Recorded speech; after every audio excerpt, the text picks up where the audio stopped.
welcome to the third day of the Noble Apartment Cup. Just had to do a little freshening up as things are heating up here on the third day of the group stage. DauT, one of our competitors, making his way over to the playing stage. How are you feeling? I'm late to draft. They told me they will take my prize. Then start running. You got things to do. All right, you draft.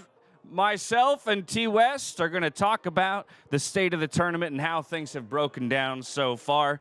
Through 2 days already here, T-West, and entering the third in a Swiss stage that only qualifies 6 out of 10 people. That's where I want to start. I think with the stakes of the day, and that for a number of our players, it's feeling like do or die time already. Well, as we just saw DauT, who wonderfully has to draft as we're doing our intro, he is 0-2. He'll be facing Dogao, who also is 0-2. And for them, the stakes are pretty high. You don't want to drop into that 0-3 hole where you're essentially facing elimination at that point. Yeah, I think we can take last NAC's group stage standings as kind of a reference point, right? In which the 6th and final spot, or at the time, it would have been 8. But the 6th person was freaking Andy, who did have a 2-3 record. So while it is mathematically possible to hit that 6th spot and still qualify into the playoffs with a 2-3, DauT is the example from last NAC with a 2-3 record as well, but finished 7th because of the tiebreakers. And so while he made it in last time to an 8-person playoff, this time around he would have missed with that same exact placing. So this is why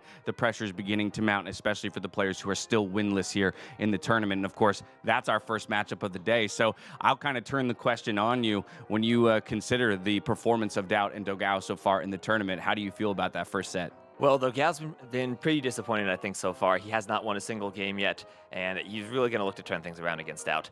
DauT, though, had some tougher competition. Of course, DauT and Viper, DauT and Vinchester, both of the VI players. They're pretty tough for him to go up against, and I think he's looking to get some wins against Dogao. And I think he's going to be more confident, as long as he gets his draft done on time. Right, exactly. And that's usually one of the things that we think about with DauT is, maybe 1 or 2 unique strategies. He's always willing to have some level of confidence, maybe labeled as stubbornness around a strategy that he feels can work, and he will keep hammering away at that, looking for the victory. Of course, as we take stock of the rest of the standings, I don't think too many people are going to be surprised that Hera is at the top. What might be a surprise, in a sense, is that he has done it in such a dominant fashion, right? A lot of people, I think, hoping to see TaToH take a game or 2 at least yesterday, but it was just another 3-0 dominant performance out of Hera. And that's what Hera does to people. You take a player like TaToH, a player like ACCM, and he makes them look like they don't know what they're doing. We saw some of TaToH's walls the other day. Hera just went right through them like they weren't even there. And I'm looking for Hera to continue his dominance today, but even at the top of the standings there, Hera, Vinchester. That's going to be one heck of a matchup tonight. I think for me, the surprise and delight of the tournament so far has been Vinchester and his performance. Obviously, a very close 5-game series on day 1 there against Yo, but then locking it up in 3-0 fashion yesterday. I'm curious your take. Where was he in your power rankings? Remind me, coming into the tournament? Vinchester is a player I thought that he's going to surprise everyone. Okay. And, looking down the hallway, first player here every morning. It's true. Vinchester, he's practicing. Him and ACCM. We're getting fact-checked. We're getting fact-checked by the dad over here. I was not here yet. So the first player I saw was Vinchester. You need to move your seat by the door so I see you first, Viper. Well, off camera, we got fact-checked by the Viper. The Viper here nice and early, working on father hours. For sure. Either way, I can at least confirm what you're talking about, which is the hours that Vinch is putting in, and I think it is absolutely showing here on the stage. And so from here, I want to go ahead and flip over to the schedule for the day. We already previewed the first matchup of the day in DauT versus Dogao. We will immediately follow it with those teammates in TheViper and TaToH. ACCM and Hearttt to follow, Liereyy and Yo as our 4th set of the day, and then once again concluding it with the top of the table match, Hera versus Vinchester. Which one are you looking forward to the most, whether for its standings relevance or just for the matchup itself? Well, I got to say, I'm looking forward to ACCM and Hearttt because we're going to be casting that together. That's right. Casting career debut between the 2 of us. Very excited to hop up there with you. And, just looking at that schedule, Viper, TaToH, our second match, that could be a finals matchup. It really could. It really could, and that speaks, I think, to the competitiveness of the tournament, right? Where, yes, if we were to go back to the standings, it doesn't look great all of a sudden for TaToH and Viper, but things can change day by day, and as you say, if the bracket goes the right way, that could easily be a finals matchup. Has anything yet so far at this tournament gone against your expectation? I haven't been too surprised so far, but I think we're going to see things unfold. Right now, we're kind of matchup dependent, where we see TaToH, he does great the first day, but then he runs into Hera. It's all going to depend on who runs into Hera for the most part, I think. Can Hera keep knocking people down 3-0? And, they're going to have a good boot cult score. Yeah. But they're going to have to rely on that at some point. Well, let's talk a little bit more about Hera then as a player. Because yesterday, actually, it was during that series as casting with T90 and the Copenhagen map as an example. T90 kind of proffered Hera's dominance, but the fact that, okay, if you were ever going to maybe call out a point of weakness in Hera's play, that would maybe be the kind of map where you would find it. Maybe he doesn't find that water control. Maybe he doesn't invest into the fish boom. But for a guy who feels like he's got next to no weaknesses, he's eliminating even the few weaknesses that he has. For a long time, people would pick Arena or those clown maps against Hera in tournaments, but he's improved on them. That he's turned that into a strength of his. So even Copenhagen bypass, he knows what he's doing there now. So what do you think? I'm going to put you on the spot here, all right? I'm going to put you on the spot. You and I, not pro players. What's the recipe? I mean, what is it going to take this guy down? It really takes perfection, I think. You look at his games, everything he does, it feels like you're taking a fight against him, and if you're not on point with your micro, he's going to win there.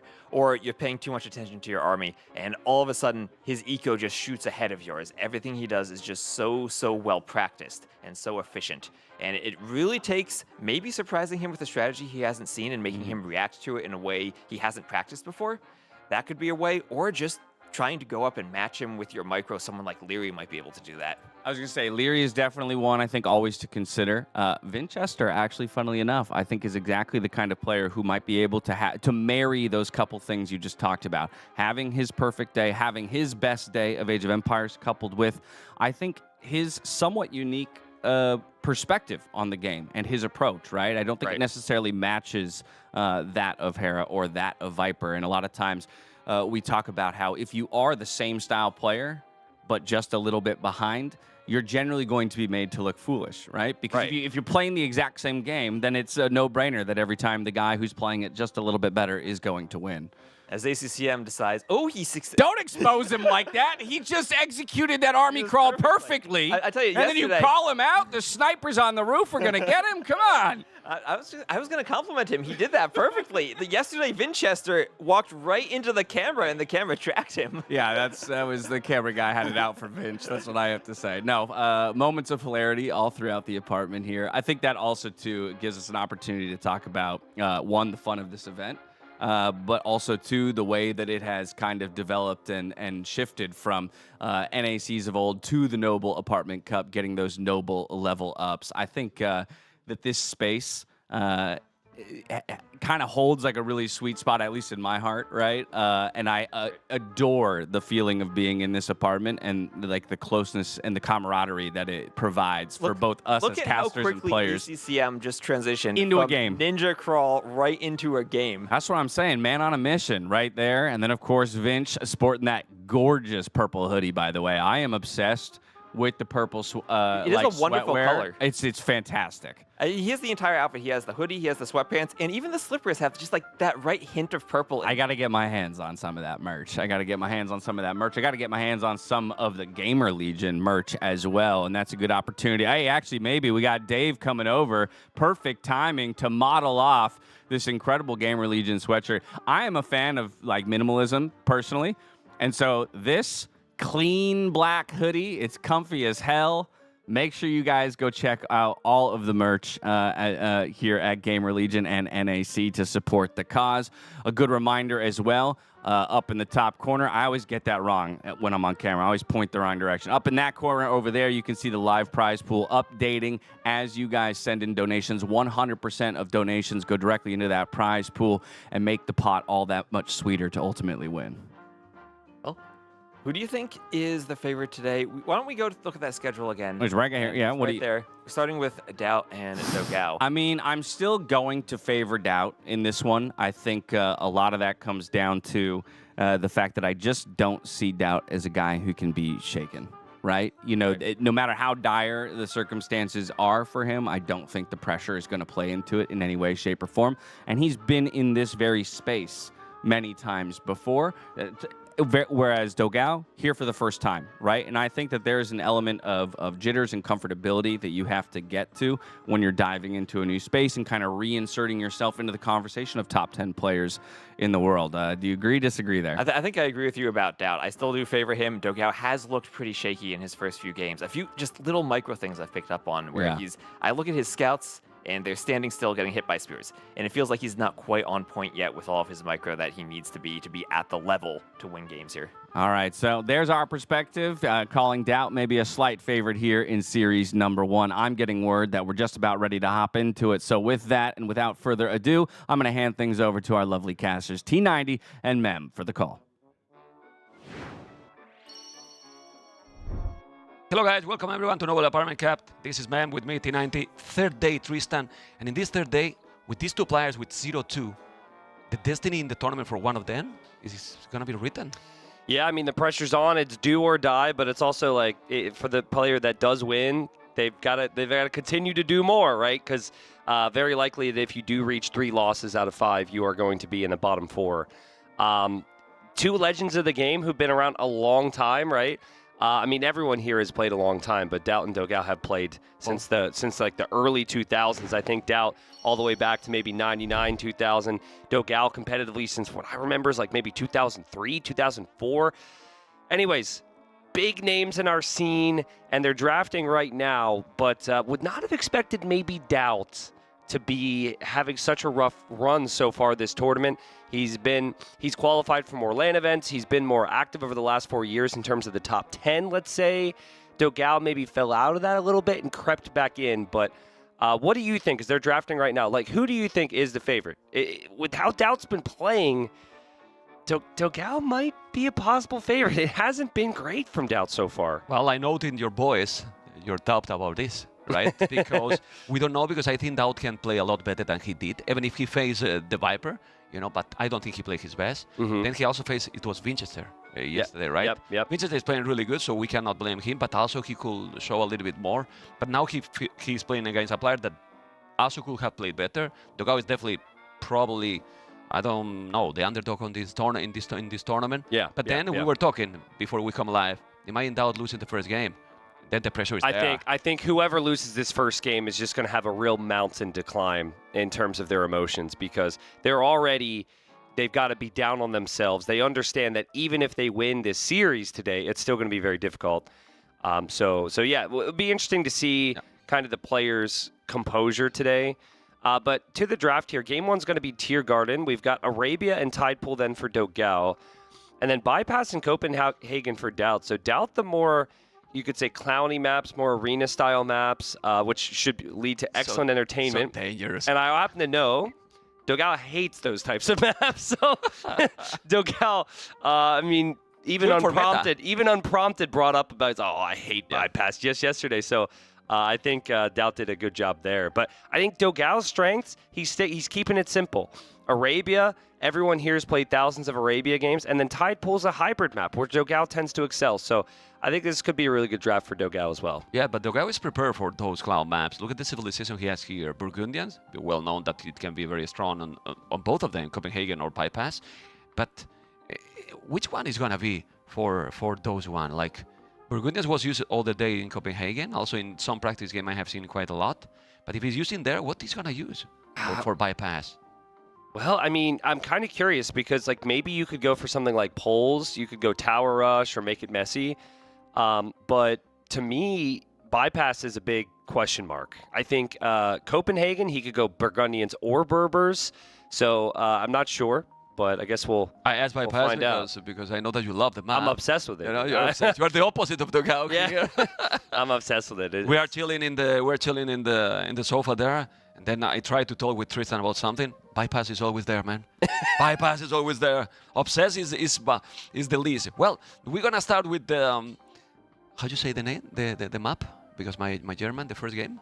I believe it's just Tiergarten. Tiergarten. But there is a T. Okay, a T. So like. Don't for ask me. I you I'm know, not- that's a German spelling, I believe, the Girten. So I don't know if it's Tiergarten. I don't think you have to enunciate the T. Oh, Oh, it's Tiergarten. Okay. Production got is it. great here. Yes, you know? thank you, production, for helping. Anyway, in that one, civilizations, because we're gonna focus in that one. Are we gonna see Incas here for DauT or Magyars? Could be both, no?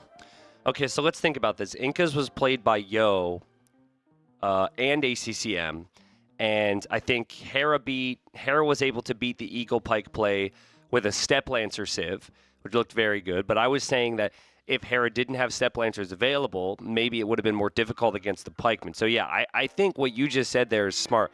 Incas seems like a really nice pick here, and there is precedent. We have seen people do that before. What about poles here for Dogao? And just like farming, you don't need to rush to the middle because you can get some extra gold when you're mining stone. I feel like with Dogao's style, he's going to just want to sit back.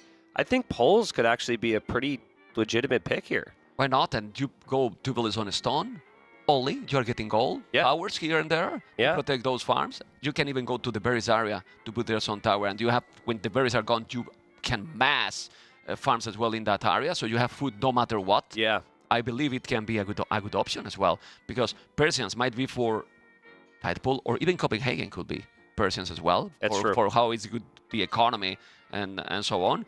And then you use Burgundians in bypass, because it's the question that we are Sure. Yeah. we're thinking about that. And other than that, I think it has to be that, or maybe Lithuanians. Well, no, Lithuanians, you want to have a fast opening maybe in map like TaToH as well. Yeah. Yeah. I So I agree. don't know in what map can you use it. Well, I think another thing I remember is Dogao did play Romans against ACCM on Tiergarten. So he's already shown that he likes Romans there. He was ahead in that game, and then he had a hole in his wall.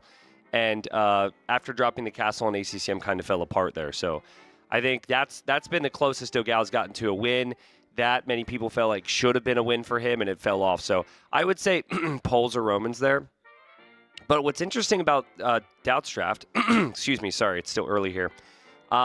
He went for Armenians against Viper on Copenhagen, and he picked Armenians again. But then also, we see a Civ that's been banned a lot.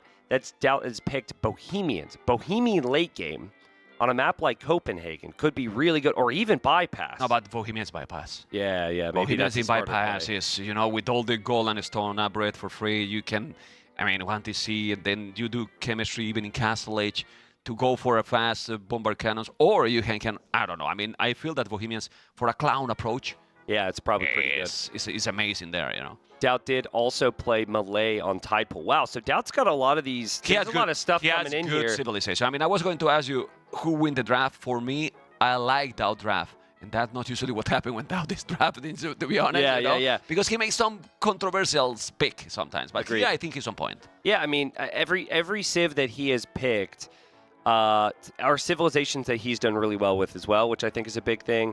It's not just have other people use the civilization, it has the player use the civilization. So there's DauT back in his chair. You can't even see the chair. The guy just towers over it. You don't say anything. You can say, no, he's stand up playing. And then people believe it, Look, that's the same size chair, people. And look at Dogao, and then look at DauT, Okay. DauT is just, oh man, he's just DauT, But we can promote then back force chair. You can see how big DauT it is. And it still fit supports good, him. Support him, and it's all great. It's comfortable, you see? That should be the tagline. If it can support DauT, it can support you, And now he's going and say, it's not comfortable. I cannot sit down here. Yeah, I'm not sure exactly what the situation is, but we will be starting here shortly. Maybe DauT wanted to slowly rotate the chair to show people the side profile. And the goal, it's golden. Yeah. Right? DauT has walked into the kitchen. Well, who is favorite Hera then? speaking. Hello, DauT. DauT just blew a kiss at Mem. To us. Sorry. To us, Oh, yeah. to us. Yeah, Okay? maybe, Not only maybe. to me. Anyway. Who's favorite? Well, I really feel like Dogao is a massive favorite here because DauT's looking at me right now. It's a joke, DauT. It's a joke. I couldn't help myself. The second you asked that question, DauT looked at me. You so. see. I think he was waiting for the answer. Now DauT he's is gone. favored. You can talk now. DauT is favored. Now that DauT's gone, he is definitely the favorite. As I said, like he's been more present in the top 10. He's been at more LAN events. We've just been waiting for him to really pop off this tournament. Dogao wasn't expected to qualify. Yep. He did have a great run. The final series, especially beating Sebastian 4-3, was fantastic. But the whole feeling, even coming into it for most people, is just Dogao's probably going to be one of the bottom 4 players. And then we thought maybe DauT would be more around number 5, number 6. So if he's going to get back there to make it to the playoffs at the end of group stage, he's got to win here. Yeah, the thing is, with the players that he has faced already, DauT, if he's now winning today, for example, he's not going to face Hera. He's not going to face most likely Liereyy. Yep. Not going to face those players that are being in the best shape, right? And in the other series with potential matchups, we have TheViper and TaToH today. One of those players is going to be 1-2. Yeah. Many of these TheViper. He cannot face him anymore. Yeah. Yeah. Face it already. Yeah. But could be face TaToH. Yep. So the multiple combinations are just crazy. Yeah. Like really crazy. But what I mean is, in theory, maybe DauT can still do it. I mean, it's hard. What we have to say to people is that with a 0-2 right now, it's complicated for the players. They need to win 3 series basically in a row, right? Yeah. Or a 2-3 with a very good Buchholz. Yeah. Yeah, no, I agree with you. You. What you don't want, though, is you don't want to be hoping for other players' results to affect where you end up, right? Yeah. You don't want those tie breaks to have an effect. I think the previous NAC, in fact, they still joke about it all the time. DauT, I think, beat Liereyy. And he was like, he lost to Liereyy, and he was thinking, oh, that's fine because Lierey's going to have good Buchholz. But then Liereyy lost to everybody. And so DauT was like, Don't speak too loud because we get threatened by Liereyy now. Oh yeah, true. Is Liereyy out in a here row? now? Yeah. Well, yeah. So it's just that's how it ends up going. That'll be later conversations once we get down to any of those tie breaks or the Buchholz there. But again, you just got to win your games, right? You just got to win your games. There's the lineup for the day, though, man. Big sets coming up. Dogao is the first one. We have said already a name, TheViper TaToH. Yeah, Viper TaToH, second series of the day is crazy. But you have to say a name. No, you have to say. Oh, I have to predict. Yeah. I got to go with Viper. I got to go with Viper. Okay. Yeah, I think we cannot predict more. I think Viper, his strategy and his level has been extremely high, but there's the occasional drop off that he'll want to try and avoid. Occasional mistake, which looks pretty glaring and did yesterday. So here. Oh, nope, this is, here we are. Game number 1, first series of day 3, and this is a do or die series. Things have not gone as the players would have wanted for DauT and Dogao. We've got DauT playing as the Hindustanis in the blue, and then Dogao playing as the Poles in the red mem. We predict Poles correct. We didn't even think about Hindustanis here, but against Poles. Oh, wow. It's a good choice here. It could be a really good choice. Yeah, a really good one. Yeah, there's lots of reasons to like the Hindustanis.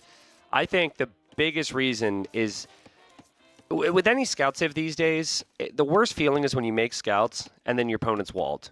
And then you feel like you can't accomplish much. With Hindustanis, you can make a couple extra scouts, and that's great because you could break through those walls very quickly. So I think the Hindustani choice, very good here, gives DauT some fuselage potential, but then the Camels could be great against the Poles because the Poles are known for spamming their cav. Yeah, but what do you do now here with Poles against Hindustanis? Because you might be thinking, okay, I'm going to spam those farms that we were talking. In castles, he can drop a castle and spam knight. Lots of privileges. But then he can go camels. Amazing camels. And if you go cav archers, still, he can go cav archers as well, or camels too. Yeah. I'm really not sure. Like, he might be thinking, damn it, he just got me. Yeah, I definitely think that Dogao's feeling, oh no, I didn't expect him to pick Hindustanis. I think actually Dogao picked Poles thinking it was going to be Incas, like we thought it could be. But I really like Crossbow Knight against Camel Civilizations. True. So you can open with Scouts, but if you in early Castle Age you've got Crossbowmen with a couple Knights, the Camels can't engage. And it forces the Camel player heavier into skirms, like it can get awkward, and so there are options. It's not as if this is just a complete Civ win from the start. Way to observe is just putting in the pip how DauT is pushing the deers. I think because Vodka's a high-level player as well, and you want to show him and all the people, right? What's going on? Oh my God! Well, anyway. we got Vils on gold for DauT here, which is interesting. Wouldn't have expected that. So almost looks to me like he wants to open archers. But in this map, the right away, usually it's better to go scout and then archers later when you open the wood. Yeah. There, right? Like, it's feel a little bit early and then, I don't know. It's also not going to be man-at-arms. You can see there, Dogao is actually chopped through. So we were wondering if he was going to prioritize getting through early. He's going forward. The lumber camp he placed, he had 2 Vils chopping individual trees to get through, and he's going to go tower behind DauT's woodline, I believe. And I will love that one because if you mine a stone, you make the tower, but then also he's getting gold at the same time. I think what he need to do, Dogao here, is to create a mess game. Yeah, The absolutely. mess game, because Hindustanis is in a standard approach, but he's going to make the tower. We saw this strategy also with ACCM. Didn't work against Hera, you know? But Yeah. against Hera, many strategies doesn't work. He's doing an outpost because he's smelling something coming. Yeah, he saw the overchop, so he knows the villagers are probably going through. He just wants to know if that tower is going up. I love the approach from Dogao to wall up like this because that's what you want with the poles. You want that safe eco in the back. I'm not really sure what to suggest to DauT to do here. So he's going to make a counter tower, but this doesn't make life a lot easier going through. He's going to have to shoot down that tower before he can ever go through. But I guess you have to. You have to get through to that gold, right? Yeah, I believe that Dogao should have deleted because he explored already with the scout and then put probably the tower a little bit more in the north, so at least you are taking down part of the wood. But what he really wants is to block him from that, Yeah. from that area, which is not going to happen now. He should be able, if he's just clicking, this tower should go up. It's at 90%. The Vils will also regenerate with the poles. It's fine, yes. So there goes the tower. So now the issue is for DauT is he can't take any wood there until that tower shot down. So I think Dogao should be as stubborn as possible, hopping out with Vils and repairing until you have 0 stone. You just got to keep DauT off of wood. Look where DauT's going for wood right now. That's a really good tower. I struggle in the hell, as you can see. Yep. He has another wood on the left, but still, I mean, it's working fine for him. And he's using only 3 villages. He didn't send like 5, you know, like it's going to hurt your economy a lot more. 3 villages is not a lot, you know, while DauT is having 5 villages on the tower, and look how he's dropping now the wood on the lumber camp. Yeah. So for now, Dogao is fine. And the best thing, he's fully walled. Yeah, now let's see, is he going to repair this tower? Because ideally, I think that tower stays up a little bit longer, but because he doesn't have as many Vils and because he has other things to worry about, he might just let that tower get shot down. I would have loved to seen some stubbornness there, but I think the tower's been shot down and the villagers just ran away. So well played from DauT. DauT can still chop the wood there. He didn't have a lot of idle time. He'll probably be through, and now he comes forward with the archers. Which is not going to achieve too much because already Dogao has skirmishes. I will love to see Dogao mining already stone. I think you have to do it with this civilization, especially, you know, like not 4 or 5 villages. We were talking 2. But for now, let's see the micro here. Scout that is trying to take the skirmishes down. It's not happening. He's going to chase now those units. The 3 villages are already back, as you can see, guys. So the game, Tristan, pretty even right now. Both using the stone, so...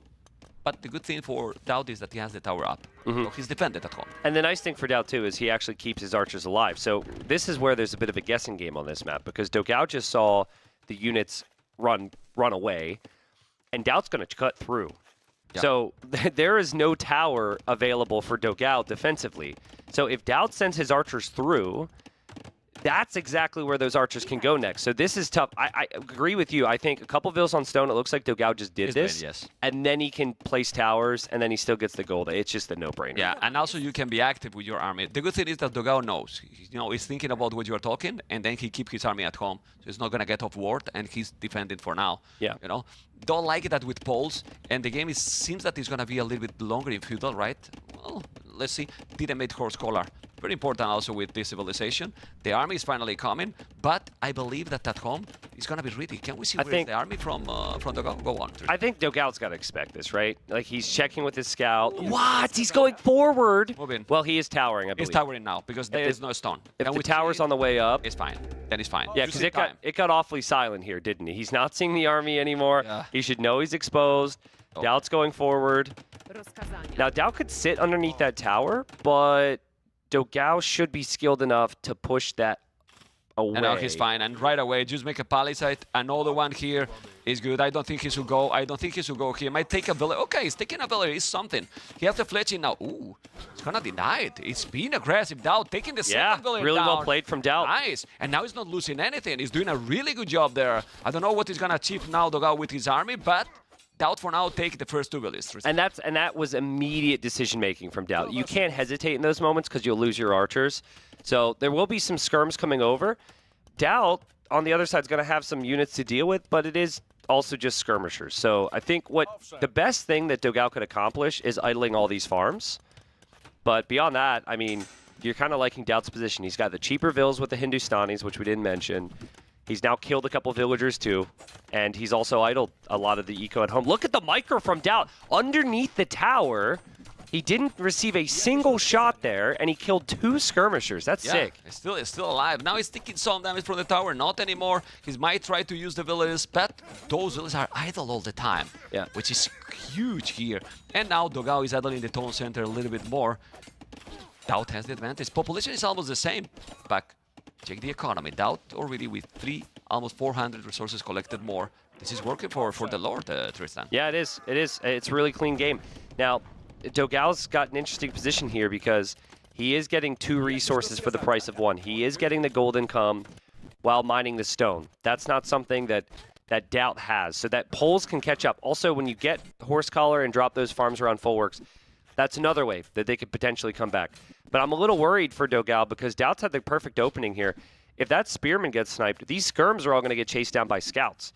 So, great game from DauT. I've loved the approach. Let's see how the micro is, though. Yeah, he's doing fine. And look also that he's already doing a scout. So he has better economy. Yep. He's doing the scout. He will have more army. And even with the scout and archery range, he's going to go up to castles quicker. He's using the market now. And we know that DauT and the market has a good relationship. You know? They absolutely do. Yeah, DauT 12 on gold right now. Probably a bit too much. But as you mentioned, I think you'd expect him to use the market here.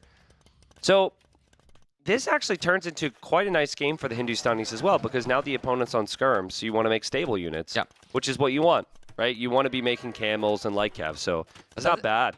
That is interesting. Like in this matchup, Paul somehow, that's the question, somehow he should take the advantage from Fiddle. You want to be up quicker, you want to get the pace of the game, which is not happening. It's happening just the opposite. And then now if you have the better civilization and you have the initiative in the game, you can see the market is rushing the market with 5 lives. It's gonna, well, buy some food and go directly to castle. Dogao is not too far, which is expected because the Paul's farms is insane.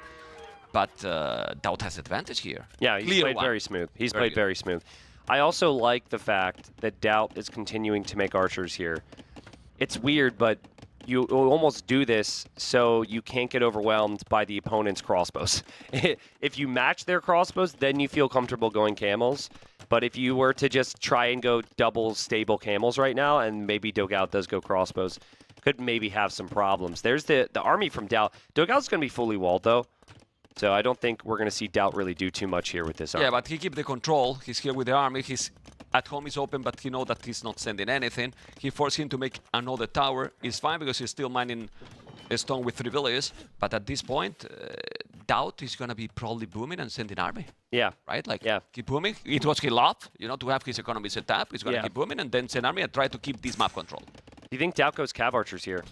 He loves his cav archers. But he's not doing, no? He's not seeing stables.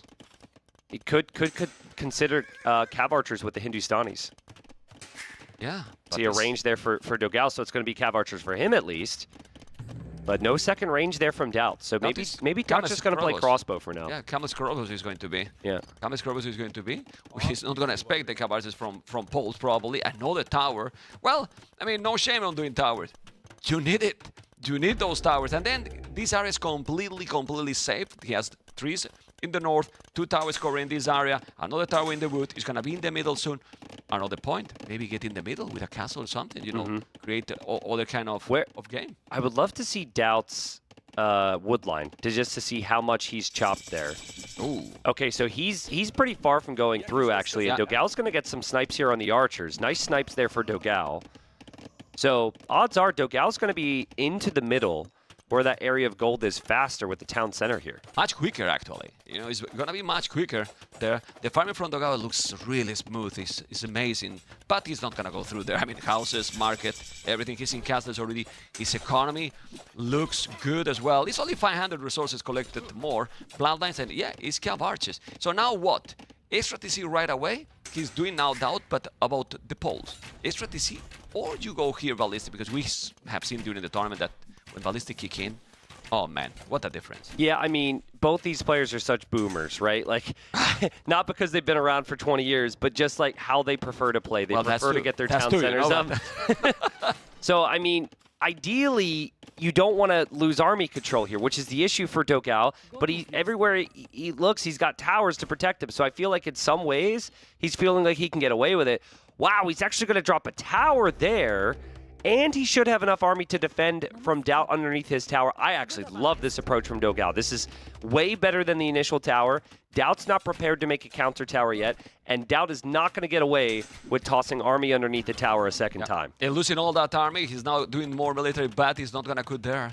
It's really not going to cut there. Of course, you can go to the north, but you still need to chop all the trees there, so it's going to take a really long time. But we have said many times, and we have seen also in this map, is not really needed to have the middle. There's resources, and also if you still have a good economy and don't panic, he might still fine. What do you think? Yeah, no, I agree. I think the issue on this map that no one really talks about is actually the wood. Most of the wood is also in that center circle. Yeah. And if you're going to find wood elsewhere, it's not exactly in your corner. If you look at where Dogao's walled, he doesn't have a lot of wood there. You look at like DauT, he had to build a lumber camp there. That's where his wood is, I guess. But I guess the issue with not having the middle is your eco is then very exposed. Whereas if it's in the middle, one TC protects everything. Yeah. So it gets complicated. And many times we see the castle there, which will happen. He has almost 500 stone already dug out. We see now those camels and croppers trying to make some more damage. But DauT has no army now. If you see, he has no army. He's coming now with many cav archers. Those cav archers has bloodlines and bodkin. Yeah, the camels are there, but it's not so many. With some good micro, you can do the job. Those camels don't have +2. It's only +1. So let's see how he's going to be the micro. And now Dogao is doing TC. The first TC inside his base. I actually love that. Because poles need that. Poles need the safe farming eco. And he doesn't really have a shortage of gold or stone right now. So everything else is fine. I think the last thing he wants is to start to boom in the middle. And then you're not even taking the gold in the middle. You're farming there, right? Yeah. So I like the move. I also agree. I think Dogao's army is really dangerous. But the reason for this is because DauT's on 3 TC. So DauT's got a nice villager lead to work with. But he's going to struggle for map control here, man. I mean, that's 13 cav archers already for Dogao. Yeah, that's a real problem. And, well, I don't know. And, you know, potentially with those cav archers, he might be able to raid. I really wonder where Dogao is going to drop the castle. I guess he's going to be in the middle, you know, because his base is already protected. But then what you keep doing with poles? Because right now, he has 11 now farmers, DauT 30. Yeah. 30. I know, you have cav archers. You are not using the food. But still, potentially, if this is snowballing, DauT will have a great economy very soon. Well, it might not be 30 farmers, because I think you have the villagers on berries and deer, which will run out, right? But still, I mean, he's probably got just as many farms as Dogao. So I think cav archer is going to probably put DauT onto skirm. And then it could put the pole player back into knights, which is what he wants anyway. So I think it's not a bad spot. What's going to be awkward here for DauT is he doesn't have any speed to keep up with these cav archers. The camels, I don't think they're the unit of choice right now because he doesn't have all the upgrades. So, like, Dogao's a great player. Dogao's just going to run away from skirms. He's not going to get hit by skirmishers. And honestly, Tristan, with poles, yeah, you are behind in the village, but he has heavy blow already, doing the wheelbarrow, having all the eco upgrades. Now he's gonna be raiding, so little by little, that difference is gonna be lower. Then he keep farming like crazy, taking now few villages here. He's gonna take 1, 2 down, 3 down. This is starting to look complicated for the Lord. This engagement is difficult here. Oh God! For Dogao, but how fast they are. Lost only 2 at the end. Yeah, the skirms are going to the other army right now, if you're wondering where they are.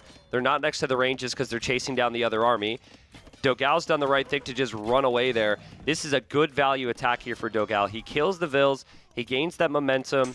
There is a worry, though. Camel and skirm could become a problem. But ideal world behind this, Dogao is fixing his economy, and he's adding those farms everywhere, which, if he's doing that, he could always mix in some knights.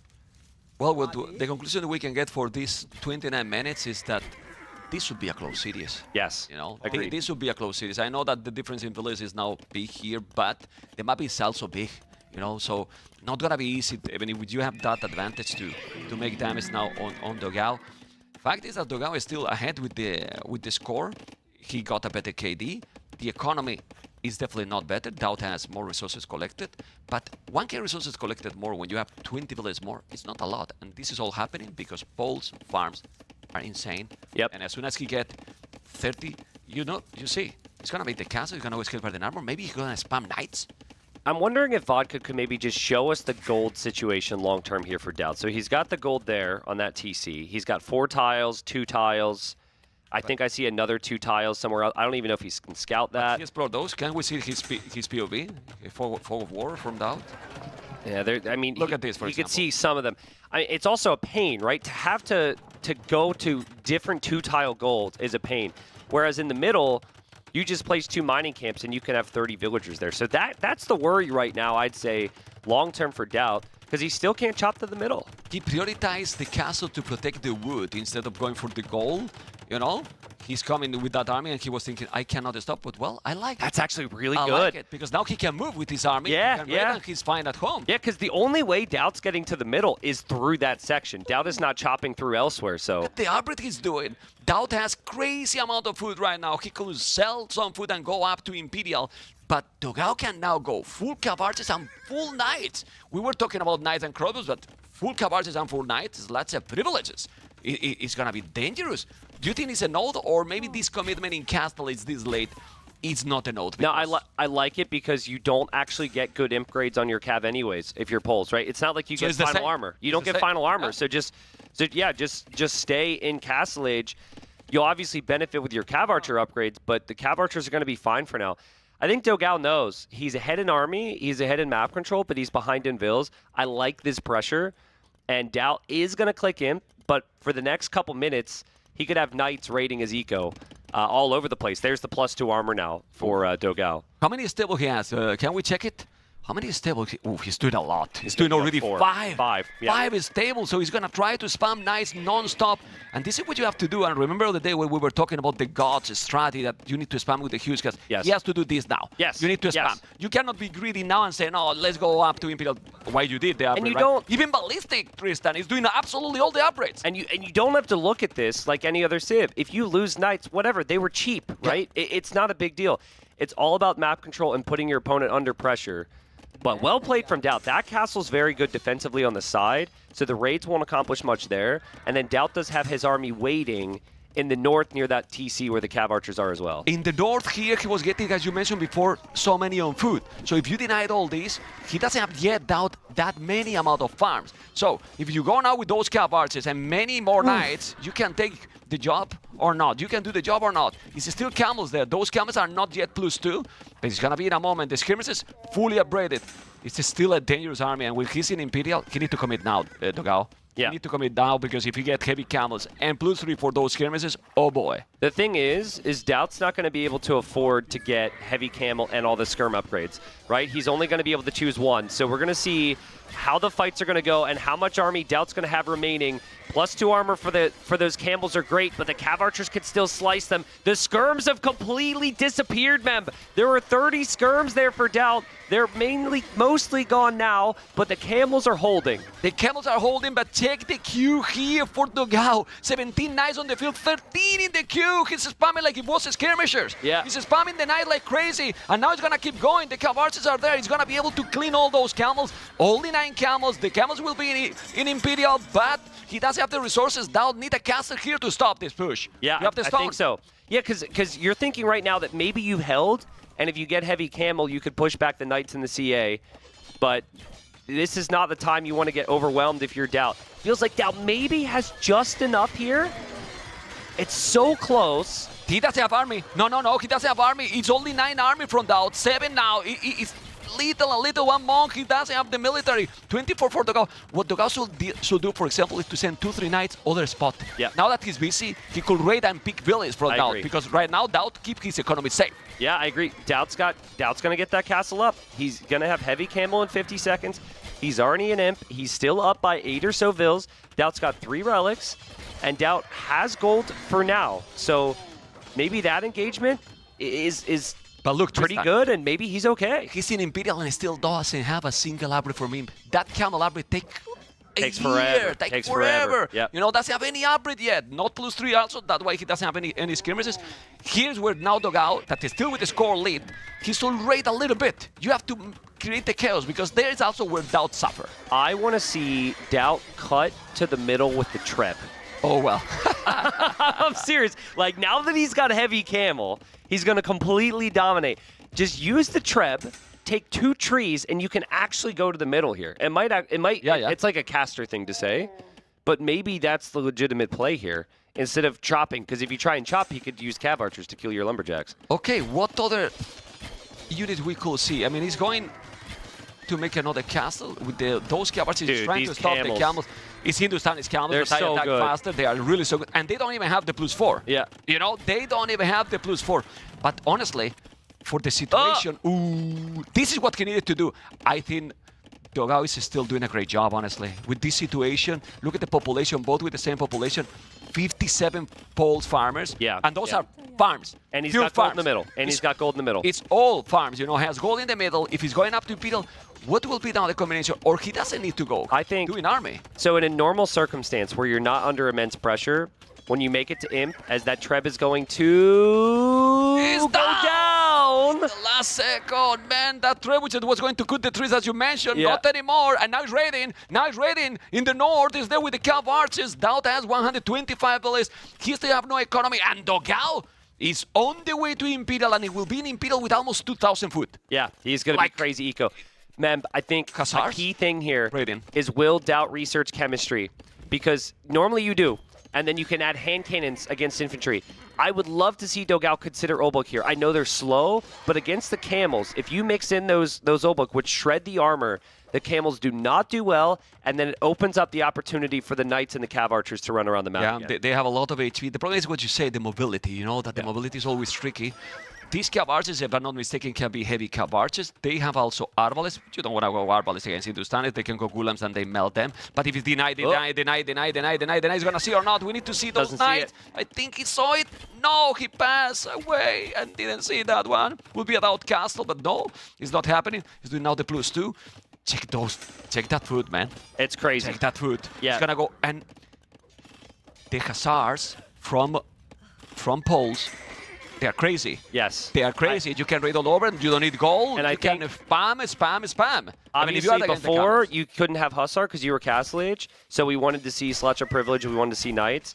But here, I think going Hussar, if you're going to spam from your stables, makes the most sense. Because you save gold and heavy camels out in the field. I don't know if Knights is the good long-term play here for Dogao, but we'll see. He clearly loves the Cav Archers. But who cares? He can do anything. I was saying 2,000, 3,000 foot. 3,000 foot, 670 gold there. DauT got the relics, that's good, but he still have the middle. Is he going to chop? Is he going to chop the trees, or is he rolling his trip through that little ring?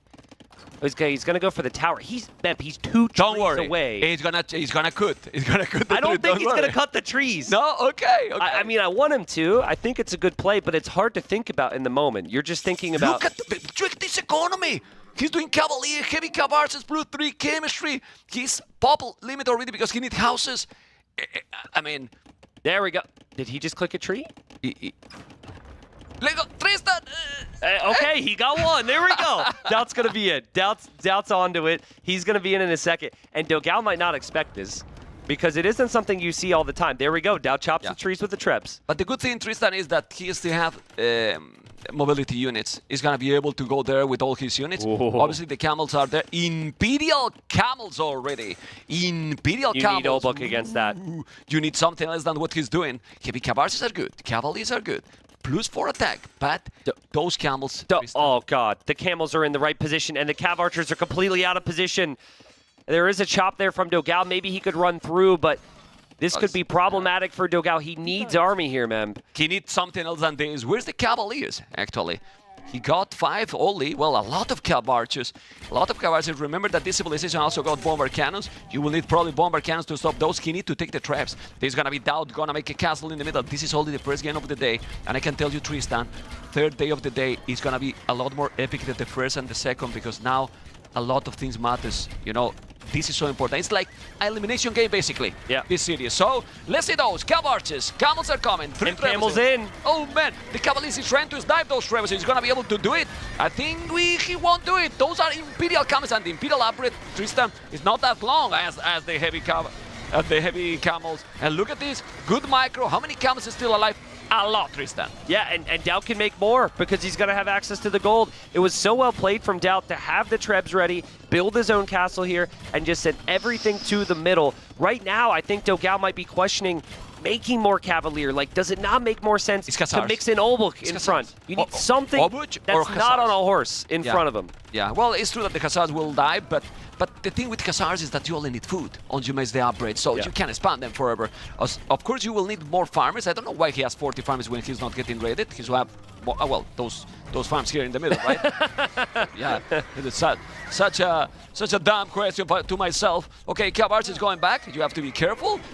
And he's microing really well, Dogao, but look how strong are. Yeah, they're so strong, man. This is so strong. And it's 160 HP. Yeah, and it's a counter unit to cavalry, and that's all that the Poles excel at, except the Obuk. At Dogao, he had such a good game plan here. He had such good economy, man. But now he's down 40 villagers. So much of his eco is in the middle. He's now completely out of the middle gold.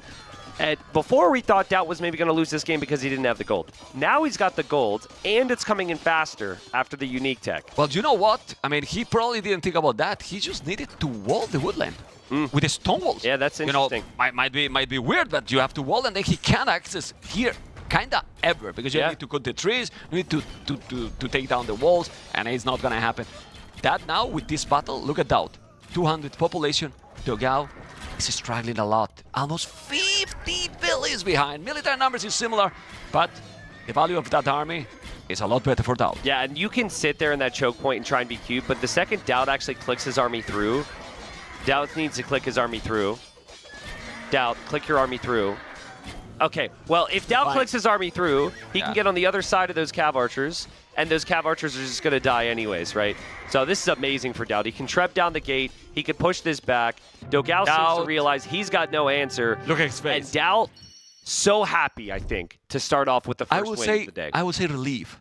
Yeah. More, you know, happy for sure, no, but by relief, it's like, you know, I was like, and he feel like, look how happy it is, you know? Like Dogao's saying something to him right now. Oh, man. It's so likable, this DauT. I think we have... I misclicked the horse collar in the beginning of the The horse collar? Yeah. I did it when I... But I like the plan. I like the plan a lot. Yeah, It's really good. Okay, so... I think... I can say it was a mistake going for the Lines, but I could go Imperial at the time. I missed the upgrade as well in the castle. That's probably really just to carry the archers nice with results, right? I felt I was so happy. But then I had a lot of skirmishes, those would be alive. That would be probably my theory because he was studying counter pulls. Yeah, I was only worried about these things. Yeah, that's probably the only. If any other see, I guess, no chance. Maybe against him because it's tricky as well. They're doing our job. No, Obuk. You're chilling with Obuk. No, in the beginning of the castle, I just stuck against him because with the way I play, going for the walls and full farms and apparently army. If you misclick the wall, yes. Yeah, it's tricky. Well, But we're casting here. I was going to say, like, can we just leave them mic'd up so we can go take a break? Like, what? These guys talking about everything. They're even talking about the other possible civilizations he could have played, Incas and whatnot. But Shall we mute it? yeah, might as well. Yeah, might as well because they're the best at it. But it was cool to listen in to hear what they had to say. But back to what we were saying, I think DauT very relieved that he was able to get the win there because both players are under pressure, but I think especially DauT has put himself under more pressure because there was higher expectations of him this week than maybe Dogao. You know what I wanted to tell you? Like, I don't know if you see other esports, you know, like all the kind of esport. What happened and what it makes our community special after that game and the loss, look how they were talking, you know, like friendly, talking about the game. You don't see that in any other esport. I mean, I check all the stream and so. You don't think there's one friendly esport out there besides Age of Empires? Not one. Try to bring this back against me. I'm just saying there's probably a couple. But you know what I mean. I agree. Not many. You know. I agree. We're very lucky. Anyway. It's very special. Anyway, guys, a small break, and we'll be right back very soon. And now, a word from our partners.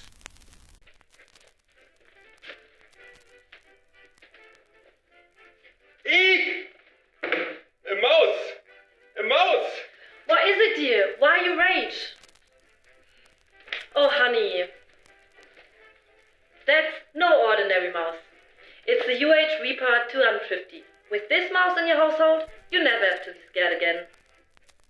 Yes, the U-Rage Reaper 250, featuring DPI control, advanced ergonomics, RGB lighting, and customizable buttons, is the perfect addition to every competitive household.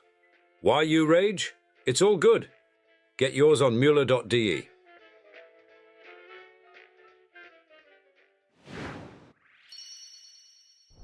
Tristan, did he say honey to the guy or the mouse? I'm pretty sure it was to the guy. I'm starting to have my doubt. We've seen it enough times where we're starting to pick up on new meanings. Yeah. Okay. Well, the first game for the series, amazing, man. Yeah, it was a great game. Really nice. Really good game. You know, really Yeah, nice. I think honestly, it wasn't as crisp as both can be. I still don't think they played to their very best. Both DauT and Dogao shaky, maybe a little sure. shaky. Yeah, and that's what you get at these LAN events, right? But I want to go to Dogao's draft real quick, or just the drafts in general, because I think this is ultimately where either player is going to win the day. And I do think Dogao's got some strong maps and civs available to his comforts. He's still got strong picks available.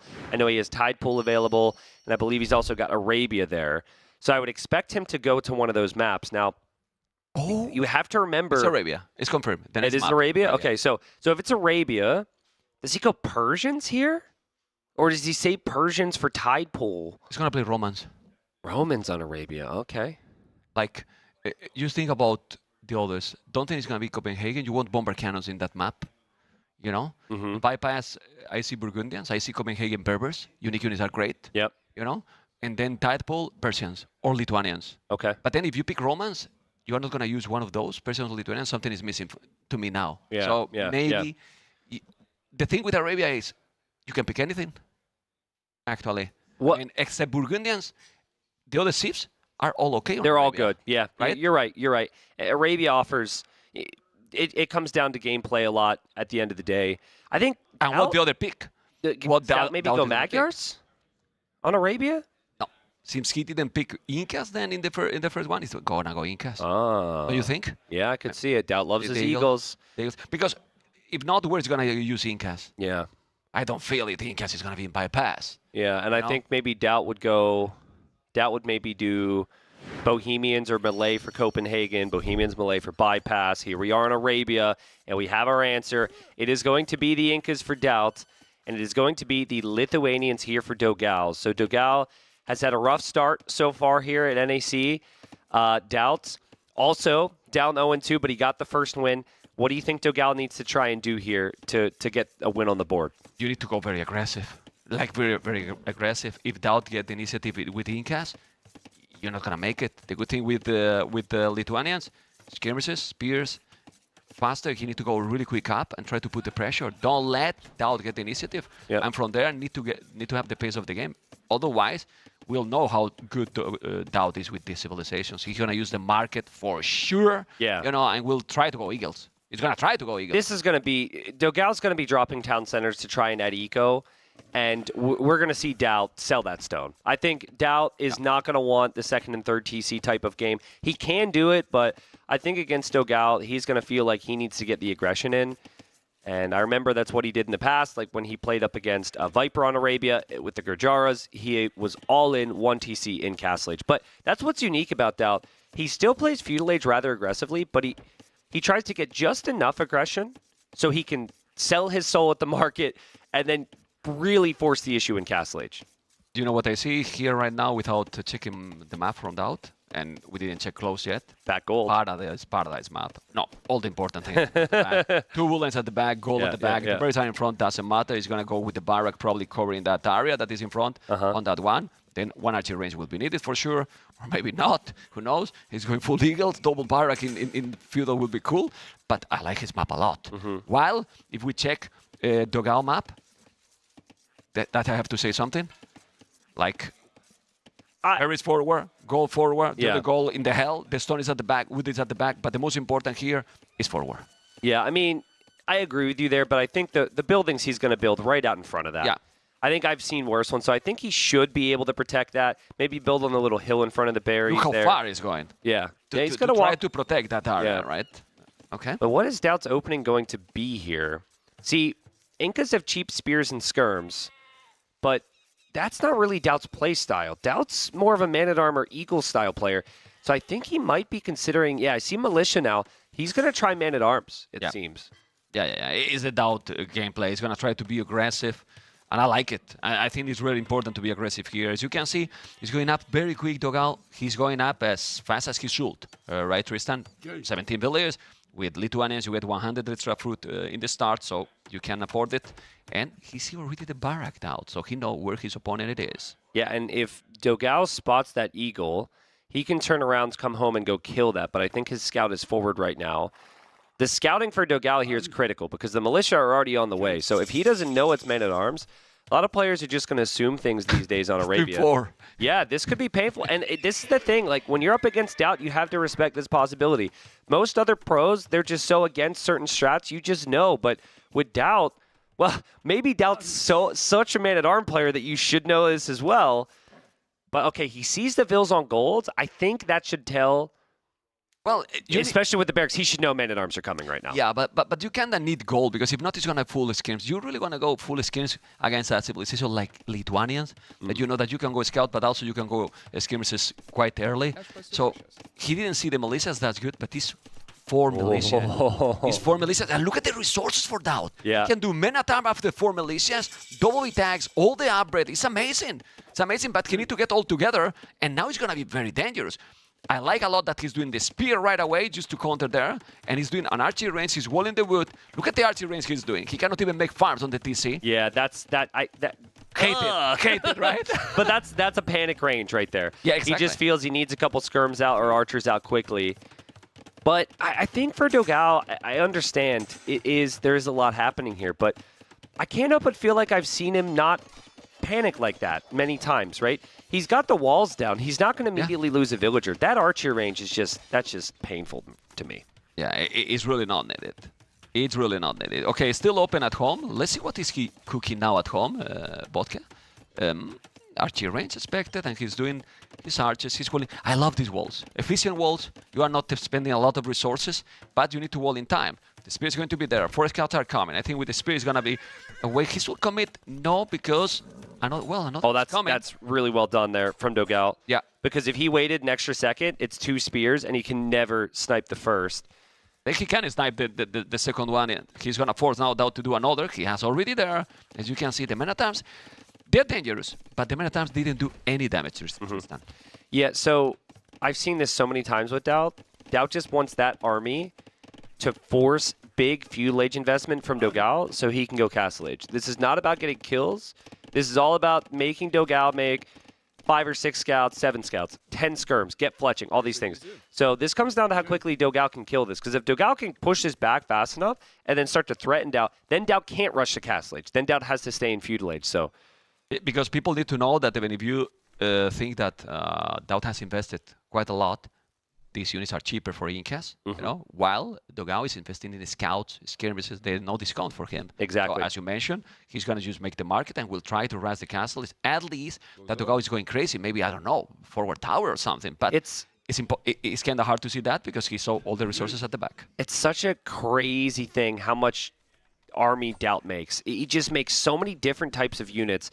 It's so tough to know when you can actually take the engagement. Look at this. We've got 2 spears, 4 men-at-arms, 2 eagles. There's going to be 2 skirms, 2 archers. DauT's going full AI mode right now, and it's enough army to threaten Dogao. But I love this.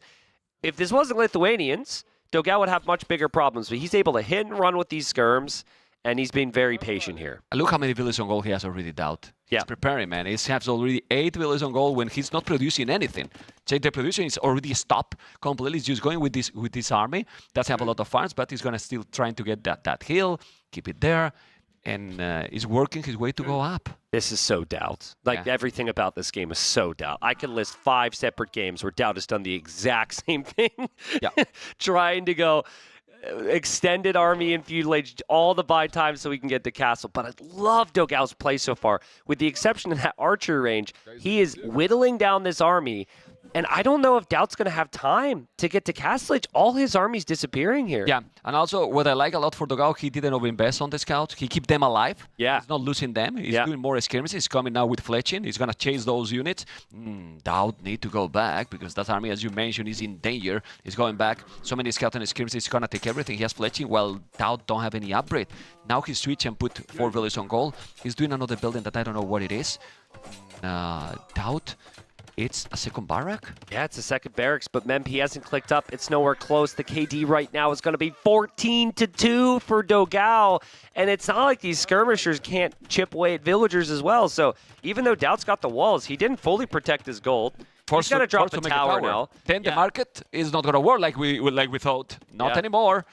Oof, okay. Dogao is doing exactly what he has to do. He's taking the initiative. He's going aggressive. Now he's having a good economy. 16 on food, 7 on gold. And in this situation, the Lithuanian player, Tristan, will go up to Castle Age quicker. I thought DauT was going to use this market here. Surprised he's not selling wood and buying food here. He's now doing the blacksmith. Yeah. Well, he maybe feels like he's dead if he doesn't actually fight this off in feudal. There are only 3 scouts, and some of the scouts are weak. So he should be able to jump out here to take a decent engagement. But with the speedy units, Dogao can just run away. Yeah. So it's not like Dogao's going to get completely surrounded here. Definitely not. And he has still 12 skirmishers. You know, it's only 3 eagles. 3 eagles. He's doing 3 more. Okay. That house is going to be down. And then he's going to dive into where? Let's see if he's going to go to the north. He's going to the north with those scouts, skirmishers as well. And even if you don't kill, you are creating chaos, and you will kill. He's going to take 1 villager down. There you go. He has also, how many? 10 villages idle, Tristan. 10 villages idle. This is looking really, really good now for Dogao. Resources, though, looks like DauT is also grabbing the food. Is now using the market as we expected. And this is what I dislike with these civilizations. For now, it's looking really good, but we also have seen situations like this, and then the Eagle Thief is still winning. Yeah. Well, somehow. I'll tell you this much. I love what Dogao's doing right now because in 2 minutes, those skirmishers that he has are kind of useless here. So I think trying to disrupt the gold a little bit underneath the tower, at the very least making DauT garrison could be really good. But he's going to back away, and he's on the way to Castle Age, and he sees the eagles from DauT running towards his base. So he'll need to wall up before those eagles get there, and he won't chase it down. He's going to run in there to the farming eco of DauT. Yeah, but that army, as you mentioned, is not going to do a lot more damage anymore. He killed 1 village. The KD is incredible. Like 15-3. 15-3 KD, but still DauT is fine. Yeah. I mean, he lost 1 bill. He lost 1 bill, right? And all the cheap units. Exactly. Yep. All the cheap units. He's walling now in front of that goal. We have seen this before many times. Now, the question, Tristan. Dogao should go 1 TC full army? At least in the start? Yeah, and I'm a little surprised. He's going to try Latus here, actually. Ooh. He's gone to that backstone. They eat the eagles. Yeah. Eat the eagles. Smart. You know? And you are protected. Also, I think it actually becomes really important to keep those scouts and skirms alive, because if you have them to snipe monks, then there's nothing the Incas can do. Yeah. Even you can use the skirms for if he goes pikeman, too. So the skirms are actually very valuable here. Nice job from Dogao to save them. And DauT is not going to be able to stop that castle. This strategy is Mr. Yo. Mr. Yo loves to do this a lot. Mr. Yo. Yeah, you're right. It is very Mr. Yo, you know. Shout out to Yo. I don't know if he's probably training in the back room, probably not listening to us compliment him. And if he's watching, he's watching. He mute us, you know. Yeah, true. True. Don't want to listen to those two. Go away. Go away from here. You're going to blame us, you know. Okay, let's see the skirmish. It's going to be +1. And now look at those villages on goal. The castle just there. Yeah, right in front of the goal. Right in front of the goal. And he has the stone. He's going to make the castle. He has the monastery. Please make the castle. You need to make the castle before he's gonna come. You have the stone, and what I like it is not like 10 villages on stone, just 5. He did it on time, so his economy is still very smooth. Yep, and he can pull off of stone if need be. And now DauT is gonna see the castle, and realize that he's got a very tiny window here to do damage. He needs to try and break through walls before the Latest come out. Maybe DauT just decides that Latest means that he can't even invest into more Eagles. You need to boom. And yeah, he's going to boom. He's dropping the Monastery now. Lithuanians get the extra attack on their Latest per relic collected, so both players will fight for the relics, but it's almost going to be like Arena now, where they scout up for the relics and boom. I wouldn't be surprised that this game will go for Imperial now. With this kind of approach, because it's going to be also difficult for Dogao to do damage to DauT, because if you make also few monks at home, you gotta be fine. Obviously, you have to be careful and don't lose Eagles. I would love to see some aggression, and aggression can be, with this army now, maybe Dogao could do a cast of forward, a second one. Could be. With monks and the unique units? I think just because it is going to take some time, I think you do need to boom a little bit, just based on his resources. Dropping the second TC is a no-brainer. But what I don't want Dogao to do is boom too much. I think you need map control with the Latest here. You can't give DauT the map control. And if you go for a boom race, I know that they have hand cannoneer, they have a lot of stuff. I still feel that you need a lot of economy for Lithuanians to beat the Hinkas, but it's fine for the TC. Does Dogao see those Eagles are breaking through right now? Okay. Yeah. I was worried. There's still a hole. There's still a hole. I think there is a hole. Yeah, there's still a hole there. Yeah. Oh my god! Oh my god! Do you think they do on purpose? Do you think these No, I don't. on purpose? Oh my god! And that's one of those moments. I think the casters have a higher heart rate than the players. No, I have a problem here. I don't even know how to call this in English. How is this? Because now it's killing my neck. You know. It's killing your neck.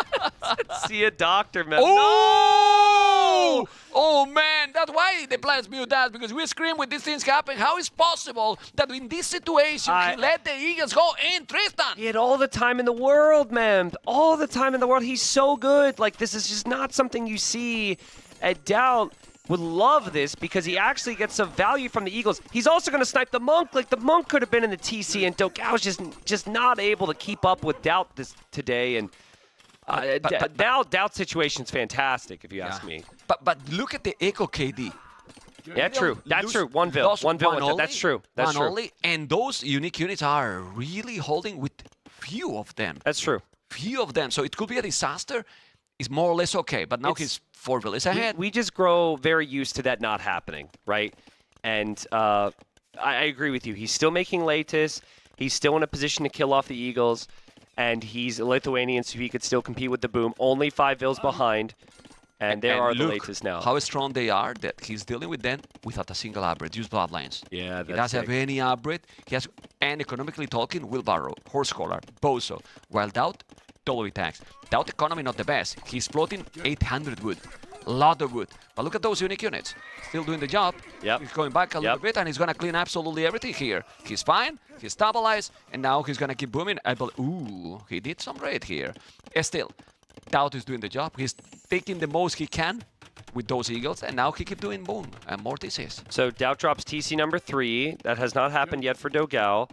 I would like to see DauT switch into pikemen if you're going to be making infantry, but they are slow, so maybe he still prefers the Eagles. He's still doing Eagles, you know, +1 Eagles and keep going like this.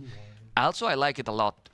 2 relics already for DauT. Yeah. Taking the relics for the Lithuanians, really good. Very important. Well, he broke in, right? Like, all of Dogao's army had to go back because he broke in, so that's what that did. I think the other relic that DauT could realistically take, is he taking the one in the north? The one in the north. Look what?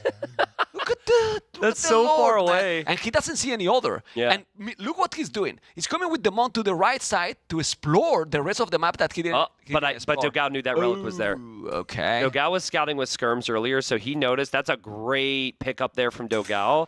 He needed to realize that relic disappeared. Need the relics, man. You need at least 2 relics. With Lithuanians, you need it, because if not, your ladies, if you're going to make them, they're going to be, well, +2 only. Yeah. You need to at least have the +4, and he has 2 relics. He's getting now that one on the left, the other one on the right, so 2 relics.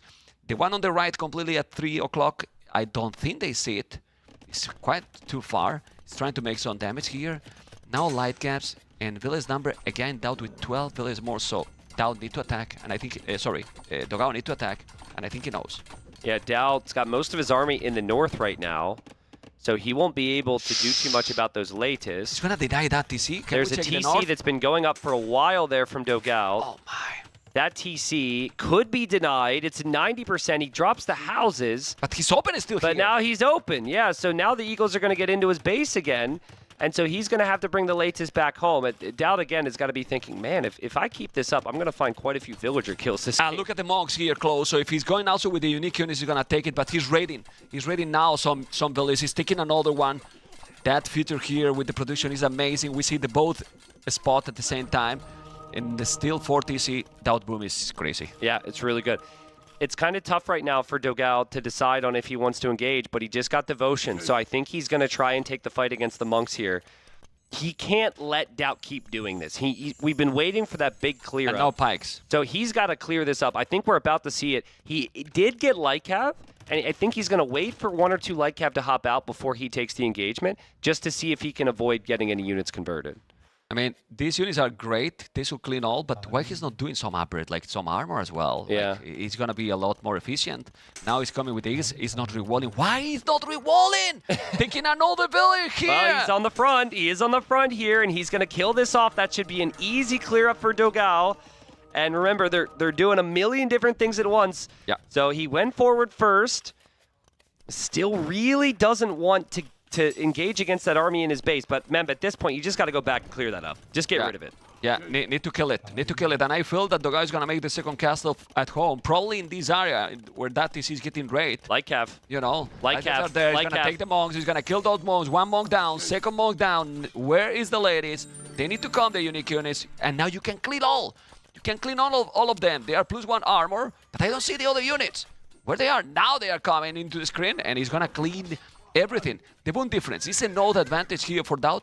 38 farmers, Tristan, and 11 villages more. But without economy upgrades. Yeah, and I'm wondering what the relic count's going to be like. I think Dogao's going to have 2. I think one of his monks with the Still in the relic is TC. in his TC. Yeah. Yep. And then there must be another monk with a relic. Is it on the left side of the map? I see a blue dot, awfully slow. Left side, nope. Okay, well, it was a monk. Yeah, He's not holding the relic. So It has to be 3-2. yeah, 3-2 for somebody. I'm guessing maybe DauT, but big fight about to happen here in the middle. That's a lot of pikemen from DauT.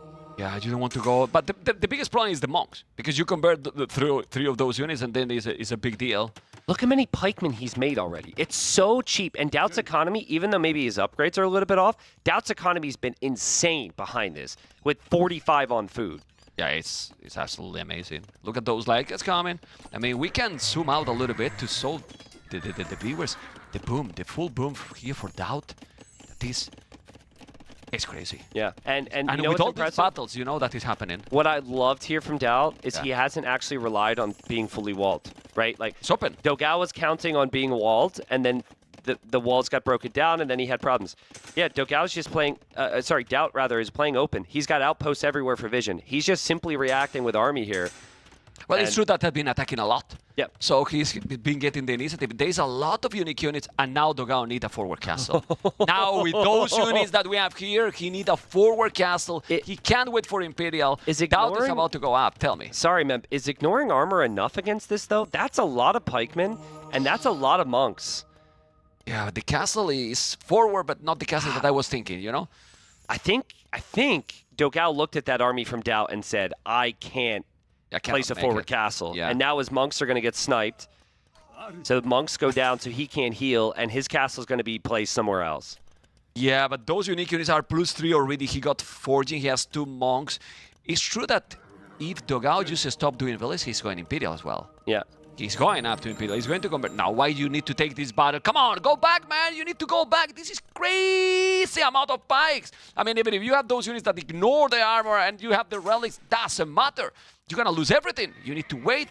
And look at the castle he's doing. What do you think about that castle? It's taking some hill and That's good. It's next to the right? gold. It's good. The other one he was going to place was exactly where we thought, but DauT's army was there.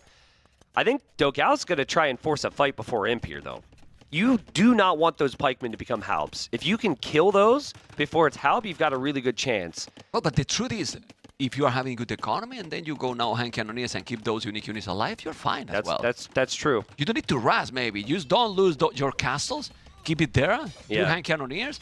And what army has now to beat that combination for Lithuanians. Yeah, well, at the moment. I think what DauT may try and do, if you look at that castle, This is a good raid. couple raids here from Dogao, is DauT might go treb push on those castles and just force the fight. Hand cannon takes a long time. You need chemistry, plus the ranges, so this is going to be a game of timing. There are the latest. DauT sees them. Remember, he's not walled, but he's prepared because he has the vision. I'd love to see his Fog of War here, because the outposts from DauT have helped him so much over there. It didn't help here.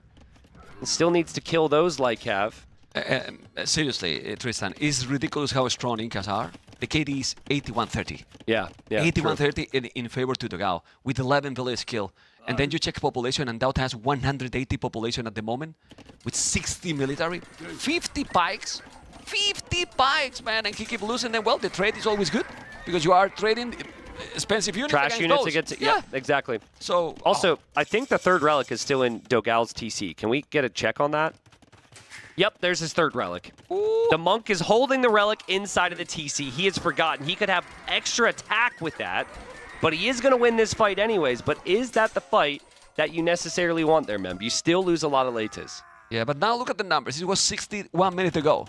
33, you know? And what you don't want is also that he push you back, because I think he's believing, Dogao, that in Imperial, it might have the better units. Yeah, he might.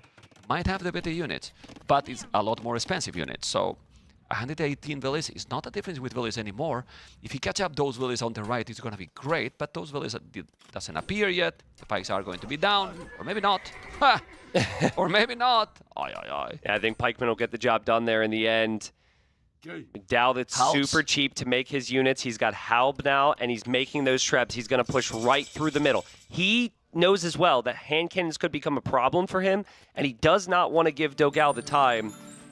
Man, I cannot believe that Dogao still has +1 attack just sitting inside of his TC. That attack could make such a big difference. He's going to get a lead Latus now, but the trebs are already on his castle. University. And there's the university for Dogao.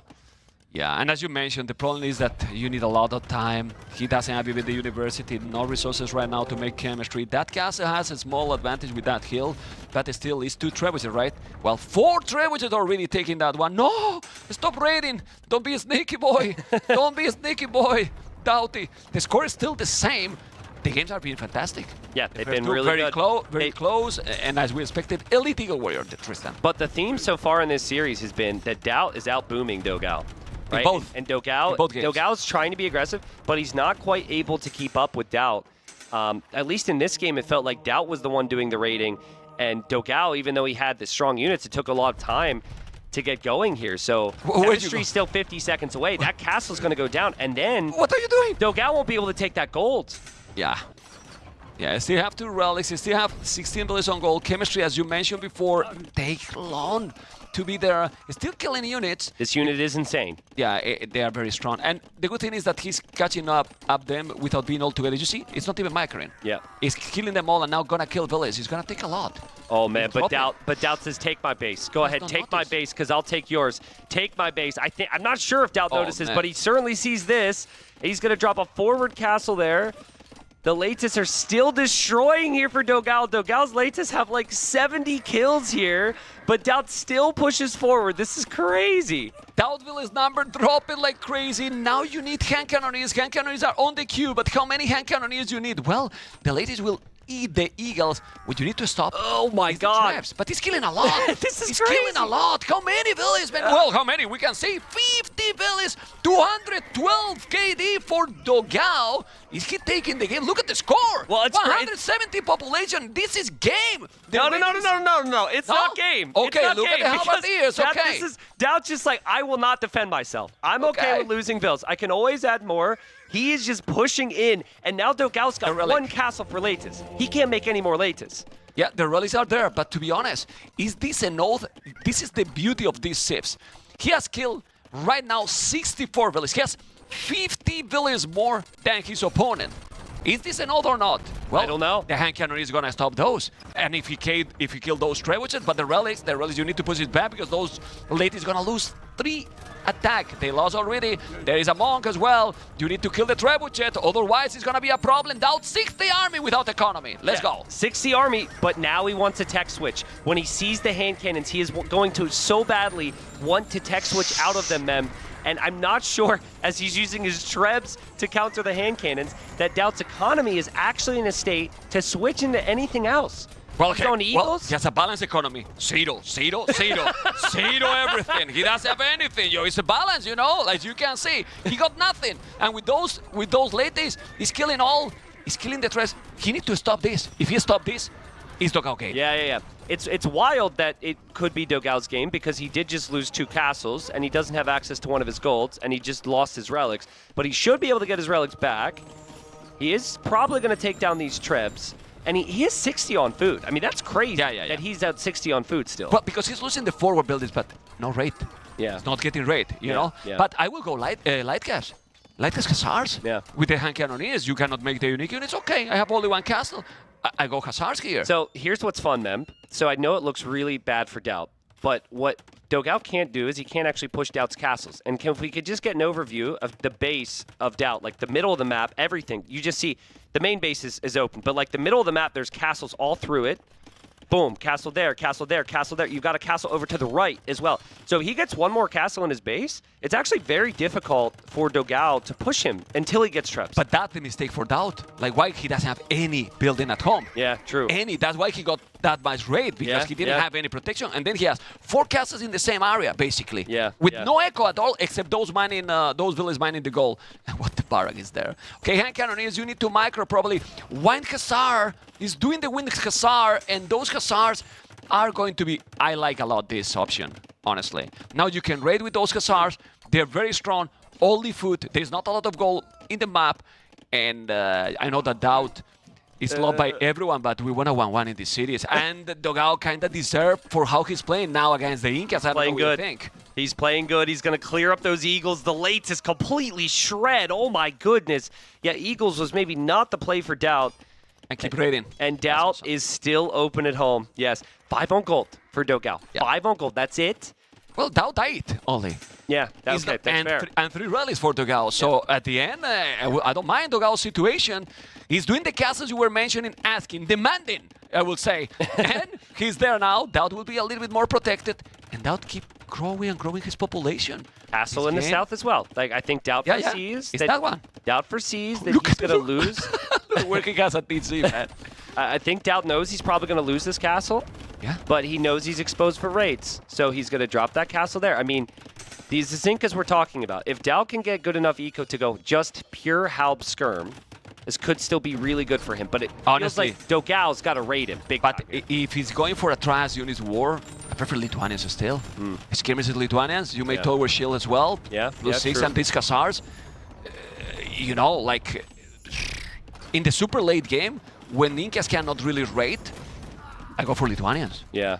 Yeah, that's true. I mean, it would come down to if DauT has gold to make Eagles in that situation. And it might get to the point where there's not any gold left on the map. We are very light on gold. The biggest area of gold, Dogao is trying to reclaim, and he does take out that castle in the middle.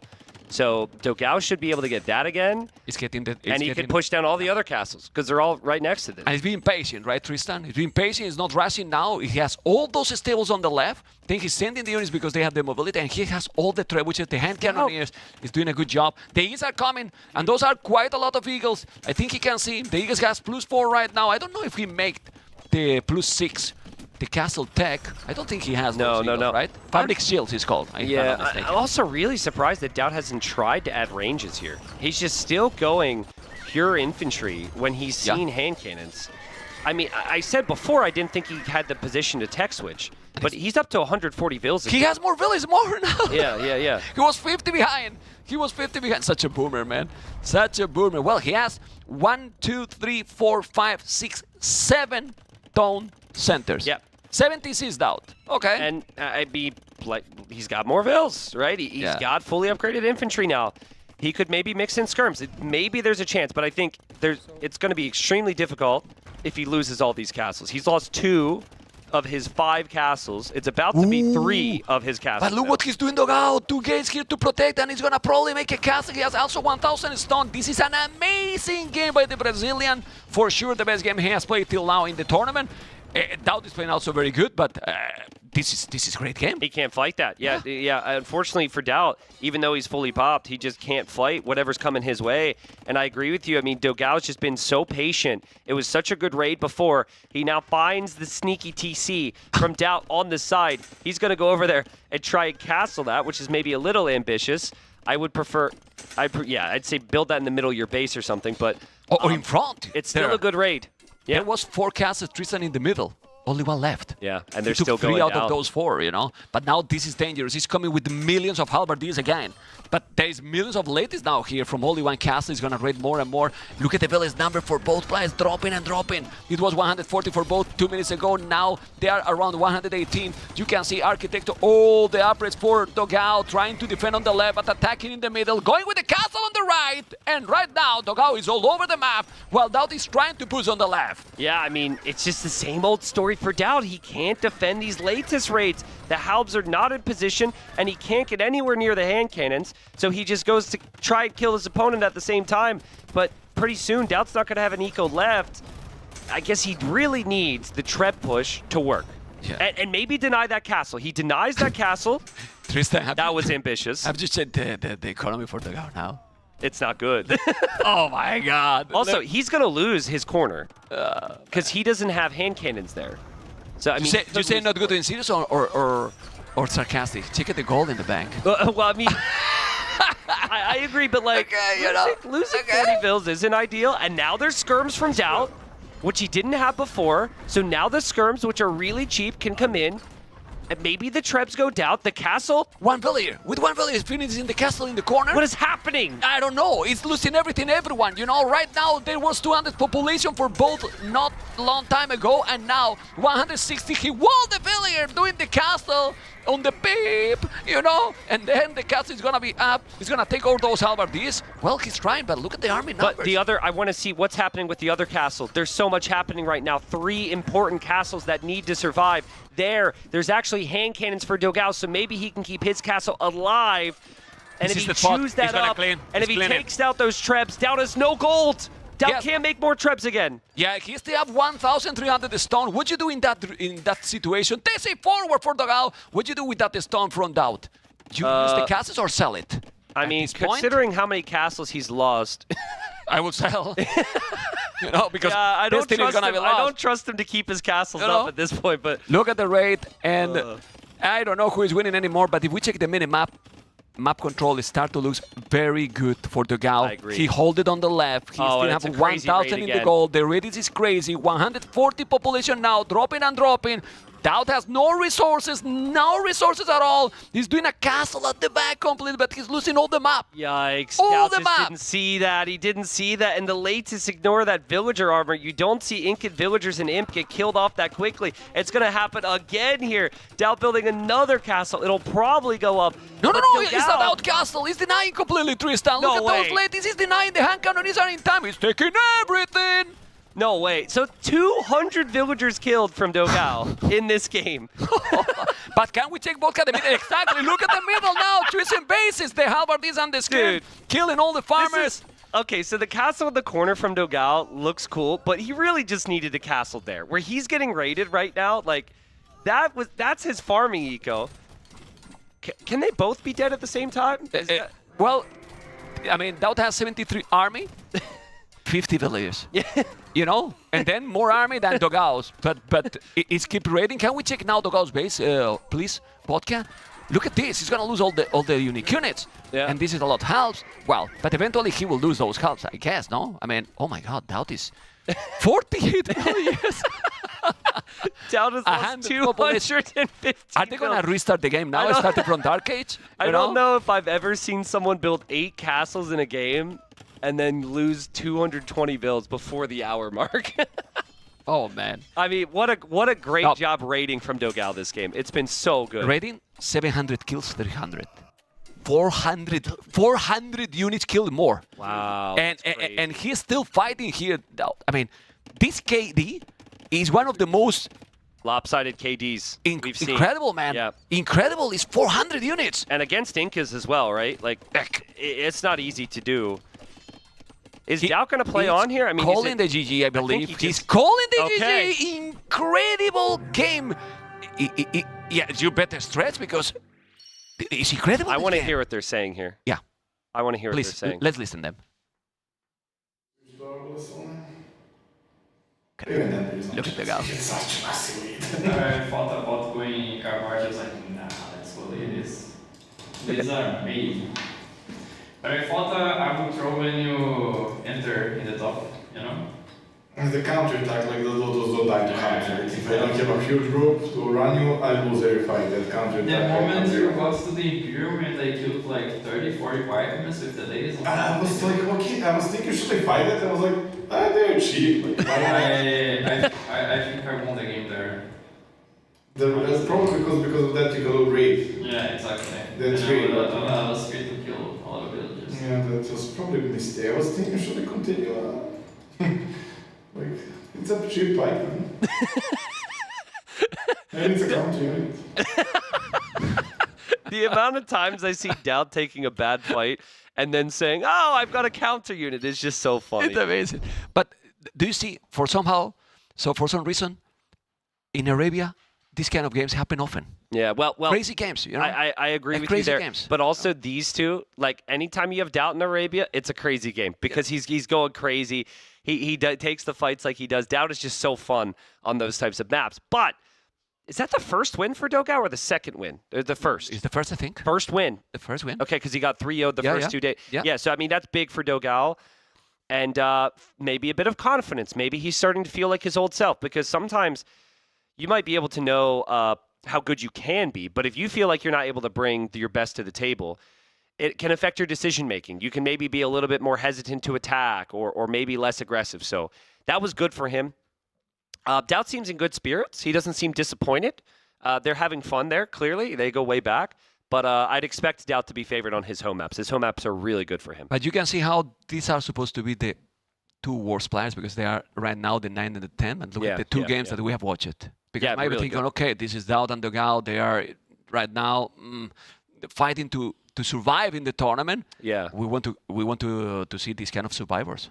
Yeah, no, I agree with you there. And you know, maybe part of it is because we actually have somehow in the top 10 quite a pecking order too, right? It's like when we saw Liereyy and Viper yesterday against each other. It went 3-2. It was back and forth and was super close.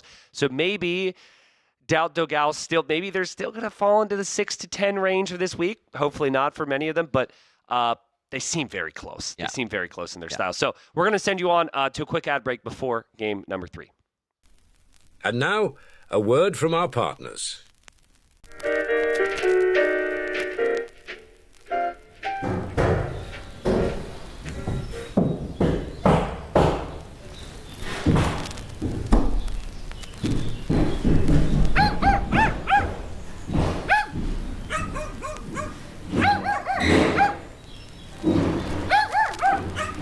Tired of interruptions ruining your moment of peace? Discover true tranquility with the Hammer Bluetooth headphone Passion Voyage. With cutting-edge noise cancellation, immersive sound, and unmatched comfort in every note. Sounds like more Hammer.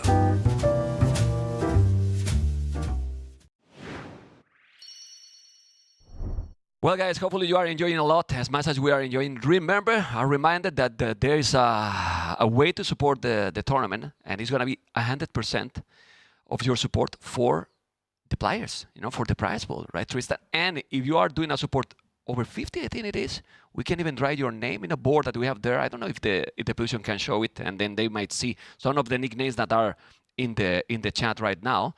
And hopefully they will be prepared. There you go. As you can see, some names that we probably all know. As you can see, oh my God, M. Rajoy. Rajoy was a former president in Spain, but not tell to anyone, you know, that he's donating to the event. Anyway, well, we're gonna see now game number 3. I don't know if the players are prepared or not, but we could go to the draft and see what can be the possibilities. Now, after that game, I will be with you that I wouldn't mind. Well, they are not very ready. They are taking a little bit of a break. But I wouldn't mind to see bypass now. I mean, after what we see, now a clone game. Yeah, I think it'd be really good. Well, I mean, you might not want it to be as messy because Dogao certainly thrived in that messy situation there. But we'll see. I mean, Dogao makes it very clear. He just doesn't like maps with walls. He just doesn't like maps with walls. And the 2 maps available for DauT both have walls. So, yeah. But he's good in late game. Can we just appreciate how much fun they're having right now? Like, they're just bantering back and forth, and I wouldn't even mind hearing what they're saying right now. Yeah. Well, you were telling before that they were probably the players that have been playing the game the most. I think both are. Yeah, DauT and Dogao. Also, Dogao in the former RVK with the Viper when he was starting Viper as well. They have been in the game forever. Yeah, I mean, Dogao, I saw a video of this. Like, many of our viewers watching might remember, like, back in the early gaming days, like, there'd be this like, you'd have like a clan or a team and they'd make this like slideshow presentation video. It's literally just like people with stupid mirror phone selfies and then like whatever music they could find, right? They'd try and make it super epic, but the quality's bad. And by 2024 standards, it's just hilarious. Well, I found a video of an old Brazilian clan, and it was Dogao. It was like 2004 Brazilian Masters or something like that. And then there's like little like 16-year-old Dogao. A little boy, right? A little boy. You know? I was like, whoa, dude, that's crazy. So he was a little boy some time ago, you know? Yeah. It's so cool, man. And it also is. Well, that's what makes our game special. Is that the majority? We talked about this. I think the player here who's the newest to the game is probably Liereyy, and he's been playing forever, for 10 plus years. Yeah. Right. Yeah. So just so much experience, so many great talents here. And Vinchester that looks in quotes childish when you see he's 26 only. Yeah, and Vinch has been playing for over 10 like look, and he's been playing a lot. Like he was, I don't know if you remember that Arabia Invitational on Bubbly Times. Oh yeah, 2015. And he was, if I'm not mistaken, in the grand final. Yep. He was 15 years old. And who did he lose to? He lost to Mr. Yo, who's also here. So Mr. Yo was young, also sometime. Yeah, he was young. We were all young. You're still young. You're still young, but I love you too. But I have to say that like this map should be really, really solid here. But what in the world is this build from DauT? He's going double dock and then a fishing ship? I've never seen that before. Double dock right away? Burgundians or Armenians? Well, I'm going to tell you something. DauT wished that it's not going to be for a long game. Is DauT predicting that Dogao is not going to try and play for water on that side? And that Dogao's going to go here? Because based on the situation... It's predicting correct. If he's just guessing that he can get away with a double dock fish boom, he would be guessing correctly here, because Dogao does not want to play that game here with the Burgundians. What civilization you prefer here? I mean, if they can go late game, how do you beat all the power for Burgundians? Like the bombard cannons and everything. I mean, I weirdly think the Armenians are really sick in DauT's hands. I don't know why. I mean, he will beat Viper with it. Their economy is really strong. And I also think we saw an example yesterday of how if a player's got the free fish here on this side, he's getting, and they could just fish boom, like they're just going to completely dominate with fish traps. I'm hoping I'm going to be surprised, but my feeling after watching Hera play was like that was the optimal play for the map. You've got to win that side double dock or else. But Dogao, then again, it's going to have the free fish on the other side. Yeah. So maybe he could do a similar thing here. And you look at the population difference already. I mean, it's what, 40 seconds different? And with 40 seconds, you are 5 population ahead. I take it. Yeah. I mean, it's 5 populations. He has 4 fishing ships, obviously, thanks to the double dock. And that's going to give him, already 200 resources collected.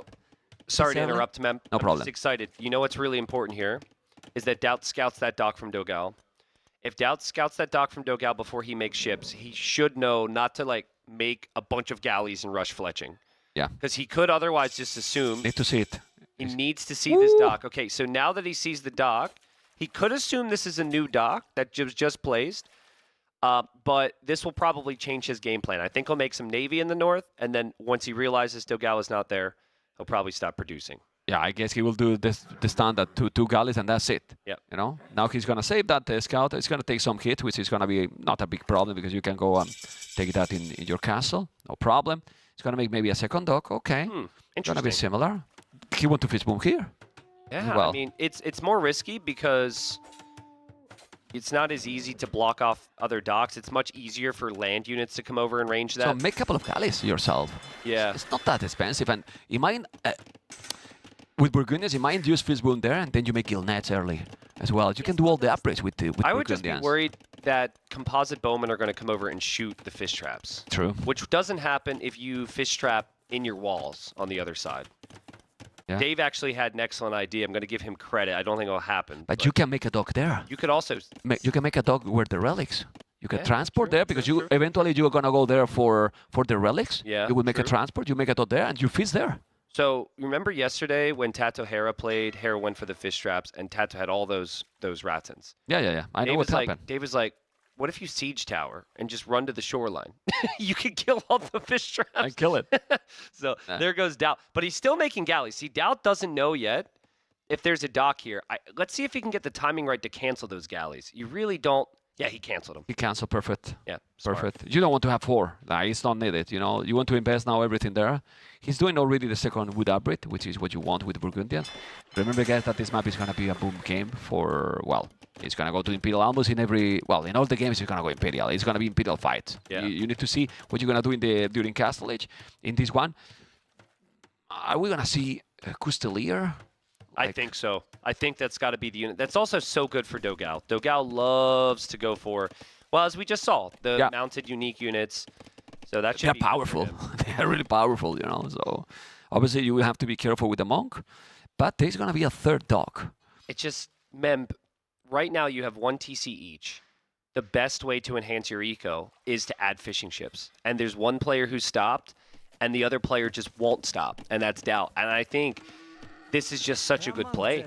And the only thing I could see that could potentially be a problem for how DauT is playing this is if Dogao eventually does get new docks down to go kill all the fish. But that's going to be hard if DauT's got the galleys patrolling the shoreline. Yeah. So He has only 2, and that's a bigger spot, but he's patrolling close to Dogao's base, not in the middle. He True. will go there for the dock in the middle, so it's tricky. We'll see. I mean, that's the situation. He's doing more fish. No, 6, 11, 2 more in the queue. it's just not going to stop. 500 foot more, because that has, I mean, resources collected. I don't know how much it is, but it has to be the 500 foot more. Yeah, well, you also have the wood because of the mule carts. Yeah. So I do think the Armenians are there, but it should be even at least because the Dogao has Bosal already. Yeah. Still, he's going up to cast this. I mean, if you have less resources collected, Burgundians Echo is powerful enough to catch up, probably. Yeah. You know, it's very important what is going to happen now in Castle. It's Tristan on the water. Are they going to contest? It's going to go DauT here. It's going to go Dogao to the left. I think Dogao's going to try and sneak a dock away from his shoreline right now. Because why else would he send Vils? Dogao's got Vils out of his base right now. There we go. 3. Let's see even. DauT's patrol. No way. Choosing the right spot. Dude. Yeah. This could devastate DauT. and there's Was he going to something- see it? Yeah, but there is something I don't like it. Pay attention fast to the economy, to DauT economy. He hasn't clicked up. Yeah, doesn't have the buildings. What? 1,200 foot, and now he has the buildings. That's not a good play. Does he have the building? So I just see a black. Now he did it. Well, I don't know where, but stable. Okay. stable. Yeah. Yeah, but you are like being late a minute and a half that you could be up already. Exactly what he's up. He should be the same time. And man. now it's a problem. Now it's a real problem. Man, those galleys, they were patrolling in his base.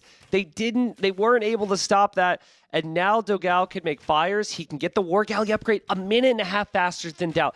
Man, it seemed like it was going to be so simple. But after 2 sneak docks, this is perfect for Dogao. If he was up the same time, I mean, if he's doing those docks, he's fine. Yeah. But with that difference, he will have the war galley upgrade for a minute and a half. Yeah. And he's going to be able to clean it. Yeah. I mean, he should be able to clean it. And if he clean, all the economy advantage is gone. But he has to clean because the population difference is very solid, Tristan. Yeah, I mean, this has been the theme with DauT at this tournament, hasn't it? Yeah. It's just like I could think of so many games against Vinchester, 2 conquistadors running into his base, killing 8 villagers. Just like the initial build, the initial strat's fine, but then just a small detail that he misses out on.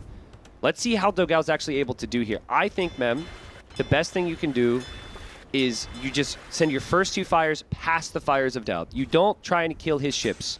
You To the just go water, kill to the the fish just go kill the directly? fish. Just if you kill 14 fish and he needs to re-add them, He's doing a demo. that's fine. He's doing a demo. With the demo and the galleys he has right now is 4 already.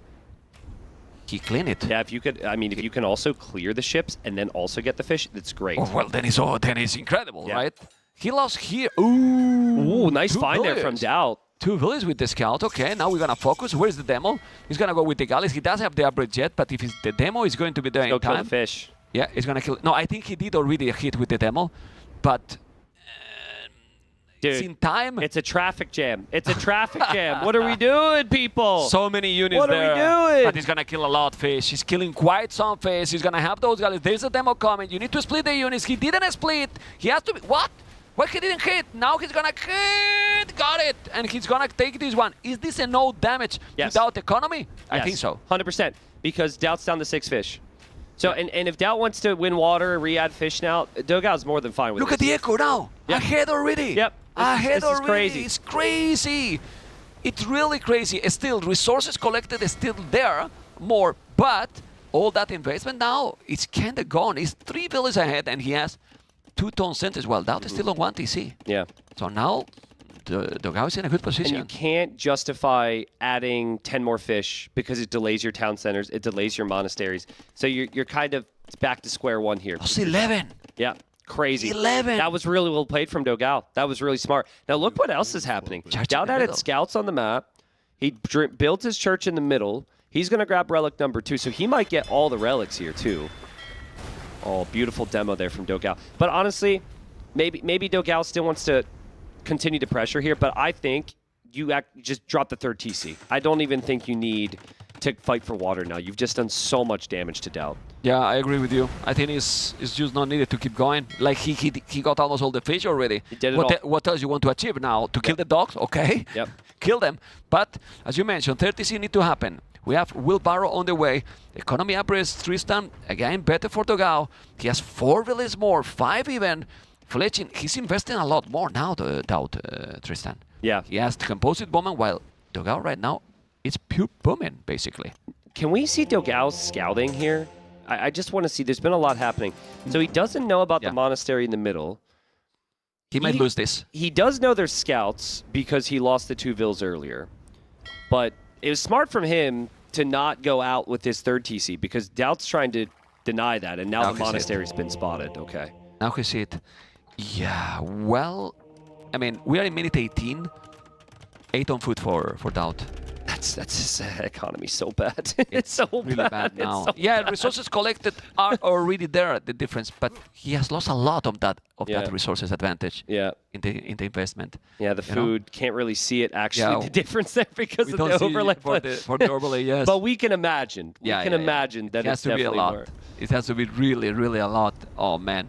Okay, we're going to keep going and see. The 30C is already there, still only on 2 town centers, doing now the 3rd one. What he should do now, Dogao, other than houses, because he's housed? I mean, just boom. Just boom, figure it out. I mean, run around with your Coustilier, try and get some kills, but I don't think he needs to be too bothered. And The if he fish, don't- the fish will probably have to give up. Yeah. Maybe he could try and land a demo there, but it's just 3 TC boom. Simple. Yeah, and in Imperial, if it is the opening according to how is the situation now, Bomber Cannons skirms. Yeah, I like that. The starting one, you know. Yeah. Then if you can go later, Hussars or even Paladins or whatever you want to do, let's see, because you remember that infantry for Armenians are really strong. He's even doing siege. Is DauT going to siege push the main base with composite bowmen? See, I was just going to ask you if you thought it was right for DauT to make 16 composite bowmen. I know they're cheap, but that's a lot of composite bowmen if your opponent's just fully walled here. When DauT is going to go Imperial here? Well, he's trying to take the fish. I don't think the fish is... Well, he's doing more, though. He has 8 already, so he did more there. No, he's doing on the left. He's doing the fish on the left. Okay. I'm sure he's doing on the left. I see some units on the left. It has to be fish on the left. He's got some fish hiding here as well. There you go. Yeah, you see, okay. he's doing 2 some fish fish and chips here. there. I prefer there because he's gonna get the rise on the right. This is an interesting game. See, some people might consider that monastery in the middle to be a mistake. I'm not saying I'm one of those people, but you get a free relic mem out of the first fortified church you built. So now that free relic is just right there. It's like, which you don't you're want. just going to give your opponent all the relics. A chance to take it. Yeah. A chance to take it. You know what I would like to see right now? A transport and Crystalier here. Why not? Actually, there and you're right. Yeah. You're right. You have the water there, so he's not going to expect it. If the fortified church isn't there, I'm with you. But I think you've got to focus. What I want to see is a Mangonel from Dogao. You don't have to worry about composite bowman if you add a little bit of siege. It's just not normal for this map. Typically, they just boom up to imp. But does Dogao knows that he has so many composite bowmen? Maybe not. Probably not. I don't think that he even see the siege workshop. Can we see Dogao exploration again, please? Ooh. Oh, here we go. You see the siege workshop, but now he's coming with the Crystalier. They're very strong, but the composite bowmen are also strong as well, and he has so many. Don't go more. You need to go back. They're good. Back. They're good. I mean, when you have the numbers like this, they kill for sure. Well, They also, really do. there was no armor from Dogao, which I just realized. So Dogao's going to make more. Dogao's going to lose his fish here. But resources collected. Still ahead for DauT, which is why I believe in Armenians. Imagine how good it would have been had he not lost his fish. Mightn't have even been... He might be an imp already at this point. But Yeah, and he will get now potentially those 3 relics, so it's going to be 6 already for him. And that's a lot of relics, but hope that he's not gonna put in the charge outside. Now he's doing the upgrade, and he's mining a stone. Potentially a castle that he will do forward. I don't know how forward it's gonna wall. Dogao keep booming. I think Dogao is confident in the late game. Do you even... So it's funny, right? I saw that fight, and I was like, well, Dogao didn't have armor. Obviously, he lost the fight. Yeah, but the bowmen ignore armor. So it doesn't now, matter. You can tell Dogao's kind of stupid like me. He's like, well, I need armor now. But they do ignore the armor, so that is actually not very helpful there. Yeah, he's useless completely against that. I would love to see a Mangonel or two. I know it's uncommon. I know it's not mobile. And on this map, we've really never seen Castle Age Mangonels. But to try and push that, Siege is the answer. And the crazy part, well, it's true that now Dogao is doing a lot of Crystalier. Yeah, that's why you see the resources now for DauT, and even with all the investment he did, he's going up to Imperial. He's going to drop a castle in the middle of the map. He's doing ballistic. He has the resources. And as you mentioned, DauT played his civilization flawless. Even if he did some mistake that he lost the water, he knows exactly what he's doing. Look at this. He's on the way to Imperial. It's incredible. And the thing that DauT does very nicely here, and he did against Viper when he beat him, is he tries to force the fight before bomber cannons matter. So he's moved to... A lot of people build the TCs on the side. He has not done that. He's just building his monastery, his castle, everything that's exposed outside of those walls in the middle of the map. So I think we'll see early trebs here. And we'll see if this castle actually goes up for DauT. Oh, careful, because he's so many Crystalier. He's taking the monks. That is the biggest problem here. And if he's going with those Crystalier, but there's so many. Is there a Mangonel coming though? I think there's a Mangonel somewhere. Yeah, but it has to be far. It's not in time. It's very far, and it's walling. Anyway, he's on the way to Imperial as well, Dogao. He's up already with 22 villages more. That's a lot of villages more. That's a lot. And if you do the bomber cannons and you don't have monks to convert them, he's gonna suffer to push. Agreed. Against bomber cannons. He's gonna really, really suffer. And I want to see what is all those buildings that now Dogao is doing at home. It might be archery ranges. Can we do his base, Vodka, please? Yeah, I would be surprised if it's not. It's a lot of archery ranges. Siege workshop is preparing the skirmishes and bomber cannons, I guess. Yeah, this would actually be a good time to maybe add that transport you mentioned earlier. Yeah, now you raid, and then what economy is gonna have DauT? And all the armies forward. Yep. Or actually, you could just take out the wall. Yeah. And then you can run around. So yeah, that's but then he see it, and he might be ready, you know. Mangonel is gonna classic DauT split. Look at the charge, how weak it is that he's not even killing it so easily, you know. Yeah. Mangonel is now down. He need to go back. Dogao don't need to fight now. I just need to say this on mic once. Okay. Relics. I'm afraid. Relics firing arrows is stupid. Relics. How is a relic firing an arrow? Why you were afraid to say a that? skirmisher can't fire an arrow, devs, but a relic can. I mean, come on. So those relics are shooting more arrows? Yeah. I don't want to see that anymore. Please, podcast, don't show it. That doesn't make any sense. Don't show it, okay? No, he doesn't have a point. He has 3 points. The 3 relics, you know. Oh, man. Oh, man. Ballistic Botkin arrow is crazy. It's absolutely crazy. Well, we need to report this, you know? That was my way of reporting it. Good job. Well done. TC, gold, stone. Now the archery ranges is going to be ballistic. And the skirmishes, as we mentioned, one trebuchet here. I prefer the longer the games goes Burgundians, I insist. I agree with you, unless DauT gets Halbin, which he could do. And but very I quick. Don't think that is DauT's plan. I think DauT's plan is to just go with these Bowman and Trebs, try and finish the game quickly. Does DauT know he's about to be raided? If Dogao could split up to a bunch of different positions here, this could be disastrous for DauT, and DauT's going to lose his whole eco. He doesn't notice. Copenhagen. He does not notice this. Are you kidding me? Oh man, he noticed now, look at the Echo KD 28. He was behind already in villas, 88 villas for DauT. Dogao ahead with the score. He might lose the castle forward, but if he's gonna be able to do the bomber cannons, that will happen when he has the chemistry that is a very, very slow upgrade. He killed it a lot. Well, still population is similar. Well, that's because DauT, Crazy. That might look bad, but DauT was already looking to send it here and really go heavy on the Treb numbers. This is going to get really fun. Composite Bowmen ignore armor, which means they're actually pretty good against skirms. And the bomber cannons aren't out yet for Dogao because chemistry hasn't completed yet. DauT can still win this game, man. Yeah. I mean, he can for sure. And look at the amount of army he has. I mean, if he kills that, then he can go through completely without army and take the whole base. So what you will do here, what I will do is wall that and fortify the walls. Yeah, maybe. Wall as much as possible. Get time to get the bomber cannons there. Because with the bomber cannons, you can micro against everything. But right now, no. He's doing the opposite. He's opening more. So he's giving more gap to his opponent to come in. And he's going to lose, as you mentioned, all those skirmishes probably. Let's see. I mean, you still have Bracer. So you're still killing the composite bowman pretty quickly. The Trebs are still an annoyance. Bomber cannons are going to be on the way. The Mangonel takes out one of the Trebs from Dogao. DauT knows he needs to push, so I don't think he'll hesitate here. He's just going to send what he can all the time. He'll take the Treb. The first bomber cannon's out. But Dogao's got resources. He just doesn't really quite know how to spend it yet. I think even just the first moment with DauT backing away is a positive sign here for DauT. I will go Paladins, cheaper Paladins as well. Why not? Skirmishes and Paladins. If you don't need to have 40, like you have with these skirmishes 20 Paladins, and then what? Yep. You know, you dominate. And you can snipe all the Trebuchet. This is a difficult game now for DauT. He has 99 bullets only. If the game gets longer and longer, and the Burgundians can go there with the Node Bomber cannons. And let's say what is the cavalry he's going to do, because maybe he's just doing more Custelier. I will go for cavalry. Yeah, I think he's feeling like clearly he's under a lot of pressure, so I think he wants to make sure he has enough skirms and cannons first. Yeah. Yesterday, when Hera was playing, he like maxed out his pop to 200 pop and then made the switch because he didn't want to take too big of a risk not having the army out there. But they're still doing all the armor upgrades, which is waste resources right now.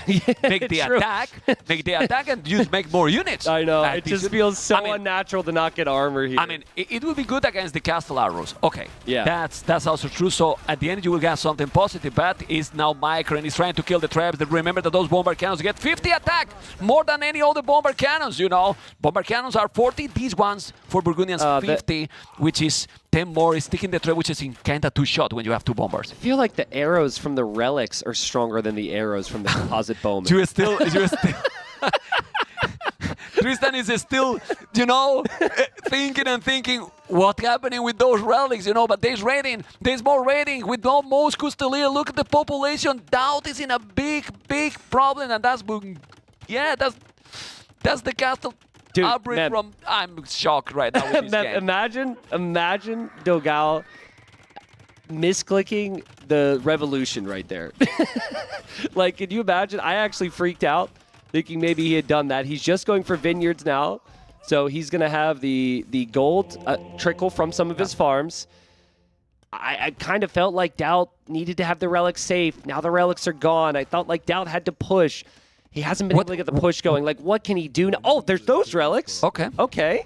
Yeah, but other than that, what advantage has now DauT with this civilization? I mean, he's got a cape. He looks cool in the cape. I don't know.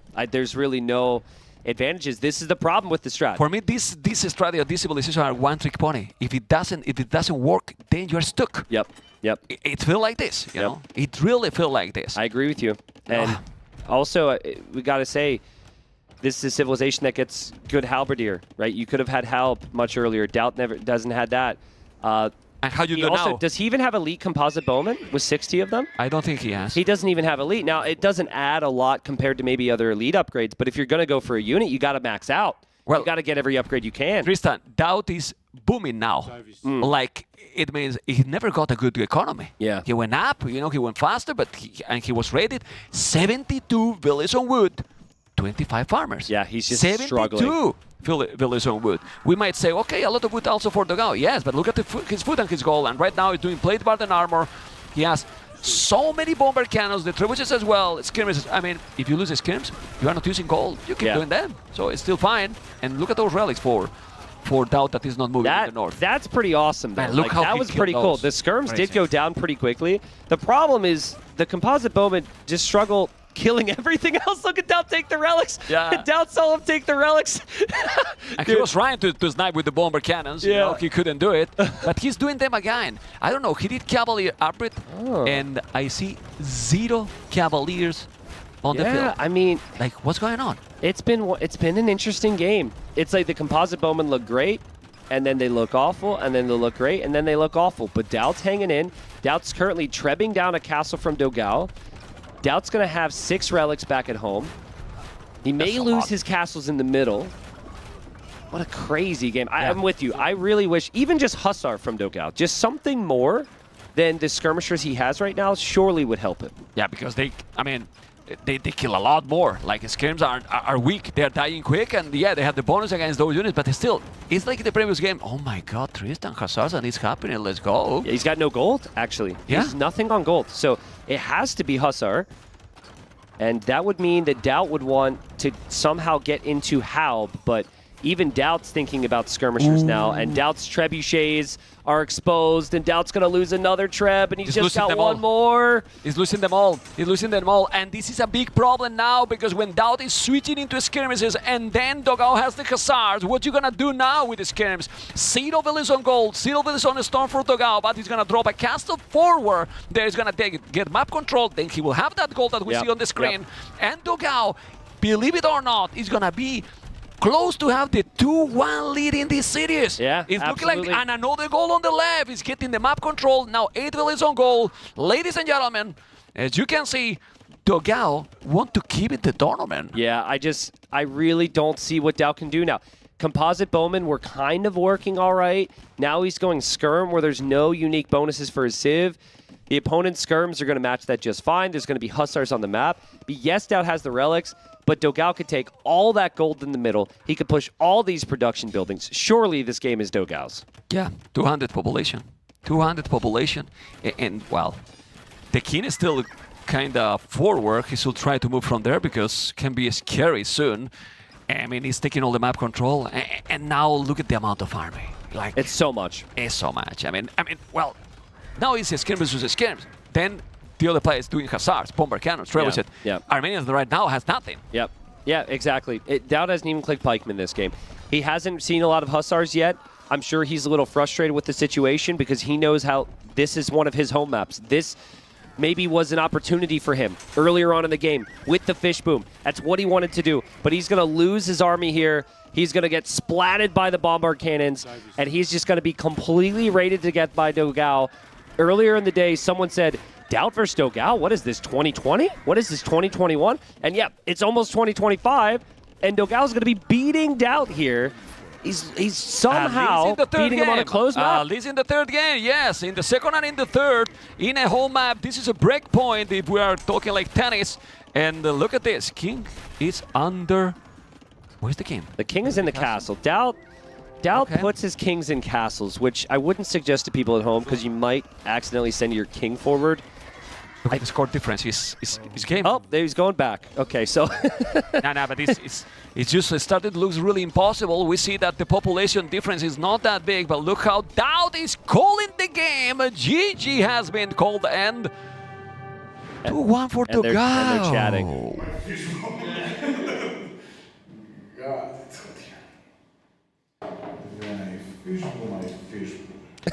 Fish boom. Fish boom. Yep, that's what did it. He's smiling, but it's that kind of a smile like, ouch. You know? Yeah, this is a little bit more serious now. right? Because it's first one, game 1, game 2. I thought like, maybe there are 7, 10 fish, but there was way It's more. not even, like, first I forgot first spin to click up, then I forgot second building to click up. I could be up like 2 minutes earlier, but I didn't have a single building. I had 0 focus. And I think going straight to the bottom and you have a bad save to play against the water and a good saving imperial is good. I just give up the top one and I send tribulate to the bottom to make sure my dock is going up, My economy will be a little bit bad in the beginning, but then I try to sneak the dock on the That's the only way you play. That's basically the only way to play when you have big save. Yeah. But you're still behind, right? Yeah. But as long as you have better imperial HC, I guess you're chill. If you don't kill me in the first push, I mean that's You see? I hit plenty of I know. with my item. But with 5 minutes, if you don't kill in the first push, you're pretty much dead, I think. Okay, well, I mean, that almost seems like a practice session right there where they're talking about things after the fact. Listen, I'm going to say what DauT was thinking right there after Dogao was talking about how he felt this strat was good. DauT wanted to say, yeah, but I should completely destroy you if I don't let you dock my water. If those docks didn't come up, I think DauT would have had a massive lead. And I know he had some issues with the Civ later, but his res collected was still ahead after losing 14 fish and being late on town centers against the Burgundians. His boom would have been 4,000 res ahead. You need to scout there. You can't let those docks go up. They were talking about how many I have lost here. They were talking basically we were talking, and then after that push, he couldn't do any more because Armenians is. I don't like them in that situation. It's like Dravidians in other maps. If you don't win with your strategy in opening, then what? I mean, you think all the units they have. If he's doing champions, 100 HP, and cannoneers. Yeah, that's fair. That's fair. All the counters. All the counters, they don't really have anything there. Yeah, but imagine the push. Like the push that just happened there it took down Dogao's castle. It made some progress. Imagine if he's 2 minutes faster to imp. He wins. Yeah. It just comes back to the fish boom for me. DauT's going to be kicking himself. He's now down 2-1. And we'll see what he chooses to go for. He's got to get 2 straight wins. Yeah, we're going to have now game number 4. But before that, guys, quick break, and we keep going. And now, a word from our partners. Look, you know how exhausting it is to control all our fine electronics at home? Well, I think I found the perfect solution. Elmo, come here. Come here, boy. Sit. Hey. That's a good boy. You're fine. Sit. More. Couch lamp. On.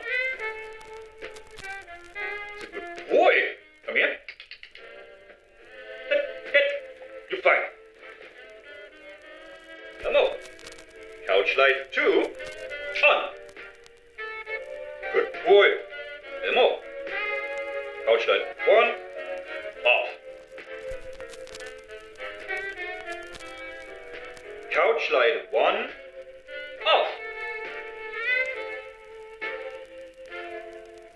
Maybe it's time to try something smarter.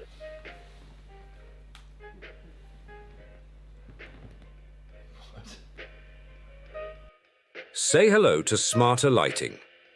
Hammer Smart Lights bring voice control, energy efficiency, and 16 million vibrant colors right to your fingertips. Oh my, what a terrific alternative. More smart, more home. Hammer.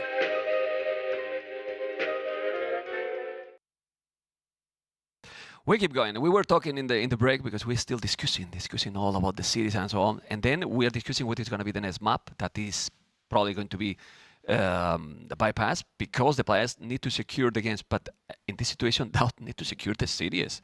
Well, it's not bypass. DauT's actually going to go tide pool. Yeah, so you got 1 home map remaining, and you have 1 enemy home map, and you need 2 wins if you're DauT. You're going to play them both regardless. He's going to want the series win. He's going for the momentum option here. He's going to try his hardest map first, go for tide pool. If he wins that, we'll feel the confidence. Dogao will feel the pressure, and then he'll go to bypass for game number 5. So we'll see. I think if we could see the civs real quick, I think it's probably going to be Persians for Dogao. It has to be. Yeah, because like to pick Persians first, to only have 2 maps remaining, one of them being bypass, I think he'd go Persians. He's amazing with Persians, a great hybrid civ. You see the two players talking to each other right now. They seem to be having fun. And that's what's so fun about having all these players together here. DauT seems to be like complaining, like he's angry at himself or something right now. But honestly, Dogao civilizations are OP. Like, also, if you pick Malay, can pick Malay for both. For bypass or tight pull, I will go for tight pull with Malay. Yeah. You know, and then Bohemians. Bohemians is definitely better than anything Dogao has remaining for bypass. Oh, it's just amazing. It is really amazing. Malay and Bohemians. It was switched the score for a moment, so I got confused for that reason. But Malay and Bohemian civilization for DauT, it has to be really amazing. Or you prefer Persians? I think. I mean, we saw the exact matchup before against DauT. It was actually Persians from Viper against DauT's Malay, and Viper was able to just destroy DauT there with Malay. So I would say that. I think it's close. Yeah, but Viper is Viper. I agree with you there. And also, DauT got to learn some lessons there and say, like, maybe I shouldn't have done this or that. So we'll see. But yeah, I agree with you. I personally think Persians are slightly better in the early game. So Dark Age and Feudal Age is going to have to be Dogao's focus. But long term, if this goes imp, it's all about the Malay on tight pool. We definitely know the players a little bit more than people in the stream. How do you think it's going to be now the pressure for DauT with how competitive it is? Because it's now or never. If you lose now, it's basically out of the top. Yeah. I mean, the pressure's on. I think, I don't know, like just hearing how he was just talking there, I think he said the words, he's like, just no focus, just losing focus. Like maybe he's just not quite clicking right now. That happens. And that happens for a variety of different factors, but I think most people who are watching can recognize that some days you feel like you're amazing at the game, and then other times you feel like it's just not there for you. And that is human. That is normal, but we're not used to seeing that amongst the top 10. But the reality is, when you have to travel so far, come to a different environment, have all these different factors, that can happen, that does happen, and maybe that's been an issue for both so far. So we got Persians for Dogao, we got Malay for DauT. It is a repeat of the matchup DauT played against Viper, but they are a bit further apart here. Massive pond in the middle, and then water on the outside. Yeah, Dog in the outside. The only game that we saw dogs in the middle was yesterday with the Viper and Liereyy. Then everyone else in this map is going with the dog at the outside, which is the most standard and probably the safest way to go. Yeah, so if we could see Vodka click the fish just in that corner, just to show you. So I want to explain the difference. Not the short fish, the deep fish. So we've got 4 deep fish there, one's in the corner. Compared to the deep fish in the middle, if you just look at that, there's so many more, right? Yep. So you basically have enough fish to go fast castle on the outside without having to completely relocate your fish. And if you do have to relocate your fish, you actually have to move them to one of the other 4 corners because there's not a lot of deep fish on the side areas. So this is almost always fast castle into TCs because the fish are not going to be valuable. If you see docks in the middle, that'll maybe come later. Even more with the civs. Like Malay can be super quick, Persians as well, because they have both TCs are working faster. Obviously, Malay a lot more with the uptime, but the TC for Persian is going to be working faster the whole game. So, regardless of the economy bonus, which one do you think is going to be stronger here? Because we always talk about the Malay timings, but I think Persians can compete very well here. I like Persians more, but I like Persians more if you do a combo of water and land. With the dogs as well, bonus. Yes, exactly. So I would like to see Dogao go Feudal Age here. I'm a little surprised. I personally would prefer, if you want to go Feudal Age pressure, to maybe try and go for the dock in the middle. But I've seen Dogao add that dock later on the back of scouts. And the thing about Dogao, he's kind of predictable in what he's going to do, and so are the Persians. So I think this will be fast feudal, scouts from Dogao, and then he'll adapt from there. I want to check if we can zoom out a little bit more. The resources distribution. How are the goals located? For example, for blue, for DauT, he has all the gold in the, I will say, in the same area in regard that is on the left. In mind that Dogao see this, and then he's coming through this area. Yeah. Look at the other goal that he can take DauT. It's so far. Yeah, it's really far. So far. I think you only really have 2. I think you have a main gold, and then you have a 4 tile. And then the other one, maybe there's still technically far. a third. Still far. Yeah. But the others, you can see how, if we go to red, he has both in the same area. Then the other one is on the right and closer. Yeah. A little bit closer. So I would prefer a little bit Dogao map in that regard. Yeah, so DauT against Viper, he went delayed Feudal Age into Fast Castle. So he went fast castled. Now he ended up getting completely overwhelmed by scouts and by fire galleys. It didn't look good. I'm wondering if he's going to try something similar here. I think he's going to click up. Yeah, he's getting loom. He's going to click up. And being the melee, he's still going to have a really fast uptime here. Yeah. Dogao did the loom? I don't think he did the loom. No, he does have loom. He did. The loom too. Okay. Yeah, he's going to click and he's going to be like 1 minute and 15 seconds. Yeah, 17 seconds to be up. It's still going to be slower. He has more population. I don't think that's a build for a fast castle, right? Nope. He'll be up quick. Not for DauT. For Dogao, even less because he's up 24, 20 villages and 4 fishes. He's going to go scout, I guess. Yeah, so Dogao is definitely going to go scouts, but I think he watched exactly what Viper did against DauT. Viper went forward villager for a forward dock and for a forward archery range and scouts. But the thing is, Viper had scouted everything. Look at Dogao's scouting right now. Dogao's scouting, he doesn't see any docks. So he doesn't see a dock in the middle. I think he assumed there would be a dock to the right from DauT. Now he's probably going to know that way he's exploring. That the dock is in the north. Yeah. So I think that Vil will go dock the north there on the other side of DauT's woodline. Or just base? Or maybe he's going all around. It might be that now he see the dog there and he say, well, he's not going to be here at all. It's able to even send the village through this. It's going. It's going to make the dog there. Yeah. But you cannot go so close because Malay dog has the extra bonus. Yeah, You're going to see it. True. I mean, we can check the POV from that Malay dog, please. Vodka, Fog of War. Look, I mean, now, cannot be so close. Now, DauT is also scouting the middle now. So DauT can tell that Dogao hasn't scouted middle. So they're both going to be looking for each other. Scout shows up for Dogao underneath the TC. He'll want to get scouting on what DauT is going for here. And he is going to see that DauT is also going scouts. Okay, so DauT won't know about the sneak dock. Oh, man. And DauT also doesn't know his opponent's going scouts yet. And Dogao loses his scout, and he doesn't know about the dock going up from DauT in the middle. Wow. Well, but for now in the middle, he doesn't care too much because he's not putting himself a dock there. Yeah. He's completely in the outside. He's not walling completely at home. But this is really good. He's going to lose the fish. I think DauT has a fire galley somewhere. Did it pass? Didn't he make a fire galley out of that dock? He did it, but it's right there. It's there. It was going the other way. But he's going to come now with another because he has the dock on the in the middle. He needs to go back. He's going to be chasing him all the time, and then another will appear from this area. Yeah, it's going to sandwich those fish. That's a really nice dock position from Dogao. And the question is that galley that DauT has on the queue, in what dock it is? In the outside or in the middle? Yeah. It's very important to know that. I would be shocked if it's in the middle because he didn't see a dock. Yeah. But it's very easy to misclick and just produce the fire galley. You mind that you are clicking multi, and then you click both? No, it's efficiency. He's fine. Yep. He's in the north. That's great. He's coming now with the scouts, DauT as well. He has 4 scouts. No scouts at all for Dogao. And he's focused more on the castle age, I believe. Yeah, I think. He's walling all. Dogao just full walled. Yeah. Now DauT's going to add archers too. Water and go for the fast castle. Yeah, so let's see if the kills can actually happen here. There's no repair vills around here for Dogao. And, Dogao, you've got to kill that fire galley. I don't think he noticed it was weak. There's a lot going on. He didn't notice it was weak, so DauT will save that. Didn't notice. Still, he has the bullet there, so he's going to repair that one. He's going to make another. The Persian's economy is just so sick. It's really sick, Anyway, Dogao has 29 seconds at LTC, DauT 0. Very clean in that regard. He's having now 2 galleys. Going to take this one, and DauT didn't notice, so he's going to take it. You need to kill it. I think, he doesn't know that dock is there, so he might think that will never be repaired. And it was worth getting the kill, but he goes a little too far. He's going to save it. Oh, come on. Even just like a spark.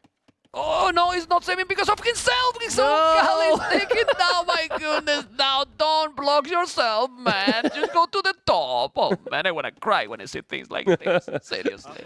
He blocked himself, man. Yeah. Oh, man. Thanks to the game for that, I guess. Man. So far, I'd say it's pretty even here, Mem. But that sneak dock plus the dock on the other side is going to make life pretty awkward for the fishing ships DauT has in the north. And now he has a dock in the middle finally. Okay. Dogao has now docks everywhere as well. They work faster. It's crazy. And I'm telling you guys what I mean with this. 29 seconds at LTC, and he's only 1 village behind. When it should be like 3 with Malay. Because you have, the timing up with Malay give you 2 villages extra. and Persians will catch up the economy all the time. And then, with some archers at home here, Dogao, and maybe some skirmishes soon, he will be fine to defend this area. He's going to move, and he's fine. Tell me. I don't think DauT's going to expect the archers, so he could lose his own archers. Okay, he did just notice. But he's going to lose his fish in the north. Dogao could also contest in the middle. I mean, this is great play from Dogao. This is his home map. Like, he loves the hybrid situations. He's played very nicely. He's going to kill every single fishing ship on the outside there from DauT. And DauT hasn't been able to break in. DauT has clicked up to Castle Age. But Dogao's going to be right behind him. Yeah, it doesn't matter now because he's going to have second dock in the middle. The middle is going to be taken as well for Dogao. He has to be really careful. Well, there is a scout and archers there, but the water kinda important here, you know. And I don't think that is that's a nice find. Okay. That's a nice find. A Ville's a Ville. They both lost a Ville in the shoreline now. But DauT is there's a lot happening right now, and so when you make it to Castle Age this fast, you really have to make a choice on what you upgrade. You can't upgrade everything.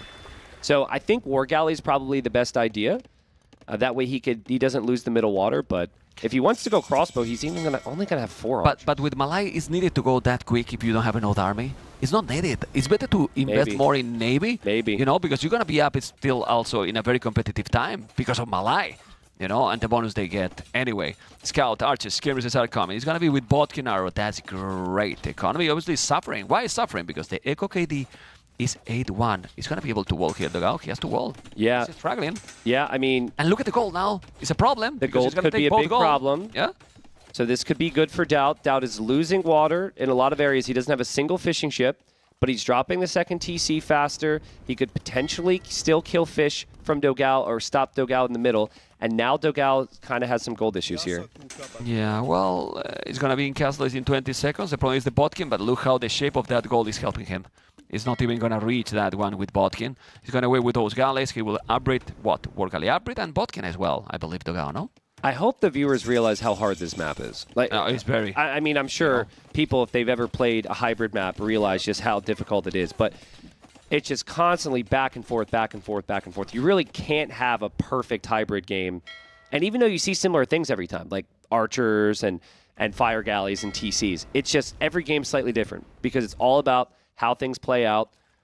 I think Dogao will be fine on his gold here, Mem, because he has Bodkin Arrow now, but he needs to reclaim water, and he lands a really nice demo there. Oh, and he's coming another. Okay. No, he didn't get a single kill. Oh, because he lost it. Yeah. They killed it. Oh, man. Well, you are greedy. Yeah. And you paid, you know. Yeah, oh, my he didn't God. want to. Don't be greedy, man. He didn't want to use it on the weak ship, and then he got out of position, but he does kill off that army. He can get back to gold. And for what you said, for how much things are going on, you know, because he didn't micro at all here, DauT. He just lost everything with that army and with Botkin. Okay, Bozo now here, score. It's scary. I always like to make this question when I co-cast with pros, right? And I'm gonna also ask the question to you. Do you think that it's not that you are not a pro? Okay, Whoa. Well, you will understand my question now. Okay. When you see that the situation here is almost the same population, but you see that difference in the score, 300, 400, it can affect you in your gameplay? Like to force you to make it more aggressive? You understand it? It wasn't that bad, Tristan. I mean, I'm still hurting. But, I mean, the score does... It's always good to have the score lead. Always good to have the score lead. But DauT will know right now that there's probably 4 to 5 fish remaining for Dogao that are very inefficient. Yeah. So you're not really that worried. So at this point, especially since DauT built his second TC before Dogao even could, and now DauT saw that the TC's coming up there, DauT's going to think... this score is a bit of a lie right now. He's going to think that the Ville count's even or he's ahead, and that's exactly what it is. It's actually 53 villagers for DauT and 42 right now for Dogao. That's really good, even though taking in consideration that Persian's TC work faster is looking great now for DauT, sorry. It's impressive that losing all the fish he lost, 27 seconds out of TC. So he somehow managed to have the economy to keep going. Now, a little bit weird to see. Well, why is DauT going exactly, you know, with Malay again? With Malay, you know, it's ridiculous, right? It's crazy. Just can't. It's crazy. It's DauT, like. I mean, I was going to make an argument, and now I lost everything, you know, because like I saw the cabarces with Malay, and I'm really shocked. I mean, but still, Hiseko. it's going his well eco's good for how it should be, right? Yeah. And he recovered the middle. Wow. As you mentioned, and all this happened because it's so many things at the same time. It's really so hard. But he's sit down himself on a very comfortable situation, 3 DCs, and booming smooth. Look at the values in the queue. DauT is in a good position now. In a very good position. I think he is, yeah. Let's recover. I think, like, so we laughed at the Cav Archers because the last time we saw it, it looked really bad, right? But he just needs a unit for now to offer a little bit of map control and to defend. Huge demo there from Dogao. Okay. And he still won't give up on water. But, yeah, I mean, this game's going to go imp, man. Most likely. If things play out, this is going to go imp. And like we said, Persians have the Dark Age benefit. They've got the Feudal Age. I think all throughout Feudal Age, they're better. But when you start getting towards imp where you don't get Bracer on a water map, that's a big, big problem for the Persians. And if you go, for example, just half an Arbalest. Just half an Arbalest. In a similar situation, economically talking, what you do with Persians? Yeah, you'd have to go Onager, but then Malay of Bombard Cannons, monks, Bombard Cannons, with monks Siege Engineer yeah. as well. Like, yeah. I mean, in this kind of map, that is tight spot, I like Malay a lot, Persians, if you can rate, well. Vodka keeps pointing out that there is that idle villager on the dock. Just stuck there. Forever. Yeah. It's triggering him. Yeah. It's triggering him like, come on, on, man. You can tell it's bothering him, yeah. I'm happy to be here with 5 cities and don't want to see that villager there. Yeah. Come on. Yeah. You're trolling me or what? Anyway, look at those galleys here. Still, DauT boom is outstanding now. It's exploding. Horse collar on the way now, yes, because probably there's no fish, of course. And 81 values, 56. I mean, it's close to 30 values, Tristan. Yeah, and back to what we said about score earlier, he's probably like, okay, score is very close now, and I still don't have fish, and he has the potential to fish on the outside. That's not good for DauT. We're seeing that Cav Archer numbers from Dogao overtake him, but now is when DauT needs to plan about that next step.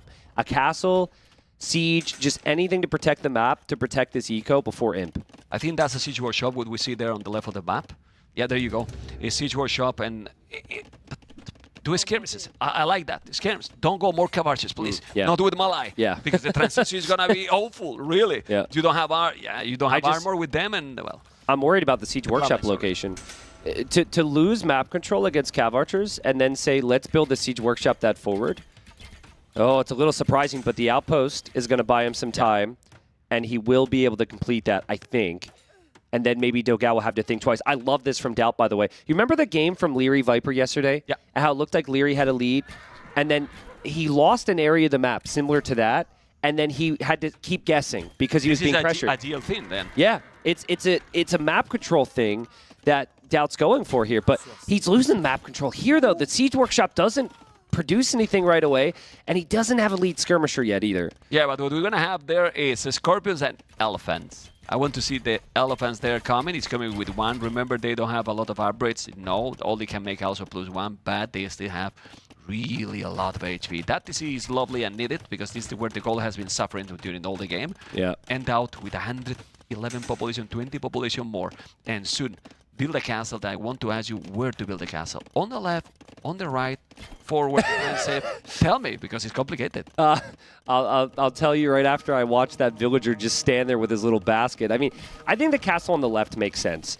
But you determine that based on how you're going to play early imp. If he can actually get elite skirmisher here, DauT still hasn't clicked elite skirmisher. With 9 skirms in the queue. Yeah. 9. It's just not 1 or 2, the focus isn't there. The focus isn't there. But if he can get elite skirm and take map control, I don't actually hate a forward castle. Forward castle fast imp could be really good. It's only 1 archery range, Vodka. Can we check how many archery range he has, DauT? I think DauT's probably got 2 by now.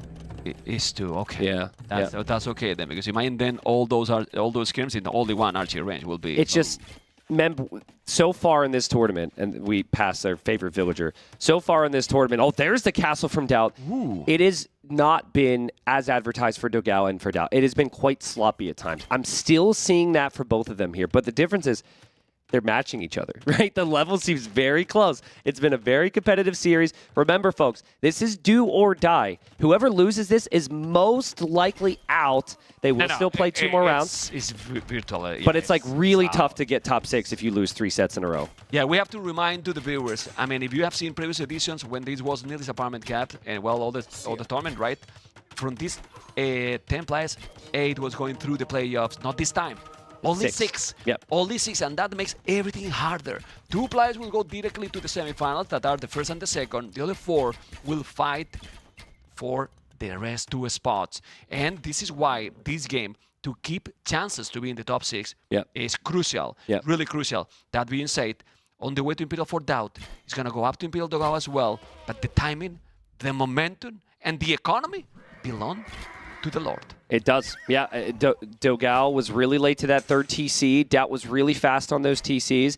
And Dogao has only ever had the 6 fish on the outside. Now, DauT went for that Wilds castle. Like, that castle is crazy. That's for a Treb push, but you need Army to back up a Treb push. He has no ability to get Army there right now. He's still kind of being pushed, so he also doesn't protect himself on the other side of his base. I like this from Dogao. He's not seeing the skirm numbers. He's not seeing the armor. He's just pushing right back into DauT's base. It's a smart play, at least for now. Yeah, he's doing now cannon-baits as well. He has his skirmishes. I don't know where the skirmishes are. Well, he's coming half of those in this area, so he's going to force him to go back. Ballistic is going to kick him in a moment. Doing another TC.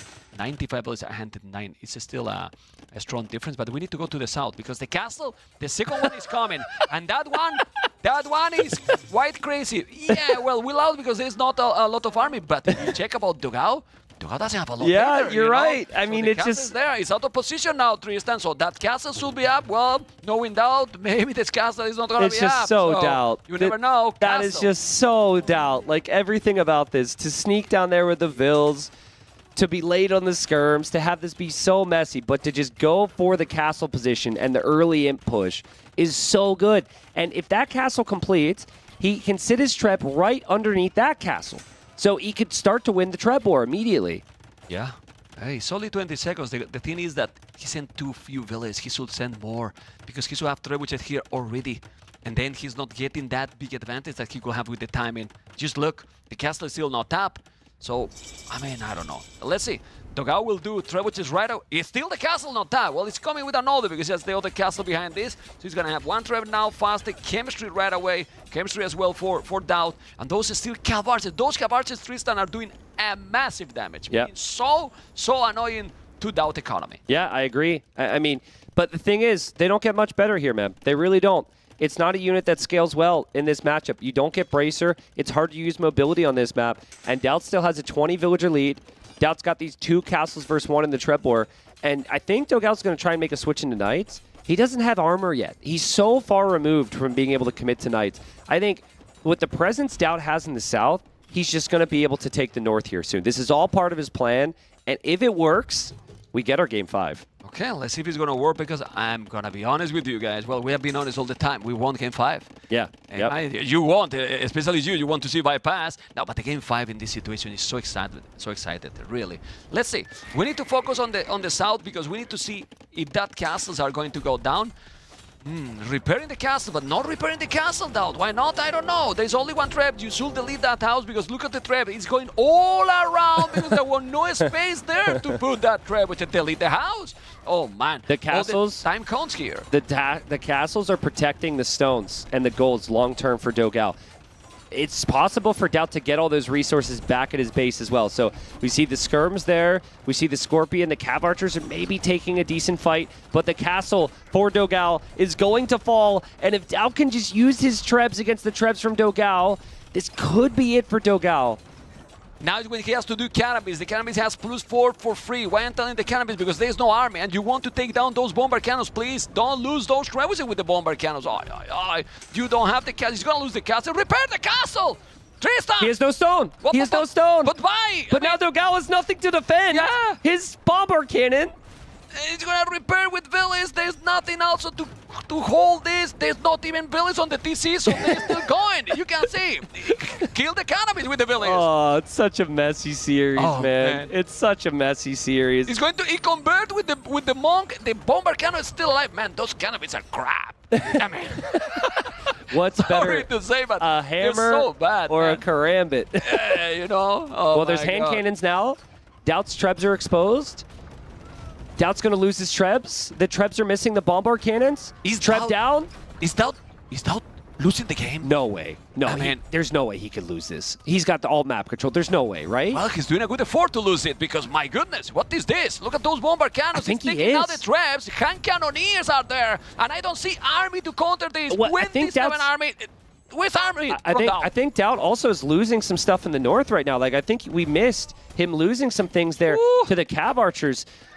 DauT has no army, as you said, man, and his production buildings are all out of position. His forward castles didn't do enough, and Dogao has just exploded in population. With 145 villages, 10 army. Yeah. 10 army, and remember, Malite cannabis that are cheaper, our units very cheap, they get half the population. You can get 100 cannabis. with that economy, yeah. You still can get 100 cannabis. But for now, he does have army. He's going Arbalest. We said before that Arbalest will be a good option against Persians. I agree. The critical thing here, though, is that now Dogao can think about how Karambits probably won't be an option for DauT because he's going to lose his castles. And he can actually go Cavalier now. Yeah. Cavalier, you can start to get the upgrades. He's super late on the upgrades. I think if he's doing Savar, but going full Cavalier would be the play here for Dogao. Plus 2 extra against the range units as well, so they are great, and he can do, well, he has hand cannoneers. Obviously, I think Dogao, to make that Tristan a bit more farms. 30 farms feel a little bit low. Don't know what you think. I agree with you there. He's diving in with the hand cannons to snipe that bomber cannon. Oh, man. But it's an expensive loss. He is going to take the castle. Oh, but it's good, man. He's getting the map, but he's getting the map here. Yeah. And he's doing another castle now on the left. He's going to the right. I don't know what you think, man, but this series has been one of the most entertaining of the tournament, man. It's actually really fun when people are perfect. Yeah. And down in Dogao, they have had their struggles at times. You know, one player with a misplay, the other player with 2 epic plays, then followed by 3 epic plays, and then a misplay. But it's to their credit, oftentimes it's the opponent making the other look foolish, right? It's the moment as well. Like, if you've seen cleaner play from both of them, it's probably because they've been sitting at home, comfortable. They haven't had to travel to a different destination and go through everything you go through with the LAN event. The destiny in this event is in this game. Yeah. It's here and potentially in the next one. Look at those Arbalists now. DauT is starting to micro. There you go. This is not DauT. This is not DauT. It's a combination of Liereyy, Hera, and TheViper. As you can see, all those Arbalists going to take the hand cannoneers, the villas as well. But now you need to take the trebuchet. You need something else. He has 6 Arbalists. Where's the army? He's still making hand cannons, and he just Dogao. He's now stuck. It's almost similar to what was happening with DauT. Like, DauT was making a push, and then he had nothing. And now Dogao, he seems unsure on what to do. Amazing micro from DauT, and DauT's also adding Navy in the middle, which I think is critical here. Yeah, it's getting it's cannon galleons. I don't know if he's elite. Now he's doing galleon as well. DauT is recovering. He's coming with a lot more Arbalists. The Arbalists is the play here, and then you can make some cannabis, and the cannabis will do damage here with the skirmishes. Yeah. They're very cheap. He's getting a guy in here, and population rise and rise a lot more for DauT. There was a moment that was looking that the game was going to snowball. It seems that DauT has stabilized. Really. Yeah, and he has what you want in late game scenario. You have a castle on each side of your base. You have high relic count, so he's on 4 relics. And then he's got Navy control. So it's trebuchet versus Arma. I can't deal with this, man. I mean, okay. I don't know. Dogao is he seems stuck right now. He hasn't exploded in population. He's going for skirms, which, as we've said so many times, lack bracer, which could maybe be a problem. And he's going to go Hussar now, but he's just now getting his first armor upgrade. Like, this is so late. Yeah. He's not going to have the time. Slow transition for sure. He needs a lot of resources to do the whole transition. And the dream from Tristan from T90 that to see game number 5 with bypass, it can come true. Yeah, it's going to happen. Man, but this has been a messy series. A messy bypass game is going to be crazy. It's going to be crazy. Yeah, man. Yeah, man, because we're going to be debating for the first minutes. It's going to go boom. It's going to go 1TC. It's going to do what? But the game has to be over. It's still not over. 200 population, 130. Yikes. Those Arbalists taking now all the bomber cannons. And I believe that should be. But then, bring trebuchet now. Yep. Actually, you know what I would love to see right now is Elite Battle Elephant from DauT. Oh, he's up against all-in Skirm. Well, Elite Battle Elephant could be amazing. Yeah, with that eco, because he also doesn't have a lot of castles for Karambits. Yeah. Why not drop stables and try elephants? Persians can't counter that here. Yeah. Well, he's going to make another here, as you can see. The building. Oof. I mean, DauT is losing a lot of Harpalest here. Because he's sending lonely against Skims. Skims that has also the +4 armor, so they hold those cannon galleons, as you mentioned. He's also being annoying. He's taking some more economy from Dogao. Dogao population is still struggling a lot. The score difference is now very clear, you know, but you need to work and finish the game. Do you want to get also maybe your opponent exhausted? Yeah, like. I think they're both exhausted right now. Yeah, it's not a big effort, right? Yeah, I think if he's doing exhausted his opponent, he's exhausted himself too, right? Yeah, yeah.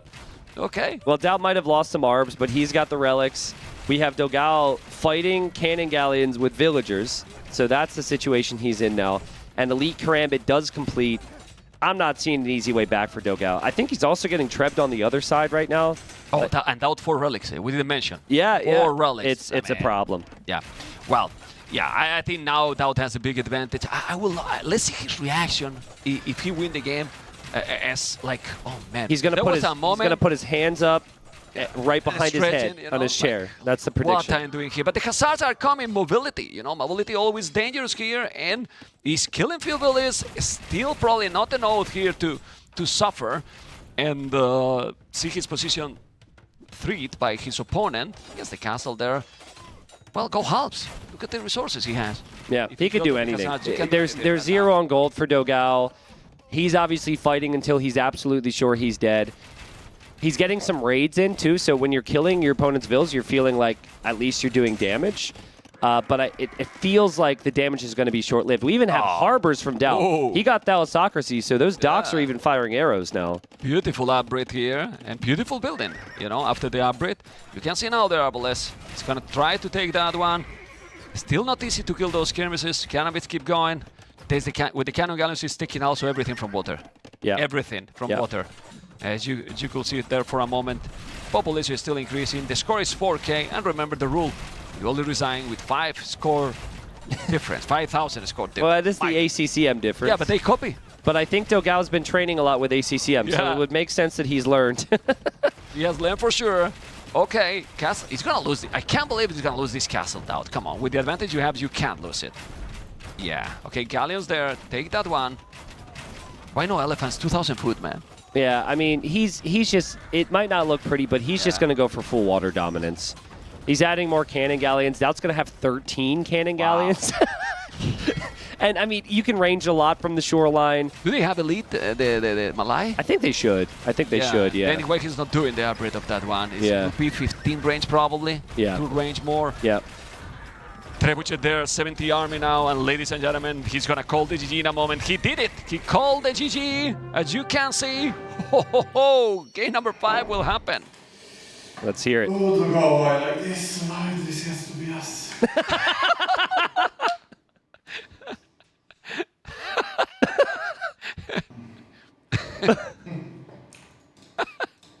Another draw.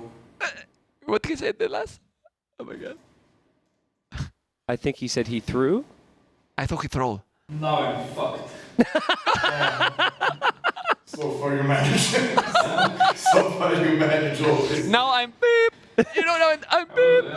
I don't know why you wait for TaToH instead of bypass. I don't have Sims for bypass. That's something that happened before with you and you beat me, so... what do we have for bypass actually? Literally nothing, huh? Yeah, but now they talk less. Now they speak a little bit less. It's absolutely amazing to see them. Well, and now I'm sorry. Now I'm fuck. Yeah, well, I mean, his draft isn't like good. I'm destroyed. But telling your opponent now I don't have civs for bypass instead of making DauT think that maybe you have a crazy strategy in mind, probably not a good idea. Can be mind game as well. No, that's Dogao. That's just Dogao's personality. Being There's no straight. That's just how Dogao is, you know. Because it's Berbers left. Yeah, Berbers. Well, and for late game, it's not bad. Yeah, but he's expecting some clownish here, you know? Yeah, we'll see. But we got a quick ad for you before the big Game 5. And now, a word from our partners.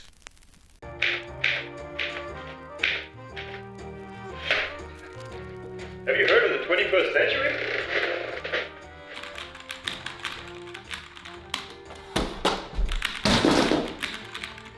Why settle for clacks, clunks and jams? Say goodbye to sticking keys. And welcome to the ultra-responsive, quiet precision of the Liereyy Exodus 760 mechanical keyboard. With our Temu red switches for ultra-silent key presses, anti-ghosting with N-key rollover, and 1 millisecond response time, this keyboard will keep up with your fastest moves. Whether you're gaming or working, you'll enjoy precise control at the speed of light. Get yours on mueller.de. In case you rage, we do not cover costs for damaged screens or unfinished castles. Hopefully you guys enjoy as much as we do, because we have been casting this game forever, Tristan, but we keep getting surprised with the players, with the games, you know, with the tournaments, and we keep enjoying like if we're doing this for the first time. At least I mean, when the sets are like this, man, so when the sets are like this, it's amazing. And it's funny because when we started casting, these two were at the very top and facing up against each other, and now here we have it all these years later. So big game 5 here. A reminder of the stakes. After the 5 days of group stage, of which we are on day 3, 6 players will stay alive, 4 will be eliminated. And both of these two have gone 0-2. They have not won any sets yet. So there will be one set winner from this that maybe still has a chance to stay alive, but the other one probably in a rough position. So a big, big series here, because most likely whoever loses this next game is probably out. We'll fight for cash, just to improve the position, you know, to get a little bit more money, which is nice, but, you know, they want to be competing. Competing in the top 6, but I hear the game already. Ooh, game number 5, guys. The decided game is there, and we have Bohemians versus Berbers. As he was talking, I mean, I prefer Bohemians for sure, but you only have to be careful and execute properly, because if he's doing, for example, like it happened all the day in this map against the Kongs from Vinchester, then doesn't matter what civilization you have. What I mean is, you need to be playing smooth, because Berbers, in late game, well, you got Bombard Cannons, you got Hussars, Camel Archers, you got Mobility. Yeah. You can do the job. It's very good. You know, it can be fine in late game, honestly. So I'm going to explain kind of the thought process right now as a player, because you're going to go through it with process of elimination. So the most natural thing for the Berbers to do would be to go light cav opening and adapt and go map control. But then Dogao will say, well, what if he just goes Hussite Wagons on my face then? If he goes Hussite Wagons, then I have to add Siege, then I could be screwed. So then Dogao will say, okay, well, what if I go Fast Castle Camel Archers here?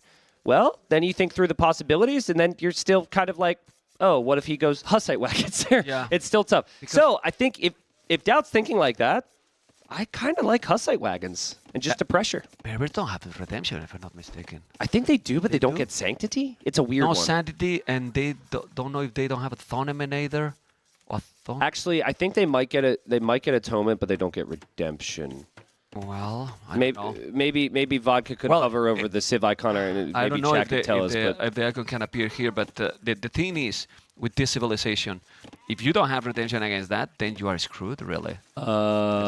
Redemption and no Sanctity. They don't have Sanctity. Okay. They have the Tournament. Well, then the monks are fine. They're okay. They are okay, you know, and also, you know, the attack for the Hussite Wagon are not that great against the monks then, so it's fine then. I insist then. The civilization is fine. Okay. That thing is terrible. Well, you play it properly. I'm going to tell you how DauT likes to play this map. Yeah. He likes to play this map as he's been playing this entire tournament. He likes to play this map as he's been playing this series. Messy. Yeah. Messy. Remember when in Hidden Cup 5, he dropped a castle forward in his opponent's base without loom? Yeah. You remember that? Yeah. Like, DauT loves to go aggressive. I also remember in a show match promoting this tournament against TaToH, who's actually standing right next to us. But he said decider. He went, remember, DauT going aggressive, DauT kind of forward monks, fast castle. Like, DauT loves to go all in here. So I think we're going to see monks. I think we're going to see a castle. I think we're going to see a lot of craziness here. And I don't know if Dogao is going to be ready for it. That is going to join us. Yeah. He's going to try to share with us what DauT is going to. Yeah, what's DauT going to do? Come in. Bohemians, Berbers. Oh, does he go aggressive or does he go defensive? Because his Civ is good.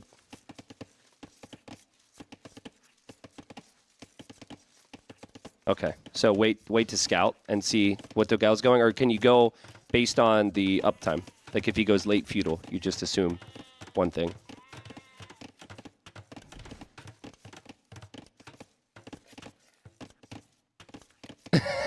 I actually believe they cannot hear you right now, TaToH. According to the chat, they're saying TaToH is muted. Is that true, chat? TaToH no sound? TaToH muted? Well, TaToH said he thinks he's got a good matchup, and he thinks that and he thinks he will adapt. Okay, now TaToH, now say something. Say again. Hello.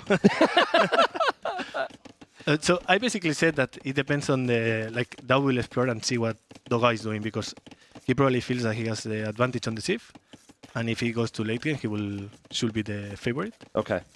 So Berbers is a surprise pick on this map. And yeah. He will probably be exploring and see what Dogao is doing. Okay, got it. He said that he didn't have civilization for this map in the break. I want to ask, because this is a little bit slow. Do you feel that this is going how you expected?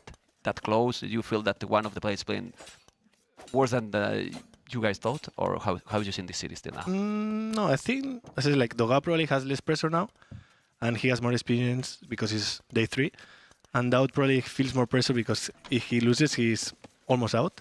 So I think both factors are important as well on this series. What do you think about just roughly speaking? I know we're not seeing it here, but my thought process was Hussite wagons. Hussite wagon monk through the middle.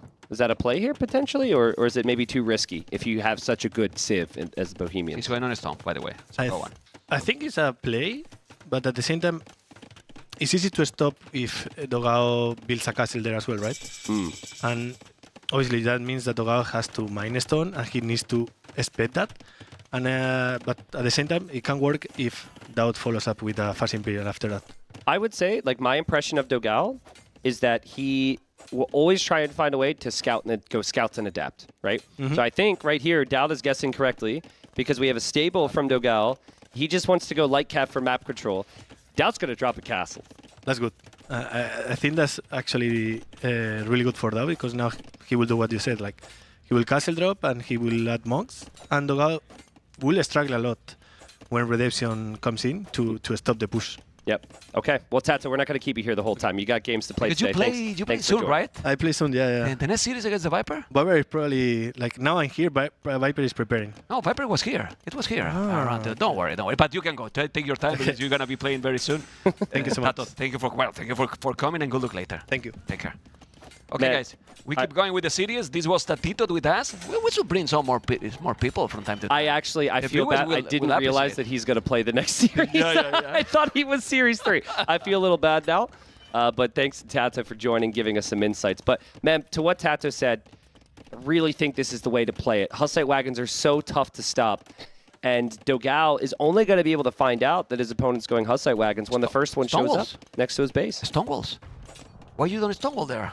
Well, because Stonewall here. Yeah. You have to go then all around, or force him to make betters. If he's gonna go with castle, Hussite wagon, and so on, it's gonna be a lot of economy invest. Well, Mem, you are saying the words that are correct for a player who is expecting this type of aggression and likes to defend from it. But that's not Dogao. Dogao likes to drop his TCs. He never wants to invest in stonewalls, because then he can't drop 2 more TCs. But he did market, not Palace in the stable. He can buy the stone. Maybe he did the market because of that. I don't know. Well, if we could see Dogao scouting here, and that's right, you go for the market so you're able to buy and sell resources. But crucially, if you go for the market, you can't build the siege workshop right away, because you need to go for a blacksmith. So he will see the castle now.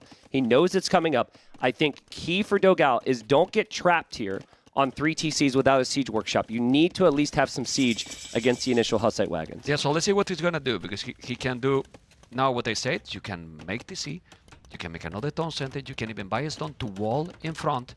I will definitely wall 100%. He's walling. Smart. That's smart.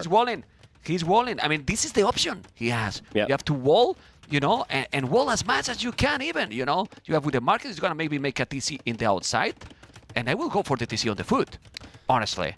Yeah. Because the wagon will have to go all over the map, and not going to be easy to make damage there. Yeah, if you're going to build a third TC, you definitely want the TC on the outside. No loom there for Dogao. No loom. DauT will try and get the Vil pick. I prefer to kill the scout. Because now you go outside, and he doesn't know. He needs even the wagons to go, which is very slow. Yeah. So one relay is not the end of the world, and he's walling it at home. The problem is that he's going to see probably, the walls he's going to see eventually anyway, so I think he's fine, Dogao. That was nice from really nice from DauT there to get a peek though to see what's happening. This helps him make some decisions. So here's the thing about Hussite wagons. They can actually take out walls pretty quickly. So I think if DauT wishes to, he could go for 5 Hussite wagons and just bust down the wall anyways. Siege Workshop could feel natural, but let's see how many Hussite wagons he chooses to make. So far, he runs into the wall. He's going to start attacking that wall. It's going to take him a long time with just 1.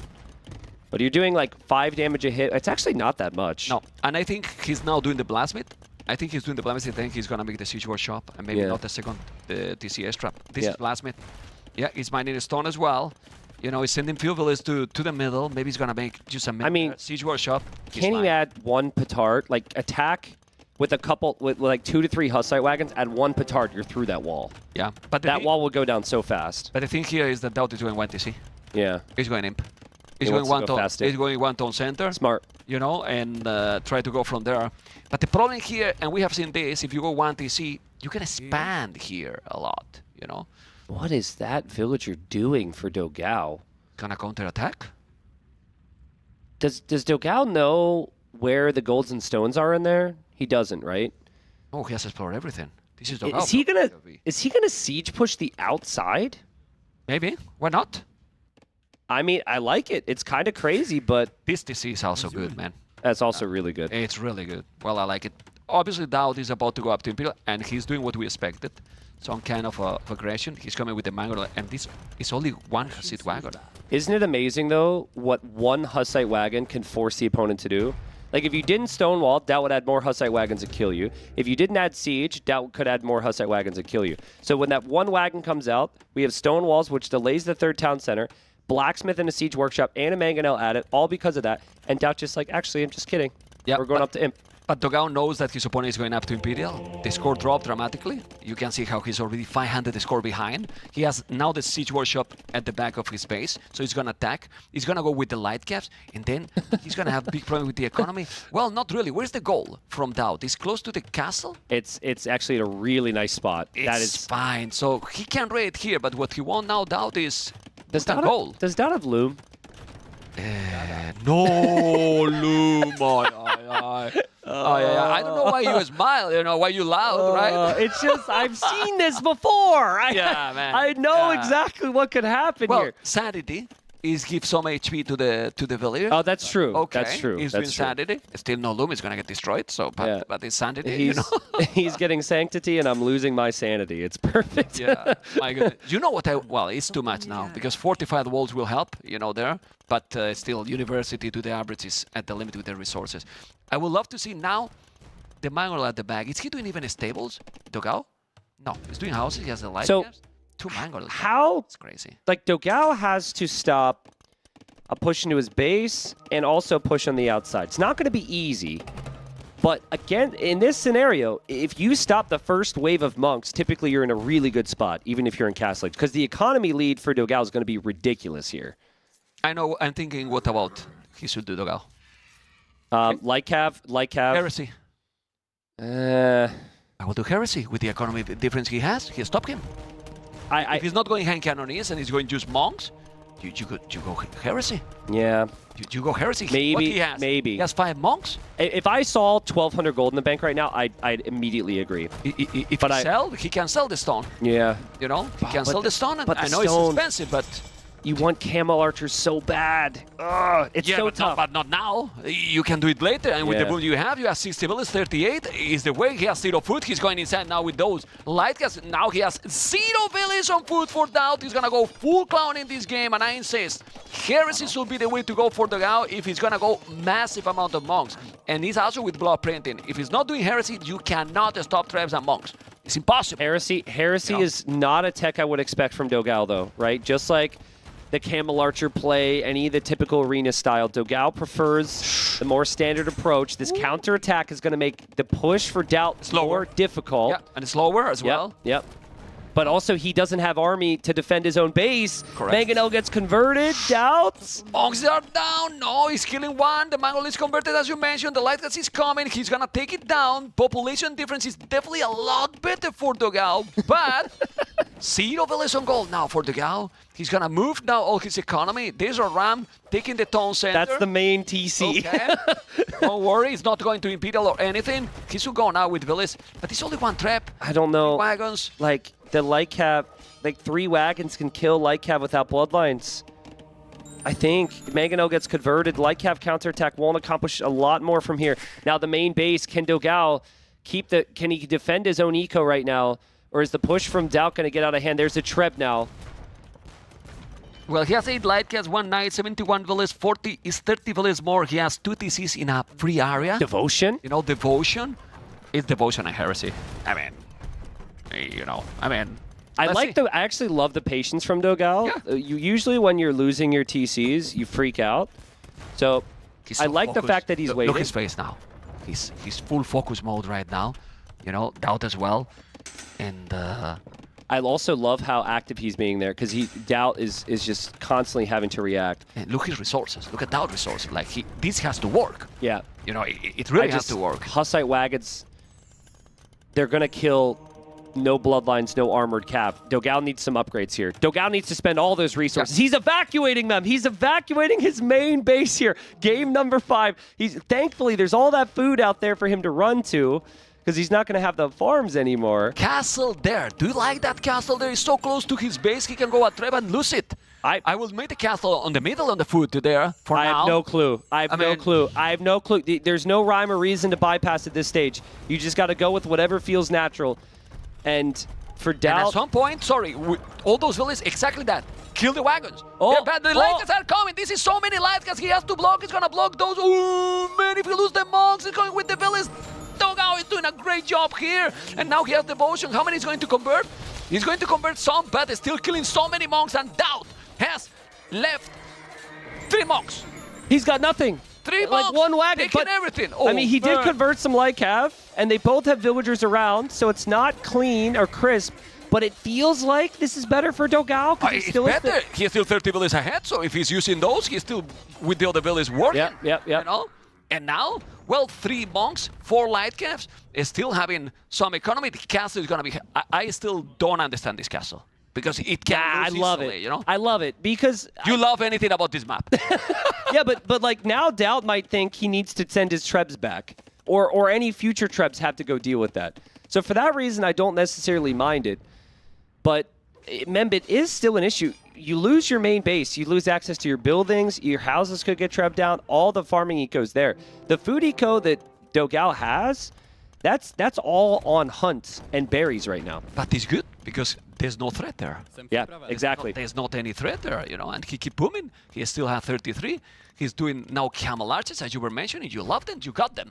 You know, and there you go. You wish something in this map, and you get it. I think, yeah. I mean, listen, we tested this map like freaking 50 times to get the food on the outside and get the balance right, where the guy who gets his base pushed in. But now you understand what I mean. Yeah. It's too close. But think about it. Think about the sacrifice. You spend 650 stone, so you can maintain your 30 villager lead and not get pressured as much in the main base. That's true.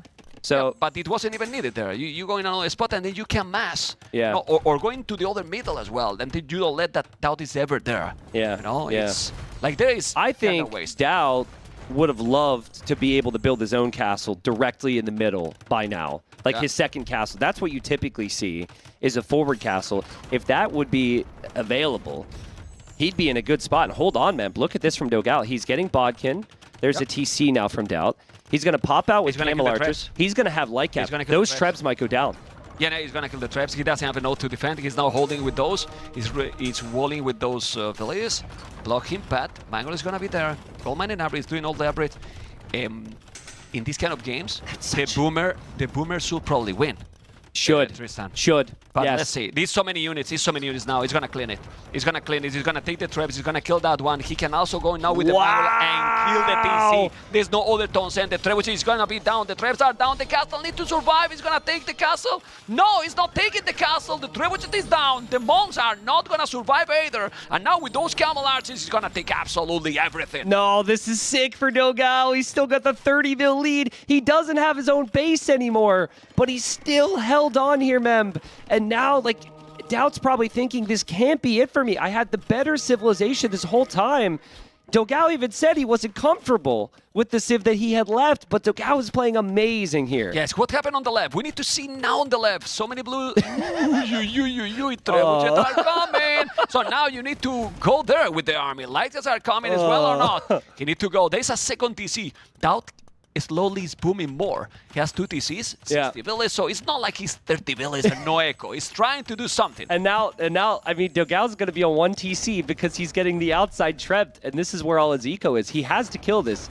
He really needs to get some upgrades. Like, maybe Bloodlines would help, but this is what pressure does to you. You can't make the proper decisions. Yeah. Dogao's going to go to the other side now. I think he's going to bring everything back and try and kill that force there from DauT and put an end to that. Okay, let's see if it's going to happen. The resources are looking really good. The army is coming. DauT's getting pikemen. Yeah, Bohemian pikemen. It's just in pikemen. the best time now. It's in the but he has camel archers. The camel archers are going to be fine because you're going to hit them back, and you can do the job. You just need to kill the monk. Need to kill the monk. Wagons though, no bloodlines. Ooh, the pikes, man. The pikes are great here. That's an amazing fight for DauT. Ooh, he converted. He converted really well those. Look at the army numbers. DauT with a lot of army now. Tristan, so many units, and the castle probably is going to be down. He's going to take that trebuchet. He has to take it, but look at too that. Much army. Look at now, so many villages. Too much army. Too much army. Hussite wagons are too strong. The pikemen are too strong. The monks are still there. The camel archers won't be enough, man. The TC's going to go down for Dogao. There's also Trebs again from DauT, pushing back that castle. Dogao needed to clear that there. But he didn't. He did, and now look at the population. DauT with double the army is still behind 30 villages, but that's gonna change probably. The castle, it's repairing the castle forever. I think and the TC is down. The Treb just got sniped right to the top of the screen, top of the screen, top of the screen, top of the screen. Treb goes down, and now the castle for Dogao's also going down. DauT's building a TC outside of the walls of Dogao's Well, base. it's booming. It's booming now, and now it's 70 villages and with so little idols. DauT is starting to have a decent economy. Yeah. He has also 3 relics. That's nice spot there for the stone on the right. But villages on gold for Dogao, literally zero. Yeah. 0 right now. You can see the mangonel. Oh man, what a game. The score is still the same, Tristan, but it seems that DauT is now gonna take the lead. Yeah, I think he's got the better comp. Remember, he's an imp as well, right? The monks can convert any of the siege or the camel archers, and pikes do lots of additional bonus damage here. So, problem for Dogao is he hasn't had upgrades just because he's been getting pushed. Ooh. He hasn't been able to focus, and DauT's got amazing value from his army. And even when it got messy, he just continues to send more pressure. Castle for Dogao will complete. That gives him some pressure, and now the camel archers are here. Camel archers coming, gonna raid down, gonna take all the monks, I believe. Let's see the micro, no ballistic, but doesn't need ballistic against those units. He converted quite some. The thing is, Hussite wagons wreck camel archers. Like, well, they wrecked so everything good. Actually in this situation. Yeah, like you need a combo of camel archers and light cav here, and it's really difficult for Dogao to get that. Again, armor and forging, like he's got the food. Ideal world, he's able to actually invest into those upgrades right now, and then I think, because the pikeman number's low, he has some opportunities, but it's so tough when you're losing your base. The problem for DauT is that he can't push 2 spots at the same. You look how the push in the middle on the left now. He went back. Now there's nothing anymore there, and the camel archers are there. Then he's defending his base. Obviously, if he's never going up to Imperial Dogao, DauT will keep booming, and there will be a moment that it will be 100 villages. Dogao's trying to wall this off. I mean, I love the idea. But that's not going to work. Come on. Can we please quickly see Dogao's Fog of War? Because when we see Dogao's Fog of War, I just think it's hilarious. He actually will know that DauT is investing into eco in his original base. So if DauT's ever not pushing, that all gets raided. That will all be raided by light cap, 100%. So you see the light cap now. The light cap actually do a good job once you get up. And now better, he did already +1. He has Bloodlines +1. Okay, ballistic finally for DauT. He's gonna take that siege workshop. He's trying to move and doing another tone send. He has a stone almost for a second castle as well, but you need more gold. Yeah. Dogao needs more gold. He has only 2 villages on gold. It's not a node. It's not a node. It's very complicated situation now for Dogao. I think DauT is stabilizing here. It might get the game. He is, but we have a TC from Dogao in the north. Oh, 3 TCs at the same time he's building. And Dogao's also walled the other side, so it's not easy for DauT to get there with this army. And I think Light Cap Camel Archer can actually kill this now, or at least get close to it. It's the first time in a long time I've been confident that Dogao can actually take a fight against that. But unfortunately, the castle's gone up for DauT, so he could just make more wagons, he could protect his trebs, and now, yeah, Dogao just placed his farms like 10 seconds ago, and he's going to have to abandon them. Now he's raiding. There's not that big difference anymore. Look at the walls he did here. Yeah. He walled whole area. So smart. I like so it. smart. I like it. Well, he could have walled this here. I still believe that the castle he did here was a little bit better out of the walls and surprise with the camel arches. Let's see. Castle I will mean, never be right now, the most of Dogao's eco is right here. It cannot get pushed any further. He needs to hold the line. Can he do so? We have a big fight. I think best game of the series, and it's game number 5. Amazing start to day number 3. Dogao can never go imp. He has to engage against this. DauT's trying to make a switch to Arbalest, but he doesn't have the upgrades yet. Dogao's being patient. If Dogao can clear this, he's time to breathe. Doesn't have even fletching. He's coming. He's coming. The camel archers don't even have an armor. He's going to have now. The camel archers are going to dive in here with those legs as well. There's so many units for both players now. He's going to be able to kill the monks. I believe they will. But look at those how set the wagon. Are taking everything or not? Who is winning this battle, Tristan? Help me, because it looks like it's I think Dogao is, and DauT wanted to place a forward castle, but he's going to lose everything here, and Dogao's going to hold on. Luckily, DauT has a castle here, but what is this game right now, Memb? Losing a lot of units, as you can see now. DauT is going to switch completely another units with chemistry. Fletching will be Arbalest, as you can see. But Dogao can't stay forever. Yeah. Castle is 1,400 stone. It has to, though. He's going to drop a castle here. Is that him or is that DauT? Yeah, but look at the castle now because he's coming with more army. 140 population Dogao, and Dogao is going to Imperial. Yeah? He's going up to Which Imperial. TC? Which TC? You got to be very, very careful. Okay, that's you say that this is the best game of this series, and you are lying. You think so? Yes, because this is the best game of the tournament till now, you know. So you are lying, man. And now look at those light cats, and the most important till now, because the winner of this one decide a lot, you know. There's the archer. He's coming with the trap, which is a now ballistic. He's gonna be able to do the job or not? Well, I mean, those are still basically Castle Age crossbows, but I think DauT's just a couple seconds away from the upgrades. This is a big window for DauT. It's a really big window. He's going to have 30 bracer chemistry crossbows. But of course, in the game that keeps giving, he's getting all of this eco rated by Lightcav. Man, but he's raiding everything now. I mean, all the stone that Dogao had, where it is. He sell everything. Population 150. Is that Imperial Town Center? No. That was Wheelbarrow or something. Okay. It was not even that, but still, he's coming now with the trash. Outpost all over. Village all over as well. And Echo KD 30-24. The KD also benefit Dogao. That's a lot of farming eco behind this, Mem. And a lot of traps here. And now those are Arbalests. How do you kill those Arbalests? You need a lot of upgrades. It's difficult. Yeah, Very difficult. You need Cav with all the armor, or a lot of Camel Archers, maybe some Genitors, but you need time. And I don't know if Dogao really has the time anymore. This is such a crazy snowball. There we've got a Vil War happening. Thank you, Vodka. Very important Vil here. But like 30 seconds away from Imp, and you still have to wait for those upgrades here if you're Dogao. He's going to completely lose control here, it feels like. Yeah, the castle is going to be down. There's no more castles, right? No more castles. So you cannot even make elite Camel Archers or any upgrade. Arbalests are coming. You need Genitors.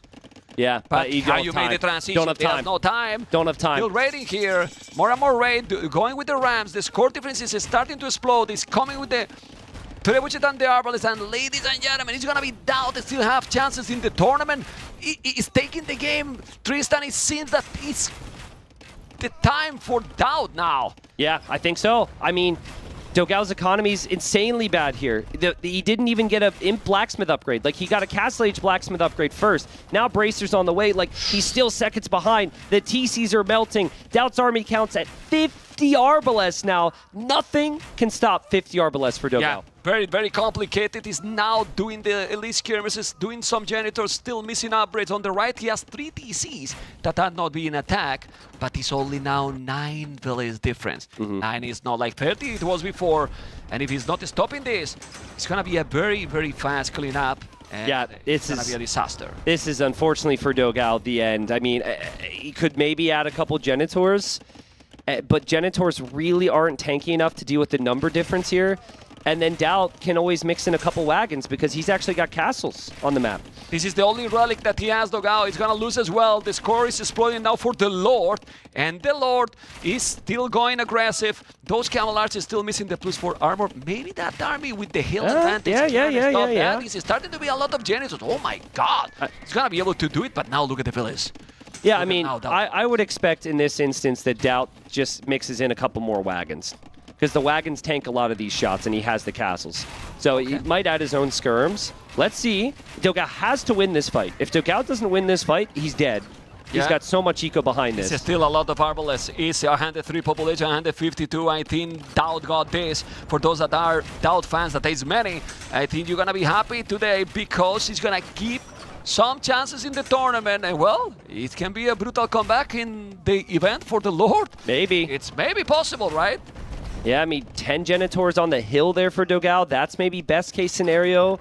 DauT taking some time to get those eco upgrades. I feel like with the flow of this game, he should realize now that this is his game to win. So he might not want to push it and finish him right now. He might just want to play it safe.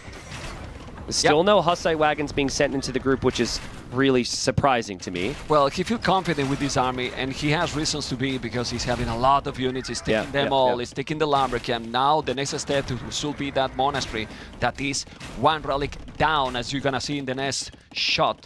He's 3,000 score ahead. Dogao is doing a castle on the right, but so he is. DauT doing another castle too. In the north. In the north, please. In the north. Yeah. Yeah, it's a castle from both. Yeah, but look at now. It's a DauT series, all right. Where did the Camel Archers come from? I don't know, but what is a DauT series without a DauT castle, you know? It's not the same. Man, if he doesn't know, he's going to lose 20 vills. That's a lot of vills. He will lose them. It's still a lot of army. And he doesn't know. Yeah, he'll lose them all. He will lose them all. Does Dogao have a chance? Like, he's making villas. Janitors against ARBs? Look at the villa, is different now. Yeah. God, he's losing them all, man. Oh, man, I'm not even screaming because maybe they can hear. No, 3,000 score difference, still popular. Elite Camel Archers or Elite Janitors? I think it's Elite Janitor. It has to be Janitors, right? Yes. I mean... They can stop them. They're a better version of a skirm. 4-ton centers in the food area. Yeah, and Dogao just lost a lot of vills. DauT did. It's actually funny. DauT might actually run out of gold because most of the gold was already taken from this side. Yeah. And Dogao's got the other gold on the other side. There is some gold there. Oh, and he's doing the last armor upgrade. He still has a lot of army. DauT has so many units. He has so many units. Why he's not doing with the traps? Just go with the traps and swear to God, make Hussite wagons, DauT. Like, it's a tanky box truck thing. Like, it stops arrows, man. It's they don't do anything. Such a good addition here. It's bothering me so much. Like, we cannot the amount of times in this series, I love them both, where they both are in great positions, and then, the moment just gets to them and they can't get there. It's just insane. But maybe it's not needed, man. I'm sorry, I'm getting too crazy. I think DauT's still doing just fine. I'm supposed to be the crazy guy here. What is going on with you? I'm getting real heated. Anyway, look at those arbalets and skirmishes. Forging now for DauT. I wonder for what unit. Maybe the pikes. Still, the population difference is insane. Both players are trying their maximum. We can really see that they are trying their best. Both players to keep going. Dogao is still booming and booming and booming. He still have 40 farmers. Yeah, I mean, but they're all right here. They're all right here. Well, like, I thought Janitor could maybe hold. It seems like DauT's just outproduced the Janitors with skirms. Okay, taking this castle now down. But now the only chance, if he get the resources, will be here. Cheaper Cavaliers. He has 40 farmers. Still have gold in the bank. But still need a lot of upgrades. Yeah. It has only +1 armor. He has to defend this right now. Like, he's got so little eco around the map. Has to stop this. I don't know. DauT's population is at 190. These Trebs have done so much damage all around the map. There might be an instance of a Treb push from Dogao, like against that one castle there. DauT sees it though, and he's Trebbing back. Well, I feel bad for our Observer bot camp because this is only the first series of the day. Being a long one, a crazy one, and in most of the games, he has to be looking in several spots all the time. Everywhere, He's probably gonna go updater to DauT and Dogao. What the hell are you doing, guys? This is insane, you know. I cannot focus. I have forces more in front of me. Oh, man. But look at that, though. Now we have DauT starting to push the other side of the map. And the bombard cannon from Dogao gets sniped by the Trebs, which continue to be epic. The Treb there now is going to be saved by Dogao. Camel Archer will snipe the bombard cannon. No, because he's going back just in time. Ooh, he did it. Wow, that's crazy. He did There's so much happening. Still, it's crazy how DauT managed to survive in the early stage, and then he's still now on 200 population, double the population that Dogao. He's now hitting this area, taking the toll centers, and guys, DauT in an epic series against the Brazilian player who is playing his best and is definitely doing the best series till now in the tournament. He's gonna be unable to beat the Lord, as you like to call him. And the Lord, Tristan, is gonna keep chances in the tournament, because right now I don't think Dogao can do anything anymore. I mean, the Genitors are really valuable when a couple Hussite wagons don't get thrown into the mix in the main army, and it still doesn't matter. DauT could just outproduce with skirms, take reasonable engagements here. He's done the right thing to hit the rest of Dogao's eco. Dogao's not going to have an eco in a moment. I don't even know if he knows this has happened, actually, because that to him was maybe the one space he thought was safe. And yeah, you're right. DauT's going to stay alive. He's going to stay alive. He's going to stay alive. And guys, this is the game. He called it finally 3-2 for the Lord. And let's listen to that.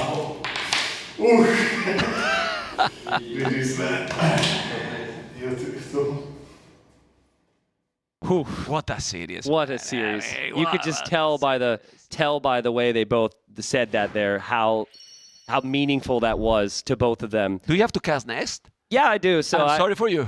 I'm gonna go get another coffee because I want to rest now. You know, and if I want to rest, it's because this season has been something wild. You know, something really wild and exciting, and a lot of DauT fans are gonna be very happy. You know, sorry for Dogao for sure because it's very hard, but let's see what I mean. I don't know. Production just said that chat asked me to also do the post-game interview. Is that what you said, production? All right. Why not? All right. I guess I'm also doing the post-game interview. Thank you, chat. And so I'll also cast the next series, man. But just to close out here in a second, sorry to steal that from you, but it's chat. Right. What a series from DauT. He stays alive. I think he does have to maybe tighten up a little bit against the rest of the competition. It was crazy messy here today. Yeah, because imagine who's going to be his next opponent now. Yeah. I mean, potentially could be TaToH. Yeah, could be. Could be. If TaToH loses against the Viper, because Viper cannot beat, they played already. That's why I mentioned TaToH, you know. So it can be absolutely amazing. How you feel? DauT says he's exhausted. Awesome. Is this how? Well, guys, it's more commercial break, and then the next one, it will be. And now, a word from our partners.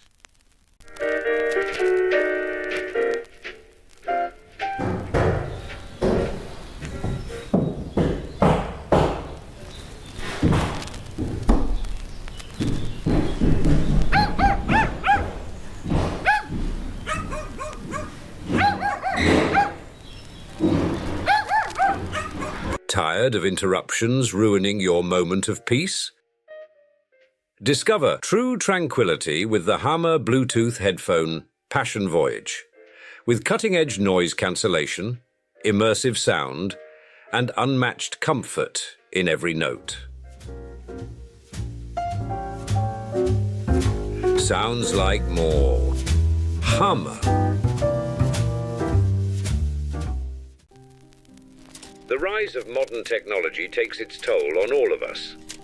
Hours and hours at your desk leads to stiff necks, aching shoulders, sore lower backs. But there is a solution. Back Force. The Back Force 1 Plus doesn't just stand like a rock on the digital battlefield, it transforms the way you sit. With Gamer Pulse LED lighting lasting up to 20 hours, this chair is more than just a seat. It's a throne. Personalize it with patches for your nickname, clan tag, or any custom text. Because your chair should be as unique as you are. Every Backforce chair comes in a wide variation in colors, including this noble white and gold or black and gold colorway, and the GamerLegion Special Edition. Sit like a king with Backforce.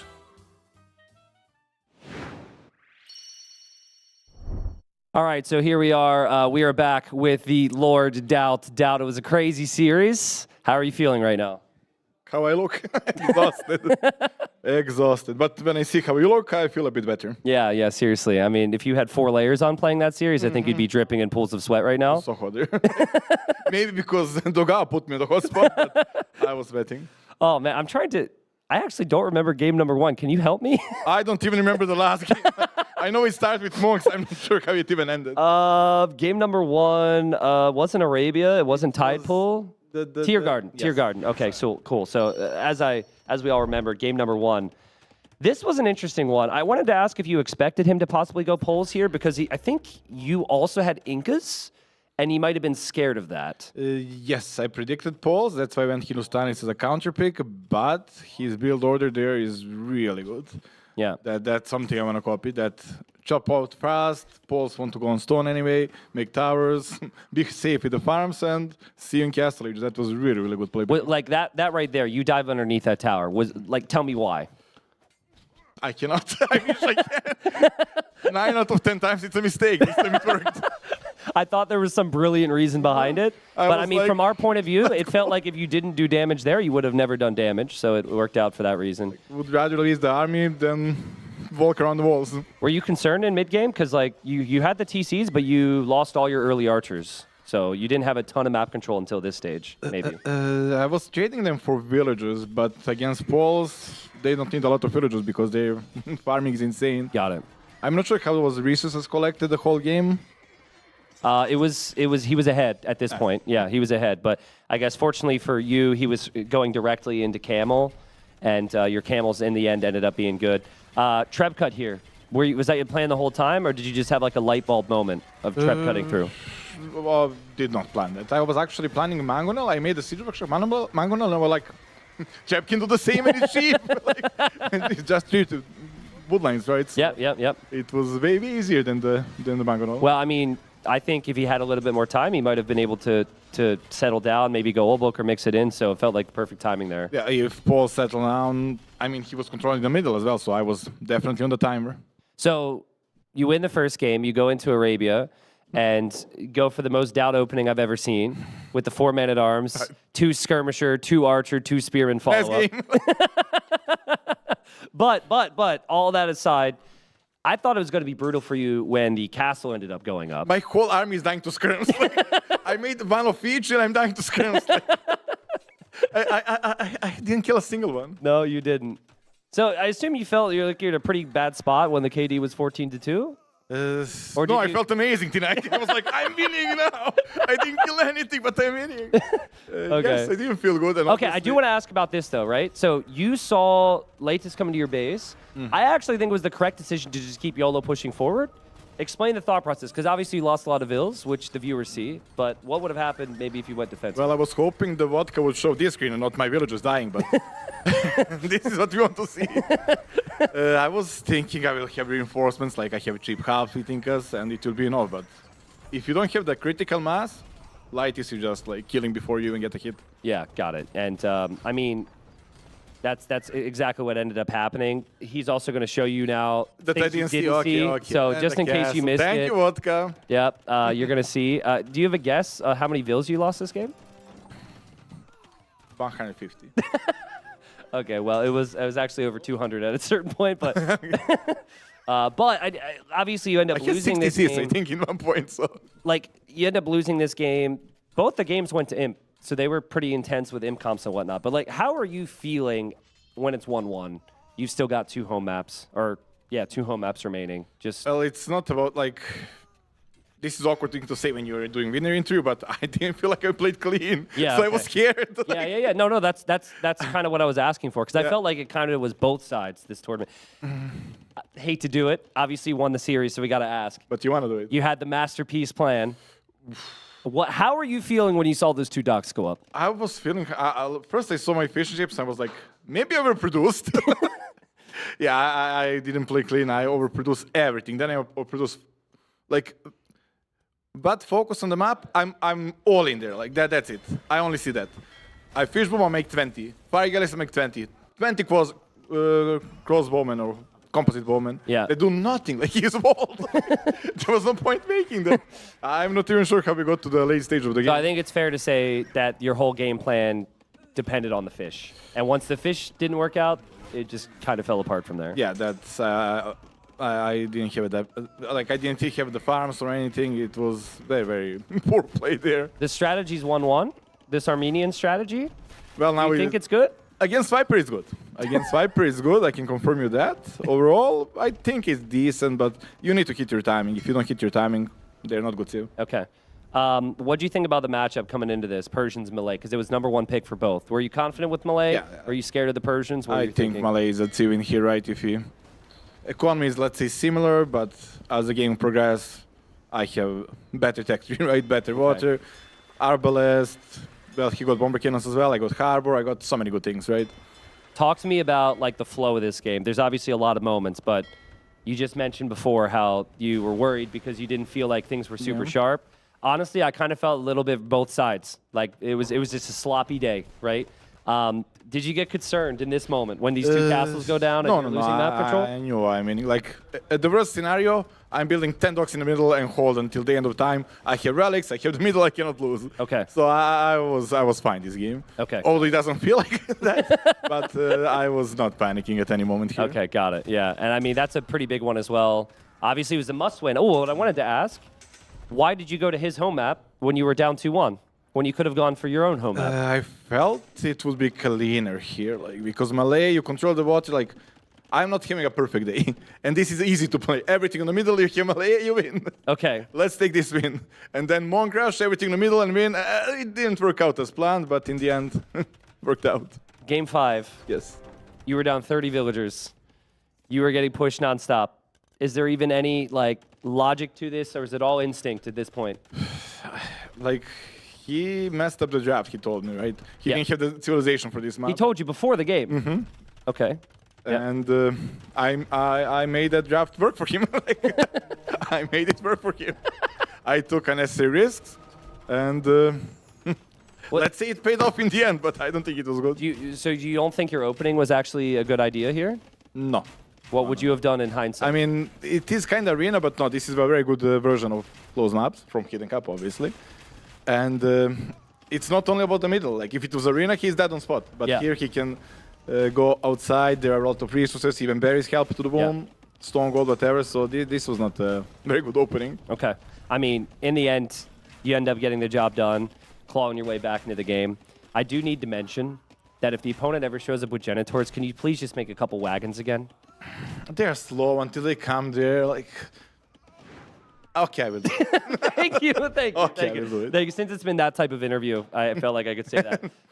But you won 3-2, and like the storyline for us casting out still alive. is still alive. Exactly. So, how are you feeling? You got the win. You said you didn't feel like the series was clean, but there's still hope. You still got to deliver the next 2 days. But where are you at? Ironically, yesterday against Vinchester, I felt like I played clean. I think I played good. I had some bad judgments with the civilization and so on, but I think I played clean. Today, not so much. Okay. Well, I mean, then logically, hopefully you just show up and can play clean tomorrow. Do you think it was the moment? Do you think you just weren't all there today? Like, what caused it to not be clean today? I don't know. I'm old. I don't have always a good day, right? Okay. Good days are getting lower and lower when you get older. Okay. Got it. Huh? All right. Well, DauT. You got the rest of the day off to rest up for the next series tomorrow, and we're all excited to see the rest of those games. We are cheering for Viper for my Buchos, right? Oh, now it's Viper TaToH. So okay, that's a good question then. Like, who are you rooting for right now? Viper. I hate to say it, but let's go Viper. Viper! Stake for the win. Falling out is rising. Let's go. All right. Well, we'll see. I'll look for you in the back room with like a little Viper sign. So hopefully you're going to be cheering his name. Thank you, DauT. Best of luck. We'll send it to a break now. By skipping sleep, essentially. No, it's a blessing and a curse in many ways, right? Of course, waking up and seeing him smile every day in the morning is like something special that I wouldn't trade for anything. But at the same time, also, I'm tired all the time. It's exhausting, but I wouldn't trade it for the world. It's obviously a bit hard to balance and find the time for everything, but I think I've done okay so far. And hopefully, he's getting older and older, and it's probably, hopefully, maybe, please, going to get easier and easier. But for now, it's like you just gotta try and make the most out of the hours in the day, and it's not easy always, but it's worth it. It's hard to say, obviously, because there are two different tournaments. My shape is probably different coming into this tournament as Red Bull as well, and of course the game mode is completely different. I don't know. I think obviously always with Hera you always have to think some more strategical approaches because he is just an exceptional player. In Red Bull as well, Empire Wars I think suits him a lot because he can use his speed and multitasking abilities a lot to punish you from the start. So yeah, maybe just I gotta come up with strategies that will essentially, hopefully, overcome the challenge.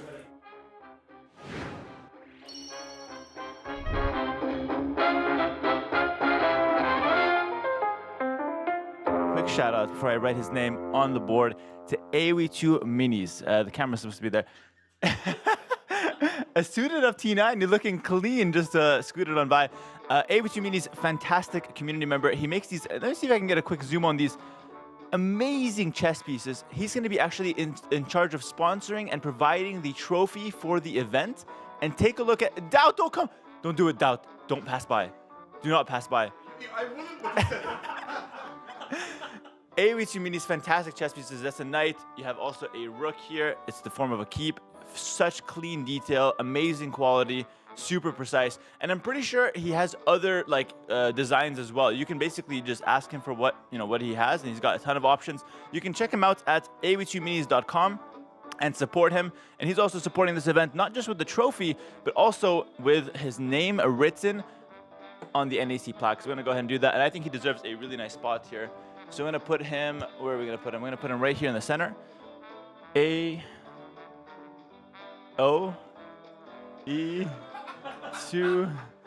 Minis. Perfect. And yeah, that's it. Check him out, guys. Show some support. And also, he sent me a Red Bull trophy. Like, he just made like another Red Bull trophy, sent it to my house, which is crazy. So yeah, that guy's a legend, and we should definitely support him.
well, first of all, I wanted to qualify. And once I did, my top is always to at least get the same performance that I did in a previous street tournament. In this case, it was Red Bull with I ended top 6. So in this case, at least top 6, but I'm aiming for at least top 4. Actually, this tournament is quite hard to prepare, at least civilization-wise, because there is a lot of amendments. So I think our approach has been different. Instead of looking for really strong civilization, trying to find the meta and see, at the point when you know the meta, you know which shifts can play that role. I have played mostly with Sebas, who didn't qualify at the end, but he was really useful for the practice. Also Vinchester, DauT, Viper. Is usually which I train with, and I feel like they help me a lot to better develop. And if it works, I don't want to change. We have tried the stuff, but didn't work out that well so far. But I think there is still room in some apps to surprise, but I think it's really hard to make it happen. I usually try to keep high the stuff until I'm in like a do or die situation, let's say. Like if I need to win 100%, then I will show everything, obviously. And otherwise, I will just try to keep playing meta or like doing small things where I don't need to show everything. And wait until that moment, basically. Well, welcome back, everybody, to Noble Apartment Cup. And, man, first series was like 3 hours. We have 4 more. So if we have more bangers like that, it might be a 24-hour stream. So we'll see how it goes. But with me is Dave. Dave, we got Viper TaToH, second series of the day. I asked Viper about it. I said, it's going to be a long day. I just said that to him as he was passing by, and he said, I'll make sure it's quick against TaToH. Sounds like Viper. And then I was like, so you're going to get swept 3-0? And he looked at me and he smiled. He's like, probably. I like that. Yeah. I mean, it's a big matchup. These two know each other so well, and typically you're not seeing them in this position in group stage, right? You would expect that it would be a 2-0 for both of them, but it is 1-1 for both of them? Why am I forgetting TaToH? It's 1-1. TaToH lost against Hera. He got swept against Hera. We saw a few strategies there from TaToH that were kind of unique, and then obviously there was the win for Viper against DauT, and then the amazing series yesterday against Liereyy, all 5 games. Speaking of amazing series, like I'm jealous that you got to cast that DauT Dogao set. Every game was over 45 minutes long. Every game there were so many mistakes. There were so many great plays. Like there was so much mixed in there. Beautiful, beautiful series. But we go into our Civ draft here. They've already done it. Viper and TaToH, they're ready to go. We're not going to waste any time with this one. And we're going to start out on Arabia. Wow, okay, so back in the day, it used to be Arabia game 1 for almost every single tournament. That was the standard. And the players pretty much decided they'd like that here. So we got Copenhagen and Pacific Isles then for TaToH. 2 maps that I think are so good for Viper as well. I don't know what they're doing with their headphones right now. Did you see Viper jamming out on the camera beforehand? Like he was listening to music or something. I don't know if him and TaToH were singing along. They're such trolls. Yeah, I know. They've been like this for years. Are they blowing wind towards each other? I have no clue. I like how Viper just had to like go an extra level. But anyways, I'm just looking at these maps, and I immediately just want to say they're both so good on these maps. Like, it doesn't feel like the previous series where one player clearly has the edge on certain maps. Yeah. These players are both so good in every setting. So it's just going to come down to how they perform overall. Well, I mean, you think about these two, and historically, you're thinking Viper. What maps is he weak on? Nothing, right? TaToH, what maps is he weak on? Nothing. Nothing. Yeah. So very evenly matched coming into this. I think Viper is probably the overall better player in terms of execution and always has been. But TaToH just has that level of preparation and the strategies that he comes up with that are absolutely insane. Yeah, and on that note, TaToH was asked, like, did you cook up any strategies? Are there anything specific to surprise with here? It is a little bit more difficult to do that with specific civilizations because of the drafting. There's so many bans. So TaToH said you basically learn an approach, and then you have to think what civilizations can go for that approach. But the things like, if you're relying on, let's say, Sicilians and Dungeon Rush or something, it's very likely that maybe those civilizations get banned out over the course of time. So we will see some creativity here, but it's going to be more about the overall approach. One I want to come back to, actually, since African reed beds is on Viper's side, is the approach that TaToH used against Hera yesterday. Now, ultimately, TaToH lost that game, but it was because of a big blunder letting Army in through his walls. Yeah. He went Spearman Rush in the Dark Age. I'm just wondering if maybe he'll try that again.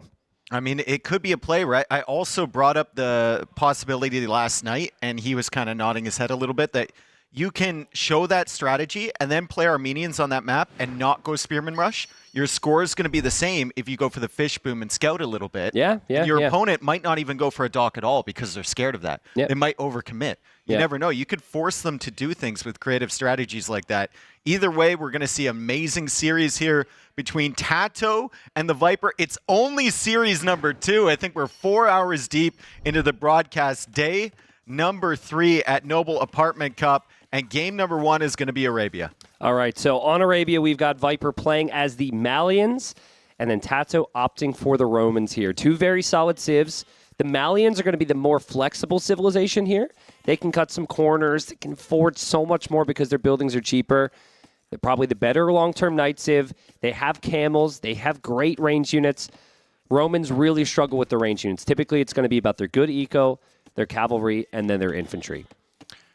Yeah, and I mean, this is even a matchup where I could see, we've seen Cav Archers with every single civ. I could see them with the Malians. Mm-hmm. I could see the potential there against Romans. I know the Scorpions are strong, but just as like an opening mobility unit. Yeah. We saw them yesterday from Viper with the Chinese, and notably in that draft, TaToH as the lower seed, insta-banned Chinese. He banned humans. He banned Georgians. Like, he had to waste a lot of his bans just to get those super OP civs out of the way. Yeah, I think it's smart. You don't, like, really, we shouldn't see Chinese played at this tournament. I think Liereyy is probably regretting not banning it there. I think with so many bans available, you should get certain ones out of the way.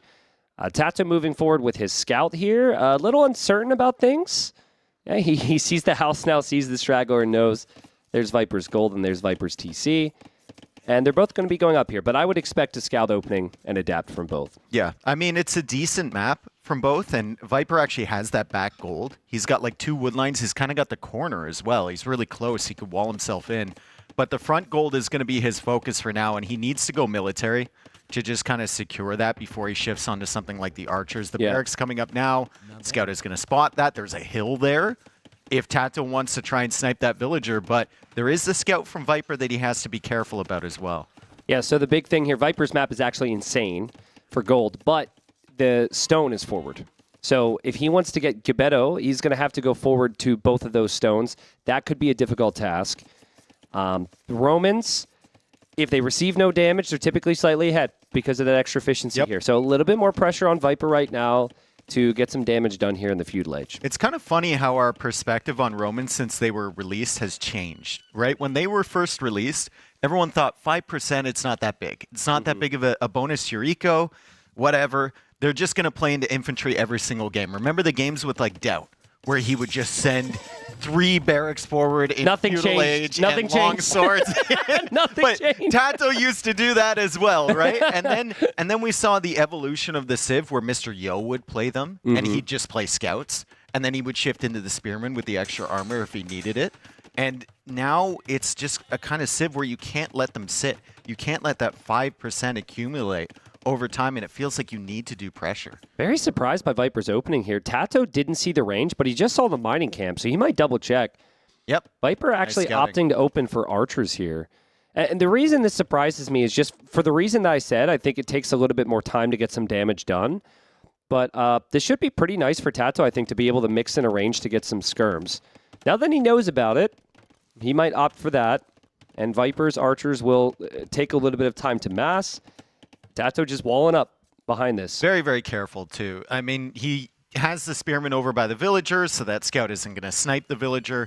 He's just making sure his walls are going to be up, and he's actually walling with like 5 vills right now. So if you're going to wall this early, right before the pressure comes, you might as well send 5 or 6, because if there's one hole, you get punished so hard. Well, that's also the reason I'm a little surprised. This version of Arabia is very easy to play compared to some others, right? You're usually going to see the early walls come down. We haven't seen a lot of heavy feudal age play, really.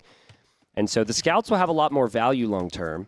So TaToH didn't even need to go for the range yet. TaToH just able to get his walls. Now he can head over to Viper's base.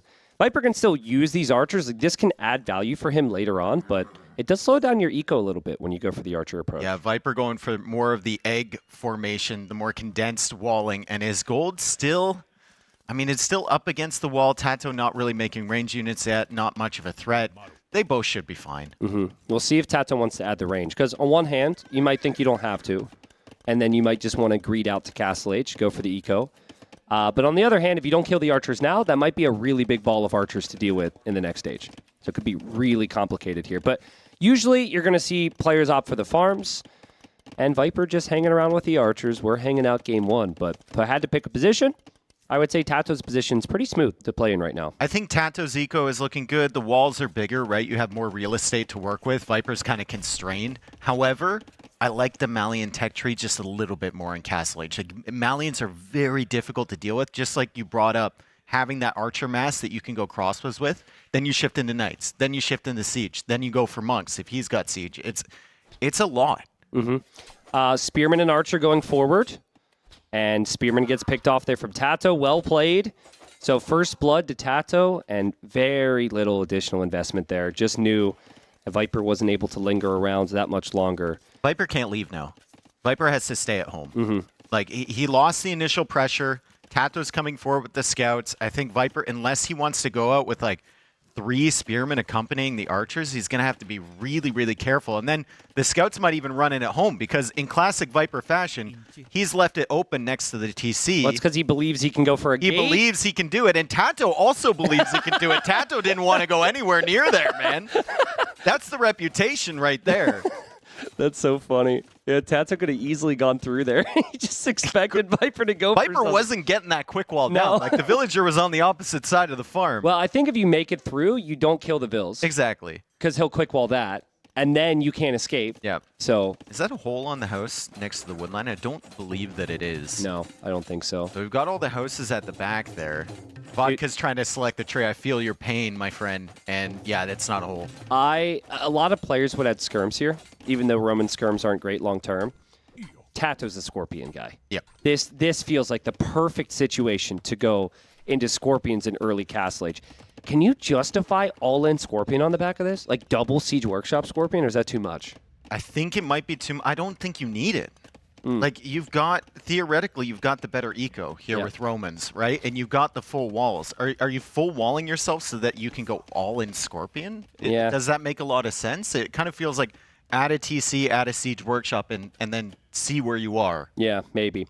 Well, my worry would be long term, because Crossbow Knight becomes very deadly with the Malians. They can get ballistics in quickly. Like we said, just the longevity of the Malians, it feels a little bit more realistic and clean on how to play them. Both players on the way to Castle Age. We still just had 3 kills in the game, and it's a pretty smooth start for both. Pretty smooth. I think this is playing towards both of their civilizations, if that makes sense. The Romans have an uncontested eco, but the Malians have that archer mass that can upgrade to crossbows. Now, like we said, the Scorpions counter the crossbows quite nicely, but the Scorpions are a little bit more expensive to get the Siege Workshop up and start pumping out. Yeah, and Viper's going to see the stable there, so he'll know that Nice TaToH's blocks plan here is from like TaToH. TaToH trying to block off. Would be a nice kill there. Would be a bit easier to grab relics and find what Viper, surprise Viper so Viper doesn't see what the switches are. I would like to see TaToH using a couple of these scouts to scout the rest of the map. Yeah. And see where the relics are. Like, the scouting for both of them, not great. Viper now kind of incentivized to never use that scout on the front line again. So he's going to go find everything. But TaToH, keeping these scouts clumped, he's trying to delay this army for as long as possible, at least 40 seconds. That's a big army from Viper. That's a really big army. I feel like that archer range has been producing this entire game, and Light Cav is not going to be enough to stop that, so it's going to have to be Scorpions. I wonder if Viper could consider, well, never mind. I was saying maybe a forward Siege Workshop against Scorpions, but he can't get forward. There's scouts on the field. Yeah, it's too dangerous, and they're going to be light cav soon. He is having some value, though. He's sniping the farms, which is annoying for TaToH. He can probably range like 3 of those farms, and the Siege Workshop goes up. So Viper can only hang out here for so long. He's going to need knights or camels with the archers and potentially even a Siege Workshop of his own, but he actually goes for a forward position TC. TaToH adds the one at the back, And in typical Viper fashion, again, he hasn't pre-walled the villager. He's just trusting He'll sense this, though. He'll sense this. He hasn't seen the scouts in a while. He's sensing. He's going to sense. He's going to sense. Sensing. He's going to sense. He's running. Viper, what? That's really sloppy. That's Earth? really sloppy. I guess he's assuming those Lycav are going to be coming to his crossbow army. But Viper tries to save a villager that could have saved it. Shouldn't have saved it, but TaToH just pulled the whole group back, and that TC's delayed. Viper's kind of knocking on the door, not getting through, and that's very nice for TaToH. And the crossbows can't do anything. Yeah. There's house walls behind all these palisades, and now you have the scorpions behind from TaToH as well. So beautiful job from TaToH there to come forward at an unexpected location. Viper, I think, he's never going to do it. He's never going to do it because he hasn't done it his whole career, but he probably should have pre-walled. He has. No, that's not true. He has done it. Like, there are times with Viper where I'm just like, I know you can play safe. I think he gets into this mindset of adaptation because he enjoys the adaptation, or maybe it's just because there's all these minor details that maybe he can't keep track, but my mind's still a little bit more in Game 5 of Liereyy Viper yesterday. But that's got it. That was only one Vil. The TC was only slightly delayed, but that is a potential weakness for Viper this tournament. It's just those small details. Is that a university from TaToH? It better Is he be. already going ballistics? It better be. I love it, dude. He's got 4 Scorpions, 2 more on the way. The Knights are coming out. Has kept the Light Cav alive. So smart. And he's going to go for ballistics. So now smart. the crossbows don't really have much value at all. Yeah, so you would want stable units involved. You'd want that one camel involved. But if ballistics is in, by the time you get in with any camels or knights you might make, you're really going to have a tough time. TaToH's collected 400 more resources. Beautiful build, too. Look, he gets the university up, can instantly go for ballistics. Yeah. Like, he can instantly afford it. Man. Really, really nice. Viper's going to see this. He patrols into the Scorpion, sees that. Now, Viper needs a Siege Workshop. You see that many Scorpions, I think you need a Mangonel. Let's see if he considers that. He's 3 I don't think TCs. you can go redemption here, right? Not against this many Scorpions. And there's also Light Cav too. So yeah, I think Mangonel is your best friend here. Ballistics on the way. This is, of course, a fairly recent change to the game that Scorpions are affected by ballistics. Romans have always gotten it, though. Well, that's true, actually. I feel like, though, don't you feel like we're seeing it more with Romans now, even though they always could do it? This is the argument we had the other day. We won't get into that. The same thing with the Persian CA. You know, the crappy Civ with CA makes them seem good with other Civs, and it's the reverse one here. Yeah. Third town center now from TaToH. The university was going up, or no, I think it was a Siege Workshop from Viper. Yeah. So he's going to get some Mangonels out, but still stuck in an awkward position. I would love to see him wall to the edge of the map, but I don't know if he's going to have enough time to do that. Yeah, right now is a tough one. But eventually that area could be walled off. There go those Scorpions now. So I think TaToH should know, logically, that Viper will have added a Siege Workshop. Yep. Because he showed the Scorpion Ball. And this is smart for Viper to realize he needs to move away from that gold. And he's going to the gold at the back. Yeah. There's 2 golds kind of at the back of his base that he can go to. So very, very nice map. And obviously with Malians, they're going to last just a little bit longer. But look at how difficult this defense is going to be from Viper if TaToH really decides to push. He needs to balance the Mangonels, the Camels, the Crossbows, the Monks. Like, there's a lot of moving pieces here for Viper. TaToH, I think it's pretty straightforward. Scorpions. So I saw a comment recently about Scorpions, and it was the new Scorpions are completely broken until they're not. And I think that's a great way to describe them, because when Scorpions stack like that, they can get completely flattened by one Mangonel. So this could potentially be awkward. We haven't seen a payoff for ballistics yet. There's a Mangonel Scorpions down, and now TaToH might be sitting there looking at walls like, if I go in, Monks convert me, Camels hit me, and then there's a Mangonel. You're almost trapped a little bit. Also, look at Viper's stone count. 400 stones. So he's thinking about adding another unit to this composition, and a castle does really well at protecting against Scorpions. However, all of this attention here is providing TaToH a little bit of time to stretch his wings here, to expand his eco. He's getting more and more farms down. He's getting a 4th TC there, and there's 5% eco boost for everything for the Romans, and that's clearly adding up on the res collected. Do you ever do a back-to-back movie marathon weekend at a theater? Just like 2 completely different movies. Ever do that? Yeah, the theater is my computer screen. Yes. Okay. Well, this feels like a serious movie into a comedy, right? Like the first series here today was messy, it was scrappy, we had mistakes, and this is just clean, dude. Yeah. It doesn't even feel like the same movie. Yeah, and it's obviously Arabia, right? Pretty standard map. They play it all the time, but still, these two are at such a high level. Yeah, it is incredible. Wheelbarrow now coming in for TaToH. Viper has had to invest, to be fair, has had to invest a lot more into technologies, into different types of units, right? TaToH is just kind of on a one-track type of build. That is a lot of idols.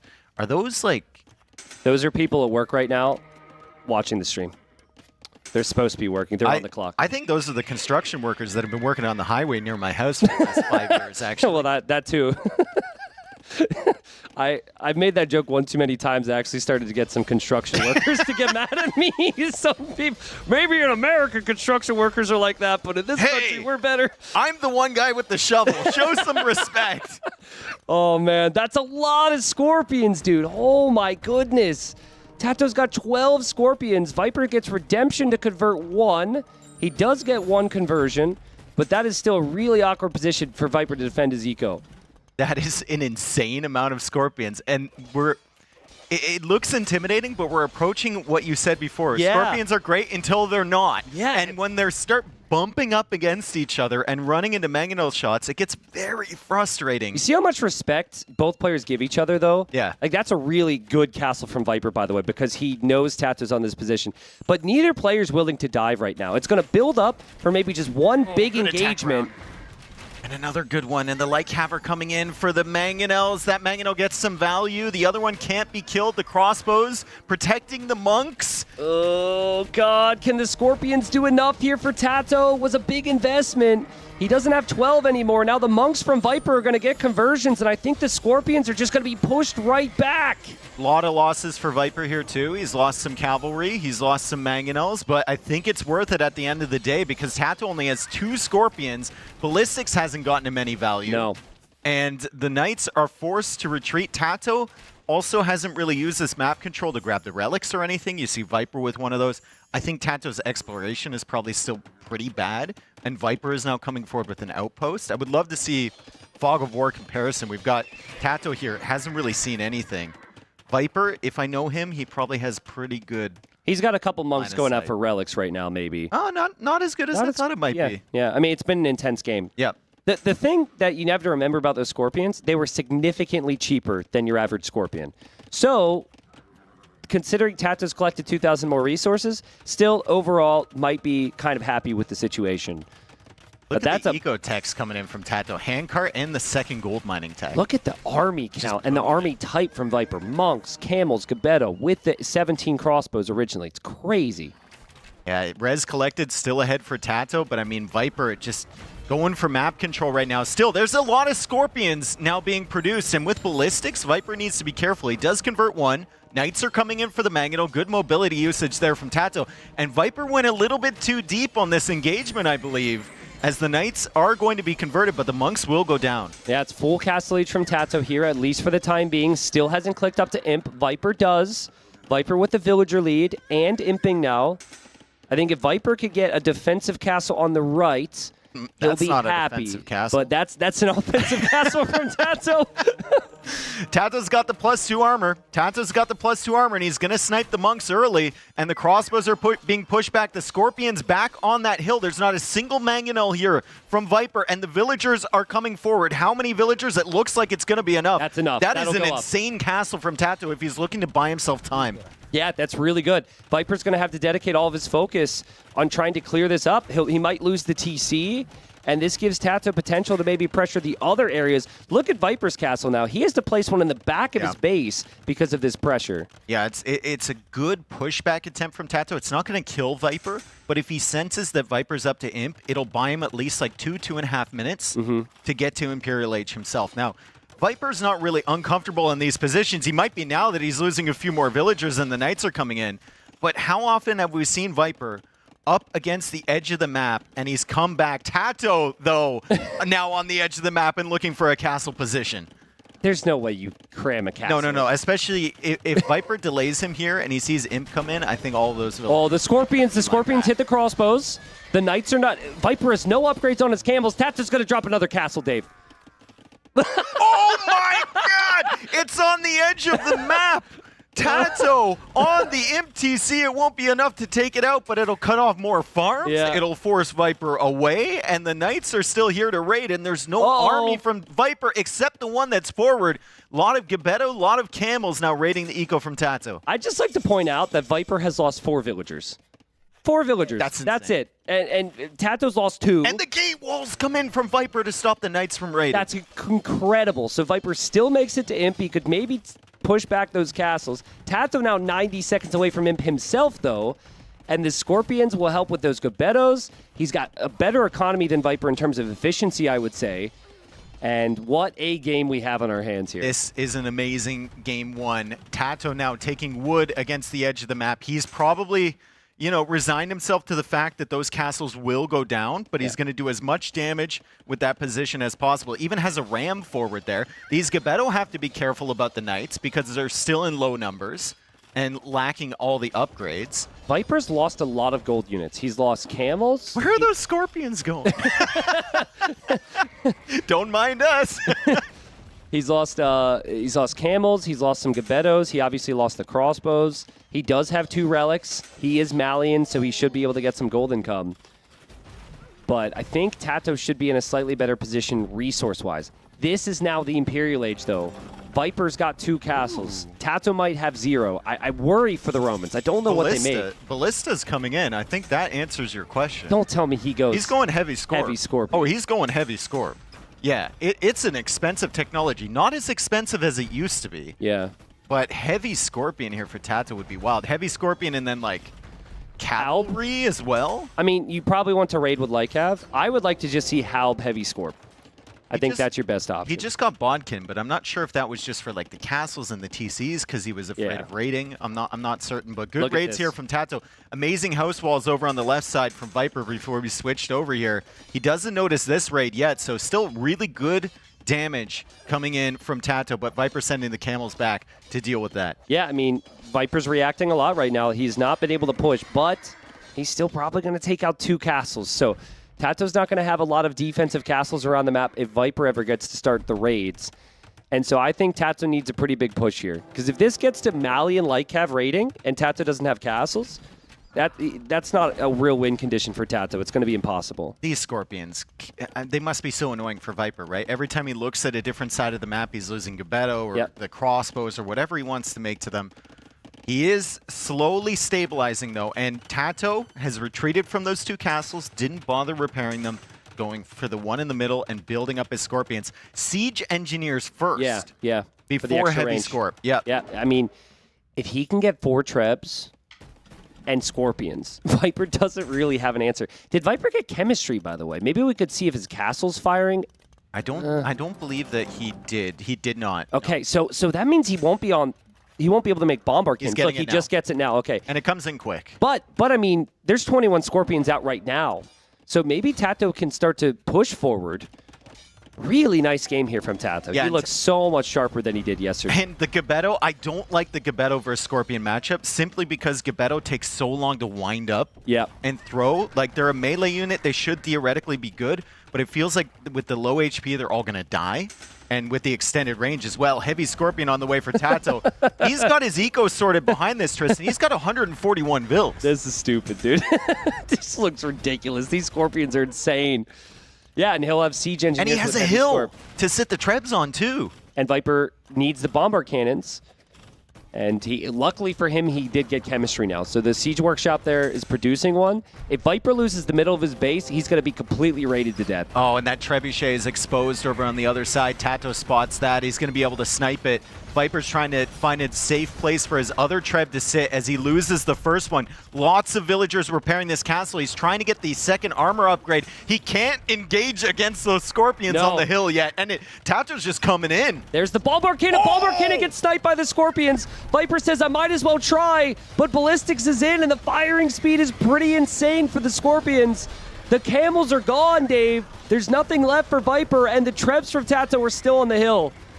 that is just like, that is demoralizing. I think you killed 2 Scorpions in that push from the Camels. He's killing more now with the Gebetto, but everything is dying. He's got 1 Bombard Cannon behind that feels kind of exposed to the Light Cav coming in.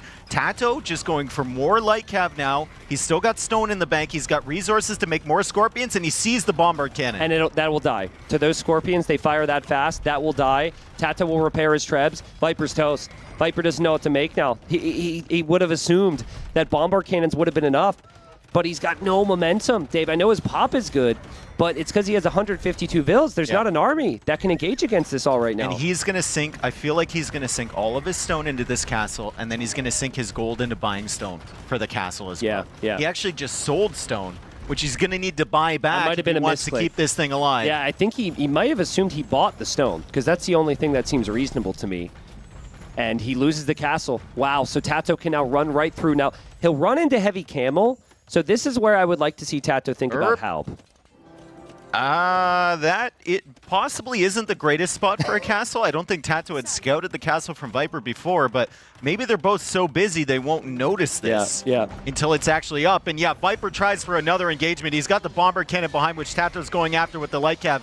The Scorpions are kind of in an awkward position here, but it feels like there's still enough, and the Camels are getting absolutely massacred. I mean, you need Halb. You have great infantry here if you're TaToH. You still need some Halb. You can't be sending Light Cav into Camels. This Scorpion Ball's getting pushed back. TaToH's Trebuchets are getting pushed back. Viper's holding. Viper's also denied that castle on the left side. So if he can keep his castle up, which is really close, I'm not really sure. I don't think he's going to be able to. It's really, really close. One of the Trebs went down. There's still one attacking, but TaToH packs it up. Last shot is not going to be enough to take out the castle. And now TaToH getting the unique tech from the Roman. Is it Comitatensis? Comitatensis. Comitatensis? Tenses of commas. No, I think it's Comitatensis, and he's got to Comitatensis into some more castles back here. He needs to commit, in his base. Commit to Halb is what he needs to do.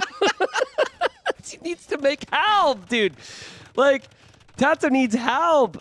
So this the Comitatensis, right? Tell the people what it does. Comitatensis? It's a charge attack for the Legionaries and for the Cavalier as well. So he doesn't have Cavalier and he doesn't have Legionaries and he's going for Comitatensis?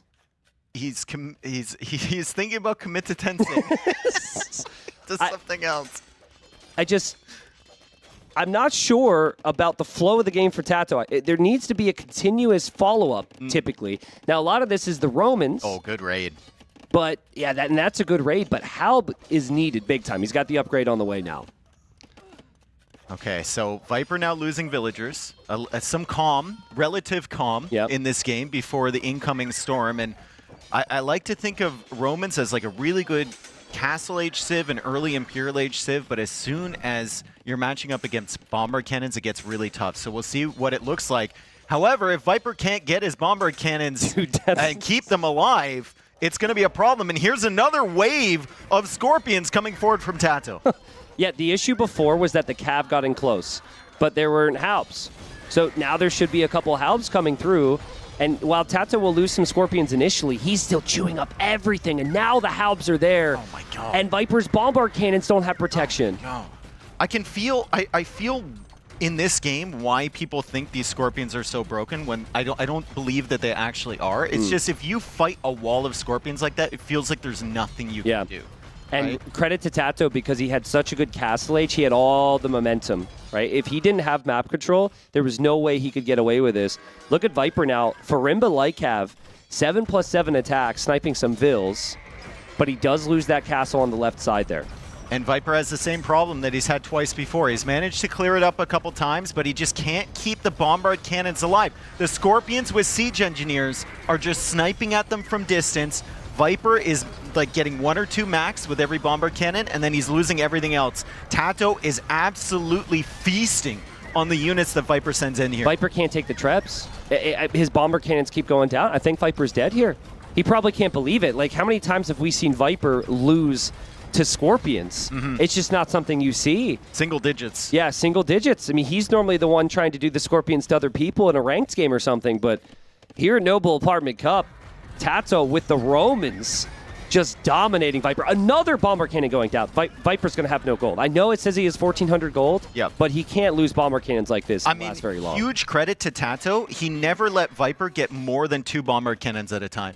If Viper has like 6 bomber cannons, then suddenly your Scorpion mass is retreating halfway across the map, right? But he never let him get that. He was sniping them as they appeared, and he's been raiding the whole time, keeping Viper distracted. Viper had 140 pop versus the max pop TaToH. Viper's resources are still insane, but every time he produces a unit, it dies. And TaToH still getting raids in now. In the north there, he's killing more vills. Here he's going to clear up the raid from Viper. But Viper now has loved to see TaToH take out the relics, take out the monastery, because it is right there in the middle. I mean, you get a sense of this game just looking at the minimap. Everywhere in Viper's eco is flashing. TaToH's eco undisturbed right now, and what a win there from TaToH. He does it with Scorpions. Those Scorpions are insane. Yeah, and Viper says the Scorpions are insane, and TaToH says they're broken. I have 1,000 in the bank. You can still mine my main goal, still a couple hundred there. But still, I'm not sure what my comp is right now. I guess I need like 40 get battles and armor. Feels weird as well. I don't think Gunnar is it. Yeah, because you just spread the swords and and I had this in back to it. So I can like use 3 to snipe it. Sorry? I can use 3 or 4 to snipe it. All right. Well, you hear it from 2 of them there, getting to hear what they say, and it's funny. It's similar to DauT Dogao. They're like talking about the game almost as if it's training. Like Viper's like, what could I've done differently? For me, it felt like the reason TaToH was able to do that was because he had the castle age control. Yes. And that goes back to the castle. He sacrificed 2 castles to do that. Remember, he dropped them when Viper was going up to Imp. Viper had to spend so much time taking care of those, and by the time Viper pushed forward, TaToH was on the hill with Scorpions. Like, it was the whole build-up towards that made that look so insane. And you heard them talking, like, Viper was saying, can I go onagers? And TaToH was like, I don't think onagers are good. I don't think so. Yeah. You just got to keep your bomber cannons alive. I think so, and that's a big victory there for TaToH. Remember, both these players are 1-1 in sets. So one of these 2 beasts is going to be 1-2 going into tomorrow. But most people would have thought Viper was going to win the first game on Arabia, maybe win the series. Still could, but that shows what TaToH's capable of here. Yeah, really, really good start for TaToH. We're going to make our way into game 2. First, though, we have a short break.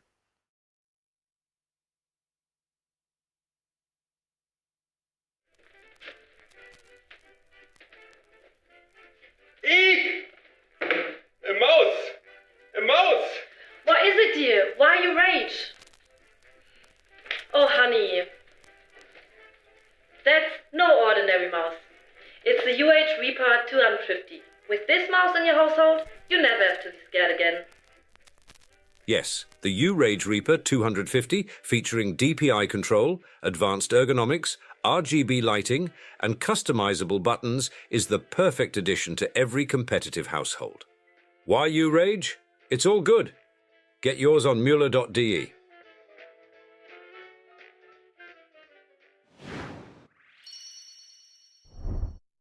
All right, well, game 2 coming up. I've heard it is going to be African reed beds. I immediately want to look at the draft, remind people what TaToH has available, because yesterday he tried a crazy strategy with Armenians on African reed beds. He's got it. He's got Armenians.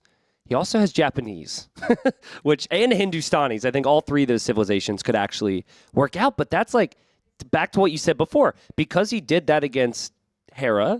Now Viper has to think, would he go Armenians here? What if he goes forward Spearman against me? And it might get into Viper's head a little bit, even in the Civ choice. If you're Viper thinking about countering that, right, you can do a couple things, maybe, and you can go for a wall around your fish. Potentially, you could scout your opponent earlier, which means you're not pushing deer. There's things that would hurt your early game to counter that, but TaToH actually going out for the dock, which he did not do when he went for the Spearman. He went for the barracks first and then added the dock. So maybe playing a few mind games with what Viper expects him to do. Yep, I agree. I think that's exactly what it is. And I think when Viper sees that it's the Japanese, he's probably not too worried about the Dark Age shenanigans. Viper Civ, pretty flexible here, but not as flexible early as the Japanese. Every time I see the Japanese win on this map, They win because they get the full wall down. Yeah. And they get tons of fishing ships on fish traps in the back. I feel like that's got to be a big priority for TaToH. I think Vietnamese can actually keep up with them. I think you can get things like gill nets will come in faster for Vietnamese, right? Because it only costs. It's also cheaper too. Yeah. The research time, obviously. The eco upgrades will come in faster. If you full wall against Japanese and Vietnamese, I think you can be a little bit ahead on eco to balance out the fact that they have the faster fish. So in mid-game, if it's a safe Dark Age and Feudal, which it may not be, it's probably Cav Archers with our current meta. Yeah. Japanese Cav Archers do +2 damage. Which is canceled out by the extra HP from and then Vietnamese get a, yeah. I was trying to do the math though, right? Is it like 10 extra HP on the CA for Vietnamese? It's 12? It's 80, right? Total? So it's 80 versus the normal 70? 70. Yeah. And so then- that's 5 extra hits from the Japanese CA with a +2 bonus. It's pretty even. And I'm doing, according to my calculations, actually. It's pretty even, and then you have to factor in, hill hits and whatever else. So, now we're assuming the full walls come down. That's actually a lot of work. What a lot of players tend to do is open scouts for a bit of map control. And I have struggled mentioning this because we're talking about the fish aspect, but it's worth noting the golden hills on either side. Very valuable long term. So players need to be controlling those golden hills on the right and the left, where all the main golds are long term. What are you willing to do if someone makes a trade cart and actually trades with the markets in the side? Because I said yesterday I would eat T-West slippers. I'm not doing that. I mean, no offense. I'm sure he's got great hygiene, but I'm not in the mood. We need a wager, though, from you. I mean, I hate to look lame, but I'm not going to eat some guy's slippers. Well, how about you wear that pink suit back there? Okay, I'll do that. Okay. Actually, I will extend this bet even further. Oh, shoot, I can't say if anyone does it because players will do it. Yeah. It has to be in that specific in this game, if someone makes a trade cart and sends it to the market in the corners, I will wear the suit that makes me look like a gigolo. And it's, ladies and gents, it's like 3 sizes too big. It's 3 sizes too big, which adds to it. And it is very purple. Okay, so yeah, we'll see. I'm not even paying attention to the game. I'm hoping for that market to go up. Oh man. Well, there's the barracks there from TaToH, and he has gone for some big walls here. Viper's going to see that now. Viper was probably expecting this, but you still don't want that if you want to be the aggressor. And TaToH's even just staying at home with his scout here. They're both in feudal. And Viper at home, I believe, is also going to go scouts. He sees the stable from TaToH, and he will drop his own stable here as well. And Viper, I mean, just a lot slower with the walls, right? If he's even going to go for the full walls here. Yeah. I mean, TaToH already walled again, just like he was in game number 1 as he reaches the feudal age, and he's perfectly content to just run around with scouts. Viper, in the classic Viper fashion, he comes out when he feels he can just get them down, right? Yeah. He's not going to come out early and waste time. He's going to like really run the edge there of when he believes TaToH scouts are actually going to hit him. Did Viper see that other wood line? Okay, Yeah, I was does. wondering. So the fact that he sees that means that he should be able to be walled in no time. He's actually going to go houses there. This is good timing judgment from him, all things considered, if he does get those houses up, because the scouts will just be arriving. But like I said last game, if you mess up by even half a second, all of your effort is for nothing. Yeah, and it could be really painful. I think Viper and TaToH will both be happy with having scouts on the field, even if they can't get that fast wheelbarrow. even if they can't get in. For Viper. Super quick wheelbarrow with Vietnamese. It's surprising. Well, I mean, he's got villagers really extended for the walls. Yeah. It takes half the time with Vietnamese. I think the fact that it researches fast is really good for your mentality, too. Because you're just like, if he researches wheelbarrow, I'm up a vill or two, you know. But it is a little early. You're not really farming, but it doesn't hurt. With other civs, I was immediately assuming that Viper would have been housed. Yeah. But I think that just calculated there. I think it's part of his plan, right? Especially if he extends so far out with the vills, and he's going to have to be running around with the vills. The gold is far away, the wood is far away. It's not just about farming with wheelbarrow. It's getting places a little bit quicker as well, as we see the scouts now pushing away the scouts from TaToH. So very similar situation to last game. Both players are going to have a defended base. Both players are going to have some scouts on the field or some units on the field pushing back and forth in feudal age, but they make their way to castle and they get the fish boom rolling. So, speaking of wager, okay, I think we should probably guess how many fishing ships are created in this game because these two love to go crazy with the fishing ships. 27 total from Viper. Oh, whoa, okay. I'm gonna go 16 from Viper. Okay. And 12 from TaToH. 12 from TaToH. Okay. Yeah, that's my guess. I'm going to go 27 from Viper and 18 from TaToH. Okay, so you think they'll go heavy. See, I mean, you can delay the TCs and do that and have really good imp times, but I think it does hit a point where you want to spend your wood on cav archers and the town centers. But we wouldn't have guessed that number with other players, probably. Except maybe Hera's going to be doing on African reed bets now after he played Copenhagen like he did. I mean, he came out and I was like, man, Hera, nice fish boom. And he's like, yeah. And I said, I'm not used to seeing that from you. And he's like, me neither. That's funny. So, that was something new for him, for sure. Worked really well there. So pretty much identical openings from both of them. The resources collected are just a slight edge there for TaToH. Scouts knocking on the door. Scouts are never going to get through. And this is going to go into the Cav Archer war we talked about. Could you open Skirm here? Just one range Skirm? And does that give you a lot of value long term, though? Like, I mean, against Japanese, I think going Skirm is actually ridiculous, but it is slow, which is the issue. Yeah, it's double range CA for Viper, so he's not going to invest into more fishing ships right now. He'll need the wood for the traps. TaToH has gone up to 11, and it he makes one more. It looks like he's perfectly surrounded the dock, so he's going to have to invest at least 150. Oh no, he can go. He's for got one a on corner. TaToH add but one sometimes more. sometimes the fish on the corner bug out and they can't drop off. Depends what corner. Of the dock. Viper, can you add a couple more here? See, this is what I mean, though. At this point, it feels like you've done enough because you need the wood for other things. Yeah, but it's really hard. I know these two players. They're going to add more docks.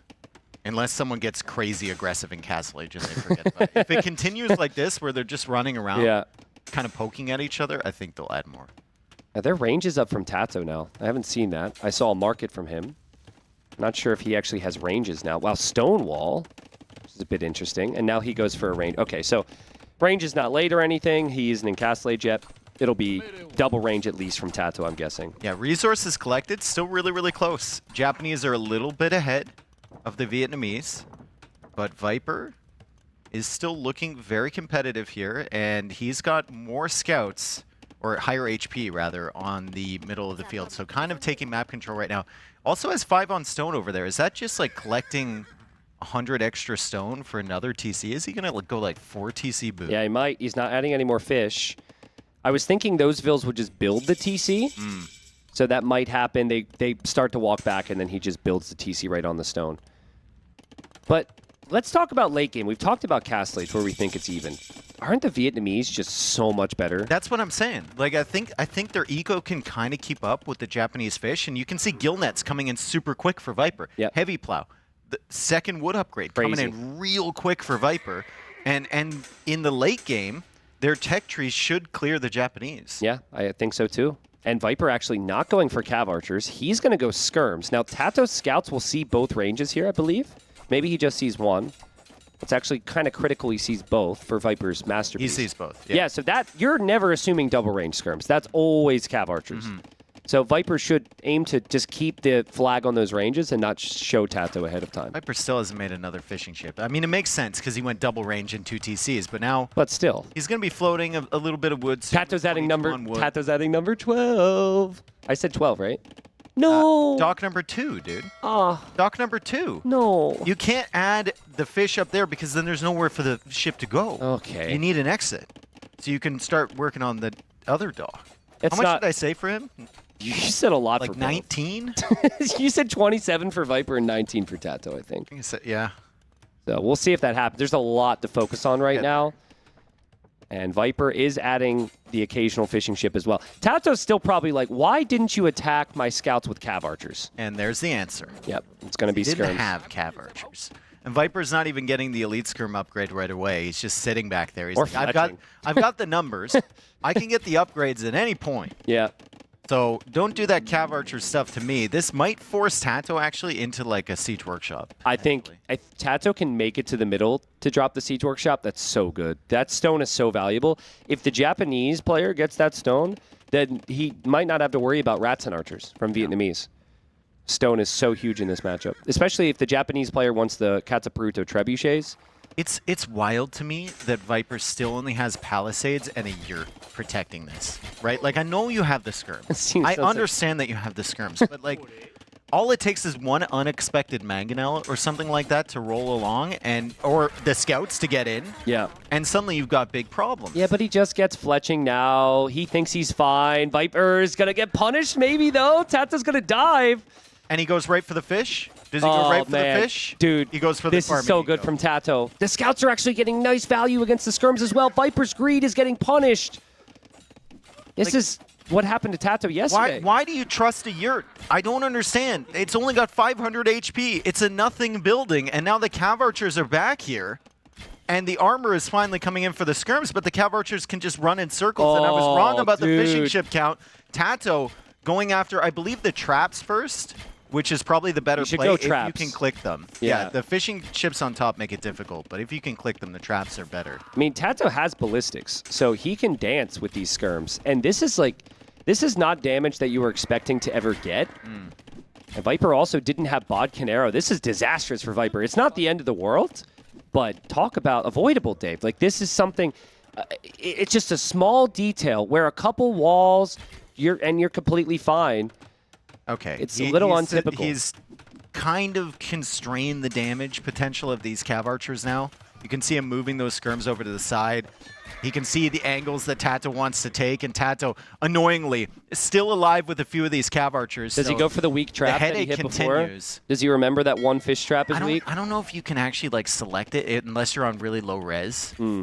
With the fishing ship over top of it. And he replaces the yurt with a house, a slightly more reliable building. Yep. Nice shot from TaToH. I mean, this has given him full map control. What he hasn't done, though, is competed with Viper in terms of economic units. So Viper's actually has a big Vil lead. It's 68 Vils for Viper. It's 48 for TaToH. So I still think Viper's going to be fine. Yep.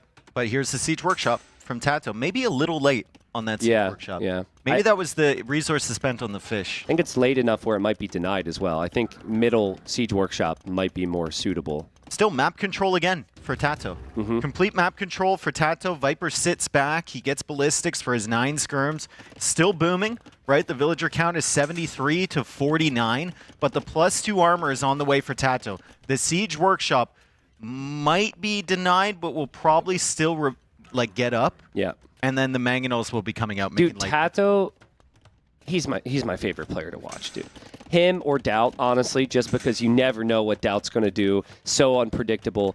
But the thing about TaToH's gameplay, which is kind of rare in 2024, is an good old-fashioned all-in castle-ade, right? He did it in the first game, his Scorpions and his castle drops. Now he's going to do it here. And I think a big reason he's playing like this is because he's worried about the matchup long-term. But if Viper's going to give you the map, why not take it? 21 fishing ships for TaToH, and you can see on the res collected, he's ahead. Yeah, that's crazy. Viper has 82 Vils versus 53, and TaToH is ahead. Really is. Res collected. Does Viper know about that Siege Workshop right now? He is no map control. His skirms are really strong, though. His skirms are fully upgraded for Castle Age, so I'm not sure this dive from TaToH is going to be worth it. There's +2 armor on the cavalry. There's +2 armor on the cavalry there from TaToH. Nice quick walls from Viper. He's trying to trap him in. He misses one tile. Yeah, but TaToH does get through. It's going to be an expensive loss, but he can go right back there to those fish traps. I guess it's good for Viper. He didn't go for 20-some because the loss would be so much greater, but TaToH's going to be happy with the map control he has right now. And the skirms have just proved to be a little bit too slow for Viper. Sniping those traps. Little snipes there on the traps. Unfortunate for my prediction, but at least 21 is close. Yeah, that's good. I think with Japanese, you absolutely have to do it. Look at Viper here. He says, "You shall not pass." Nice job. But another raid comes in the north, and the Mangonel is working on the TC. Viper trying to add his own Cav Archers, and now Ratten's in. And he's managing both of these raids actually quite well. Good job from Viper. Yeah, but it's a lot of idle time, and he doesn't have the map control, and it's TaToH dictating the pace of the game. It's the same theme as the previous game. Does he save the Mangonel? He does! The Viper's castle didn't really defend a whole lot. I guess he wants it for the Rattan production, but eventually he needs more map control, and TaToH's eco is flying behind this. More cav coming from TaToH and more cav archers. He really needs to repair his siege, though, if he's going to be pushing forward like this. I see that villager to the left of the screen. And he's coming back to repair. The cav archers are still alive back here. That's what happens when there's 3 or 4 groups in different places, right? You lose track of 3 of them. They have ballistics, they have the upgrades. They can cause some problems, and that's at least, what, 5 or 6 villagers killed back there. Eco KD 19-0 in favor of TaToH. Another trap there from Viper, and he clears up another army, but there's more units where that came from as Viper now clicks up to Imp. Is that the MTC? I think Is that the MTC, Viper? Why? I mean, clearly Viper thinks he's never going to lose that TC and that he can defend this. Oh, but and he's repairing in the middle. This is not looking great for the Viper right now. This pressure from TaToH is never ending, and if this TC goes down now, Viper's in big trouble. Third Mangonel on the way. Like, I think if that wasn't the MTC, Viper could maybe disengage from this area and fall back a little bit, but now he's committed.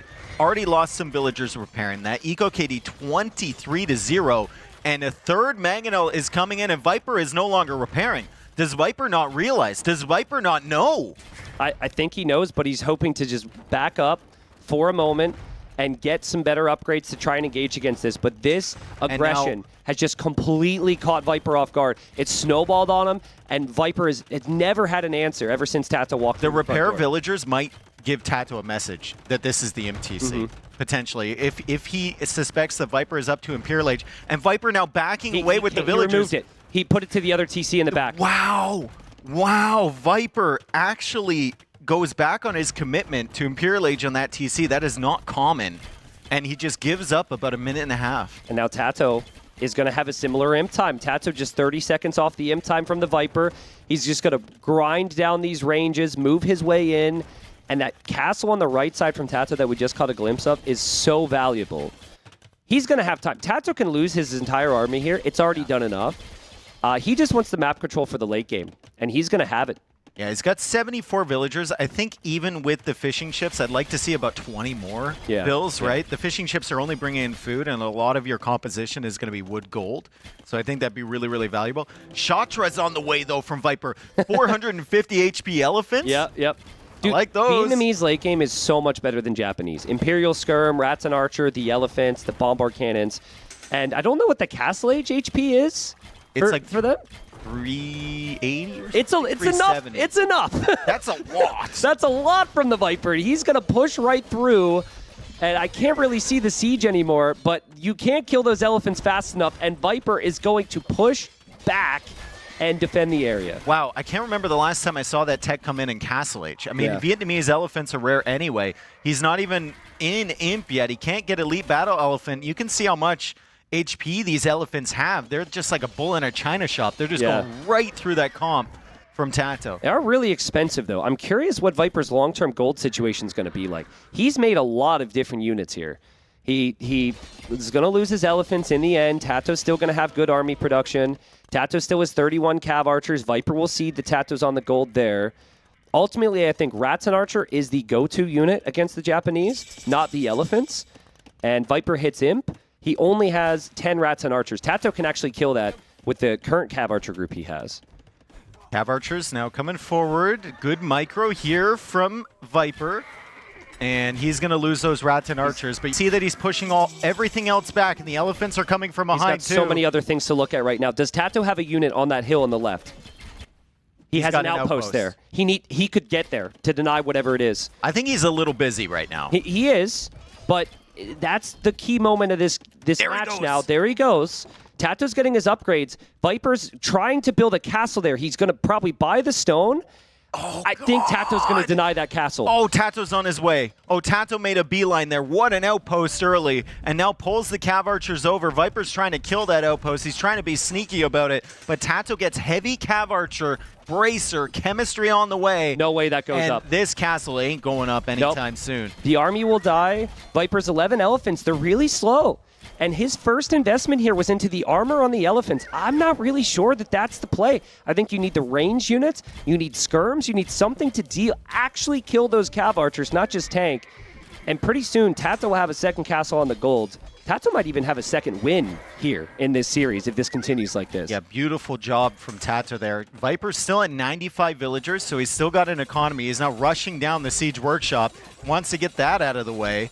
But how does he deal with these Cav Archers is the question. They're just so mobile, they can just run around, and he's only got 17 skirms. Yeah, I mean, skirms is the answer. Japanese light cav are pretty bad. They don't get the final armor, and that's the biggest upgrade when it comes to dealing with skirms. But I think TaToH's economy is good enough to spam enough light cav to get the job done. He's got 20 light cav on the field. His cav archers are doing work against these elephants. You just can't let that castle go up. No. You just cannot let that castle go up. It's not going to go up because he's sending more Cav Archers over there. He still has the outpost alive. And No way! TaToH was like, I knew exactly what you were going to try and do, my friend. I would have done the same thing, and I would have lost the same amount of villagers. Well, Viper trying to be sneaky there. Still in the game. I still think his civilization's so much better than the Japanese. And this might go up. It might. This might go up. The light cav need to get there, but I think the light cav all got killed on the right side. He was trying to break down the door, so the elephants buy time. And yeah, Viper's going to get some gold there, Dave, just as he runs out, by the way. Man, I can't help think that this whole situation Viper's in right now comes back to that one yurt. TaToH gets in, and then Viper can't press forward at any point in the game. He can't keep TaToH away from him. He's chasing raids. Like, TaToH has done such an excellent job of scaling a little damage early into just holding Viper on one side of the map. But if Viper wins this game now, the regret TaToH will feel about letting that castle go up there. You do not get this opportunity against Viper that frequently. He's been a little sloppy here today. Imp Skirm is in. Imp Skirm. That's a dangerous, dangerous, dangerous unit. Especially when you're low on gold, right? Yeah. You just want to get the techs in, and then you can really start producing 54 on food for Viper. He's going to have to run away from these Cav Archers, but he's got the solution to them in the Imp Skirm. I think Viper will now start pushing out from that left side. He's going to try and connect these two bases of his, and TaToH's going to have to be careful with his Cav Archers. Yeah, these Imp Skirms are crazy, dude. They're crazy. TaToH's going to think about a switch. Actually, wouldn't completely hate Samurai if his castles were safe, but I think his castles are going to be for tread production. Viper needs chemistry. Viper needs... Yeah, he needs chemistry. I'll give him credit. 56 on food. It might not bring in food as fast as the fish traps do for the Japanese, but 56 on food, considering how many vills he's lost, is crazy for Viper. I think TaToH just got horse color because most of his food was coming from those fish traps. Yeah. So he's just started placing some more farms now and trying to get his eco under control. Still under 100 villagers, although he does have the fish. Neither of them are mining stone in the middle right now. Well, that's a really, really hard thing to do with the army comps that are out. That's fair. For both of them. That's fair, yeah. Think if TaToH gets enough on food where he can just continuously spam light cap and be okay with losing 20 of them right away, it's still fine. You're not going to kill a lot, but you're going to push the skirmishers back at least. Oh, unique tech coming in. Kataparuto on the way for the Japanese trebuchet. I think he's going to try and push that left castle that he let Viper get up on the hill. Zero on stone. Also getting Gambesons as well. Well, TaToH clearly trying to get the Texan while he can to maybe get the champ. Champion could struggle against the elephants, though. I kind of like the fact that Viper's not waiting for Elite Battle Elephant here. Like the Agreed. HP on these regular elephants is already enough. They're accomplishing what they need to, which is just pushing everything back. Yes, agreed. Does Viper see that castle from TaToH? That's really important. He does. I think it must have been recent. I think we see two units dead there. And now he has chemistry, so he can go bombard cannons on the side. But still, against Japanese trebs, like Japanese trebs are insane. Yeah, Viper could get to the middle. TaToH will probably sacrifice a lot of units to try and snipe any bombard cannons here, I think. Viper might do the same with elephants. Oh my goodness, this is intense. Look at how close the eco is, too. It's so close. Like, after Viper's lost 53 eco units, it's still, like, basically neck and neck, and Viper getting the final wood upgrade, I think his eco is going to start to scale away ahead of TaToH's, even with those fishing ships. Yeah, and just the comp is so much better long term. It can only get better for Viper. He still hasn't got paper money. We still haven't seen rats and archers. We still haven't seen elite battle elephant. Like, TaToH's maxed on his cav archers. He's maxed on his light cav. This is a really difficult situation for TaToH where he doesn't want to push those skirms. for a while, and they're going to be doing damage to his trebs. And then there's bomber cannons as well. So he's going to have to be really careful, and he backs up. And that's the benefit of Kata Peruto. You realize you're in a bad situation, you can actually get away in time with the trebuchet. TaToH needs to kill that army, though. Viper's trying to break in on 2 different areas. This is so good from Viper. Now he can start to chip away at that castle. Viper has had a sloppy game here. A sloppy game, but he's held on. He drafted well, and he has stabilized amazingly. 77 military. It's such a strong military force. 77 military. And these skirms are cheap. These skirms are really, really strong against everything that TaToH's doing except the light cab. They're cheap, and the elephants are pushing in. Viper now getting siege engineers. He's going to start to push that castle on the left, and it feels like Viper has pulled this one back, and he's starting to pull ahead. Let's see if TaToH can keep his castles up right now. That castle on the left side seems so vulnerable. He still can't kill those skirms, Here and now come the Viper elephants. is going in with skirms, and he's bringing light cab and elephants, and he'll take the trebs. TaToH's going to lose that castle. Viper's all over the gold on the left, and now Viper's getting elite battle elephant. Elite battle elephant, so it's going to be 450 HP on these things, and they're in. What is TaToH? What do you do against that? I guess you have to just send all of your Halbs back to try and deal with this, but the Halbs are coming from the barracks that are forward. There's 5 barracks over there, so TaToH has to walk all the way through Viper's army to get back. I think we all know where those elephants are going. To the fish. Yeah, they're going to the fish, looking for those fish traps, getting a little bit of revenge. There we go. Oh, no, dude. Demo is coming out from TaToH, but it's demo How wraps. many demos do you need to kill a Vietnamese Too elephant? many! Like, I think you need like 10? I don't think it's enough damage. Oh, elephants from Viper finding kills over here, and Viper has all the momentum now. What a rough position for TaToH. What a turnaround for Viper. Yeah, and a crazy. classic TaToH versus Viper game where TaToH's got the early aggression. He can't break him, and just, we've seen it so many times from Viper. He survives. He just survives, and then he puts his foot on the gas pedal, and suddenly you're in a position that you can't win from. Yeah. Somehow. I mean, maybe some worrying signs for Viper fans that he almost lost. Right? They're used to it, dude. like it's actually can be very frustrating because he's so good. It feels like a little bit more forward thinking, a little less greed, and he's completely fine. But I'd love to spin a story here where TaToH could somehow come back with champion. I don't think so, There's man. no way. You can't Not with kill the this battle comp. elephants. Not with the skirms. The skirms are so cheap, and the battle elephants are just, it feels like unkillable. If the Halbs are being sniped, they just go right in for that trap. Probably a mistake. Probably want to go for the units first. But it's giving him time to get that castle up. And then that castle can start sniping the Halbs itself. Yeah. So really good positioning here from Viper, and obviously he has access to all of the stone in the center of the map. Let's surprise Viper actually built the castle here. I think he thought he just won the game, as did we. But a castle in the middle just for Rats and Archer or Treb production was what I was maybe expecting from him. So he does have to commit a lot of his stone into repairs, but I think Viper is on the same wavelength. He thinks, like, after that raid in this matchup, there's no way he can lose right now. Yeah, I think hoardings would be a good tech. Vietnamese can't get masonry or architecture. Yeah. I think if you're going to hold this castle, which he's planning on doing, against low numbers of Trebs, because TaToH only has 1 castle, be a really, really solid investment. I'd love to see safe castles and Ratsons. Rats and Archers kill the units he's already killing so much faster. But why do that when the Imp Skirms are still out? The elephants can do the job here. I mean, Viper's just going to toss away these elephants underneath the castle. Over and over all again. the gold miners. Over and over again. And the gold's even running out a little bit over on that side. And the Skirms are coming in for the Cav Archers. The castle is working away on the champions. And looks like TaToH has tapped out of this game. What a comeback from the Viper. TaToH with the insane early pressure. Viper not going for the full walls. Yep. And they're chatting about it. I made a mistake. I think you switch to hard and just hold left side. Yeah, I need that. Wood? Yeah, I'm good with the barracks.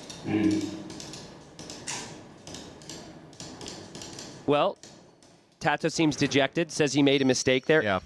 I mean, to be that close from being up 2-0 against Viper, and now it's 1-1, and now Viper's got momentum. It must feel painful. Yeah, and honestly, it's 2 games that kind of went the same way, right? Yes. We could have seen the same situation happen in game 1, but TaToH actually succeeded with the pressure. Yeah. So Viper on the other hand, after winning that game, has to feel good, but also at the same time has to feel like, damn, I almost like lost 2 games in the same exact way. Yeah, I mean, and after that one, I mean, I don't know if Viper thinks like this, but I'd be like, dude, pick it up. Like, come on, just like Wall, you know, like Wall, the late game's great. Like, you can't be messing around like that. How he had so much faith in that yurt, I have no idea. Like non-elite skirms, and he's slowly getting the upgrades, and there's a 500 HP yurt, and he's like, well, just, you know. Maybe he didn't do his yurt research. Maybe he didn't know the HP. Well, there was a palisade wall right beside it, so. That's fair. That's fair. That's just absolutely brutal for Viper, but what an insane comeback in classic Viper fashion. And African Rebeds goes to him. TaToH will have the next pick for Game 3. It's shaping up to be a classic series. Yep, absolutely. We'll be at Game 3 in just a moment. And now, a word from our partners.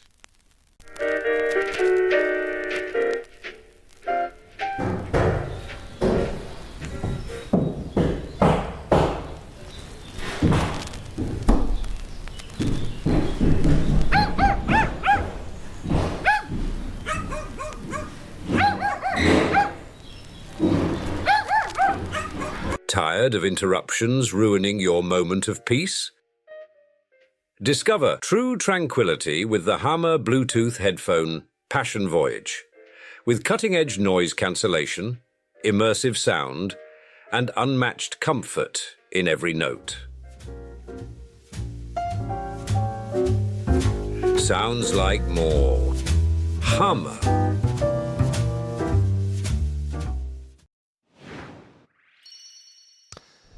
All right, well, we are back. Game 3 will be coming up in a second. Important question. How warm are you in these costumes? I'm actually feeling good, dude. The problem is the vest underneath. See, I got a little vest here. Yeah. And it just kind of like tightens it up. And it's like insulating. The pants are very nice, though. I'm very warm. I can tell. No, you can't see it. Stream can't see it. I'm very warm. This suit, it's not only glittery tie, it's got stripes of glitter running down. Maybe if I move, they can maybe see the glistening. It's tough of with the backdrop, yeah. Yeah. Yeah, I mean, you know, it looks great, I hope, and it certainly fits the theme, but just sorry if I'm sweating a little bit. After, I feel like you would be used to it after the Wallaloo event. Some of those costumes. From a potato sack to this, you had that big hat the one year. Yeah. Yeah, it's funny. There it is. We can see the glitter. Don't zoom in. Move for the people. Move a little bit. Oh, look at that. Shine bright like a diamond, dude. Yeah. Just get this camera off me. Thank you. That's better. Game 3, I guess we should look at the drafts, take attention off the glittery suit jacket here. And TaToH's choice. I really like TaToH on Pacific Isles. I think that's your best bounce back map. Yeah. I think you go Copenhagen, it's a little bit too comfortable for Viper, and I think Viper's going to want, it's going to suit his boomy, greedy style that he loves. You say that, but he's lost the last 2 games on Copenhagen. Ah, interesting. He lost against DauT, he lost against Liereyy. Yeah, true. And both games, he was just kind of off with the timings, right? So maybe TaToH feels like he can, you know, catch him off guard. And as you heard, or at least I heard from DauT after the series against Dogao, people were asking him, like, why'd you go Armenians there? And DauT said, well, it worked once. Yeah. And someone else said, well, it works against Viper. Yeah. So potentially, TaToH's looking at Armenians. Yeah, he did save it. I mean, also, DauT, I love you if you're watching. But let's just say things didn't exactly go according to plan when DauT has played Armenians, even when he won. There was a plan? there was a plan. So I think we could see the Armenians played in a cleaner fashion. Now, is that a matchup you necessarily want? Who knows? I'm thinking right now that Viper's probably going to go Burgundians on Copenhagen. So if it were to be Armenians, Burgundians, it'd be a rematch of Dogao DauT Game 5. What if you go something like, you probably want to save Byzantines for Pacific Isles, right? But what if you go Byzantines? What if you... Can Armenians fight up against Byzantines? I mean, they shred armor still. So that could still be good, maybe. Potentially. It looks like we're going to have not even Armenians. We're going to have Copenhagen indeed, and it will be Burgundians against, what is that? Is that the... That's Hindustani. Hindustanis, okay. Yes. Do you, when you play, do you have the Civ icons up, or do you use the mods that like add some text. Play? What's that? Well, okay. All right. No, well, I have the Civ icons on. Okay, okay. Yeah. Because some people use the letters because they don't know the icons, but then you'll never know the icons. I get it wrong a lot. Like okay. the ones like Japanese, Burmese, Malian, not Malians, but like there are some that are very, very close to me. Speaking of being close. TaToH's King is waddling away with urgency right now. I always like that Santa Claus King a little bit better. Looks cool. And now Viper's King is being attacked. He'll need to pull that away. I mean, what's happening to him? The pathing. What's he doing? He's running in circles. He's trolling him. And TaToH's laughing, and Viper's laughing now. I was thinking that was some pathfinding bug. Me like, too. I had Nilly on the line, you know? Yeah. Yeah. Oh, my goodness. You could tell. I think for a second, TaToH also thought it was a pathfinding thing and thought he had a chance. Oh, my God. Double dock here for both. Yeah, so I wanted to talk to you about this because we haven't had a chance to talk about it. I feel that double dock galleys win the water fish boom here is going to be everyone's play now. Thoughts? Like, just the way Hera played with it just felt like there's you shouldn't do anything else. No, I don't think it's the definitive #1 play. Okay. Like, it's good, sure, but I think there's ways to move around that. And as we saw with Dogao coming out with 4 villagers to make a dock, yeah. If your opponent doesn't invest on that water at all, you don't feel like you should have to go for 5, 6 galleys to patrol the whole shoreline. Yeah, you true. feel like 2 is going to be enough. So there's always a window there to open up, and they can go to the bottom dock and completely match your fish boom as well. So Okay. I mean, I think the galleys is really strong if you can manage to pull it off, and maybe it's only the top echelon of players that have the attention to detail. Yeah. Do it like a Hera. Yeah. But if your opponent doesn't invest in galleys, I think it becomes complicated. Okay, interesting. Well, late game, Hindustanis feel very strong here. They have the 9-range gunpowder. They have Imperial Camel. Where they do struggle would be lack of How, but you don't really need that if you have the Camels. Burgundians, arguably the better eco because of the early upgrades. The Elite Custelier is really strong, especially for the Castle Age. But I think I like Hindustanis a little bit better here. Yeah, agreed. Yeah. I think the eco, the boom is going to be nice with them. The hand cannons are great with the extra range if you want to go for that side. And then, obviously, the Hussars are a little bit better as well in the late game. Okay. Yeah, I agree with you there. So I think Burgundians, it's actually about the early Castle Age. Hitting before Hindustanis can get Imp Camel, using their bombard cannons, which are slightly superior. But this is going to be a galley war here. I actually think, and he's going to do it now, that at this level, if this is the play, and you're both doing the same thing, repair the galleys. you repair the galley. Yeah. Yep. People are like, we'll never see DauT repairing a galley. No way, dude. He just makes a third dock. Exactly. Yeah. And makes more ships. And it works sometimes. Yeah. Boar coming in now for Viper. DauT did mention that he lost a villager to a boar. Viper did too. In the other game. Oh. Am I wrong? Can we have a click on the boar carcass? Oh, he did. As a kill. Oh, it has a kill. Yeah, boar got a kill. Oh, no. Viper loses a vill. So he's copying DauT's build. It's just a different Civ. So I don't know if copy's the right word here. Emulating? Yeah. Well, fletching on the way now for Viper. He'll probably force the issue. TaToH hasn't placed the blacksmith yet, so he won't actually have that upgrade. So he might have to dance his way out of trouble here. I think I see some movement on the shoreline for Viper. That could be a wolf on a villager right now for him. The shoreline right there. Oh, the scouts. Viper always engaging. wins. This is TaToH Viper wins. does not win, but Viper is advancing with his galleys. Let's see how the trades go here. Looks like Viper is down a galley up against TaToH. No, that was the scout. He does snipe a fish though. Yeah. And both players still with the same amount of galleys that they started with. But Viper is producing behind. TaToH's kind of saving up right now. Is TaToH just said, I don't want to go for fletching. It's not worth it. And I can just get Castle Age faster. Maybe he's just trying to hold him There's off. no way. If he was going fletching, he would have had the blacksmith already. And, we have an instant replay of Viper's villager going No, I think down. this is just the new, this is the new boar. Nah.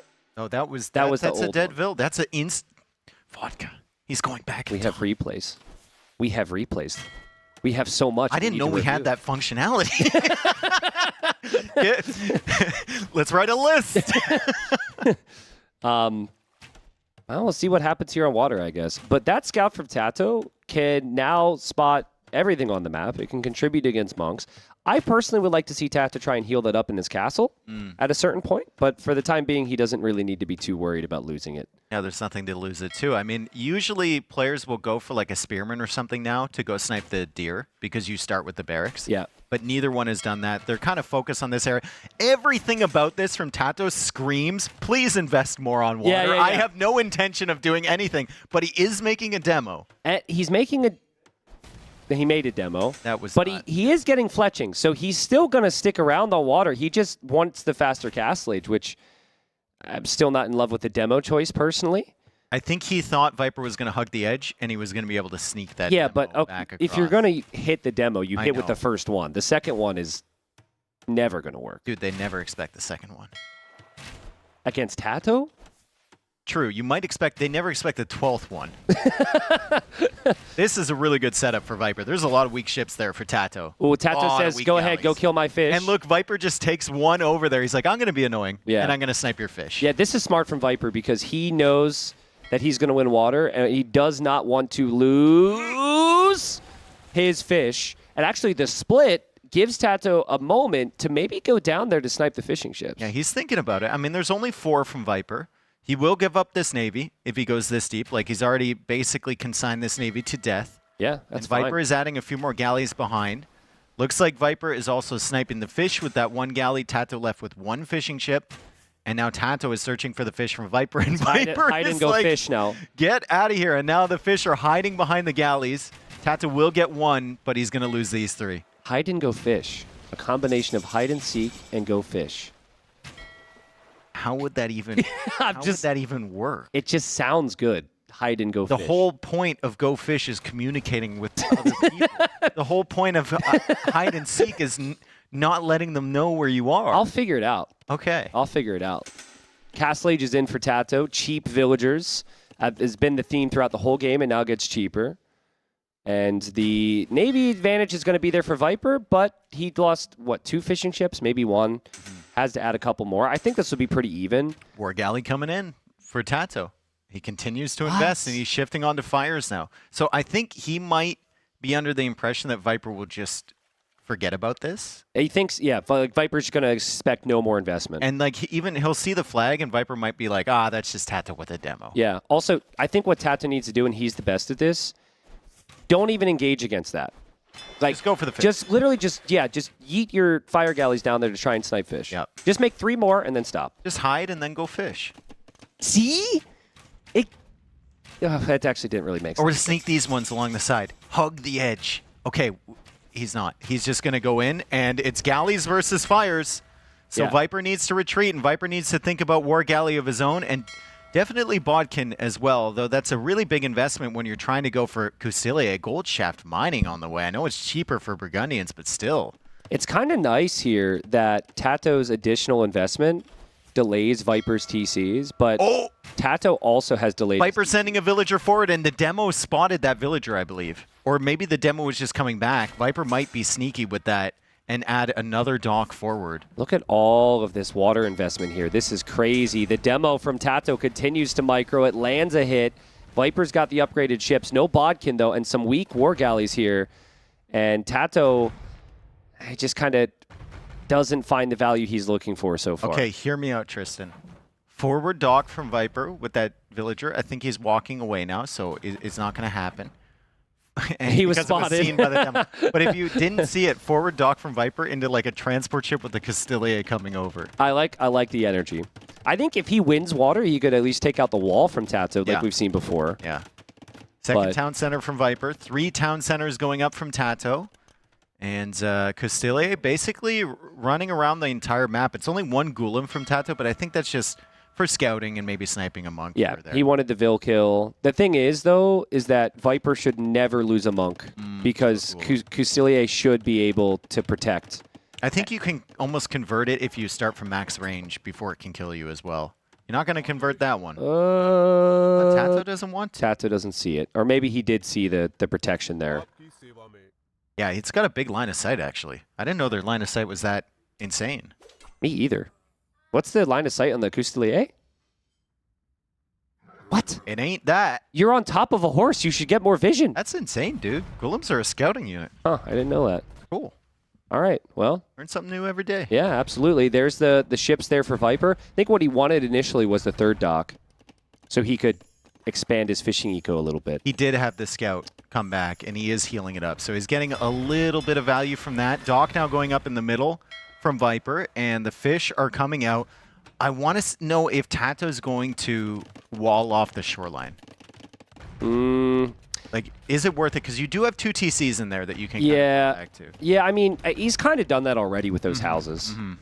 Just in case. Oh, man, Viper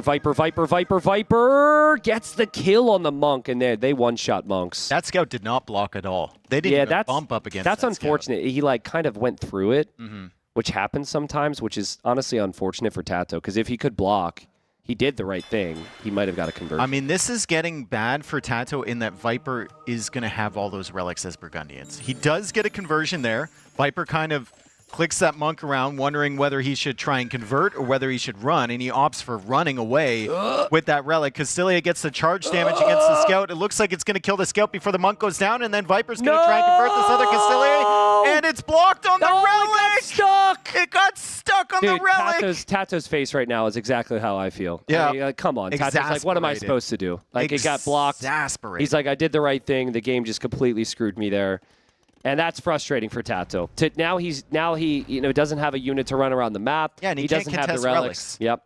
So you're going to have Burgundians with all 5 relics, I believe. And they're generating gold, they're generating food at the same time. And so Viper has the fish boom. Yeah. And Viper's already going over here.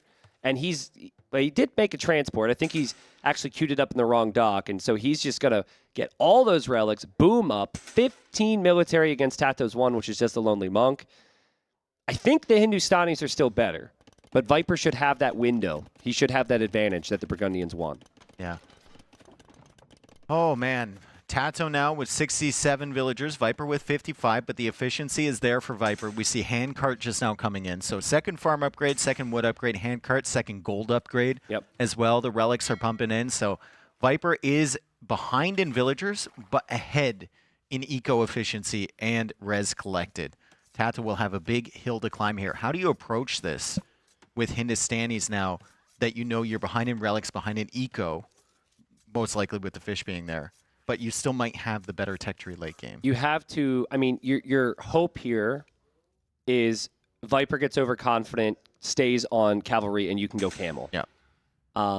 So that's what you're hoping for. You want camel. I think you have to scout the map and properly assess the situation because you don't want Viper to open Halb and then you're stuck on camel. So some scout activity is good.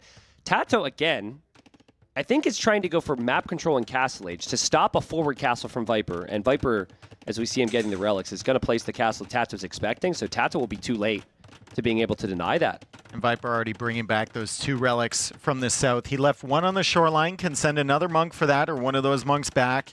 And he's going to bring them all the way back to his house. However, we've got scouts from TaToH, and he kind of senses, he saw the relic, he sees the relic on the shoreline. Oh yeah, the relic. It appears in his line, so not the smartest decision there from Viper, but the scouts are just passing by, and now the monks will get sniped, so good job there from TaToH to delay those at least a little bit longer. The castle as well gets spotted, villager goes down, Viper needs to be careful, walls in his vills.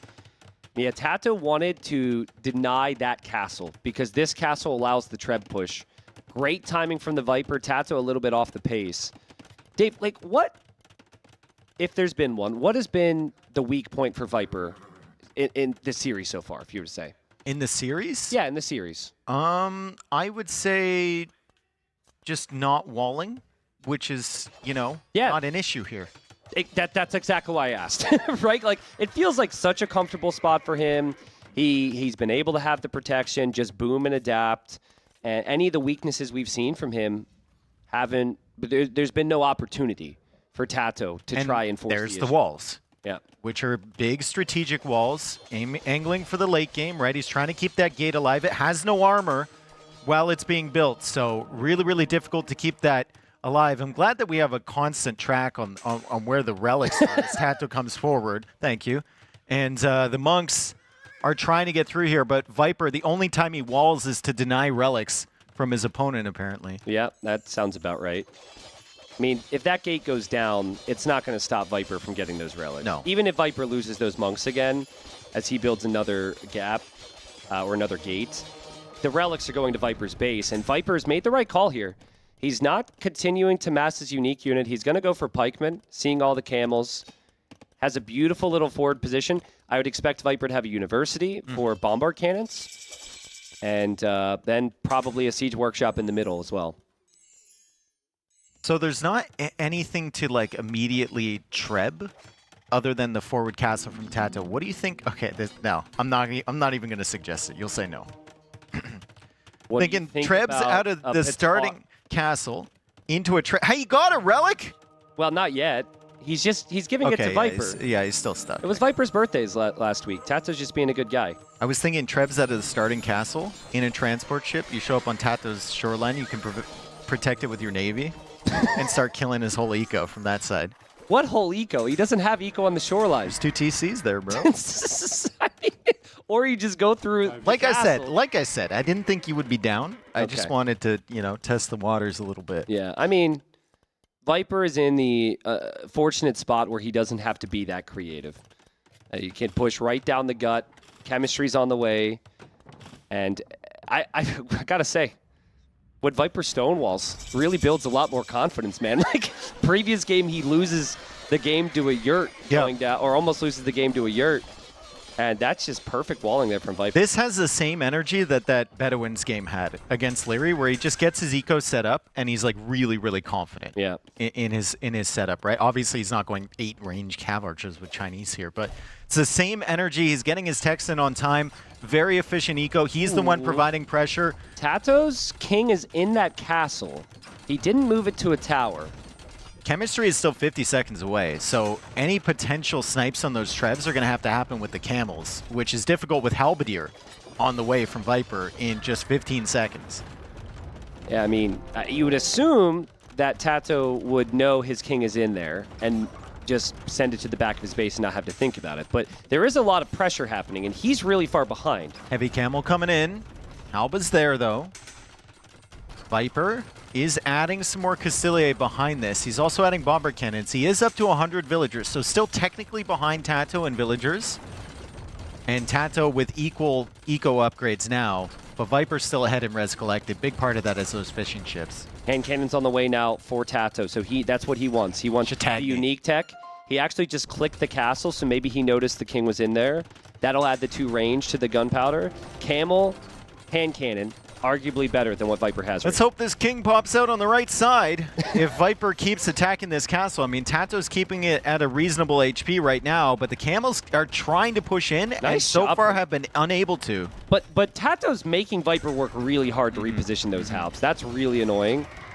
Viper obviously equal to it, but it's still impressive work from TaToH. He's just going to take the fight because his castle's hitting some of the halbs. But more halbs are on the way from Viper.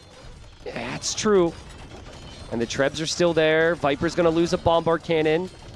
He's going to lose another bombard cannon. But a lot of camels went down there from TaToH. A lot of camels went down. 16 military only from TaToH as he adds in the hand cannons. He spent a lot of stone repairing this castle as the Castilier come and try and snipe the bombard cannon from TaToH. Unable to.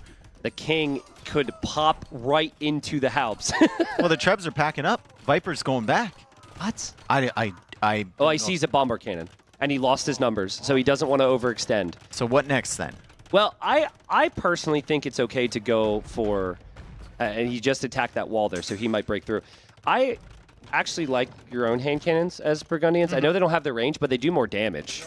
And you're not looking for, your army might not be as strong, but you can afford more in theory. So that's what I would say. Ooh, big shot. I watched those things stack up and I was like, that could be bad. And it was indeed. Yeah, I think though, like that, essentially your answer to the hand cannons is actually the bombard cannons. So I think the smarter play is don't make your own gunpowder and try and just stick with the Castilier, which it can at least raid. Do you think you could make like a sneaky paladin switch behind the scenes here for Viper?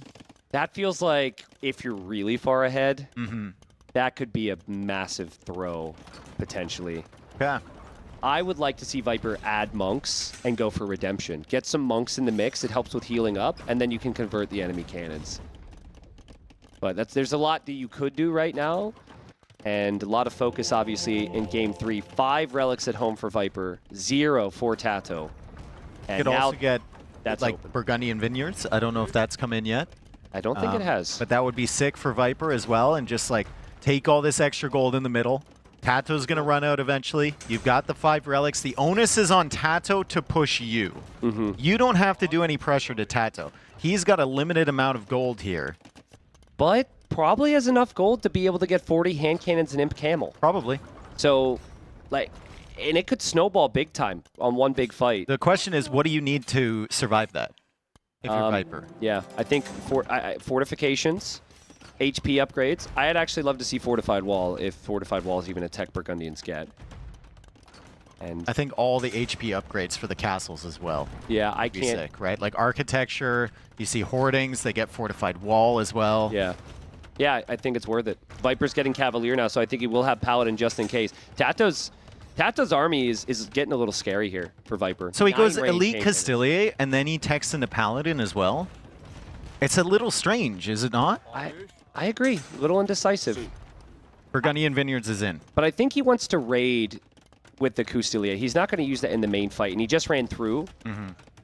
So that's the type of thing that's going to make it more difficult for TaToH to focus on the main push. That's what Viper needs to do. Yeah, Camel's coming back. TaToH sees the Elite upgrade. He kind of senses Viper's going into Cavalry. That's another reason I don't like the Elite upgrade. You tech him into more Camels so that when your Paladin do show up, or Cavalier or whatever, it's going to be a problem. But still, TaToH's going to be chasing those with his cannons. What a split there from Viper. He goes for the attack round, and in a split from TaToH. That is sick. insane. The biggest thing Viper needs right now is he needs Bracer. Like, to only have fletching on your castles before a big fight like this could be a problem. Oh, man. Bombard Cannon sniped. That's worth it. But, yeah, that castle should be offering more protection for the Viper. He needs to get those ranged upgrades. And you got to be careful. Bombard cannons against these hand cannons with 9 range. Like, you're used to hand cannons being able to shoot a certain distance. Yeah. If you go a little bit too close, like Viper did there, you can lose all your bombard cannons. Look at this from Viper. He's like, all right, I'm going to loop around to the right side now. He's going to run through that gate he made near the shoreline and start to raid TaToH there. Oh boy, Burgundian Bombard Cannons, 50 attack on each of these. TaToH will not take a fight without Imp Camel, and he sells a lot to get the gold for it. We're building. We're just waiting. Yeah. Is Viper being too patient? I don't think so. Look at the texts that are coming in. Architecture, hoardings. These are all the things we wanted him to do here. Yep. He's getting all of his texts because he knows his gold is basically infinite. That's 7 camels up on one tile if Viper wants to snipe that with the bombard cannons. Yeah, it should be a raid now on both sides. Yep. We got Elite Castilier at both sides. And in the north as well, as they come in. TaToH notices that right away. I think Viper had killed that wall into the north side of the base, but TaToH is there with the camels. He's coming back with the camels over here, and TaToH is now going into barracks. Not a good sign. Yeah, not a good sign at all with Hindustanis. Yeah. They only get pikemen.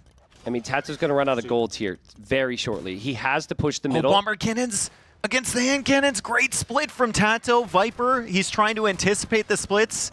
And now that extra range for the Hindustanis is insane. It's insane, yeah. I actually think that's okay for Viper because he did kill a lot of camels there right off screen. So that was an expensive loss for both. And TaToH is no gold. And now more hand cannons go down. So it's going to be like 20 imp camels, 30 hand cannons, and 4 bombard cannons for TaToH. You see Viper get guilds earlier, too. So he's like lowering the prices. He's selling food. He's selling wood. He's thinking about all the ways that TaToH is going to be able to get gold. And he's still holding the line here with the bombard cannons, with his really strong castle, all the HP upgrades on that. Even Bracer coming in just for the castle. Like, Viper can afford every tech that he needs, and he's going for them. Except ballistics, apparently. Oh, that one's important. But yeah, Bracer, important. So when TaToH gets close like this, like he was doing the other time, it made TaToH comfortable that he could get to a certain range. Yep. And now the castle gets a couple kills. And Viper also has been getting some raids. He's actually killed 50 Vils. I guess some of that was maybe fishing ships earlier. But look at the gold good raids come in from Viper. like that's just a slow trickle from the relics and from the farms from Burgundian Vineyards. He's got 67 on food right now. You could actually think about deleting your fishing chips. At what point this does TaToH think he's ready here? He's going to go for 4 trebs as well. Okay. Oh, I think he's ready now. Yeah, or this he is it. thinks he's ready. I mean, this is as ready as he's going to be. He's got the hand cannons, the camels. He's got access to gold again somewhere, but it's not a lot. Oh, and now man. Viper is going to have to try and hold against this wave. This is crazy. I mean, I have so much more faith in the Hindustani comp, but TaToH's not going to be able to take the fights for much longer. Viper's army should get shredded here with this engagement. Yeah, the Cassilia come in against the cannons, and the bomber cannons weren't even able to fire. The castle is not being repaired. Viper's nothing in queue. Viper is He's got raiding, nothing though. in queue. He's got nothing in queue, but he's raiding in the south of TaToH's base, so somewhat distracting him there. He's trying to save the bomber cannons, which I think he will save a few of those. TaToH, remember, very limited gold on the map as Viper queues up more hand cannons, more halbs. I mean, Viper has 10 halbs in queue and 9 hand cannons. TaToH has 35 hand cannons here. If TaToH could dive to kill those bombard cannons, Viper's going to lose all of his production, all of that gold, and TaToH actually has a chance here. TaToH still getting raided in the south, down to 105 villagers now, as the Cassilia kill a lot down there, and Viper, now with the additional hand cannons and Cassilia forward, is able to kill a few hand cannons from TaToH. 69 gold in the bank from TaToH. It's One not bomber enough. cannon for Viper. 0 on gold. 0 on gold. Just the 5 relics, just the farmers. Is TaToH doing this? TaToH will actually have gold to mine. TaToH is cheap villagers to reboom. Viper does not. This is crazy, man. I mean, it felt like Viper had all the control, but TaToH was so patient. Still, Viper repairing the castle. He's got stone left in the bank. TaToH coming out to that gold desperately. We've got units near the king from TaToH, although I don't think they're really providing a threat at the moment. Directly underneath that tower is somewhat concerning. Yeah, castle still being repaired from Viper. He's got no more stone to bring in. Viper misclicked archers there. You could tell he got really rattled by this push. But who couldn't, dude? This is insane from TaToH. And what patience from TaToH to wait for so long. And then Viper clearly wasn't ready, right? We thought he was. He was getting all the technologies he needed, but he didn't leave himself with enough gold in the bank.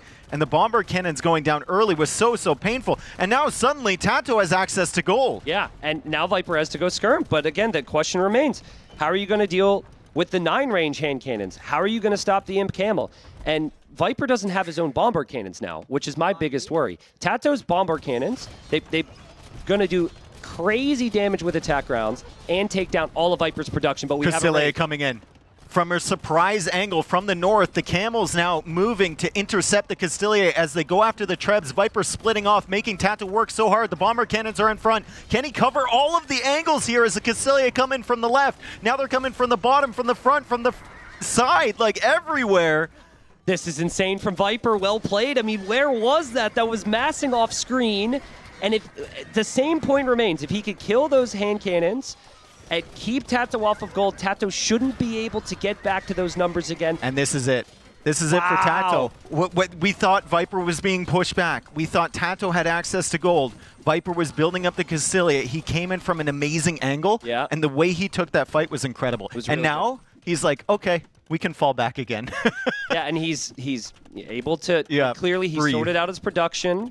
I think like the main reason Viper fell off there was because he didn't have anything in queue when the fight started. He's not going to let that happen again. 66 on food, just 2 on gold now for TaToH. Look at how much pressure this one force of Castilia puts on TaToH. He has to pull his camels back, and if you pull your camels back, you have to pull your hand cannons back. Yep, and the skirms are there too. Also, TaToH can't make more camels. Viper, go for the king. That would you know be it's so in the good. tower. There's too many camels. Nah, you just got to attack the camels. Yeah. Just kill off the camels if you can. King would be sick, though. I think after some worrying signs, Viper's going to take this one. Yeah. I think his position is too good. So much well, gold. he built himself, like, worrying for that push, but that's because TaToH did such a good job with it. Yeah, true. I think Viper did everything he needed to do to build himself up to counter that push. Yep, agreed. And I think everyone always felt Hindustani late game comp was going to be better, but you just can't afford to make One it. gold in the bank, 0 gold villagers right now. So it's just like Cav, and he's trying to recoup his villager numbers. Remember, when Viper was being pushed back there, TaToH probably lost 25 vills to that raid in the south. Yeah, that was a really good raid there from Viper.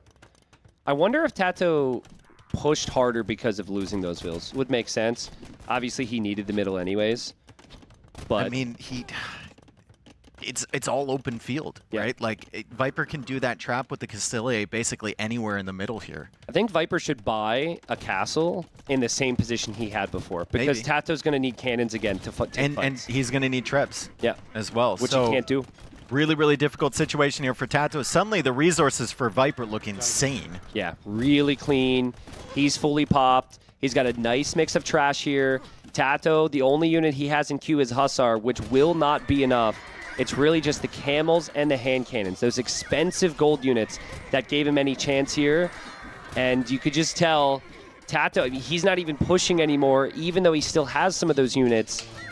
And Viper will know that this is probably his victory. This was TaToH's, or what, Viper's home map? TaToH's? I think TaToH's home map? Yep. Which feels kind of like a Viper home map, and Viper's looked amazing. Like I said, he's lost it twice already in the tournament. Yeah, so true.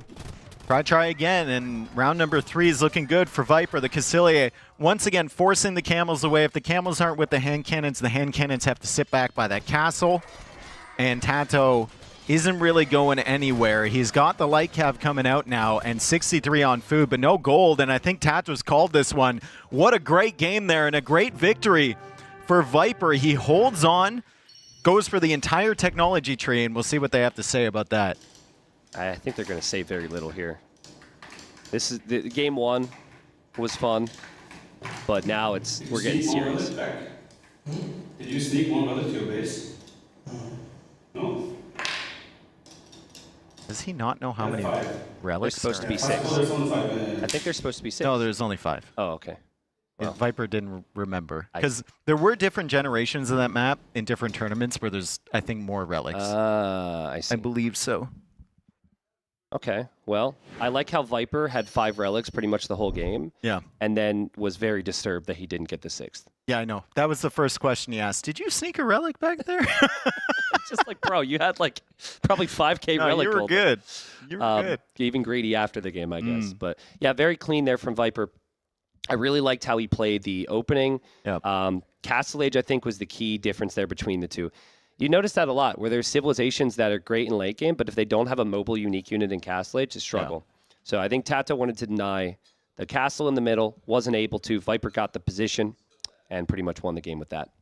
Yeah, and where do you go now if you're TaToH, right? Where's your next game? Because you feel like you've had a chance, and maybe all 3 of them, that one the least, I think, but the tech tree kind of kept you in it and weren't able to get it done. And now you definitely need to win to stay in this series. Viper has 2 more chances, or at least 1 more chance to lose the game. And we have, what, Sand Drift left? Or Sand?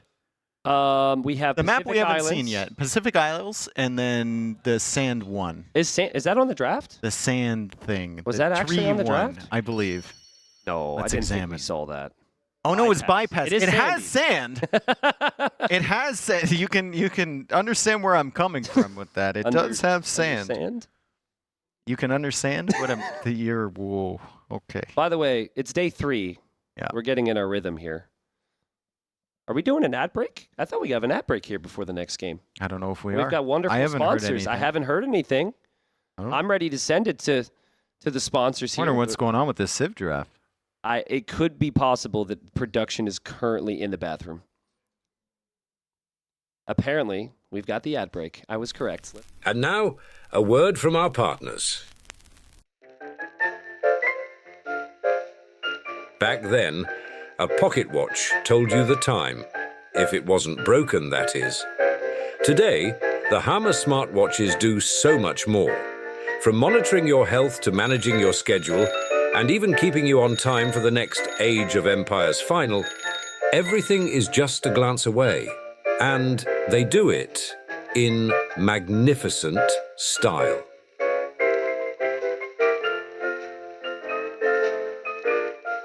Make more of your time.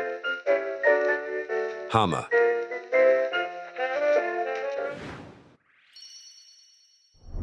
All right, well, we are back. We've got potential of Bypass and Pacific Islands. This series is insane. These maps are so good. I really, really enjoy Bypass. I'm still kind of on the fence with Pacific Islands because I remember the way it used to be played.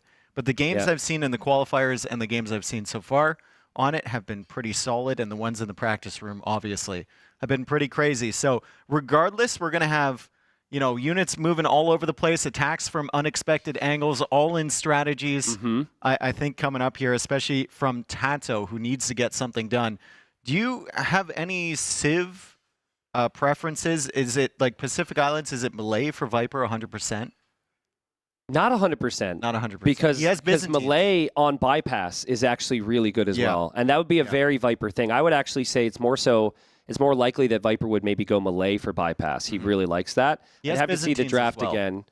But yeah, Byzantines might be a Pacific Islands pick. I think TaToH will go Armenians because the mule cart's really helpful there. Yep. You can actually transport the mule cart. No, I know that. Yeah, I know. Yeah. But it's crazy. You build it at your base, and then you go on the transport, and you just take it to the middle island. And then if they tower you, you just move somewhere else. Yeah. You can also garrison a mule cart in your towers. And No, castles. I hate that. That's annoying. That's annoying because I have 5 villagers on wood, and then I put the tower there specifically because I have 5, and then one of them is left without a home when the scouts show up. And then if the go back to work hotkey works on, let's say, a fortified church, right? The mule cart stays inside of the fortified church. So, yeah, but I guess we're into the game. We're into the game. And now, Pacific Islands. Okay.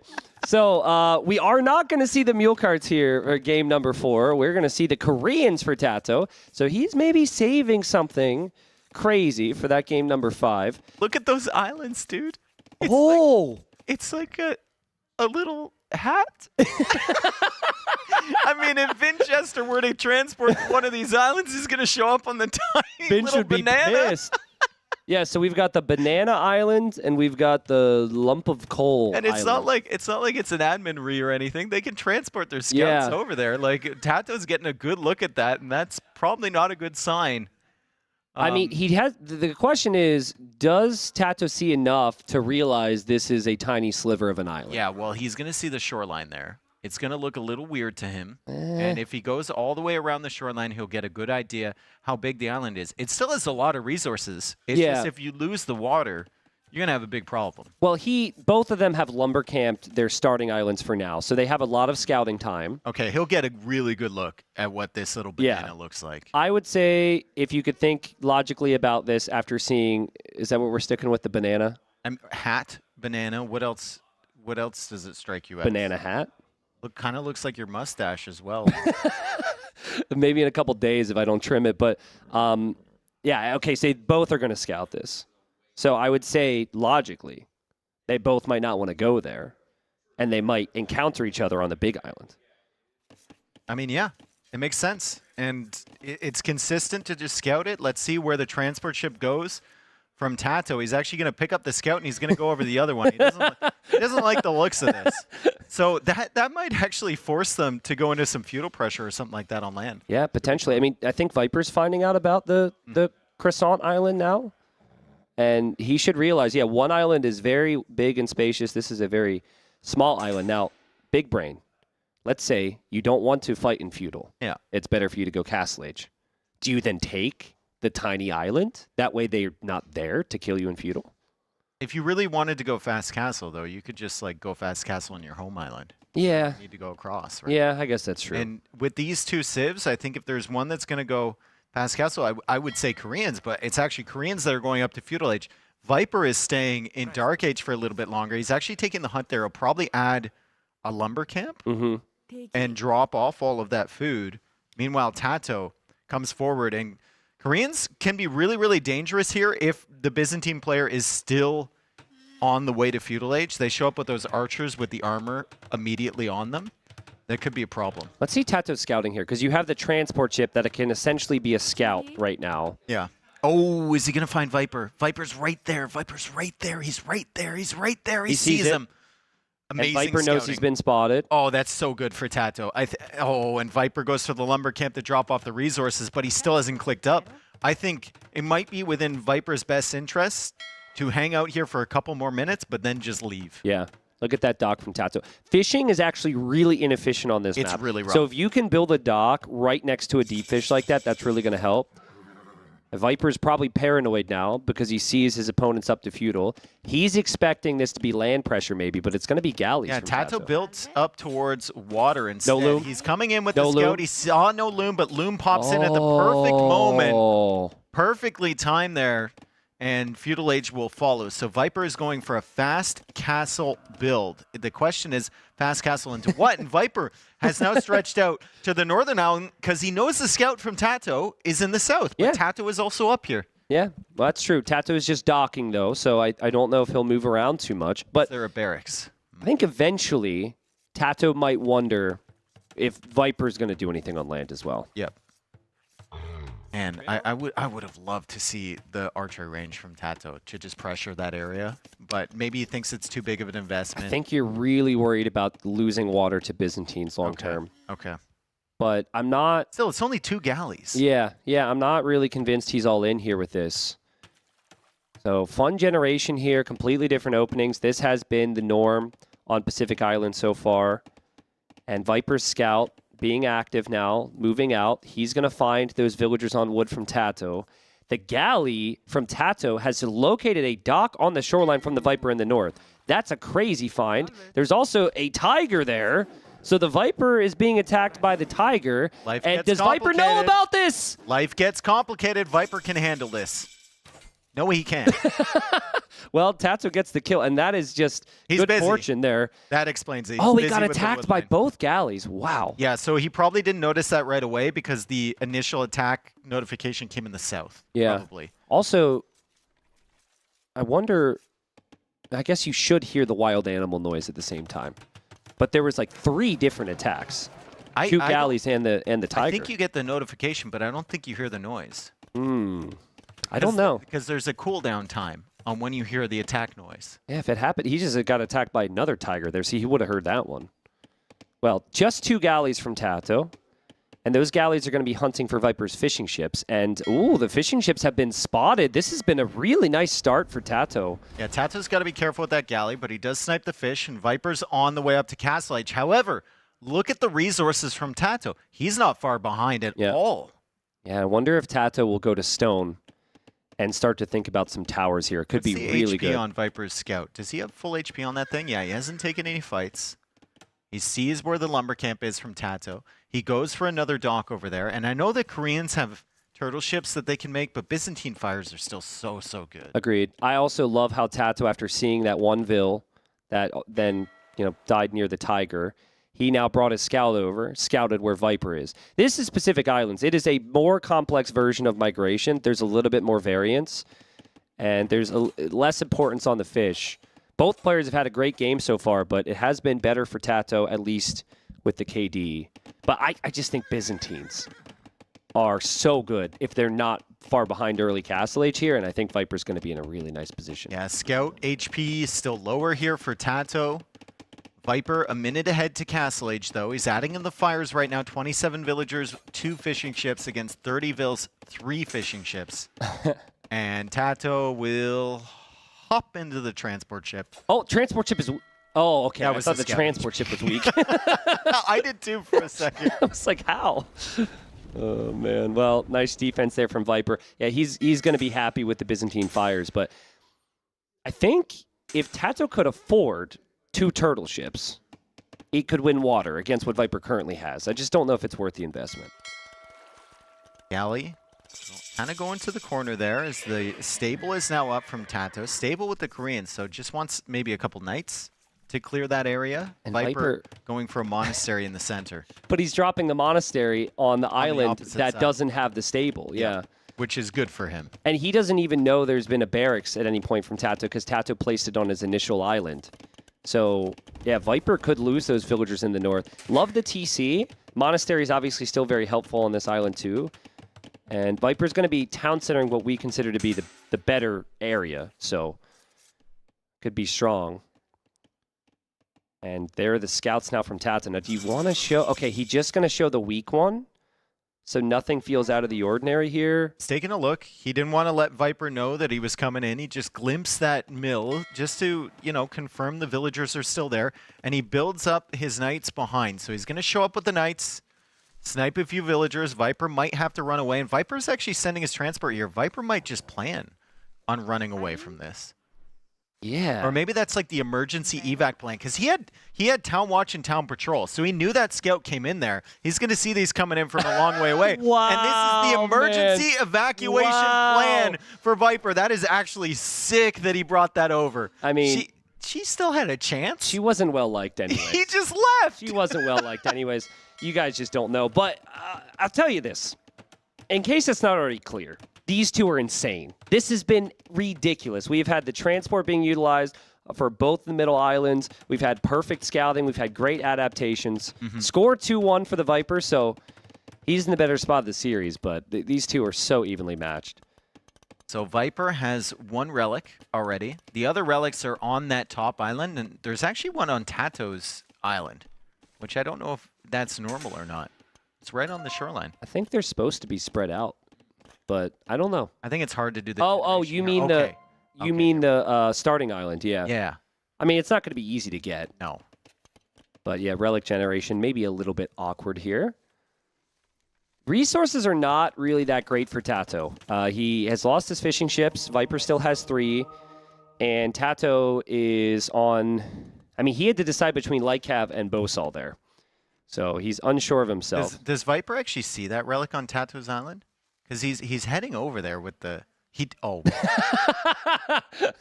God. Also, it'd be so funny if Viper hops out, converts a Vil, and then gets the relic and runs away.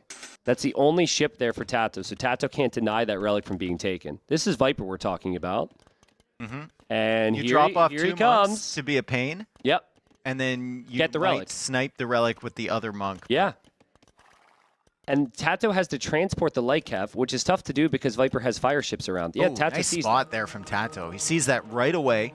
He's not going to get the villagers converted. He can always go for guard towers here, but that takes stone away from potential more guard towers in more this is important huge. sides of the map, or maybe a castle. Look, he deletes a village. Like, if Viper gets a villager here, Viper's going to build a siege workshop or a monastery. This is insane value from Viper. Forget the relic. That might happen, but this has already done so much more than a And relic. he's pushed the villagers off the farms, too. Yep. Like, TaToH's 6 on food, now 4 on food right now, 22 on food for Viper. It's So also really, really solid play for Viper, and he's adding in water pressure behind. I don't know where it was, but TaToH just lost his transport ship somewhere. So he actually cannot bring his light cav to the north, from the north to the south now. It's completely separated because he doesn't have the water control. Really, really nice stuff here from Viper. TaToH, nothing on water. Light Cav up on the other island. Now Light Cav coming out on his home island. Now Viper's going to get the relic. And Viper's going to go for the relic. Bring the transport ship back, snag that relic, and get out of here. If there's Light Cav here, it's too dangerous. We need to go home. This is stupid. But before we do, we have a stop to make. Your Uber Eats relic driver has one more stop before he gets to your destination. Here we are. There we go. And we're gone. That's so funny, dude. That is so funny. I mean, it's so Viper. It's such good value. It's perfect. Think about that. TaToH now has Light Cav trapped on his starting island. So he's got Light Cav everywhere but what he actually needs. Sorry. You got there. And I guess he's going to add Light Cav here as well. So he's Heal got the monk 3 with stables. Byzantines. Heal it. Oh, he could have saved that. Oh, and for some reason, the monks just untargeted that Nice as save, Viper though. now Nice blocks the light cab and kills it with the TC. So 3 stables for TaToH on 3 separate islands. Viper, he wants that castle drop, dude. But he doesn't really have army support. He just has the monks. Can he place it where he wants to here? And it's going to be a defensive castle. That's a good castle. That's a good castle. TaToH's going to see it. He's got the Mangonel coming out. Viper will be clicking up to Imperial Age shortly. It's crazy. Once that castle actually completes. It's crazy. And TaToH, if he gets that Mangonel out, I mean, he shouldn't be able to stop that. No, I don't think so. It's unfortunate. He could have maybe tried a guard tower immediately with the siege, but he clearly saw the foundation. Maybe he could still use the Mangonel somewhere else. Viper doesn't know about that. Doesn't have Redemption either. Does he have Loom? Doesn't have Redemption. He has Loom. He's Yeah. got Loom. Yeah, but I think TaToH knew that castle would go up. Yeah. Wow. Viper's played a perfect game here, dude. Super adaptive, really impressive. Also the perfect game for the Byzantines, winning the water, fast imp with a castle. What does TaToH do now? My question is, does Viper see the other relics on the map? There's one in the North Island. He doesn't see the one down there. And I don't think he sees the one in the north either. Oh, he does. Okay. I mean, he'll probably get there eventually. TaToH knows he's behind and knows he's probably dead. So he is now going to... He's just made a transport ship, and he has brought units to Viper's starting island. He's also going to bring Vils. Yes. There are Vils coming. And you can make guard towers here. Like, you don't need to get the tech with Koreans for guard towers, so it's just like instant damage as Viper tries to trap in these light cap. Deletes the house, he traps them in! Almost! There's still a hole there, I believe. Uh-oh. There's still a hole there, Viper, I believe. Well, but still, an insane trap. For who? For almost Viper. It was from a masterpiece to a disaster piece. We've all been there. I mean, he got away with some of the villagers, and he's about to hit Imperial Age, which is crazy value from him. TaToH loses everything on this island. He can't do anything about that. And he deleted those Vils because the monks showed up. Viper doesn't even have to wait for chemistry if he wants to make some Dromans to try and range the other island, which has nowhere to run. Like, it's literally a little pickle on the ocean, and you can get on either side and range absolutely everything. Pickle, mustache, hat, banana, hat, toupee. Well, Treb will come out from Viper. There's nothing TaToH can do about that. TaToH's still 800 food and 600 gold away from clicking up. Viper knows TaToH's probably going to add light cav again out of the stable. So he hops into his transport, and he is going to save that monk to get relic number 3 just as the light cav show up. Perfect timing if he can pull that transport ship away in time. TaToH doesn't know what's in there. Yeah. So he kind of backs away from it. Camel's now coming to try and deny this tower. I think they might be able to, but still 2 towers already up on Viper's Island. That's going to be frustrating for him for sure. And he doesn't even deny this one, so 3 towers up now. Yeah, Viper will make a Draman, but that Trebuchet, that one Trebuchet is going to do so much damage to TaToH. This is a big portion of his economy right now. TaToH is getting careening. So he can fit 10 units in a transport. Is he looking to evacuate with the... Oh! Viper? There's a relic in there, brother. Is he going to wait for the last second here? No, okay. No, he's bringing it back. Another tower going up as well. You got to stop that at some point. I know it's just your home island. I know eventually you'll need to move, but like... The Droman is attempting to stop this, and that's probably a good addition from Viper to just take care of all. Now, if this was Imp, the Korean towers could actually outrange the Droman, but Imp is a long way away for TaToH. And he's evacuating. He got the upgrade so he could evacuate. Careening was so that he could fit 10 villagers into his transport ships. Okay. Well, Viper doesn't have a ton of Navy control, so maybe a couple turtle ships could change it. It's still only 3 fires from Viper. And only 12 on food for Viper. I mean, a big part of that is probably the farms that he had to abandon from this, so he can't even go like fast fire right away. So TaToH has definitely done damage here, but still, TaToH 19 on food, still in the castle age. He's just clinging on to hope, but the Trebuchet, that Treb is sitting in the middle of that island, and it ranges almost everything around. The Trebs are just crazy good here. Oh, Droman against Turtle Ship? Okay. Turtle Ship took no damage. And he's got a friend! I mean... What you want when you're stuck in Castle Age here is a really valuable unit, a really strong tanky unit. Fast fire. Looks like the Turtle Ship 3-shots it.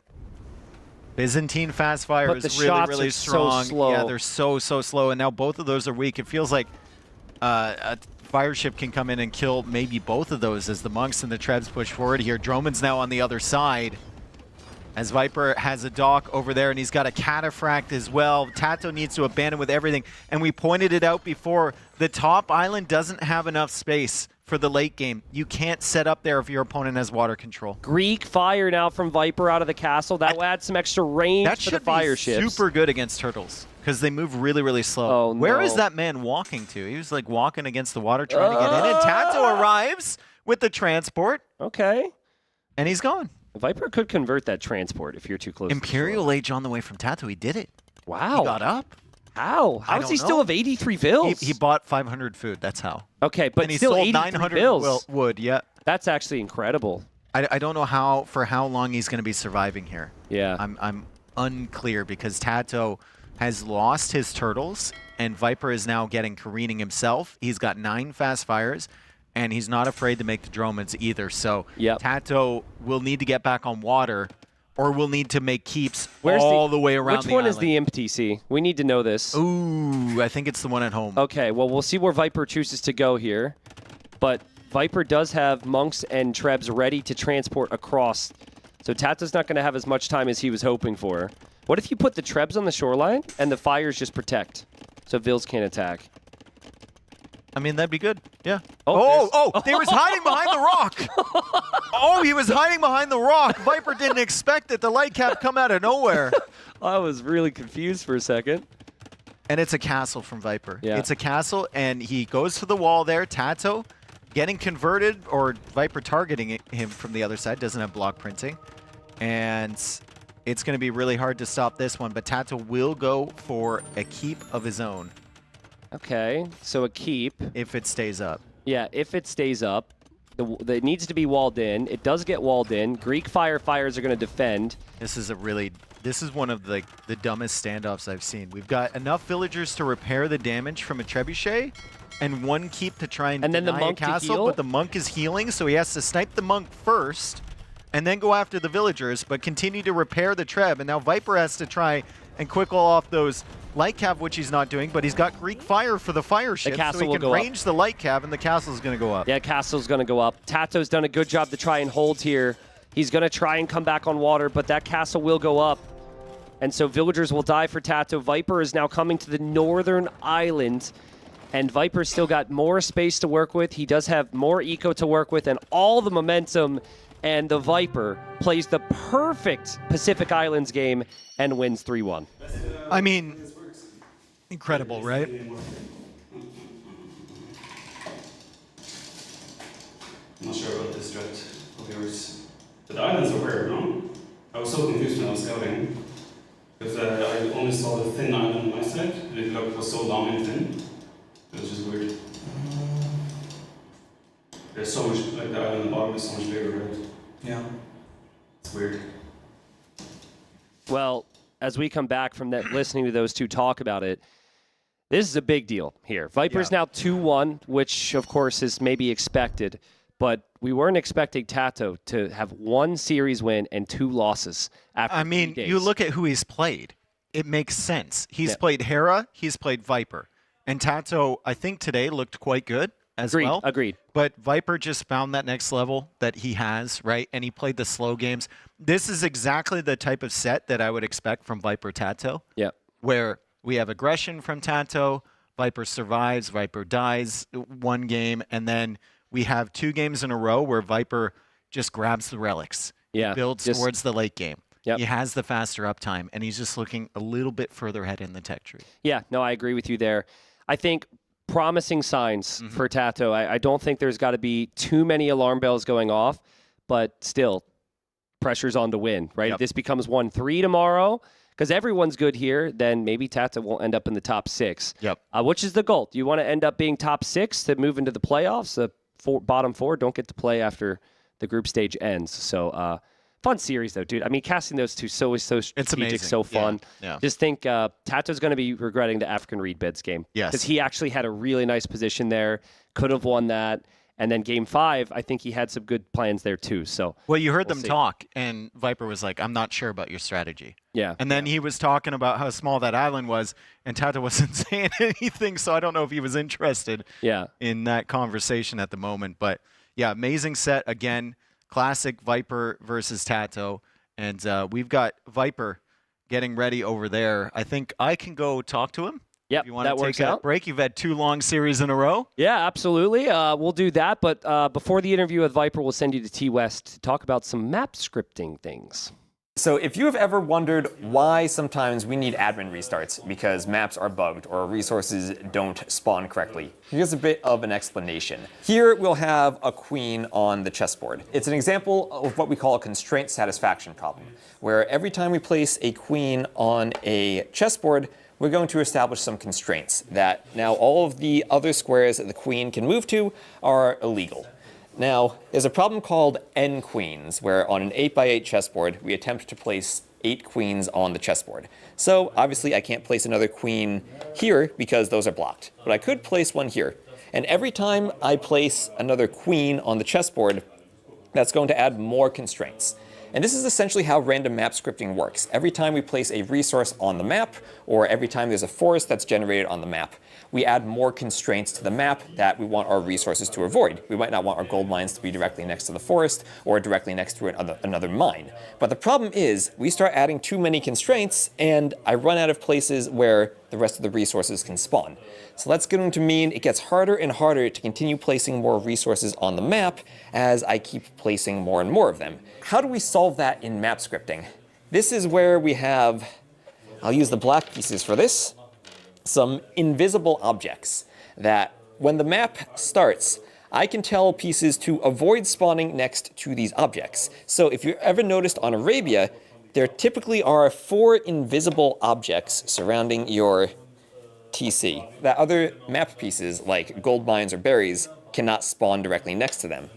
So they get placed around the edges, but that can also make it more predictable to know where your resources are because, well, there's no real reason that a gold mine couldn't be here. It's just blocked by that placeholder. You can do more advanced things by randomly placing a whole bunch of invisible objects around the map and detecting if all of them spawn properly. And if they spawn properly, then you place other objects on top of them. But if they don't spawn properly, then you keep placing more and more invisible objects. And eventually your map basically looks like this, with invisible objects all over it. But that doesn't matter, because when the game starts, they all die and are cleared off, and your resources spawn on top of the invisible objects. And so if you ever look at the scenario editor and you see a whole bunch of flags dotting all of the map scripts, which you will do in DE's maps, that's what they are, invisible placeholder objects that attempt to make it so that your resources spawn in the correct locations. If you ever look in the scenario editor and you see a whole bunch of flags, it's to try and balance the unbalanced maps that Viper has benefited from his entire career. Is that correct? No comment. I have no comment to that. I knew it was going to be a no comment there. Congratulations, Viper. A win against your teammate TaToH. It's 3-1. It was a long series despite the fact it was only 4 games. And just a typical TaToH versus Viper series. How did you think he played today? Was he bringing the right strategies to try and take you down? I think first game he played exceptional. I think probably the last 2 games it was a little bit like small mistakes here and there. But the first game in particular he played exceptional. But yeah, TaToH can definitely do better, and I think he will do better. And how did you feel your form was today? I wasn't too happy with how I executed game 1, strategically and execution, but otherwise I feel like I played pretty solid. So yeah, I felt good today. It was a good performance, I think. So we see this first game. We both felt like, Tristan and I, that TaToH did an excellent job just holding you in.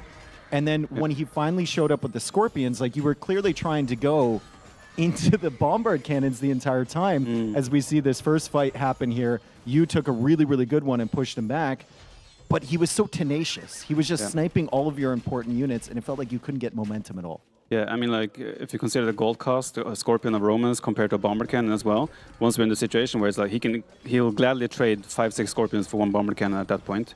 And he had a good position entering Imperial Age, so I was kind of on the back foot the whole time. And yeah, that's what I'm saying. This game was exceptional by him. And like, normally I would say if I get to maybe like 30-40 Gebettos with Bomber Cannons, maybe then I'm fine. But even then, I feel like those Roman Scorpions would do so much damage. So maybe it's just, once he's in this position, it's just really hard to deal with any civ. Did you just feel like strangled the entire game? Like you couldn't really move out at all? Yeah, it was part of the, like, since I went for the crossbow play, right? I wasn't, like, in hindsight, I probably should have maybe tech switched away a little bit earlier because he had such a good map. Like, he had walled up his map and he was just defending so well, so I didn't have anything to do there. But yeah, it was solid in the end. So then we go into game number 2, African reed beds. You really trusted that yurt in front of your TC, maybe almost too much, and he comes in here with the raid, right? I think this might have been the second one that he came in with, but there was multiple raids. You're trying to trap, you're getting the walls down, and then you realize, oh crap, there's another army in the other side of my base. Like, how hectic was this for you? It was very hectic because he had the mobility as well, right? I went for the slow skirms, and yeah, that Hearttt hurt, I'll tell you that much. But no, I still felt like if I can get to my composition in late game, maybe Vietnamese are better. But yeah, I feel like this is a game he should not have lost. I think he played very well in the opening as well here. But once I was here, I was like, oof, I'm actually winning, and I was surprised. Do you believe in the Castle Age elephants for the Vietnamese now? I mean, how much extra HP? Is it 50 or 100 HP? 100 it's extra, like 370 right? HP. Yeah, it's insane, right? Yeah, once I had the castle up, I was like, how do I push it? Okay, I was going to imp as well in my TC, right? I had to cancel it and do it in another one. So those elephants gave me enough breathing room to kind of stabilize. So without them, I probably would have lost, yeah.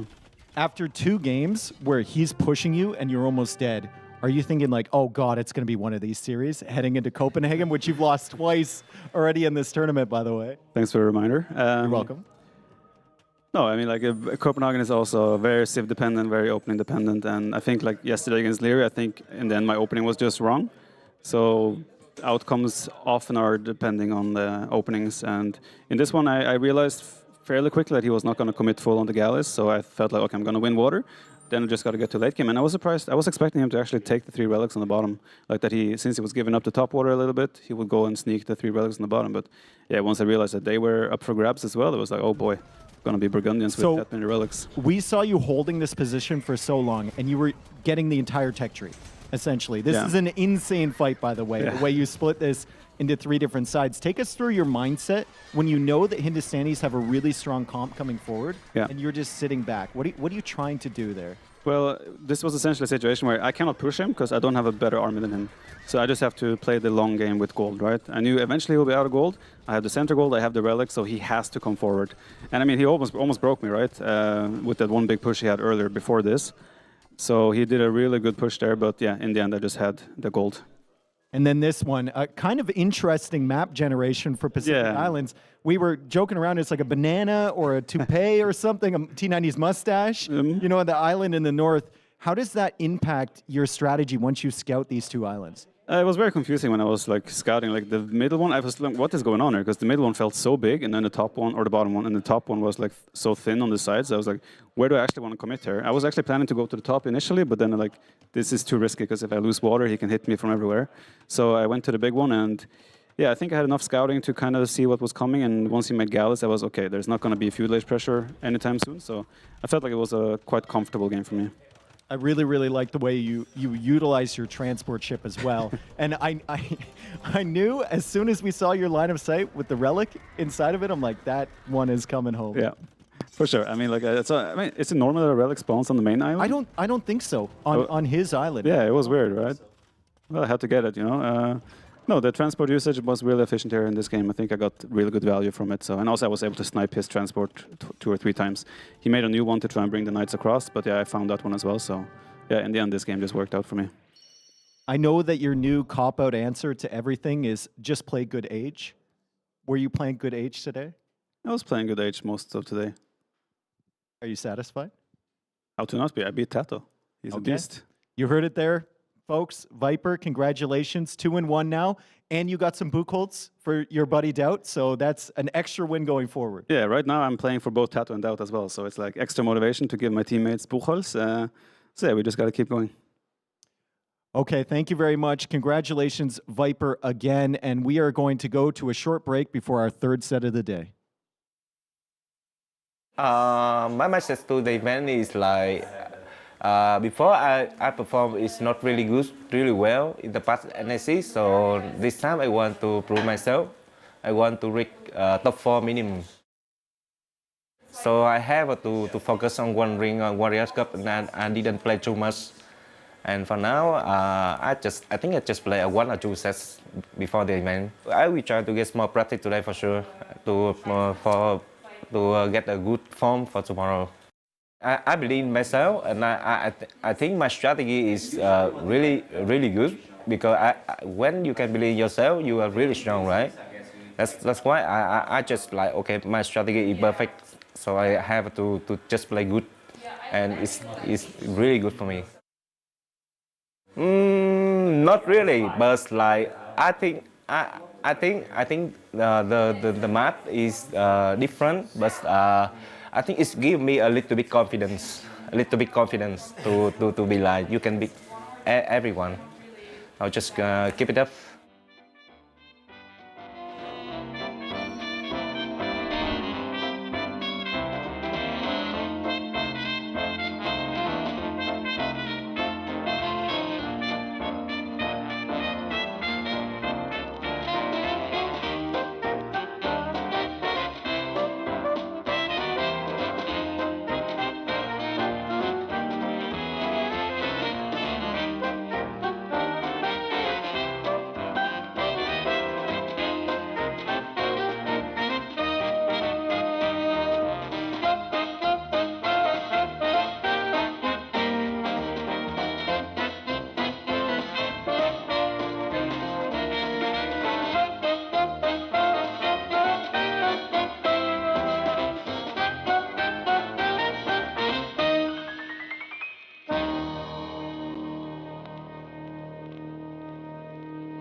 think it's just been 2 years of progress, you know. It's been a slow and steady climb, I would say.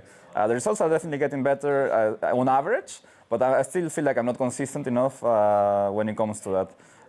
But I'm just acquiring experience, basically. I think what I was lacking the most was experience, and as I go and play more, I'm starting to acquire more, and then, yeah, I'm doing better and better, and hopefully NEC is not the exception. I think it had a positive impact on me. I definitely feel a bit more committed to the game, doing more for like improving, not just as a player, but as a streamer and other stuff, and I think all of that has positive consequences on my tournament results. Yeah, I mean, I guess I would prefer not facing my practice partners, because that's, you know, annoying and sad at the same time. But fear no, like I'm kind of like, I wanna, the guys that I feel like are better than me, I wanna beat them, right? Like those are the ones that I'm more motivated to beat anyway. So yeah, no, I don't think I would feel bad beating anybody except maybe my main practice partner. Hello, everyone, and welcome back to the Noble Apartment Cup, where we're gearing up for match 3 of the day. Before we do, though, it's time to play a game, courtesy of one of our lovely sponsors here at Noble Apartment Cup in Hama. So here's how it's going to work, because, chat, you are the ones who are going to be playing. As you see up top above me, the game is Guess the Sound. We're going to be testing your knowledge of specific sound effects within the game of Age of Empires.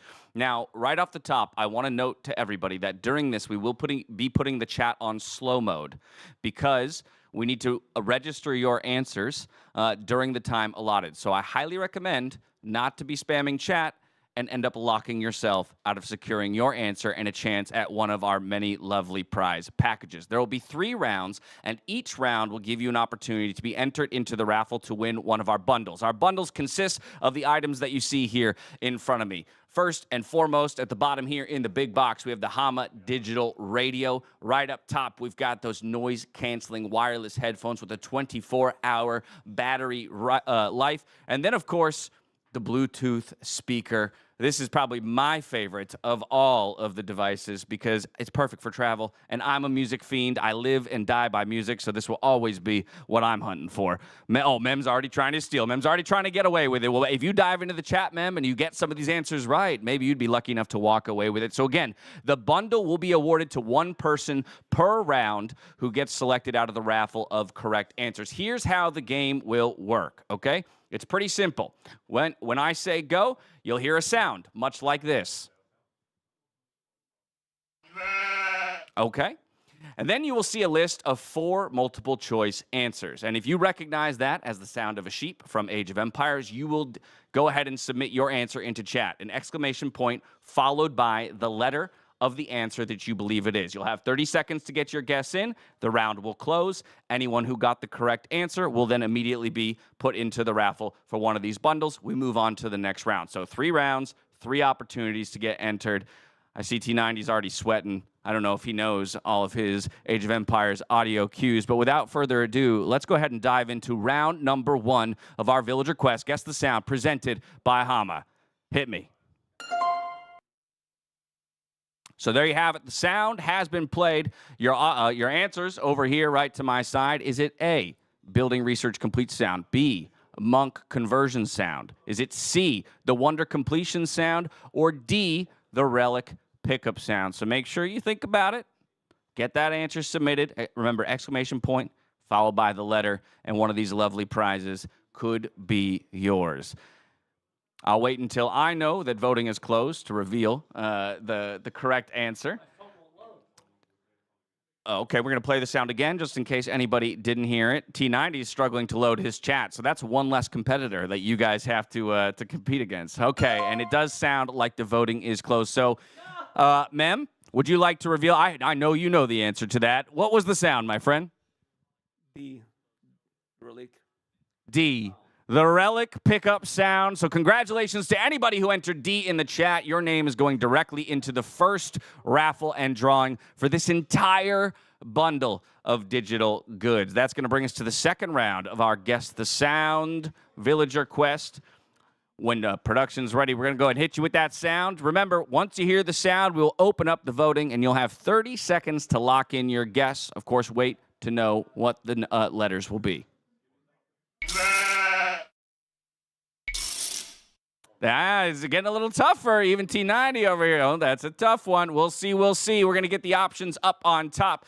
Guess the sound. Is it A, the house population limit sound? Is it B, the villager creation sound? Is it C, the farm depletion sound? Or D, the building destruction sound? Again, make sure you double check before you hit enter on that message, since we're in slow mode. Once I receive word that the voting is closed, I'm going to go ahead and see if T90 really knows.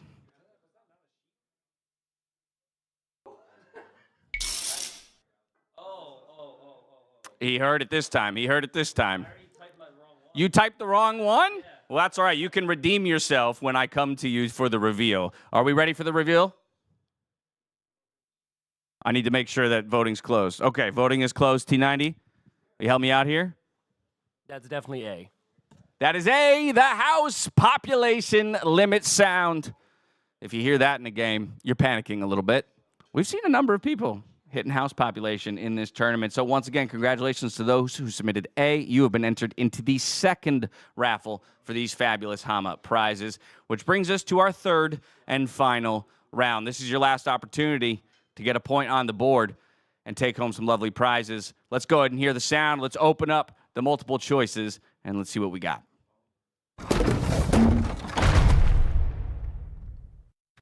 Not so easy, is it? All right, here you go. Here are your options. Is it A, the trebuchet attack sound? Is it B, the siege onager's shot? Is it C, the petard explosion sound? Or is it D, the war elephant attack sound? Let's see if we can get that sound again for you guys, just so you have an opportunity to confirm your choices. Even one more, production, because I was talking over that one.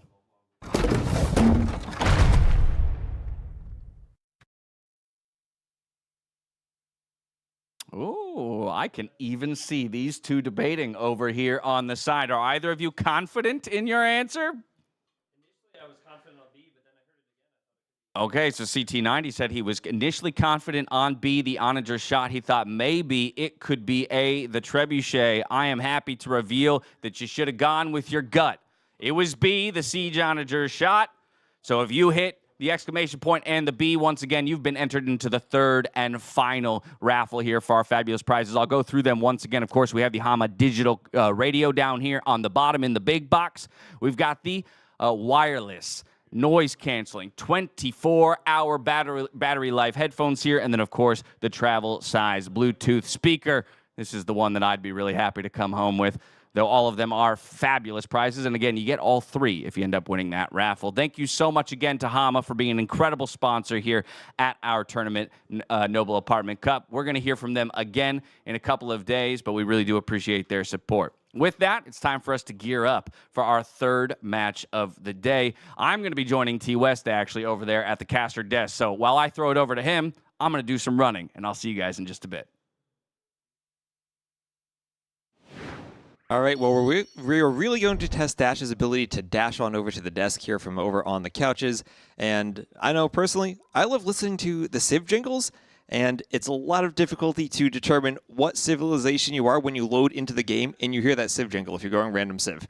So here, Dash is dashing away from me. So we're going to have Hearttt and ACCM coming up next. And, oh, there he is. Welcome, Dash.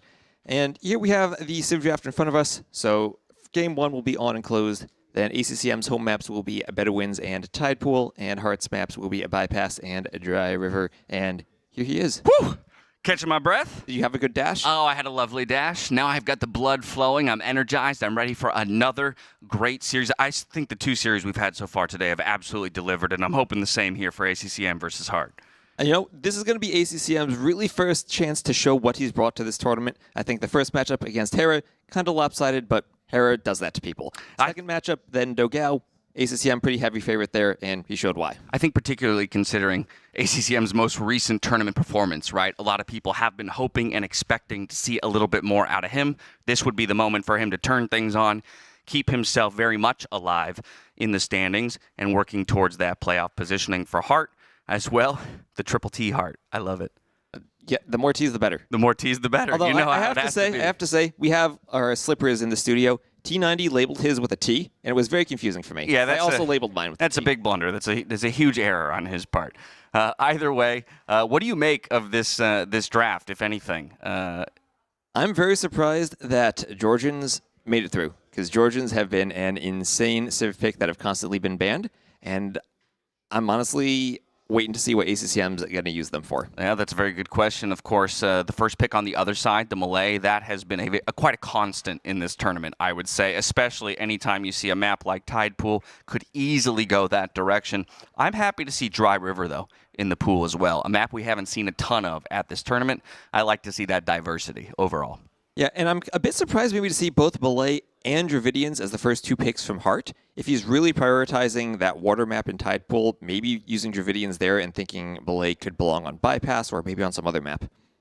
Yeah, okay, I'm just still catching up with the rest of it. Obviously, Turks and Bohemians is interesting, right? Because on Bypass, both would be completely viable. We've seen multiple players take them to that map as it stands. And Portuguese as well. And Portuguese, all the gunpowder, exactly.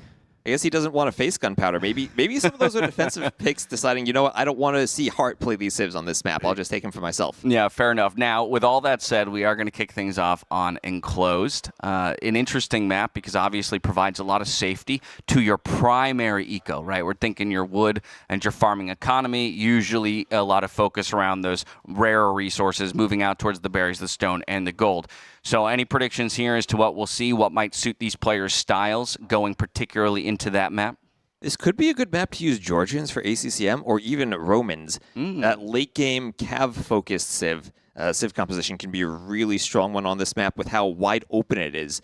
The middle is enclosed, as the map would tell you. Right. And you have to go so far around the outside to be able to attack your opponents. The mobility and late game ability to spam cavalry is really important. Not just that, obviously we saw Romans put to great use earlier in the previous set. TaToH scaling up into those very much feared Scorpions in the late game. And again, if you ACCM has dragged games out on any map, let alone Enclosed, right? And so that's maybe he's looking, as you say, for an opportunity to just scale into the late and ultimately have the better post-imp civ at his disposal. And I'm very curious about Heartt's picks of Saracens and Berbers, both very camel-heavy civs, that he might think to use them on Enclosed to counter some of those cav civs that ACCM has picked. Right, some of those cav civs that ACCM has, but not a ton of cav civs, right? So there's also a question of, is that an over-index into camel civs, when again you're staring down the likes of 3 different gunpowder civilizations, none of which are going to go heavy into cav, right? Maybe Portuguese of all of them.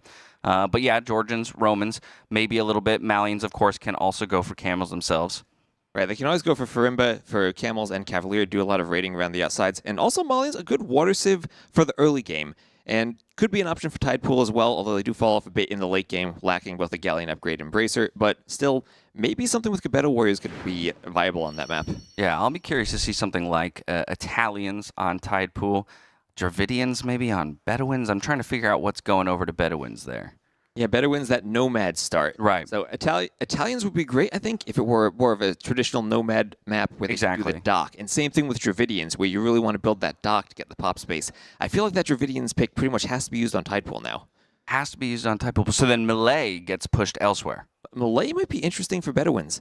Okay, I like that. Well, especially actually as you say that, with the Nomad start, sometimes something like a really cheeky, quick feudal, depending on the proximity of the TCs, right? Obviously, a lot is going to be determined by where ultimately the positions and the scouting of each player on that map. Right, and we saw that in Heartt's game against Liereyy, where that faster feudal trapping a few villagers by that mill basically decided the game. Oh my goodness, yeah, that was painful to watch because it was happening almost in slow motion, right? It was, and you could see it. You could see how Liereyy didn't want to run the vills because they were so far away, but it was kind of the only option. Once he got walled in, it just felt like that decided the game. Yeah, ended up being a disastrous decision at that, while of course Liereyy would still manage to take the series.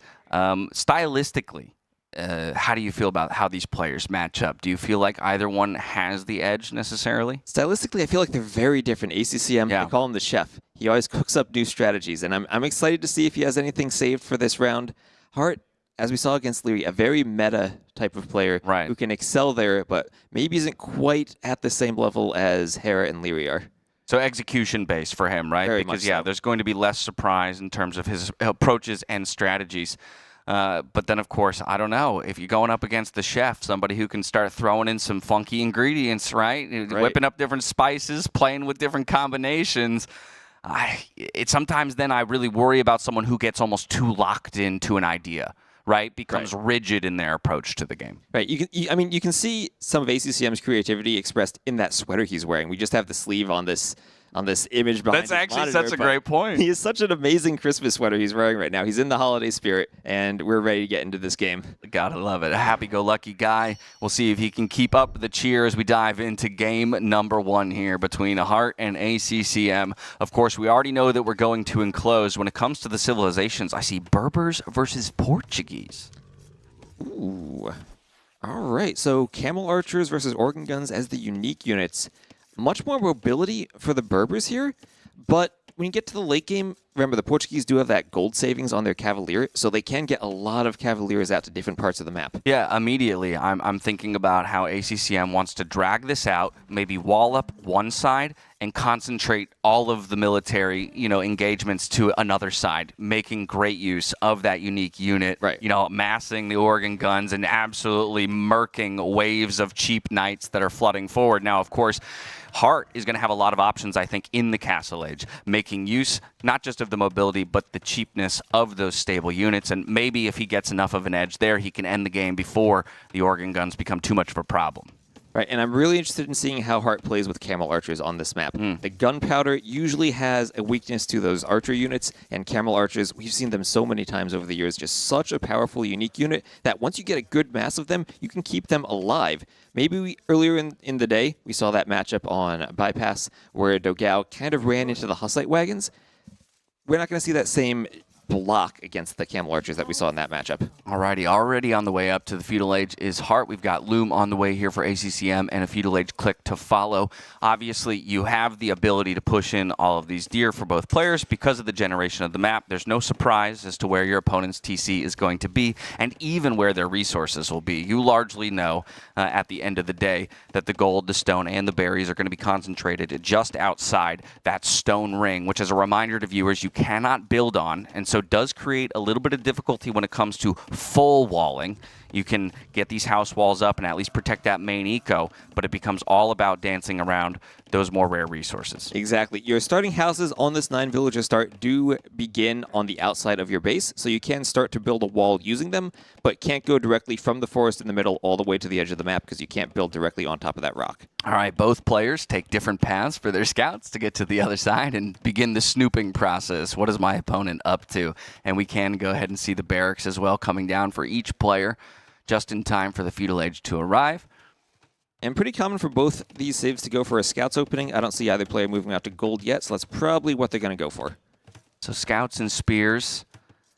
Don't think anyone's, like you say, going to be surprised by the military choice of these players, but we'll get that confirmation. I do like to see Loom coming in now for Hearttt, though, as he neglected to get that before clicking up. And ACCM getting that confirmation as well, seeing the stable. And a bit greedy to go up without doing the Loom, but you're pretty safe on enclosed. You can keep track of where your opponent's scout is. You'll have that line of sight from your houses, so you can keep your villagers safe and not push them too far forward where the scout might snipe them off. Alrighty, eco upgrades coming in. The stable's going up with 2 vills apiece, making that happen. And as soon as they are up, we see scouts in the queue. I like to see the horse collar as well. If you can squeeze that in, could be very beneficial in the long run in terms of saving you having to replant those farms. Right. It's a trade-off these days when you're going up so fast because sometimes you want to push those spears out of your barracks early on, and we see that from ACCM already has his first spear out a bit faster than Hearttt does. Now he has to find a way to use that spear advantage to make up for not having horse collar. All right. Waiting for the militaries to move out. Once again, we do see the scouts starting to group up here for Hearttt. So it does look like with that slightly faster feudal time and the first and second and third scouts out onto the field that much quicker, that he will be the one on offense. Although, as I say that, I also see ACCM taking his original route. So who can defend against the scouts better? Walls obviously play a big part in that. It might just be a transition towards Castle Age from here as both players realize they can't find too much damage and haven't moved to gold just yet. Right, and the important part will be securing that gold and seeing whether either player decides to go for an archer an archer transition. Against the scouts, you can small wall your resources and keep your vill safe, but the archer transition does slow down your castle age timing and might not necessarily be the army composition you want to go for, especially if maybe you're Hearttt and you're thinking of you wanting to find stone and find those unique units. Oh, there we have the archery range there for ACCM, and a good wall up on the villager just to make sure that it can't be denied. Spear looking to chase, definitely looking for over forages as well on each player. Yeah, the fun part about the orange bushes there is that the graphics actually change as you forage from them, so you can keep a closer eye on it. Thank goodness. Yeah, thank goodness. Now on the other side, it doesn't look like ACCM's found any damage as well, so just a lot of dancing by both of our players as they move up to 4 and 5 scouts apiece. More spears, though, produced here for ACCM. Hearttt is elected to just stay on the 1, so slightly greedier, but it means more wood available to plant those farms and keep the food eco rolling. And he's doing that all with the horse collar, as you mentioned. Right, absolutely.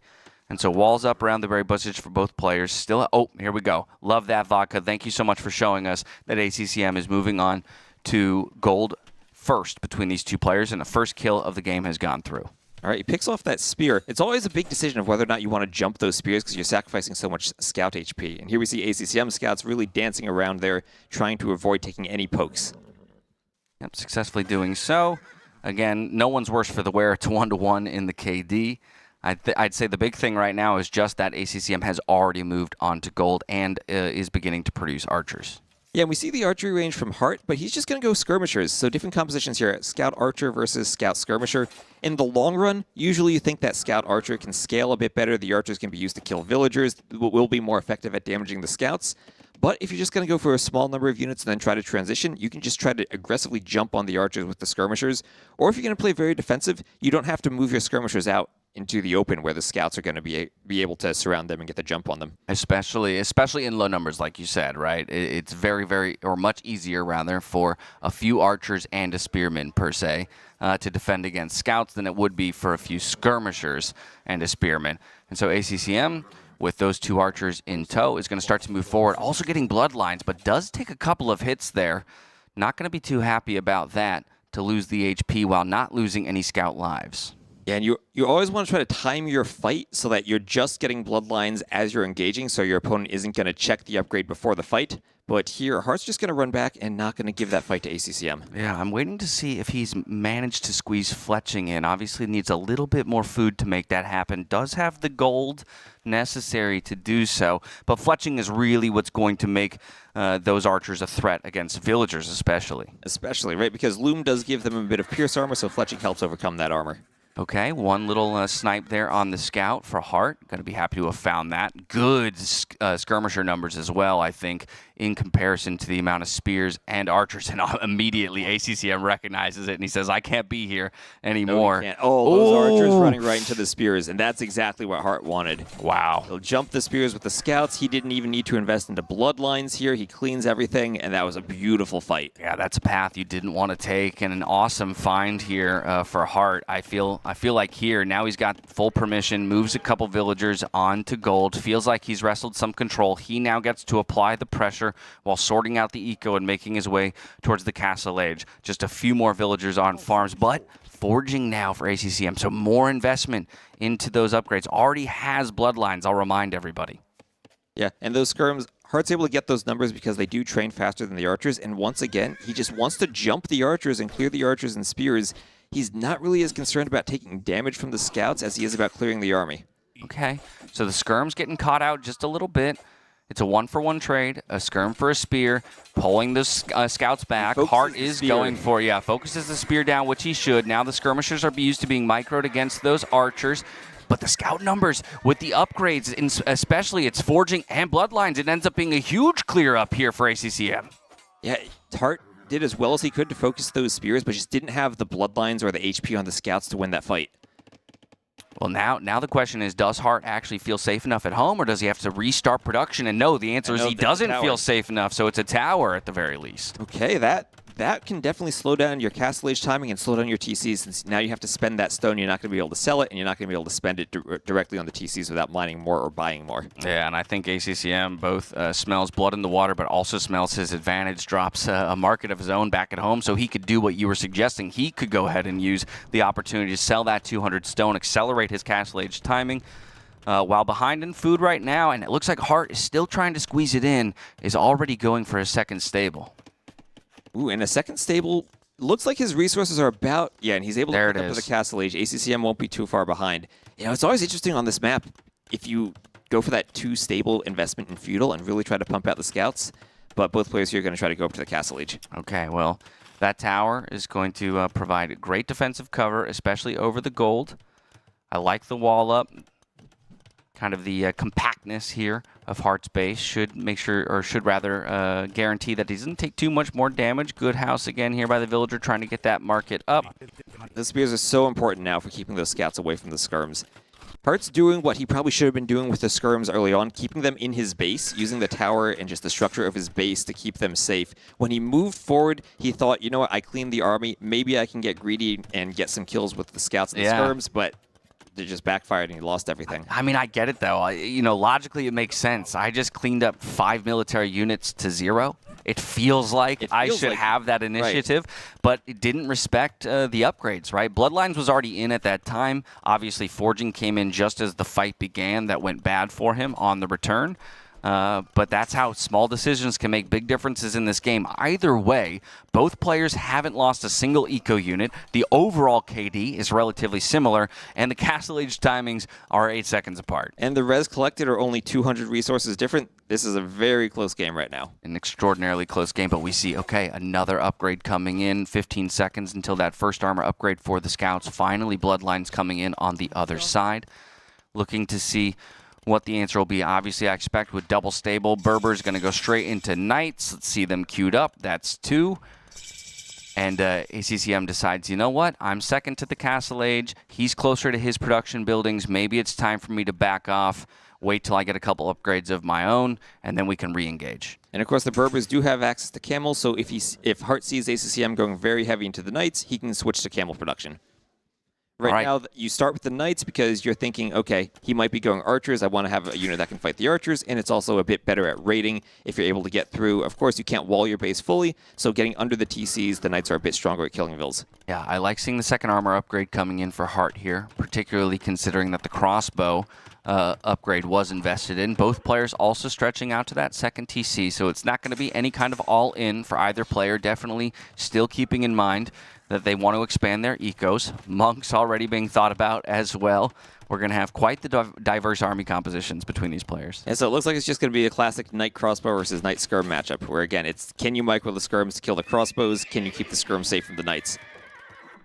Well, what do you think? Because this is what we were talking about before, where perhaps this is where the Berber player really has to take advantage of the cheaper producing stable units and actually garner some advantage.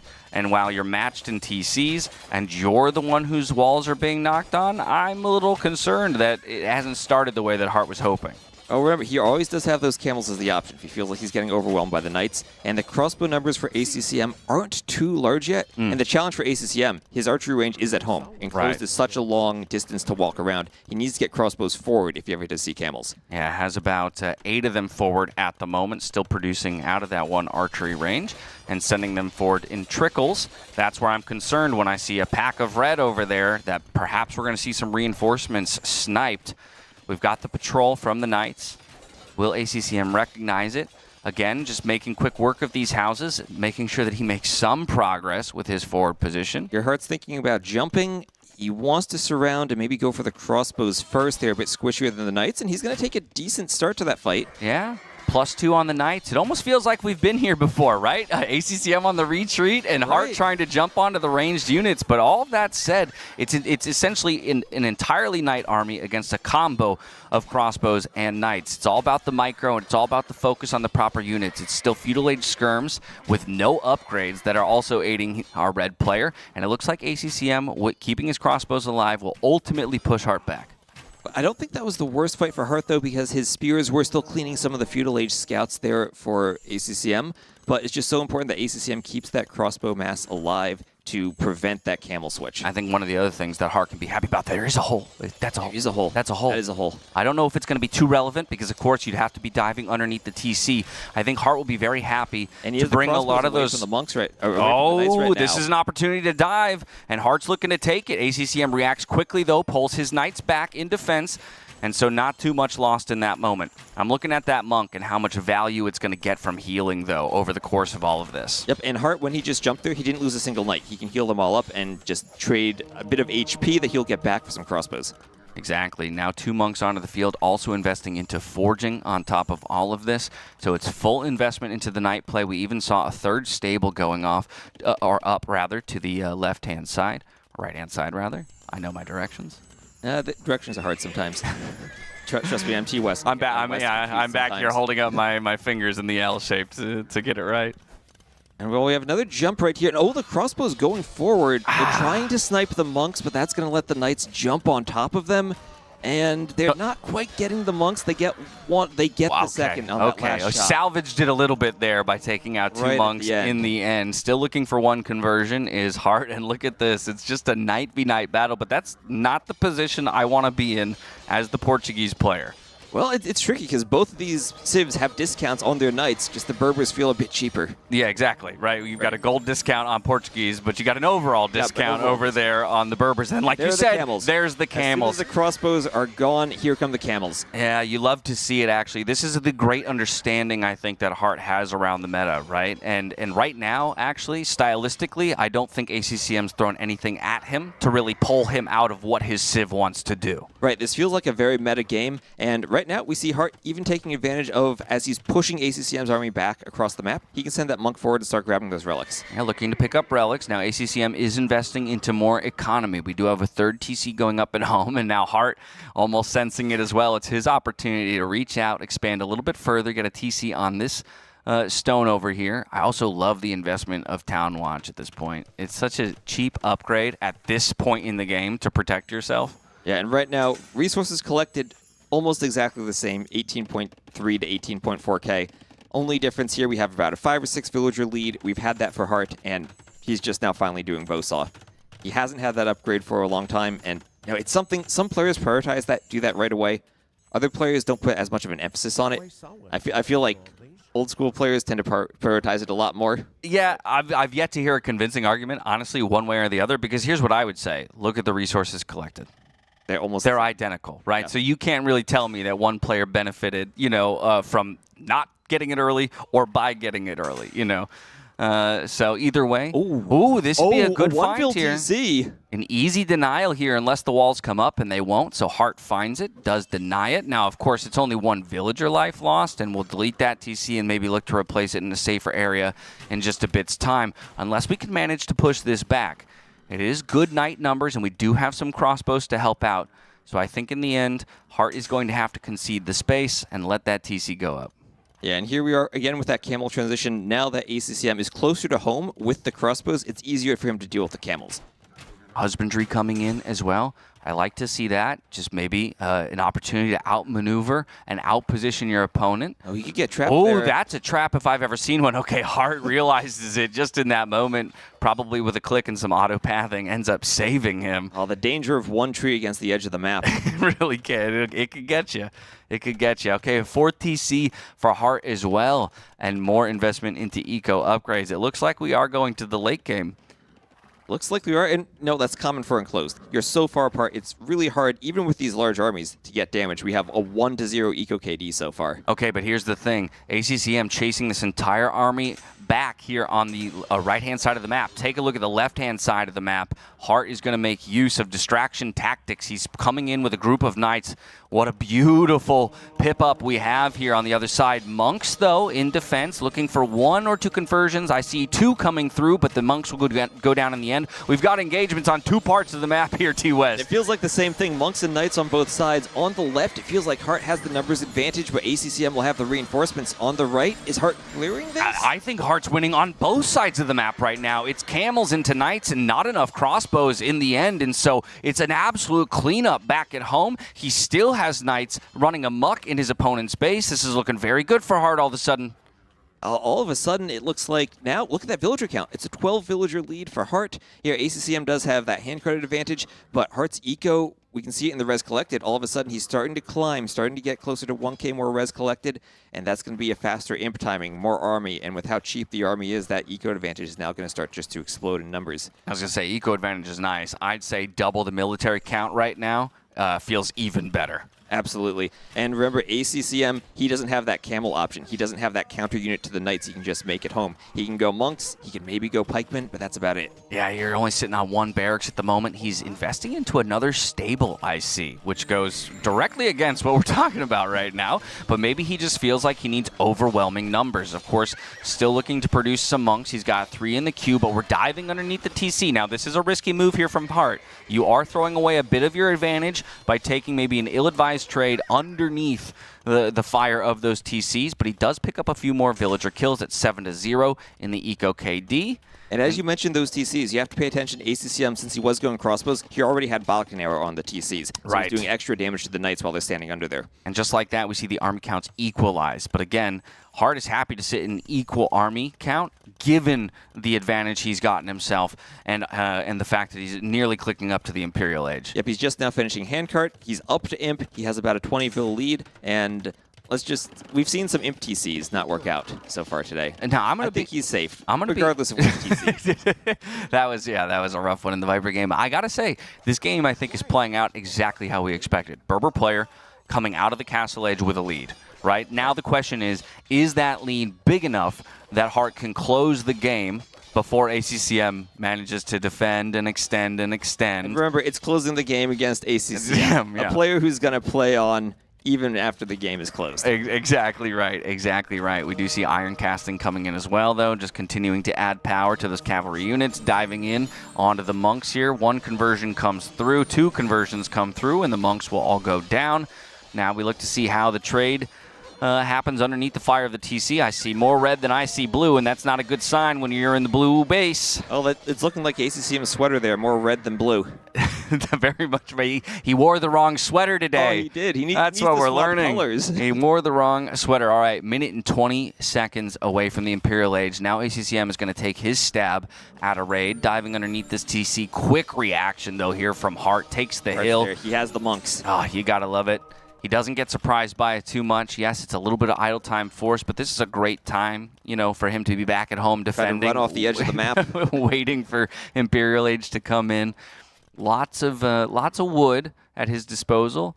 A little bit of gold. Definitely looking for him to regroup some of his military units, concentrate them again with Imperial Age upgrades, and maybe look for that killing blow. Yep, and this is the one risky part for Hearttt. Since he is clicking up to Imp, he's spending those resources on that technology and not on his army. So he has to fall back and just wait until he gets Imp, gets that even bigger discount now that he will be an Imp, and then get the Knight numbers back up. A couple good finds there for ACCM, lowering those Knight numbers. Of course, we see Camels back in the queue here for Hearttt as he realizes it's still going to be Knights that I'm fighting up against. Look at all those stables. Imp comes in, not a single upgrade clicked yet. There it is, the first one. It's going to be the attack upgrade of all things. Either way, it gives him more of an advantage, and there's Cavalier to follow. So a minute on the clock until that comes through. You see ACCM just trying to make a mess of his opponent's eco at this point. It's about buying time. It's about buying time, not even close to the resources yet to click up to the Imperial Age. Taking fights with less numbers, not the way you want to do it. And it's looking pretty disastrous at the moment, I would have to say, here for ACCM. Looks like Hearttt has cleaned all this up. And he's getting a castle foundation placed pretty far forward, not directly on ACCM's face, but he's going to start securing those extra resources, those extra golds around the edge of the map. Okay, and ACCM at this point now learning, or rather realizing that Pikeman is going to be a necessary upgrade for him to have any chance in this game. 8 seconds until Cavalier comes in, 20 seconds until that blast furnace completes. I don't know if you want to be this forward on the map, but of course you feel like you have to do something because you don't want to be defending at home. And you feel like you're behind. I mean, look at Heartt's resources now. He could practically go Imp again. ACCM still struggling, stuck in the Castle Age. Yeah, now he was able to deny that castle, at least for the time being, although, oh my goodness, is that a reroute of the villagers along the edge of the map? It looks like they get found. On the edge of the map, too. I think if they're going that way. Oh, actually, that's actually really smart. The Cavaliers are going to take any units there and run them away so the Vills can move forward. Yeah, very nice, and maybe even get a little bit of a raid going. Now ACCM in full retreat mode as the Cavalier are on the chase, and there we have the train of villagers now feeling permission to come forward. Pikemen do arrive to the fight, so we can't be too disrespectful of that. Need to make sure that we still have our numbers up, but it's 13 Cavalier in the queue with 32 on the field, and the raiding has begun. Yeah, as Heartt's taking equal fight over here, he's getting the raids in on the other side of the map. You can see those red dots on the mini-map just going forward as he's getting the castle up, winning a fight, and raiding all at the same time. This is phenomenal play out of Hearttt, but it's exactly what we expect, right? That he would go with a very rigid, expected strategy, but that he would play it to near perfection, the quick right? walls on the castle. The there you quick have walls, it. perfect. Execution. The gate, the house, another gate, and he brings his army up. Wonderful. Incredibly tough position for ACCM to play out at this point. Now we have plate barding armor on the way, 15 seconds from completion. Once the castle's up, then we can have Siege to support the push. We need to get those trebuchets onto the field to actually close this game out. But now we have a 40 eco lead, double the military still, but ACCM fights on.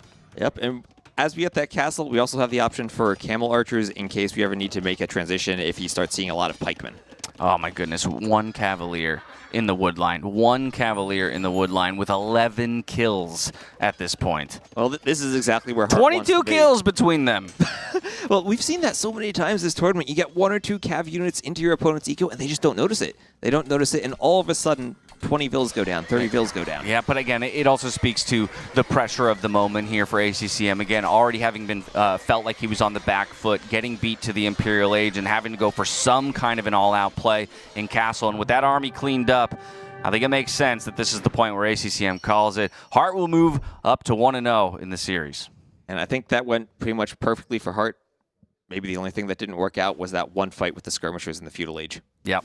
And you know what? If losing 6 skirmishers is really all that is your worst engagement, you're happy with I think you'd be pretty happy with yourself and the game. So a hot start here for Hearttt, but still, plenty of room for ACCM to strike back, and that is so core to ACCM's unbreakable mentality. Yeah, and what do you think mentally if you're Hearttt? You know Enclosed can be a map that can drag out and drag out and drag out, and you're against ACCM. Do you think it feels good just to get that map out of the way? think you are very pleased that you were able to end it in that amount of time and in that fashion, right? Where, again, you played exactly to what your Civ wanted to do. You got the lead in Castle and ended the game early imp, right? We got the Castle up, but there was no Treb produced even. You were able to end that. You ended that game without Siege against ACCM. I'd write home about that. Yeah, and I really like the Civ pick. Berbers, towards the end of his draft, after he'd seen all those Cav Civs, we talked about that at the start, Berbers and Saracens as counters to those Civs. All right, well, with the score standing at 1-0, we're going to take a quick moment to catch our breath, rest, and retool. We're going to go to commercial break. When we come back, we dive into game number 2. And now, a word from our partners.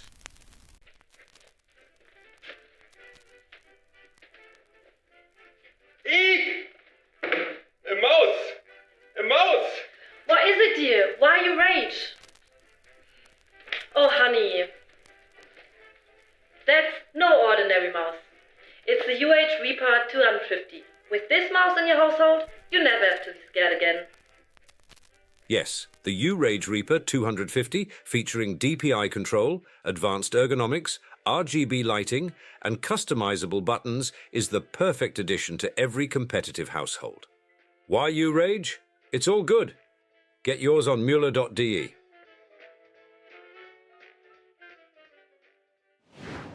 Well, welcome back to the Noble Apartment Cup and game number 2 between Hearttt and ACCM.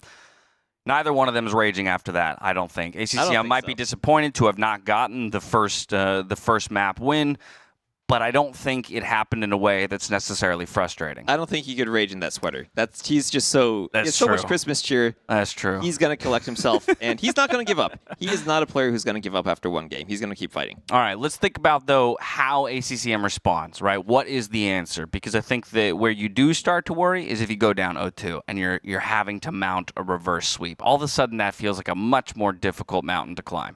Exactly. So if we can pull up the draft maybe one more time, and we'll look at what maps he has available, we'll see what he could do to maybe start climbing his way back into the series. Right. Keep his spirits up against Hearttt. I know for sure one of his own maps, if I recall correctly, was Tide Pools. So maybe we go there. Of course, I'm still even just kind of stuck on his Civ draft with the 3 gunpowder civilizations. Well, he's used one of them already. Yes. And I think key for him is that he avoided having a heavy camel civ against the Georgians. He still has his very first pick in the Georgians for the Manaspa. He still has to worry about the Saracens, but the Georgians still are available for him. That's a really interesting idea. Do you play maps where the Georgians won't be played? so that you can eat up the rest of the camel sieves? Are you trying to like bait out more camel sieves? Like, so what's play a map where Georgians is viable but not guaranteed to try and get Saracens to come out. If you're leading it, or Hindustanis. And you're, I mean, like, look at that. I didn't even notice Hindustanis, Saracens, Berbers, and also Italians with the Genoese crossbows all have options. Okay, maybe there's not enough. You don't have enough maps because, as you say as well, the more maps you bring out of the pool, the more guaranteed the Georgians pick is at a certain point, and it won't be a surprise anymore there for Hearttt. All right, and I'm being told the next map is Bedouins, so we can look at the civs here. Georgians could be an options there. Malians seems logical. We see them on nomad maps a lot, but kind of like Dravidians, usually it's that wood discount for the docks that make them so good. Might just be their unique unit. You might just want to go get Bedouins here. Okay, yeah, exactly. A slightly mobile unit, great at raiding. I like the Malians pick there, and then I think the question, goes right back over to Hearttt and what you'd want to play there. I could see a lot of different civs being viable here. You know what I'd really like? If you picked Malay and you tried to fish boom in the ponds. That would be amazing. That would be amazing. That would be very, very risky. I doubt we'll see it. There's better places, I think, for Malay to go, but right on to Bedouins. Georgians. Georgians, okay. Georgians, and what's that civ for Hearttt? Is that Hindustanis there? That's what it's looking like to me. The green shield. Hindustanis versus Georgians. You probably recognize these civ icons much better than I do. I don't think I do. I honestly don't think I do. But we are correct. It is the Hindustanis versus the Georgians. So, a good call by Hearttt to get a very powerful camel civ into this matchup. Of course, anything can happen on a pretty wide open map like Bedouins, right?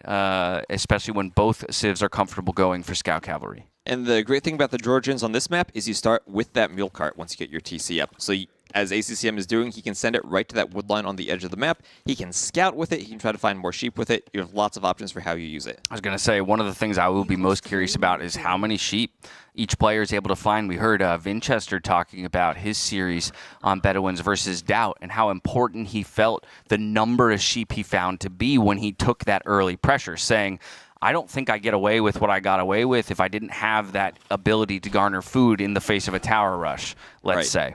Right. The shorefish that you get in the ponds are collected much faster than the sheep, but they're much more vulnerable. You need to space out to them, and you also need to spend wood building mills on them. Sort of like going for farms just a bit more efficiently. The sheep you can just take right under your TC, and in the face of pretty much any pressure, find a safe spot where you can still gather food. Exactly. Now, one of the questions we did have when just talking about the draft and the possibility of this map was ultimately where the position of each players would be in terms of their starting TC.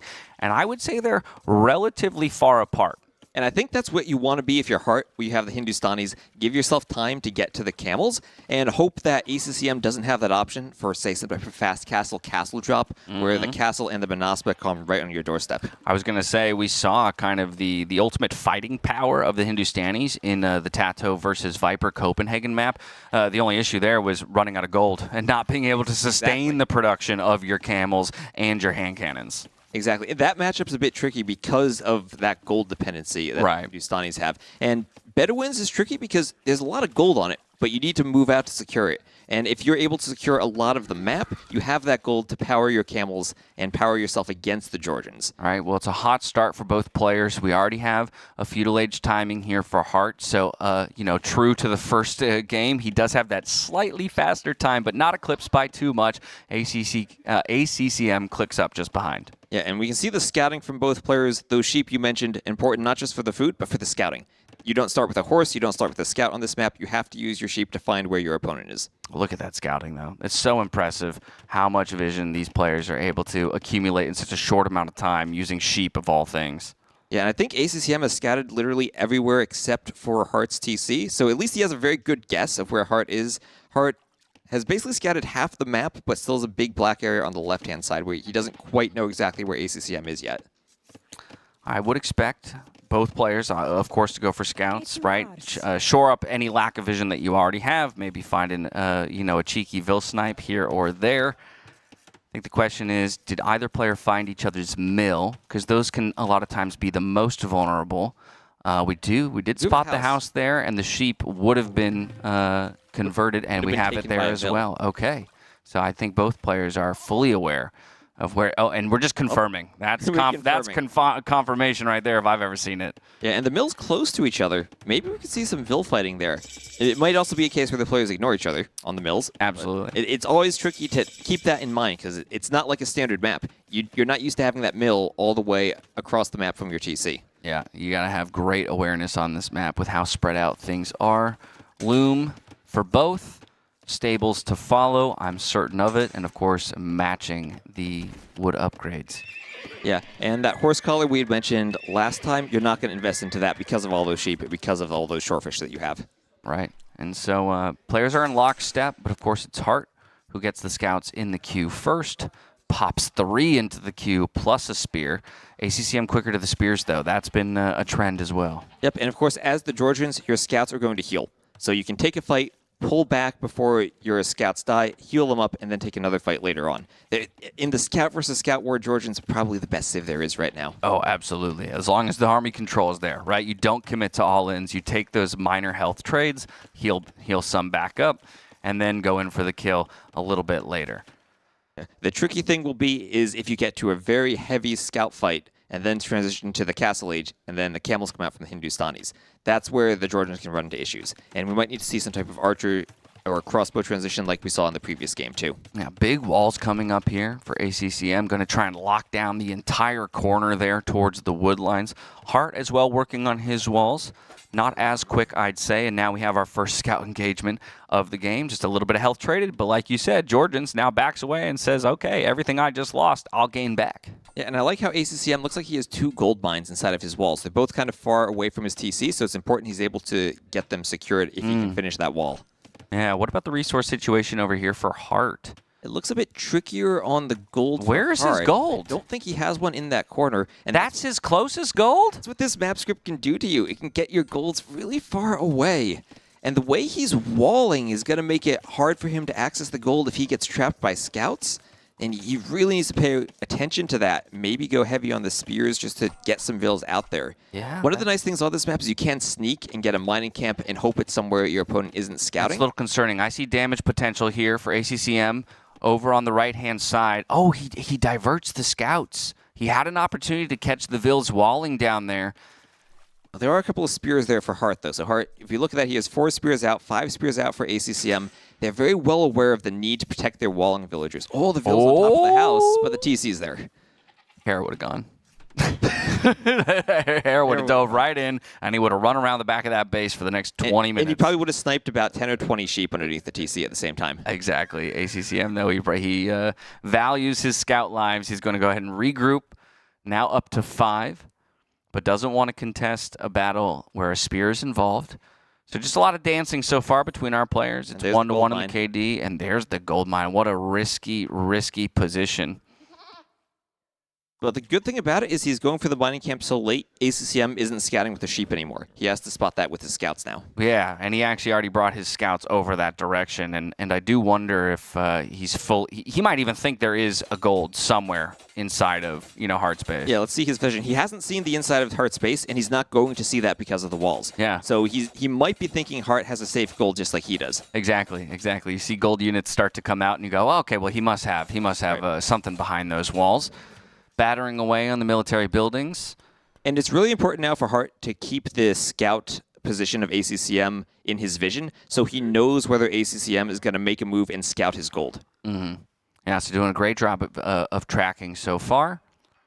Oh, but look at those skirm numbers here for ACCM. I mean, overall military count much better for him as well, while it is a small villager lead here for the Hindustanis. And can we get the spears to engage on the scouts? This is where it gets tricky for both players. The spears kind of dictate where the positioning of the scout battle happens, but neither player wants to engage with the spears.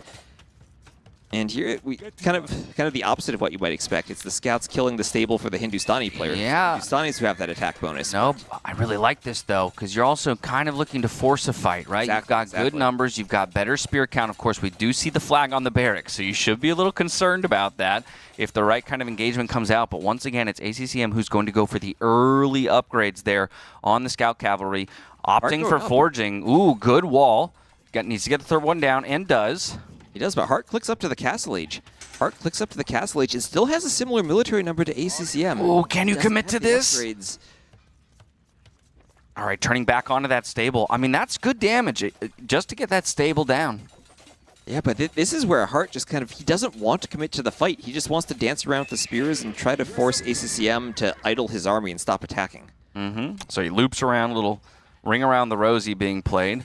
Some more villagers coming out. I mean, I wouldn't mind sending a vill or two to try to repair the stable. If he tries to attack your vills, then you can take and win the fight. Yeah, but again, reminder, there's forging involved here for our blue players, so that takes effect on both the spears and the scouts. Okay, just comes in now for Hearttt, but I'd say overall a decent trade for the Georgian player. He has more spears remaining, but hasn't managed to get that stable down. And as the scout numbers start to dwindle, the stable's going to stay up. Yeah, wouldn't be too happy to have seen that third scout die when it could have been kept alive maybe and have that regen come through. But still, again, feeling like he can turn back on. The Bloodline's 35 seconds away from being completed. How much health does that stable have left on it? It will complete, it looks like, with just 2 scouts attacking. Well, but that's going to be close. Mighty close. More spears coming over. Oh, Lord. Don't tell me we're gonna lose our stable really to feudal age spears and misplay. Okay, it's gonna complete. It's gonna complete. Woo! He's dancing with his scouts just enough to keep it alive. There's the Repairville. Just in time. Yeah, wall the villain, keep her safe. So after all of that, the stable will remain up, and Castle Age timing looking fantastic here for Hearttt. And immediately he drops a TC on that gold. He knows it's vulnerable. He knows he needs to protect it. And in the south, he finally will have a bit of his base extended out there. Yeah, great recognition of really the only vulnerable part of his entire civilization at the time being. And since he has tracked these units to the middle of the map, he can freely put it up with 2 vills. He's not rushing that thing up because he's not too worried about getting punished for it. What he's worried about is getting the camels out. Camels will help counter those scouts, and so far he has not seen a single archer unit from ACCM, so he's confident he can get them out and start taking fights with them. Yeah, now all that said, he hasn't been over to ACCM's side of the map for quite some time, just now starting to move in that direction, so no opportunity to see if a second stable has gone down or if that archery range has gone down. Of course, could also throw these things down behind the wall. We see a second TC coming up for ACCM, more protected against that back wood line. And that's a very effective TC, because usually you want to put your vills on the wood line as you're spawning them. Right. It's going to be a bit trickier for Hearttt to manage the eco around that gold TC in the south. Yeah, and a very safe monastery for any relics that come back, but of course it eliminates farming space right next to that TC. Okay, it's as if Hearttt just heard you talking about it. Yes, you know what? I need to send some vills to wood as well, so my third TC going to go up against that wood line. A pretty natural placement at that. Now Heartt's just going to ask some questions of ACCM by knocking on those palisade walls. This is good scouting information, though, for ACCM. Now he sees it. Yep. First time he's seeing this. And this is now maybe where ACCM needs to start questioning, hey, does he actually have that gold inside of his base? Why is he this far outside where it's not as safe? Yeah, does this become my point of focus if I'm going to go for any kind of aggression in the Castle Age? Maybe a forward siege workshop, and pushing your opponent off of that gold alone could end the game. Right, and I know these players have been practicing all of the maps constantly, and they've seen bad generations like this. I know the players are constantly talking about Bedouins and what happens if they don't have resources on the side of the map. Well, third TC now as well for ACCM. Horse Scholar coming in. Light Cav upgrade, but he's being chased by camels, so still not really a fight you want to take unless you have overwhelming numbers. Still, you're forcing Hearttt to chase you, and you're forcing him to pay attention to more areas, and if he ever makes a mistake, you might be able to jump some vills with a Light Cav. Yeah, slowly ticking up in HP. You can see that with 353, 354. I mean, it's not even that slowly. It's pretty quickly. Yeah, it's pretty decent. And it's only one of those Light Cav that was injured at the time being. Monks coming out, though, looking for conversions here onto the camels. Hearttt backs away. Numbers up to 8 for him. 51 villagers on the side of the Hindustanis. 46 on the side of the Georgians. Another monastery going up for ACCM, so he's going to go pretty heavy into the monks as the counter to the camels there. Double monastery. Don't hate it, though, especially as he might want to look to get some of those relics in as well. Yeah, and you always have the questions with the Georgians. When are they going to go to stone, and when are they going to make that castle for the Benaspa? Yeah, also fortified churches, too. Such a great defensive building. For so little in terms of investment. Exactly, and for the Georgians, you're going to make your eco more effective too. It's not just for training the monks, it's going to be that 10% bonus to all of your resources inside the area near the church that gets boosted. So that's going to feel good. We're going to start to see the economy take off here for ACCM. And while the KD is 18 to 12, it doesn't really feel like anything important has been won or lost between these players. A few spears, but the camels are getting in. ACCM not quite walling in time, and the camel's going to jump a monk right away. and at least force him off of that gold. Yeah, a bit surprising, honestly, that he was able to get in with that. At least one conversion did come through in response, and ultimately the camels get pushed away. So I would expect to see that house come up and close the wall yet again. Yep, and that's that Hindustani's bonus with the extra attack from the light cav and the camel lines against the walls, just letting Hearttt break in, get that monk do a bit of damage. Let's talk about how the game develops from here, though, as we get into what feels like a bit of a mid-game. I'm not going to call it a lull, but it's the booming part. It's a steady state of the game. Exactly. It's the booming, steady state of the game. Obviously, the economy for the Georgians, incredible as more of those fortified churches come in. But at the same time, I'm still in the back of my mind thinking about the post-Imperial compositions and almost the impossibility of playing into Imperial Age camels and hand cannons if Hearttt has the resources to sustain it. Yeah. Right. I think this is Heartt's concentration now, making sure that he has access to all of that gold in the southern area of the map as he adds another TC there, and ensuring that he will be able to get to those Imperial Age camels that he wants. Understanding wind conditions, that's the 4th town center, and it's protecting another massive gold pile. I like to see devotion come in as well, as your opponent's response to your camels is largely monks. But while I say that, we're starting to see pikes flood the field and massive house walls to keep the economy safe. Right, and that's the tricky part when you're Hindustanis here. In the late game, you want to get to those hand cannoneers. You don't quite have that quick transition against the pikemen in the castle age that you do if you want to go archers instead. Now, both players, actually, right as I say, okay, yeah, so he's building the TC on stone with about 11 villagers. It looks like ACCM will be moving to stone. We already have 7 on stone here for Hearttt. Now I'm thinking about castle positions. Who wants to go forward with theirs? Who wants to play defensively and lock down areas with theirs? I think it really depends on how much you want to boom versus how quickly you want to go imp. If you want to go imp faster, you can go for the forward castle and force that Trebor. If you just want to boom, you're more defensive in defending your eco. Now, we brought it up about 10 minutes ago in-game, the possibility of a siege workshop to pressure those gold positions. And so ACCM doesn't know about the newest TC on yet another gold, but is maybe thinking about trying to force his opponent off of that important resource. It's an interesting TC spot because it's kind of in the middle of the map, and he can pressure either the right side of Hearttt space or those TCs to the south, and he has decisions about where to send his siege. Definitely has options. Monks are forward, not using them at the moment to convert. There we go. The micro is coming through, and the camels back away. Walls are still up, though, so no light cap getting in, and the monk barely got away with the heist. Ooh, we'll see if he can get a conversion there. The monks have kept walking. They haven't lost their conversion yet. Okay, he pulls them back. As long as the monk continues walking, the conversion stays charged. So if Hearttt were to decide to loop back around with the camels, he would get converted pretty much instantly. Okay. Equivalent economies, slight military lead here for ACCM. More pikes coming through. This is a scary Castle Age push for a player that is a sole army makeup of camels. Yep, and here, how do you deal with the pikes as the Hindustanis? That's the question for Hearttt. One option would be to do a castle and do some Gulams, your unique unit, to fight them. They can fight off against monks pretty well too, but he doesn't have the stone for it. Has not been. Well, he just placed it. And he lost. Oh, well, that's why he doesn't have the stone, because he just placed it. I'm looking at that stone count and thinking... No, you're calling the shots, though. Your head is where his head is. He's thinking the exact same thing. I can't just keep producing camels into this. I have to have another answer. And you know what? Where do I prioritize the defensive structure the most? On top of that gold to allow me to continue the production. And so ACCM is going to go the other direction with his siege. And it's not so much mangonels. It's investment into Castle Age Rams. 3 of them at that. And Ram's a unit that will be weak to those Gulams. They are a melee unit. They will do a lot of damage to them. And this is an interesting push because Hearttt, he can lose that area, and what's he really losing? Some farming space. He's not really caring as much about it other than that's where his base is. He can run the vills, he can go to the back wood line, and that castle is defending the important spot on his gold.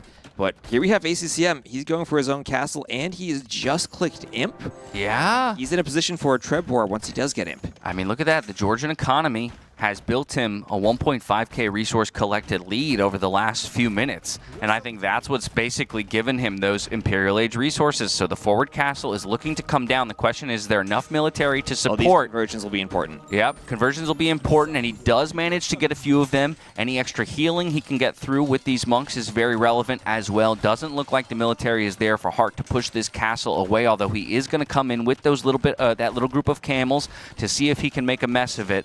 I think in the end, though, this is going to work out for ACCM, and ultimately Hearttt is going to get pushed away. And he's going to get the castle up. The ram push can continue, And Hearttt, he's clicked Imp himself, but he's going to be behind in the Trebor. ACCM's already a little over a minute ahead to Imp.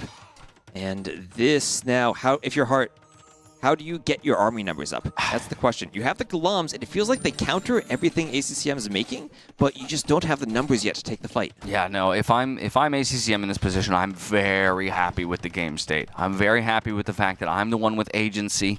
I'm the one putting the pressure on my opponent. I'm the one taking out his production buildings, and I'm the one who's going to make it to Imperial Age first. And he's the one with the forward sneaky siege workshops. Look at that. And the forward TC. And a forward TC. Okay. Well, honestly, the forward TC matters because you can make more vills there. It's true. And it means you're not just going to get cleaned up as long as Hearttt doesn't spot it and kill the TC early enough. Yeah, absolutely. So that'll come as a surprise, I think, to Hearttt when he sees another ram coming from behind.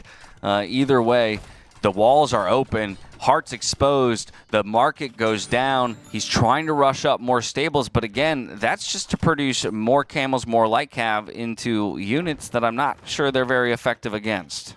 Right, and it feels like the army composition almost is there for Hearttt, but the timing and the economy just isn't keeping up with the Georgians, and there we have the GG. Wow, what a game there for ACCM.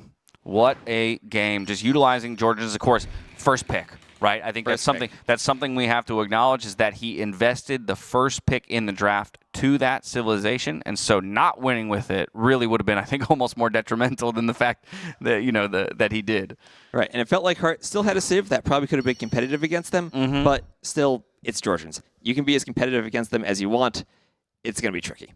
Well, and you're requiring, I think, that you get to a very late game state.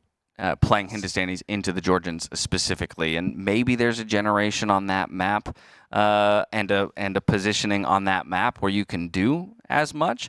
But honestly, I'm not even sure that was super relevant to the results of the game. I just think the aggression and the choice to go for those early rams while keeping your economy so safe and making good use of the fortified church eco bonus is what accelerated ACCM to the win. Maybe Hearttt can read that a bit better. Maybe he can go for the castle and the Gulams a bit earlier, but it's just so tricky when he needs to keep track of his base in one area and then also move out to those golds and keep everything safe and put the castle in a spot where the push wasn't coming. That's maybe the most actually relevant thing is that gold position kind of made him feel like that was where the castle had to go. Right. And by virtue, it left his main eco exposed. If he had one gold, one big gold pile in his base, then maybe the castle can be placed in a way that the push isn't so successful. Right, and maybe the castle buys him time that he can defend against all of those pikemen before he's actually overwhelmed and can't get the Gulams out. Yeah, so what did we say? ACCM definitely doesn't want to go down 0-2 because that's when the lead starts to feel, while possible, it feels insurmountable. We're evened back up at 1-1. Both games, though, I think have felt relatively smooth for the winning player. I think they have. I'd like to take maybe another look at the draft. We can see the civs they have remaining. I know we talked about those camel civs earlier. He's already used 2, Berbers and then Hindustanis. He has the Saracens left. Other than that, Hearttt has 3 water civs. It was, Malay, Dravidians, and Italians, if I remember. Yes. And Tide Pool, still in the map pool. Tide Pool's still in the map pool. Of course, it will be Heartt's map select, having taken the loss, right? And so while Tide Pool is ACCM's remaining home map, I believe. The other side we have, we'll get it up in just a moment. I believe it's Bypass and the riverbed, right? Dry River. Dry River. Yes. And I would be interested to see Dry River. I want to go to Dry River. That's what I'm secretly hoping for is Dried River. No confirmation on that, by the way. This is just a hope, not necessarily a guarantee. But even then, okay, Dry River, pretty open map.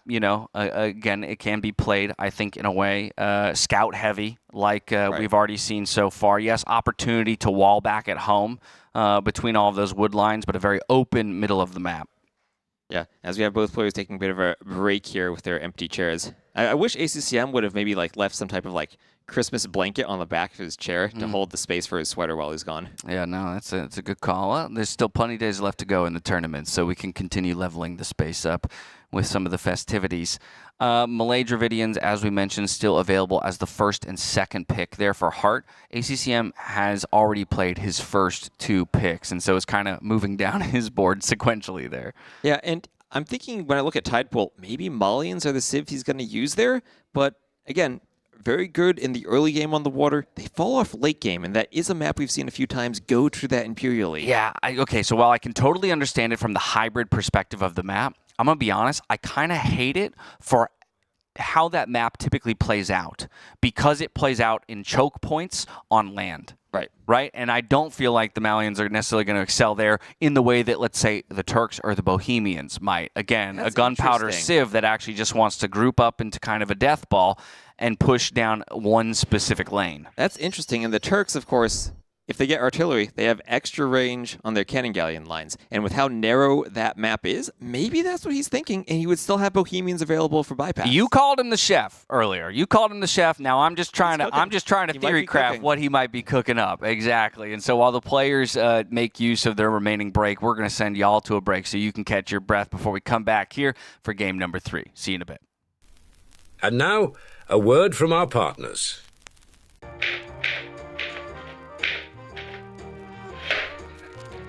Have you heard of the 21st century?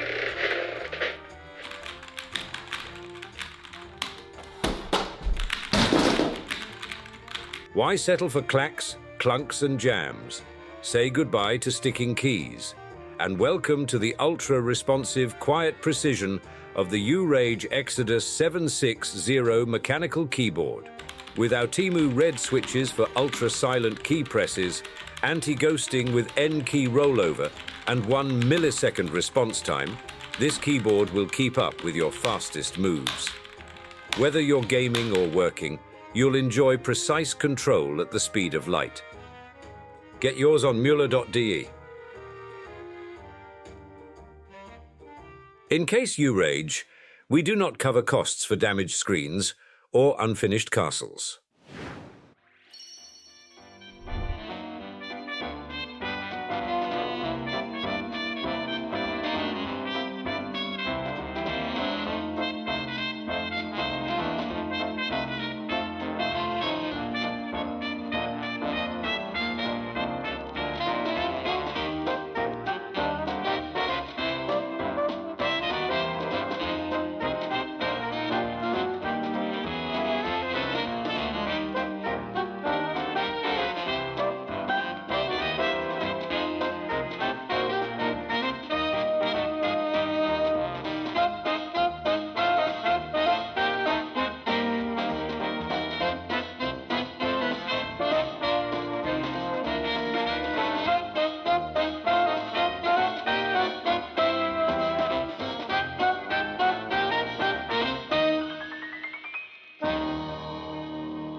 Hello, everyone, and welcome back to the Noble Apartment Cup. 1-1 stands the series score between ACCM and Hearttt. We're gearing up for map number 3. I know that both of us are sitting here just hoping for a dry river game because we've only seen it once so far in the tournament, and it came in the very first set of the entire tournament. It was a very creative build from TaToH with that Goth's Drush into Men-at-Arms play on the map. I'm excited to see if ACCM has cooked something for it. Yeah, now granted, no Goths in the draft, so I'm not sure if it would be the same exact strategy, but like you say, I think especially when you consider maps that haven't been played much, there isn't a consensus, or as much creativity on it that we haven't seen yet. Exactly. And so can the chef whip something up fancy here and surprise us and delight us in map number 3? We're going to wait for confirmation of where we're going. Maybe we can pull the draft up just to give the audience a reminder as well of which both players have left to work with. 4 civs apiece. 3 maps remaining in the pool. Hearttt, having taken the loss, is going to have map select. So, of course, he can go for either of his 2 home maps in Bypass or Dry River, or he could even reach for that Tide Pool if he's feeling a little cheeky. And honestly, I'm liking his civ selection for Tide Pool, but we've been talking about this earlier. The Turks might be a curious selection for ACCM. It really could. And I think that would be a pretty ingenious move as long as you can guarantee you make it to the stage of the game. And guess where we're going, of all places? It's going to be to Tide Pool. And it's Italians against the Malians. That was your call, my friend. Well done. They're the more hybrid maps. They are the more hybrid here, maps, right? Sure. But it still feels tricky on this map. You can go to the late game, and then what do you do on the water? You don't have Bracer, you don't have Galleon, and you fall behind. Yeah, so once again, maybe the onus is on you to end the game early, not let it get to the stage where your opponent gets full control of that middle pond, right, and even suffocates you more in terms of what square footage of land you have left to operate with. Again, blistering pace here as we're 5 minutes into the game. Both players on the way to the feudal age. The first thing to take note of course, is those initial dock positionings and whether or not we're fighting for the same water or we've opted for, one in, one out, and that will ultimately be the case here. Yep, and we do indeed have that 1 in, 1 out as Hearttt here to the eastern side of the map. And the red has docked the middle and already has 4 fishing ships out. As the Italians, the fishing ships are cheaper. And then ACCM over in the blue to the west. He has docked on the outside of the map and already is fishing out there, has 3 fishing ships there. Okay, so we know where the dock positionings are. The next question is, do the players know where each other's dock positionings are? And it looks like, yes, we know on ACCM's side. Ooh, and he's docking in the middle now. Ooh. Yeah. So this is interesting. You're not going to have the production if you do the dock in the middle with one on the outside. This could be bad for Hearttt. This could be bad for Hearttt because he already scouted the shoreline and didn't see that dock going down. Now he's going to scout the outside, and he will see the dock out there. Yeah, so, the reliance on information at the highest level of Age of Empires will never cease to amaze me, right? And how having that one extra bit of info can completely alter your approach to the game. And so, yes, he sees the first dock on the outside, now going to cut back through the middle of the base, take stock of the woodlines, maybe loop around the inner pond one more time, which would be amazing for him to do. Yeah, and it looks like that's exactly what he's going to do, moving that scout along the shoreline. Does he bring the scout back, though, or does he go down? Oh, he's bringing it back. Bringing it back. He's bringing it back, y'all. Okay, a couple more docks even. I think that might even be a second dock there for ACCM. So huge water investment into the center pond. 2 fire ships on the way to the 1 fire galley on the other side. And Hearttt will take this opportunity to move out to his back pond, maybe for some safe fishing as well. And Hearttt going for a stable as well. Looks like he'll be adding in some scouts and might try to raid on land while also fighting on the water. That's very important for ACCM to scout the stable and the scouts, because then he can defend with small walls on his base. As long as there aren't archers coming forward, as long as he is on point, he shouldn't take damage. This is always such an intriguing map to see how the generation will play out in terms of gold, because take a look at Heartt's side, right? They're 4 golds in a row along the southern side of the map. That's going to be a very important place to lock down. Absolutely, and recall that TaToH Dogao game where Dogao had all those golds in one location, and TaToH went for elephants to control them. Okay, so fighting along the shoreline, we can make use of the villager for repairs. It is 2 fire galleys against 1. But we'll see where the micro lands, because now ACCM has turned his attention toward the fishing ships, maybe thinking, okay, I can just remove your fishing economy. Great micro there to pull the fire galley away. Don't know, even if it gets back for repairs here, 3 fire galleys might be enough to take it down. Great kill here for ACCM on the central pond, and now the fish are on the run. And remember, Hearttt invested into that second dock to try to fight for the fish in the middle. He didn't just decide, okay, I've lost against 2 docks, I'm going to give it up. He added more wood and more investment there to try to keep those fish alive, and it might backfire on him as he loses the water there. Yeah, the fish will remain alive, at least for the time being, but not working. I like to see this counterattack, though. 4 scouts coming forward, committing against the spears, but this could be big because with 4 scouts still alive now onto the wood line, the villagers have to run. And ACCM wasn't able to wall them in on that side. Didn't get the wall. Oh, didn't get the wall there. Okay. But the spears there. Still has spears. And this is what makes it so tricky to do damage with the scouts. It just takes a couple of spears and a few small walls, and you're safe. Yep. Okay, so 1 scout goes down. Still 3 running around. Really close to the TC, though. Yeah, not quite. It is 1-0 in the Eco KD, as he did manage to snipe 1 lumberjack. But again, that central pond, there are 4 idle fishing ships that we need to take note of. So while it's a nice eco advantage in terms of the numbers, in terms of what's actually working, exactly. On the outside, it looks like Hearttt did also dock on the right. They're hidden. He can't find them.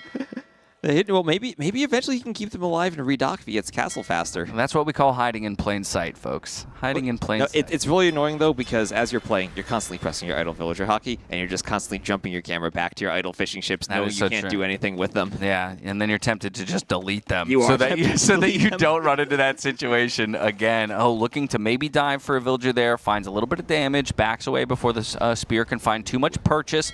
A demo comes out, solid hit there onto 2 fire galleys, but overall the numbers are still in favor of ACCM on this central pond. Does need to group up these fire galleys, snipes 1 down. It's 5v3 in this situation, and the focus is looking good here.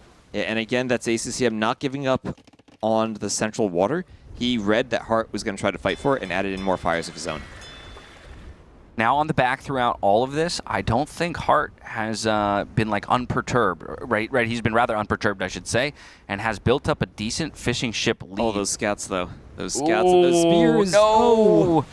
Completely focused elsewhere, but while you're losing your scouts, you did get a great demo there onto ACCM's fire galleys and might have bought yourself a little bit of life here on the central pond.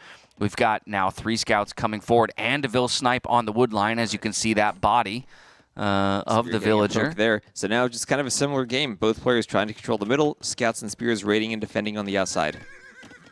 Okay. I don't even know. Oh, market of all things. And solid walls, like we said here, for ACCM, basically fully complete at this point in time. So it's really just Hearttt who's got to be worried about taking any more damage on land. Yep. And of course, you can't wall on that rock terrain on the hill, so you have to go for that circle like ACCM did. The egg wall. The infamous egg wall, looking at resources as well, because both players clearly thinking about clicking up to the Castle Age. Resources about to be hit for ACCM. Of course, it's a bit cheaper for Italians to do so, so I'd say they're pretty matched in their Castle Age timings. Their timings will be very similar, and the great thing for the Italians, of course, cheaper fishing ships, so Hearttt rebuilding the fish on the outside, not going to hurt as much that he lost the fish in the middle. Yeah, another Vil snipe there by the gold. From those scouts, the scouts, of course, super weak, so thinking about running all the way home at this point. More engagement on water in the middle, but at this point... Oh, a demo? Ooh, huge demo and fire galley numbers in favor of Hearttt. And just waiting for Hearttt to click up. He's had the resources for a bit. There it is. There he goes, but... around 30 seconds or so behind. Looks like he just had to rush up a blacksmith with 8 villagers. Well, we saw that happen to DauT earlier, too. Even players at this level, it happens to them, and you forget that building, and you just rush it up. I mean, look how much is going on these maps, right? You know, I mean, it's absolutely wild. You're trying to manage economies, 2 different fishing economies. Your outside ring fishing economy, your inside pond fishing economy. Now you got to deal with land. You're dealing with scouts. You're dealing with raiding spearmen of all things on your gold. And now, if you're Hearttt, yeah, you can wall yourself up, but you're worried about those golds to the south. Those 3 extra golds that are going to be outside of your walls. As you get to the Castle Age, start booming, thinking about how you set up your eco, you need to find a way to control them. Yeah, ACCM will win the race to the Castle Age. I'm trying to figure out whether or not he's going to continue committing on water, because not too many fire galleys in the queue. Okay, goes for another demo. And since he will have the advantage, at least in tech timings, along with reaching the Castle Age first, he might be able to turn the tides of battle once again on water. This is a great move to keep the base open. Heartt's really struggled to complete the last bits of his wall there. Yeah, he has, and he's also open on the back, too. He has a long way still to wall, but now that ACCM is up, he immediately cues that War Galley upgrade and forging for the scouts, and he's going to have a bit of a moment here where he can do his upgrade, maybe then try to get some momentum back in the middle on the water if he wants to, or send a forward Vil. Sneaky Forward Vil Vil doesn't get seen by Hearttt. I mean, that would have been envisioned for a moment. The question is, did Hearttt actually see it happen? Because this is very likely to be yet another dock on the outside ring. Or not. Now we're rerouting. Workshop? Yeah, it's a workshop. Okay. Yeah, this is going to be tricky because This is Bedouins. This is Bedouins again. Bedouins, yeah. It's the gold. It's 100% recognizing that this is the only gold position here for Hearttt. And Hearttt, well, the way the island spawned, he actually has options to go for gold in the very north of the map that looks like ACCM hasn't scouted. Has Hearttt seen that in his vision? We'll see. His scout did come back that way. If you check out Heartt's Fog of War as he's pushing back. I'm sure it saw this, it saw one of them. And at the very least, you could expect a gold pile to be up there with knowledge of the map. It does look like Hearttt is going to continue to win the water battle in the middle. Great demos throughout this game for him. And now it looks like he's winning the water. So we were both scared a bit when we saw ACCM doing those double docks in the middle that Hearttt didn't scout, but he reacted to it, and he kept those fish alive. I'm sure he checked his idle villager button over and over and saw them, but he knows they're still there. Yeah, it's actually honestly very impressive to have kept those alive. We do have knights forward now. I'm not sure if Hearttt is yet aware of that siege workshop, though. Is there a hole by that house? There is a hole. They went right in, and he's onto the gold. Oh, no. And that is not what he wanted there. And again, we're looking at that camel versus knight matchup where Hearttt, as the Italians, does not have access to the camels. He doesn't have that quick unit to clean up the knights unless he tries to go for that monastery. I'm very concerned. You'd have a much easier time defending against this if you still had access to at least that one gold pile for the time being. But this hole alone really exposes him. And if he wants to go for monks, he needs gold for them. He's got to sell. He has to use the market and he has to sell. Well, he was missing buildings earlier. Does he actually have a market? We saw him wash up the blacksmith and he has the stable. He does have a market. Okay, so there's still a bit of a saving grace there. Just gets above that 100 gold count. Looking to see, okay, one monk in the queue. He should probably try to wall that there. Still, he has a moment. Still doesn't know about the siege workshop. First mangonel out onto the field. You get like one more house. Do you wait for more mangonels before you show them? I think. You could wait for a second mangonel, wait for a monk. But I think the earlier you attack, it's that one gold, right? You don't need to worry about pushing TCs at the moment. You're just worried about taking them off the gold. Okay, good point. Well, we did get that palisade wall up at the very least. Obviously, a mangonel will make quick work of that. The knights are kind of just testing, poking, and prodding. Mangonel coming forward now. Monk out onto the field. So exactly like you talked about, that's the timing to go forward and be aggressive yet again. Vils need to be careful because they can be hit over the wall here. That's another good find. Oh, and a quick conversion. That could also be big, but we'll get converted back. The delete. Okay, we will take that trade. There's another hole. Oh my God, the spearman. Of course. Yeah, the spearman exposes the hole, but it's not really going to matter because the palisade wall will go down soon enough. He gets a knight. He does? That's huge. If one more conversion comes in on a knight, then all of a sudden you might clear a monk and a mangonel. Looking at TCs, both players making their way out to 3, and Hearttt has realized the importance of the gold, and he's moving villagers up to the north now to reestablish a bit of a gold position. Ooh, I don't... Let's replace that. Not the most efficient, but it'll still work. It's on a gold. That's all that matters to him right now. He has gold access. He can make more knights if he needs them. He can make more monks, and he's making some scouts now to try to use them to snipe off ACCM's monks. But that might be going too early. Ooh, scout. Yeah, one scout ends up going down. The heals come through. Healing. Good job by ACCM to heal the monk and kill the scout with the knights. Also, I love this. He can just... He's not worried about hitting his own knights with his mangonel because he can heal them back up. Yeah, you have to attack ground the stable. If you just right-click the stable, you hit your knights, but if you attack ground the other side, then you're okay. Look at this, being stubborn on water too, right? I think another demo. Yeah, there's a number of players who at this point may have just given up and conceded water in favor of their land aggression, but ACCM's just, again, he's going to make Hearttt pull his attention all over the map.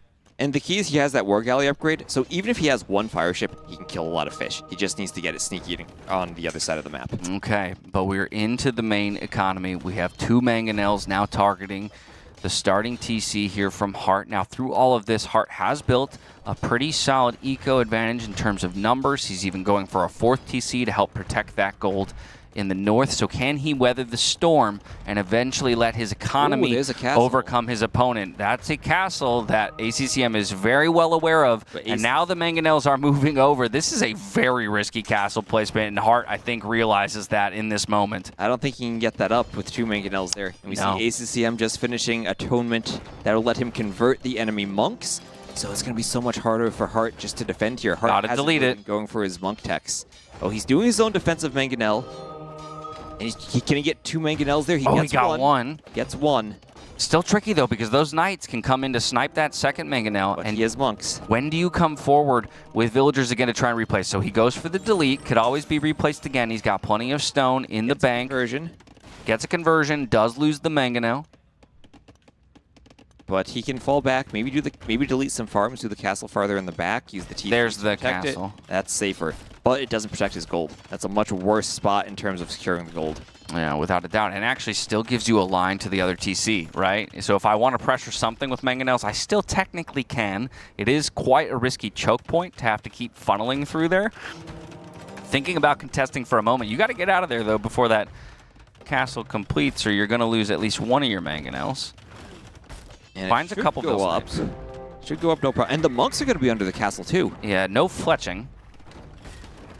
And can the castle hit the monks? Okay. Almost. Gets away with the monks. Second shot was the ram. Alrighty. We have a moment to breathe. I feel like the castle gives all of us, including Hearttt, just a moment to breathe. So here's my question to you. With that moment to breathe, what are you thinking as Hearttt? Because it does still feel like you're quite constricted for space. What you're probably hoping is that the TC at the north is going to give you gold control, and you're hoping maybe ACCM doesn't look like he's scattered that yet. Maybe ACCM thinks you don't have gold access. That's a good point. Yeah, if he hasn't scouted that yet, then he could think that this is kind of a in-for-the-kill kind of push, looking for more conversions, forcing the delete on the Mangonel. Oh, he's going with Phils. He's going to fight the monks with Phils. He's looking to trap them in with a mining camp? Oh, doesn't matter. We're just going to win the fight straight up. That is where the hole was earlier. There's still a hole there, yep. Looking for one conversion, but great fight from the villagers. Ultimately taking all 3 of the monks out. Needs to be careful not to lose too many of them, though, to the Mango. Well, the monk can heal the villager. That's always annoying. Yep, here come the Genoese. They'll pick off the monk and the Vil, and he'll have one Mangonel to help. Ooh, okay.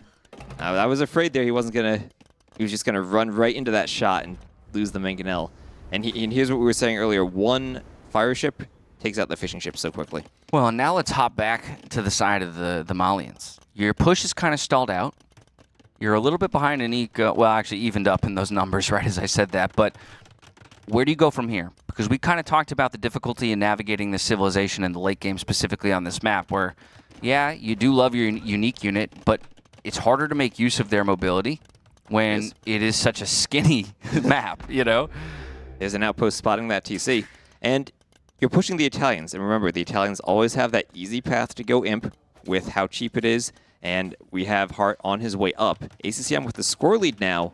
But I think if you're ACCM, you're thinking you need to control the golds. Long term, you might not have the civilization that has the water control on this map, but if you can control those golds, you can go fire ships and avoid needing to go into that galleon line where you're lacking the upgrades. Maybe you can hold on. And I love this. As soon as Hearttt sees that outpost goes down, he goes, I ain't losing my only other gold positions, my friend. So dropping a great castle in the northern edge of the map, securing 2 gold positions for himself. Still is going to have to find some answer to the forward position of ACCM on the southern side of the map. Mangonel's stacked up right now. Still can't mine his own gold. Redemption. Redemption is so valuable against this defense because it stops the Mangonels from being useful against the monks. Castle will go up in the end here for ACCM, but just about the time that he clicks Imperial Age, Hearttt is just about to arrive. We've got villagers playing offense yet again, trying to chase down these Mangonels. Not going to find any kills with the repairs coming through. Retreating back underneath the safety of the castle here in just a moment. That actually could end up being a few villager kills back the other direction. First Gebetto onto the field. Yeah. And now it's also important that ACCM has managed to clear the docks that were in the middle. If Hearttt still were on the water, he might have options to do chemistry with that Malians University and go for some quick cannon galleons. Okay, yeah, that could be maybe the recipe for success, especially against these castles that are very rangeable from the central pond. Fire ships even scouting out the Genoese crossbow here as they work their way along the shoreline. Just once again, poking and prodding with some of those knights. We got the monk numbers climbing again here for the Malians player. Some eco upgrades coming in while we make our way to the Imperial Age. A Scorpion, because why not? Today. Yeah, and a second one. All against Genoese crossbowmen might be a counter. Pretty good. Pretty good.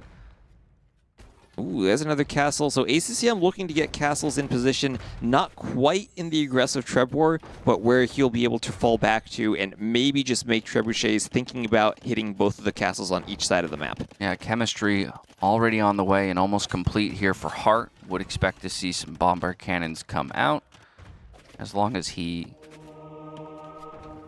And both of these have kind of similar compositions with decent monks and good bombard cannons, but lacking siege engineers. Okay, ballistics as well. We got fast fire. First gold upgrade just now coming in for ACCM, but floating plenty of gold, so not too much of a concern there. Both players really strapped for food ecos, I'd have to say. While, of course, Hearttt is investing more into a wood gold army composition at the time being. We got bloodlines coming in now for the Malians. More eco upgrades on top of that. Imperial Age has just hit. Trebuchets in the queue. Still no Trebs here on the side of the Italians player. And Hearttt really didn't take advantage of that timing he had for Imp. He didn't get the Trebs out, wasn't able to clear any of the forward buildings from ACCM, and ACCM still has all of that gold.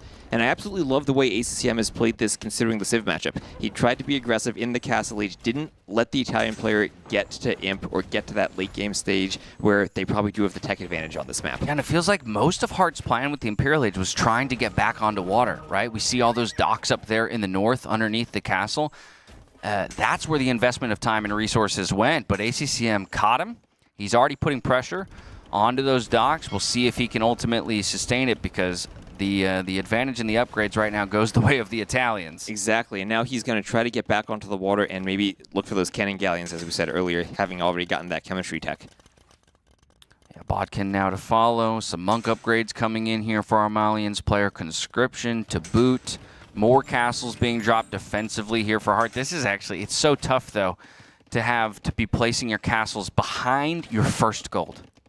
It's rough because you still don't access your gold. Your gold is still denied by the enemy units, even though you're kind of establishing that base where you can defend your Trebs. And here ACCM, he has the Treb and he's being aggressive. Yeah, Trebs on both sides, by the way. So already 2 castles under fire. ACCM comes forward for yet another castle position, providing more safety to those Trebs as they roll forward. He's got monks in the back of his opponent's base. This is looking really difficult here for Hearttt to navigate on land. Yeah, I was thinking maybe with that faster imp he had an opportunity to get back, but I think ACCM clearing the water in the middle, winning Malians against Italians, took some of that timing advantage away. But Heartt's pop capped. The first castle goes down. He's trying to rush houses up, but again, another castle under fire. He's going to get pop capped again, while ACCM just grows his pop lead, closing in on that max 200. Yeah, and as you're closing in on that max pop, you start floating resources, and you can add in those extra techs you might have been missing. But here it's just all about the Trebor, and right now, there's nothing Hearttt can do to take out the Trebs. We've seen how important the bombard cannons are, and you need to micro them to keep them alive, repair them. But one cannon isn't going to take out 3 Trebs. Yeah, one cannon and a dream might, though. We'll see. 2 cannons now? 2 cannons, one of them half health. A villager that's feeling very bold as well, looking to chase that other bombard cannon back. The target fires are looking to come in. Neither player finding purchase onto the opponent's siege, now looking for the repairs. But while all this is happening, the Trebs are going down. An amazing find there for Hearttt. A very expensive investment. Too. Gets both cannons. Oh, that's or not or with the gets it. repairs. It's close. Clutch repairs. One more shot. Oh, the shot and the repair Vil.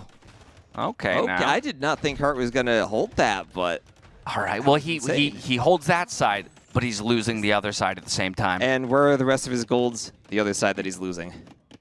Yeah, the gold. Yeah, he's about to lose access to both of these golds. Now, of course, maybe he can transition back down onto this one, and you see how quickly he floods villagers to that location. ACCM going to continue expanding out. I mean, it's what, 80% of the map to 20% of the map right now in terms of control? Yeah, now ACCM can start adding in Cavaliers and thinking about getting a raiding unit. Again, it's so hard to wall yourself on this map and stop those raids. And those Gebettos, there's nothing to clear them. They've been in the back this entire time. 52, 54, 55 to 11 is the eco KD here for ACCM. He's just cleaning up the villas on the top side here with Cavalier, and that'll be the cue for Hearttt to tap out of this one. ACCM surges into the lead 2-1 in this series and puts it on series point. Well, I really like the way he played that. We talked about him being the chef. We were thinking maybe he'd cook something with the Turks, but he cooked something with the Malians there. Yeah, he did exactly that. And you know what? I'm going to go all the way back to the very beginning of this. The peculiarity of choosing your opponent's home map when you're sitting at 1-1 and then taking the loss on it. I think he liked his civs, but ran to the chef. He ran. He's got a sharp knife, man. Watch out. He'll cut you. He selected the kitchen. Yeah. He met the chef. He touched it. We warned him that stove was hot. He touched it anyway. Either way, it is still up to ACCM to close it out with one more victory. Hearttt will have 2 opportunities here if he's able to take the next one to then close it out in a 5th and final game. And it will have to happen on both of his home maps, so he can at least rest on that fact. Indeed. And hopefully he is well prepared for his home maps. I know, like everyone else, he's been practicing this entire week, and we're hoping to see Dry River. We're hoping to see Dry River. Obviously, we have Bypass as the other map in the pool. I think for Hearttt, now the difficulty is because the chef didn't come out with a Turks or a Bohemians here. Yes, it's a coin. It's a coin toss on Bypass. Which one of those civs he might go for? Right. I don't know if Hearttt really would pick a different civ based on Turks or Bohemians. I feel like Bypass, he still has Malay left as his very first pick. Mm-hmm. They make sense there. I don't know what he's going to do on Dry River. He has what? Dravidians, Malay, Saracens. And Saracens was the final option. I mean, maybe you just go Saracens because they're so versatile, right? The option of the market to balance economy and make different choices.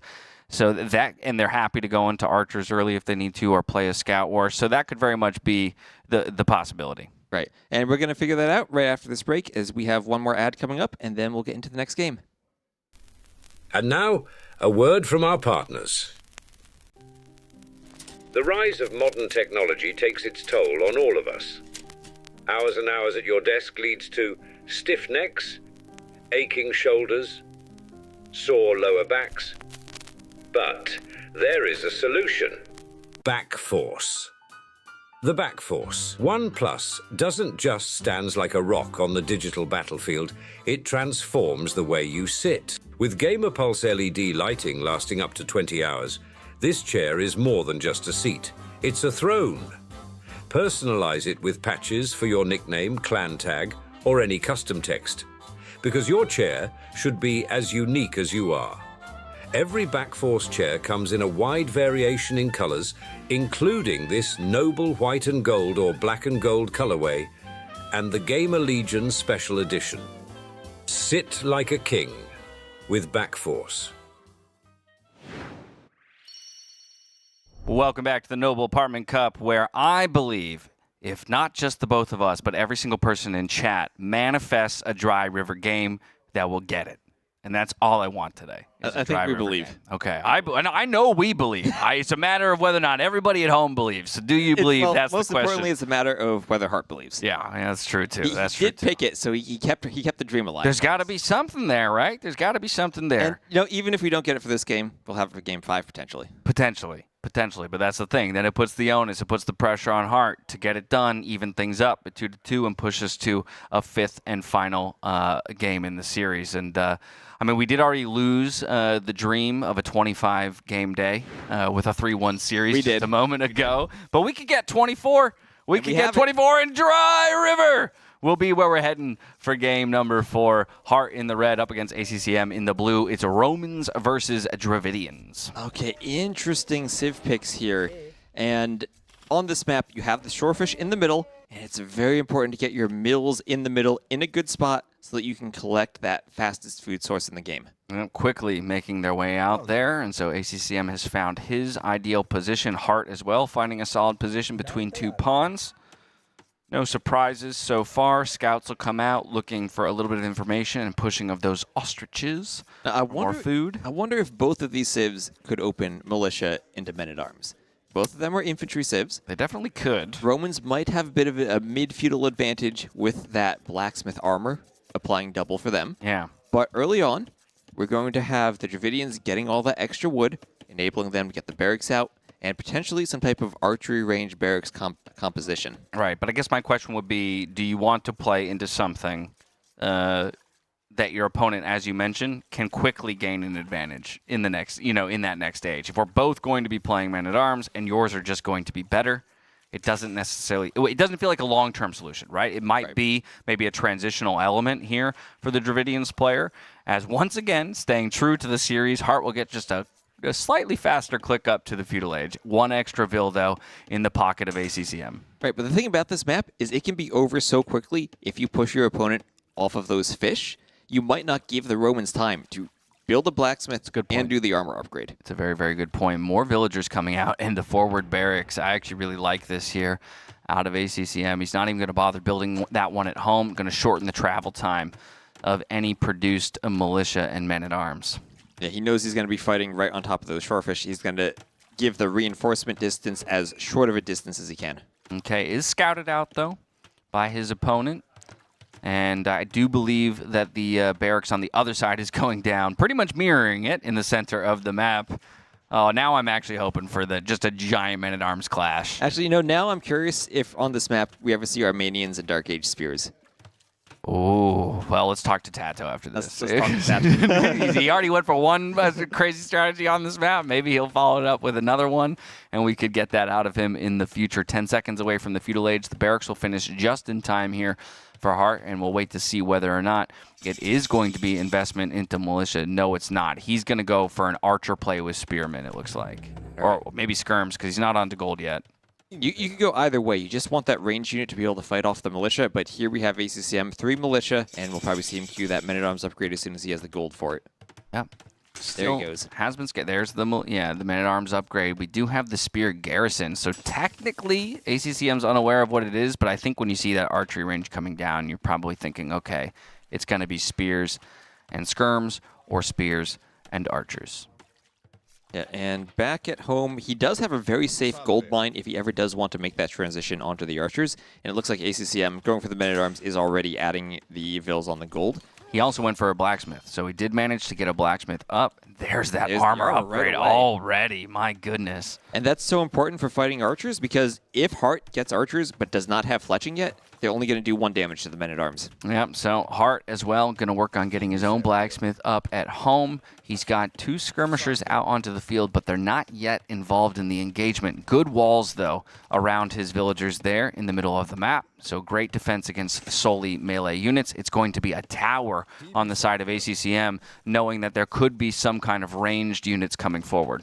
And now the men-at-arms coming forward and looking for damage, but if you don't have that combination where you have the men-at-arms and an archer, or at least a skirmisher, then small walls can keep the Vil safe. Hearttt just needs to be really on point with all of the walls. Yeah, 4th men-at-arms out onto the field. This one will get caught out. So in attempting to link it back up with the first group, he does end up being the first player to take a loss in that military count, and now is following up with an archery range of his own. Hearttt soon to find out that his opponent has already invested into a tower, won't find too much damage on those villagers collecting fish, and ultimately very safe at his own wood line back at home while having to be forced to repair just a bit. Yeah, those skirmishers Hearttt has gotten out are going to be really valuable, because now ACCM, he had been on gold. His food count, yeah, it's okay, but it's not the greatest. He has a lot of Vils on that forward shorefish that had to be garrisoned to the tower for a bit. If he just wants to go skirms, he's going to be behind in numbers. Yeah. I don't think, though, either player's too concerned about taking game-losing damage at this point. Already it feels like this man-at-arms investment less effective in terms of the overall results. Another one going down to skirmishers of all things. Yeah, and right now, as we look at the res collected, we do have ACCM slightly ahead with that Romans eco, 5% faster.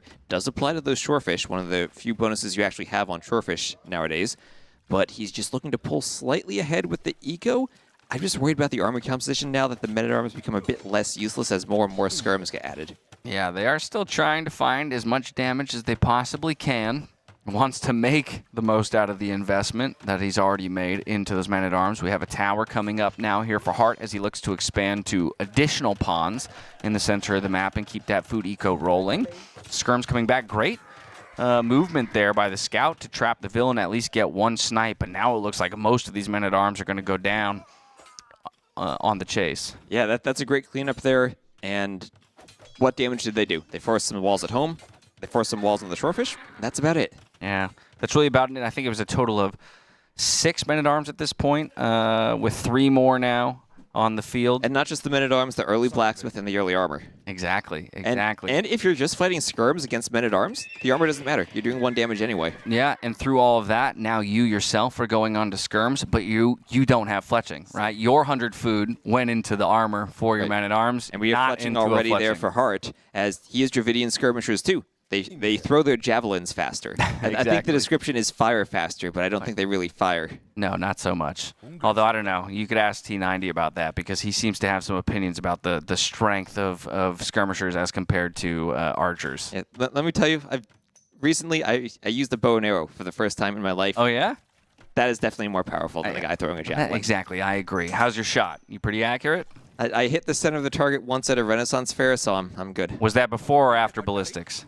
That was before ballistics. Well, look at you, man. But the target was stationary, though. Okay, fair enough. Didn't matter there. Fair enough. Okay, Vil going down to those skirmishers as the numbers continue to build up to 15, 16 now here for Hearttt, going for Town Watch as well, just to add a little bit extra safety and an early warning system for any offensive maneuvers of his opponent. Diving underneath the tower, doesn't decide to stick around because the skirms won't achieve too much there, but a great idling, right, of his opponent's eco. You talked about the difficulty ACCM's having bringing food in. He's got 4 on food currently just because they're all sitting in this tower. Sitting in the tower, chased away from the mill. He's not going to expand out onto the mill, but this is where it gets scary. This is where he has the scouts and he's walling in the skirmishers. He's trying to trap them with the vills. Oh, every skirm there might get cleaned. That's they actually be trapped with the scouts. Yeah, that's an absolutely huge play. As long as he can keep this wall alive, and he will, the minimum range is going to make it really difficult here for the skirmishers to end up trading anything back onto the scouts. But he actually gets 2 villagers through all of that. I mean, getting the villagers is nice, but all that army lead he's been working to build up suddenly goes away with the quick walls. That is such a nice play from ACCM to trap that there directly under the tower. Still more idle time, though. Those are still vills inside the tower. They have to stay there until all the skirms are cleaned. But all of a sudden, that army advantage has just disappeared. Yeah, it completely disappeared. Small eco advantage, though, for Hearttt in terms of working villagers and villagers on the map, as well as resources collected, right? So that's the value of that forced idle time that we're talking about, where now the Romans have fallen just slightly behind the Dravidians. We saw ACCM ahead earlier. Now he's managed to fall behind. Heartt's grabbed that lead. And we'll have to see how he can transition here. We see Hearttt around 500 food, ACCM heavier on the gold, but the food is more important if you want to get that castle age timing. I mean, yeah, Heartt's been working away on those fish essentially freely this entire game, right? Maybe these scouts can start to make him a bit more concerned or worried, but even with additional farms back at home, he's quickly racing towards castle age resources and looks to be in control of this game. And he's gotten the spears out to help defend against the scouts. Remember, with all those palisade walls, we just saw it's easy to wall your vills in if you get creative and pay attention on those ponds. They're very tight spaces, and you can keep the vills safe as long as you are aware of them. Yeah, it's just 2 weak scouts remaining on the field here. Another tower going up, even though here for Hearttt. Just wants to make sure, look, I know I've got an advantage. I think he can sense he's got an advantage at this point and wants to keep making use of that fish economy. And through all of that, he's just 100 food away from clicking up. Has both buildings already needed in order to click up. And we'll see him click pretty soon as he's adding in yet another mill. I like that. Oh, actually, a bunch of archers, too. You're staying in the middle, and you don't need to invest as much into farms. He only has 4 farms and defensive tower on the wood. He's taking stone. He can defend with towers. Doesn't need to worry about these raids. And with how open this map is, I think that tower defense is a really good investment. This whole game is starting to look really good here for Hearttt with archers in the queue and a click to the castle age on the way. Those are going to become crossbows, and I don't know how ACCM responds to that as he's trying to make use of a heavy market use, by the way, to get his own castle age click. Yeah, and that's what we saw earlier, that imbalance in the economy. Hearttt had the food, ACCM had the gold, so he has to use the market to make up for that. Okay, through all of this, we have 42 Vils on the side of Hearttt. We've got 38 on the side of ACCM. Higher military count overall for the Dravidians player. But I'd say that neither player possesses a super deadly army composition, at least until those archers start making their way across the map. Yeah, but still, tower defense also from ACCM, ready to deal with any army that comes forward. I'm just looking at that res collected. Hearttt up by about 600 to 700 resources now. ACCM just now doing double bid axe. He'll be slower to the castle age. Scouts not finding Vil picks, just going down. That's the risky thing. When you only have 1 or 2 scouts, the Vils can fight you off pretty effectively. Horse collar now coming in for Hearttt. And importantly, that's horse collar before he's added the farms. Yeah. ACCM has been farming for a while now. He added just the necessary amount to get himself to that 800 food count. But yeah, the primary source of food income here for Hearttt has been the fish in the center of the map.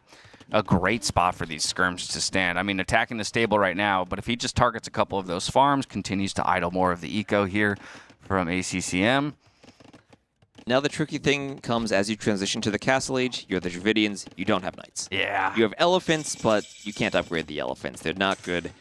What do you do here? You pretty much have to play your archery range. Skirm, crossbow, potential for elephant archer, but they really aren't that mobile on this map. Yeah, crossbow going to be the first click just because he already has the numbers with those archers. A second tower being forced out as Hearttt considers diving underneath, looking to punish with a couple more Vil kills. I mean, this is going to just further extend the eco advantage. By the way, back at home, dropping a second TC, his third going out into the center of the map. He's not going to let go of those fish until the map is dry.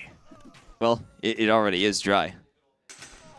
If it were just called river, we'd have some docks and fishing ships in the middle. Dry river with ponds, I guess, is how this map should be renamed. Okay, but like you said, no knights at the disposal of the Dravidians player, and that is one of the advantage of having the Romans on your side, is you can get these knights out in response to both the crossbows and the skirmishers. A pikeman now for Dravidians will have to be the answer to the knights of all things. And it's tricky because they're so much slower, and in small numbers, knights can win those fights. And also, with the tower defense, knights can jump under the towers much better than your crossbow or skirm army can. Absolutely. Luckily, we do have those 3 TCs to provide some safety to Vils in important areas of the map, but this is a great cleanup here for the first 3 knights onto the field. We have one of the armor upgrades in husbandry just about to complete as well, making the chases that much easier to execute. But what a find! TC.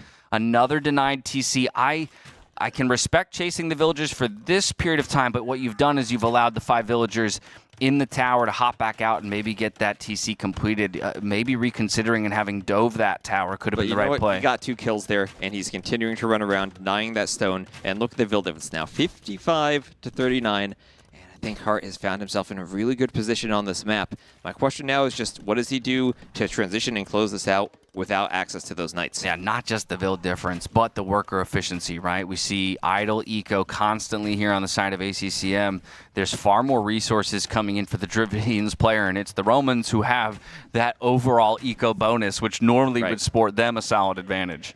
Right. I think it's just key how throughout this game, ACCM has not been able to take the shorefish and use that Roman's advantage on the shorefish. He's constantly been in his base where that advantage isn't paying off as much on the farms.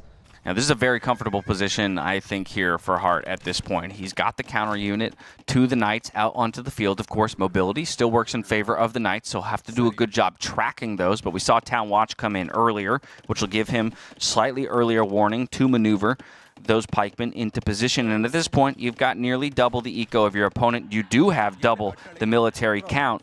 It's feeling like the kind of position that you now start to play slow and steady. It's about minimizing mistakes and not giving your opponent windows to get back into it. Yep, we have a bit of a raid there, but under the TC, Hearttt can garrison. We'll lose a couple Vils, but eventually the knights have to run away. We saw him also adding in a monastery at home, and we'll see if he can get some conversions, as I do see some blue dots There's a raid in his base. There are some raids coming in, and on the gold mine, Looks like he wasn't fully walled around his base and didn't have a tower there, so has to run and get some idle time now. And this is ACCM's way back into the game, using the Knights, using the mobility to pick Hearttt apart in different parts of his base. Absolutely. Those are the moments he needs to find, but he needs to find about 10 more of those moments. It feels like, even just to bring this, to reel this game back into, you know, a winnable position or a contestable position. I do like the Scorpions, though, actually a lot. As an addition here, obviously, Romans, cheap Scorpions. We saw the power that they can, you know, pack in the series between TaToH and the Viper, and ultimately just really good against the composition of the Dravidians. Crossbows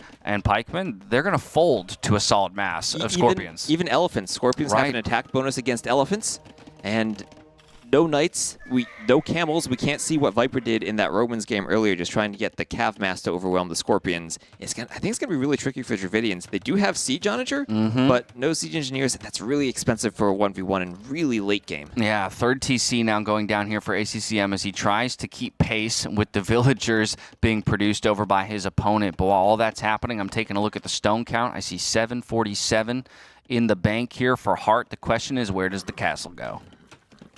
I think it's defensive. I think it's defensive.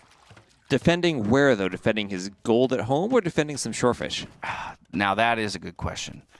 I want to say more towards the center of the map, defending the shorefish, because I think you're already working towards second castle stone. So you start creeping forward, I think, with the castles. Oh, no. You're wrong. He's going very far forward. Okay, not creeping. We are sprinting forward for the dashing forward for the castle. Oh my goodness. Oh lordy lord. And this can be a scary moment. Again, it is a 32 military, 212. It's going to be spotted out pretty quickly here, but I think with the number of crossbows, pikes, and that mangonel, a monk as well in tow, that this should pretty safely go up. He's reading the game, reading the military count, and saying, you know what? I'm safe. I can do this. I can go aggressive. I can put it right on ACCM's face. Yeah, that's a get out of my game castle, it feels like, if I've ever seen one. And look at the map this time. 2 golds to the northeast of that castle. Finally, it's going to be Hearttt controlling golds from ACCM. Yeah, that's true. Shoes on the other foot this time, buddy. We got Wheelbarrow coming in for both players. ACCM looking for counterattack damage, right? I think he realizes, okay, I can't take that fight straight up. I recognize my opponent's trying to force that fight, but it's only a losing fight for me. So once again, returning to that win condition that we cited. Get into the back of the eco, make a mess of it, try and put your Hearttt in the position where he has to chase you down versus you having to go contest him. Oh, and ACCM trying to sneak to those golds anyway, getting around that castle at the same time. Heartt's already walled there, and he's getting the Scorpions cornered by the pikemen. And oh, that's a great fight to be able to pick the Scorpions first and then still chase the Knights down. He has enough pikemen there that the Knights can't take that fight. Yeah, running into walls and pikemen, no fun when you're the Knight player. Even microing in here to get rid of these Scorpions. He's applying the constriction, right? Looking like a boa constrictor. Everything's now isolated to this kind of corner of the map. Yes, extra TCs going up on the wings for some important resources, but Imperial Age is on the way with still 30 eco advantage and 3 times ACCM's military count. And this is going to be really scary. As soon as he gets Imp, he'll do the upgrades on the Arbalest, Bracer, Chemistry, and be ready to just tear everything apart with the crossbows. And oddly enough, once you get all those upgrades, crossbows to Arbalest do a lot of damage to TCs. Even if he doesn't have the mobility of Knights to take out TCs, he can do his Siege Workshops and complement them with the Arbalest to push ACCM out of his main base and perhaps out of the game. Yeah, I think this could be a situation where Imp comes in and you call the GG just because you already know you're behind in that military count. You're nowhere close to clicking up yourself. You're losing one of your TCs to the Castle Fire. Like you say, you'll soon lose the next two to Trebs and Arbalest. It's a tough situation to find any kind of source, any source of recourse. Yeah, and even going to lose more Vills in the middle. Oh, that's a nice play with the crossbows. The pikes are right there to defend against the Knights. And, I mean, I know this is ACCM. Maybe he called GG once he sees the Imp come in. Yeah, exactly. I think, you know, ACCM, sometimes known for playing beyond maybe what we would believe is a reasonable win condition, but this is one where I feel like you could pretty safely say there's not much of an avenue back. Yeah, and it just, I love the way Hearttt has played this, and I love the Elephant Ram edition on the market. Just right from the beginning of the game, got the skirmishers out. Maybe the only thing we could say is he got trapped in that quick wall at one point. Other than that, felt like everything he did was on point. He's well practiced for this as his home map. And Do we see a GG? Do we here? see it? Do we see it? Maybe not. ACCM adjusts his glasses. Oh, yes, And we there do. we go. There it is. GG is called. We're all tied up at 2-2. We're going to a fifth and final game, and we already know that it will take place on the final home map of Hearttt in Bypass. And again, Game 5 on Bypass. We saw a crazy one earlier between DauT and Dogao. Settle in. Could be a long one. Settle in. Could be a long one. I love this map. It's the most clown map we have, and we still have Melee left. I'm super partial to this map as well.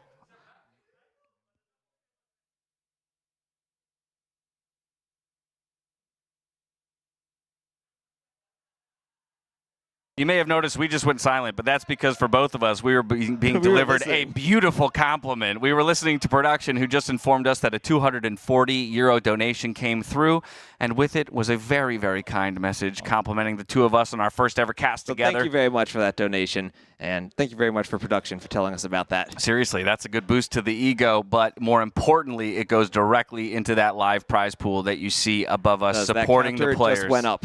Yeah, love to see it, especially rewarding players that deliver series like this, right? Because that's the thing. As the days roll on, the players are warming up and ramping up in the tournament. We're starting to get more competitive series. We're seeing more of them go to 5 games. This one to be included, and we still have 2 more series to go today. We do. It's going to be a long day for us. Woo! And we're still not done with ACCM. In No? Bypass, we could see a game where Hearttt pushes ACCM. I hope you're ready. ACCM runs around the map. I hope you're ready. Could be 3 hours, y'all. Everybody take a moment. Stretch, grab some water, whatever it is, and then lock in. We're going to take a quick break, maybe grab a sip of water ourselves, because who knows? We could be going for the long haul in this next one. See you in just a bit. And now, a word from our partners.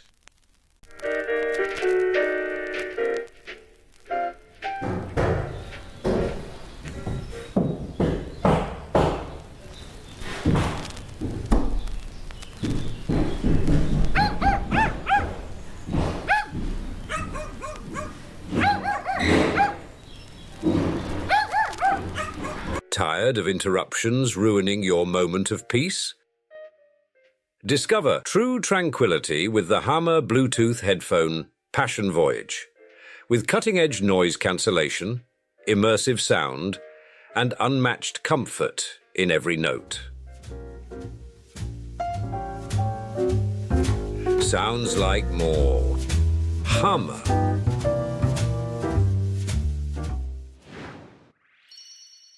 Welcome back to the Noble Apartment Cup. I got to say, those commercials are never going to get old for me. I absolutely adore them. And I've been kind of giving out little bits of behind-the-scenes info to people all throughout the tournament. I'm willing to bet most people don't know that T90 is actually the one who did the voiceover for all the pet sounds that you hear in each of these. You know, when they remastered AoE 2 and they made the definitive edition, T90 is the one who does the camel sounds. Exactly, right. He's trying to kickstart his voiceover career. I think there's a solid opening in the animal noise space, and so that's really what he's kind of targeting as is in. We're happy to provide him a platform to launch his eventual voiceover career, and at the same time give us an opportunity, a platform to launch our duo career. Absolutely. Here, a Game 5 ACCM Hearttt. It's almost like it was meant to be that we go to a 5th game. A fifth game on a map that can last a long time for ACCM, and a 5th game that I'm actually kind of surprised to see Hearttt pick this as his home map. Yeah. As we've mentioned, it's a closed map, a clown map as we might call them. Not really what we see him play that often. We saw that set against Liereyy earlier. Yeah. Where it was just kind of a boom game. Not what you usually expect on Bypass. Exactly. So refresher, by the way, for everybody, Bypass will be the map. We have 2 civs available for each player. We already know that it's Turks and Bohemians on the side of ACCM. Very similar civs in being unique unit focused and gunpowder focused. On the other side, we have Saracens and Melee. Melee. Thank you so much. Oh, if it's the first pick, it feels like you almost have to use it. Granted, the first pick does come in before any of the maps are known. So while a lot of times it's a power pick, sometimes it might not end up suiting the map pool at all. But there's a reason you pick Melee. Not only are they good on the water maps, they're also good on Bypass. Okay. They are a very good arena civ, very good monks, very good economy for it, and with their faster age ups, they go to the Imperial Age so quickly they can win those Treb wars early on, sometimes even before the other civs can get to their gunpowder. And of course, Saracen's very versatile, right? You can always fall back on that market usage and a number of viable strategies for the Saracens. But if it is the first pick Melee, Does that push you in one direction or the other on the Turks Bohemians decision? That's a good question. I feel like Turks and Bohemians both are pretty similar. They're on this pretty map. much the same. I feel like the one thing Bohemians do maybe a bit better are the monks. Okay. So if you want to go for a monk complement to your unique unit, then you probably want to go Bohemians. And also just the threat of if gold does kind of run out on the map, then Bohemians might have that better late game with the option to go for the Halbs. Turks have that great Hussar line, but again are limited to spears and to skirms only without the pikemen or elite skirm upgrades. You know what I'd love is for us to like get a shot inside the player room, and right as you say that, we see ACCM with a coin, just flipping, just flipping it, just seeing what it comes up as. Either way, we'll have our answers soon enough as the players load in. Malay, Saracens, Turks, Bohemians, ACCM versus Hearttt. Hearttt can have maybe the confidence of getting to close the series out on his home map. But like you say, in a number of ways, it almost feels like a style of map that could favor or, again, provide some level of comfortability to ACCM. I feel like in this matchup, Heartt's best home map would have just been Arabia. Right. Of course, we don't have map bans on this screen, so obviously that one was made unavailable to a player like Hearttt, and I would say that's a wise decision from ACCM if he did so. And, well, do you have any preference on Malay or Saracens? I think you can get really creative with Saracens, but Malay are probably just overall the better civ. I'd probably go Malay, especially because I want to see Hearttt make use of those crazy uptimings to maybe to be aggressive.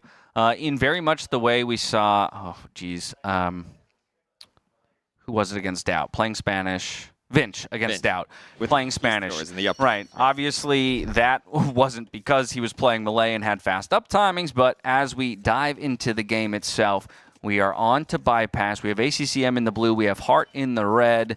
It is going to be the Turks on the side of ACCM, so we have our answer there. And both of us don't recognize that civ icon for Hearttt, do we? No, we don't, but I'm going to assume it's the Malay. Looks like it is the Malay. Okay. Okay. So, we kind of got what we wanted in a lot of ways, but this even goes more to my point, right? We can very much assume how the Turks want to play. And so I think the question is, does Hearttt want to go for early, quick aggression to try and disrupt that initial castle placement, to try and kind of pen his opponent, contain him, or is he going to choose to make use of those timings for a better boom and say, you know what, I'm actually going to play to expand around to the sides and ultimately absorb the concentrated push of the Janissaries and the bombard cannons and tribs. That you could always go for a tower rush as the Malay if you wanted to be aggressive there, because of first that fast up timing, you get the tower up rather quickly, and second, because you can feudal boom and get to the castle age without being trapped in the feudal age. Right, and it's important to remind people the actual bypass, the central part of the map, right? You can't build a castle there, but you could come forward with villagers, start battering through those walls, and initiate the tower rush like you're talking about. Exactly. And if we look at ACCM's base for a moment, it looks like his stone and his golds are all pretty far forward to the top right of his base, and I think that could make any type of aggression from Hearttt in the Castle Age really hard to defend, as Janissaries don't even need to break in through that wall, and I think they can still hit that gold. I'm not going to lie, that's very similar positioning of resources to the Spanish-Turks game that we saw, where it was a gold position that was easily threatened by conks coming through those walls nice and early. So we'll see if obviously Hearttt would have to recognize this, right? And I don't know if those resources are within range of the scout vision pressed up against the wall. And remember, your scout gets more vision in the feudal age than it does in the dark age. So you do have options, maybe just to engage in a scout fight in the middle of the map to stop that scout from getting that line of sight. Exactly. Ooh, rushing up a house here. We've seen players housed a couple of times. Yeah, but he's already on the way to the feudal age, so it's not like... He's on stone. Oh, we know where... Okay, here we go, friends. That was just I'm on my way to Trush, and I need to wait to be up house. Yeah, absolutely. Buying a little bit of time for those last few seconds to come through on the feudal age, and boom, we see the tower placement. It's going to be 5 vills invested into this rush. So damage will have to be found, right? Because it's quite an early uptime, and it's quite a number of villagers that are no longer working on your your economy. Right, and ACCM just now doing Loom in the Dark Age, going to go for a second layer of Palisade walls, send 5 villagers. That's a lot of idle time to invest there to wall that off. But he hasn't even clicked up to Feudal yet. It's going to be a long time before he can do stone walls or a defensive tower. Yeah, Loom, Feudal, tower goes up, perfect timing on the Palisade walls, by the way. The 3rd layer of walls, which I do love to see. I think the worst thing you can do, right, is underreact to this. And he needs to be so careful not to lose Vills here. You need to micro them and find the one the tower's shooting and run it away. Try not to get caught on your other Vills, too. There's a low HP Vill there. They're all really low. And the problem is, if you're clicking up, you have 23 total Vills. Now 5 of them are injured. That's 5 Vills. When you eventually do your defensive tower, you got to make sure they're collecting resources in the back of your base. You're going to soon run out of Vills that have HP to commit to the tower fights. Yeah, gate going down. If Heartt's trying to find his fastest pathway through, it's going to be the one with the uncompleted wall, but more Vills coming forward. This is what I like to see out of ACCM, right? He's not going to just sit here and rely on the 3 layers of wall that he's created. He's going to commit more Vills to keeping his opponent outside of his base. And here he's had to pick 3 more villagers to try to get this up. Do we have our first kill? It's going to be close. He needs to go. Yes, There's we one. do. Okay. There we go. And that's the struggle. Now he is 1 Vill dead. 7 out of 22 Vills already have lost a lot of HP. He has maybe 1/3 of his eco that can't be engaged in this tower fighting anymore. Okay, and now even forcing a defensive tower out of ACCM. But again, what I want to see in terms of keeping your eco alive is but 10 Vills pulled, essentially, to get this one up. Another tower even being placed now for Hearttt back at home. He's building up a bit of a Vill advantage. And so while there are 5 forward, he almost has a 5 Vill lead back at home. And he has the eco upgrades. Right. He has double bit axe, he has horse collar, and he has horse collar for all of those farms he's been adding in. No fletching just yet, so these towers are equivalent towers. And let the tower war begin. Well, fletching does not actually matter for the tower the tower itself. Right. That's a good point. It would sniping the Vills, it does. That are trying to repair. Right. It actually makes your tower shoot fewer arrows if you don't fully garrison it with Vills. Amazing. That I did not know. It is a Did he just send more Vills forward to garrison? I think I saw it just did. If he's able to shoot now got that 7 tower with 2, then he's going to knock it down really quickly. Yep. And this allows one to continue applying pressure to the tower itself, another one to make it hard for it to be repaired. This is not a position I envy that ACCM is in, but I do think he's dealt with it quite well so far. He's dealt with it as well as he could have. Maybe he could have thought about walling it up more in the Dark Age. We have seen players go forward in the Dark Age with Vills to get that first layer of Palisades right outside of your opponent's base. There is some Vill fighting component to this map that maybe he didn't explore. Right, maybe a 6th sense was needed in order for that to have happened. Trying to get down another tower, but fletching has come in, and now all of a sudden, it's a lot more dangerous for any of these. I want to see the collective health of all of ACCM's villagers.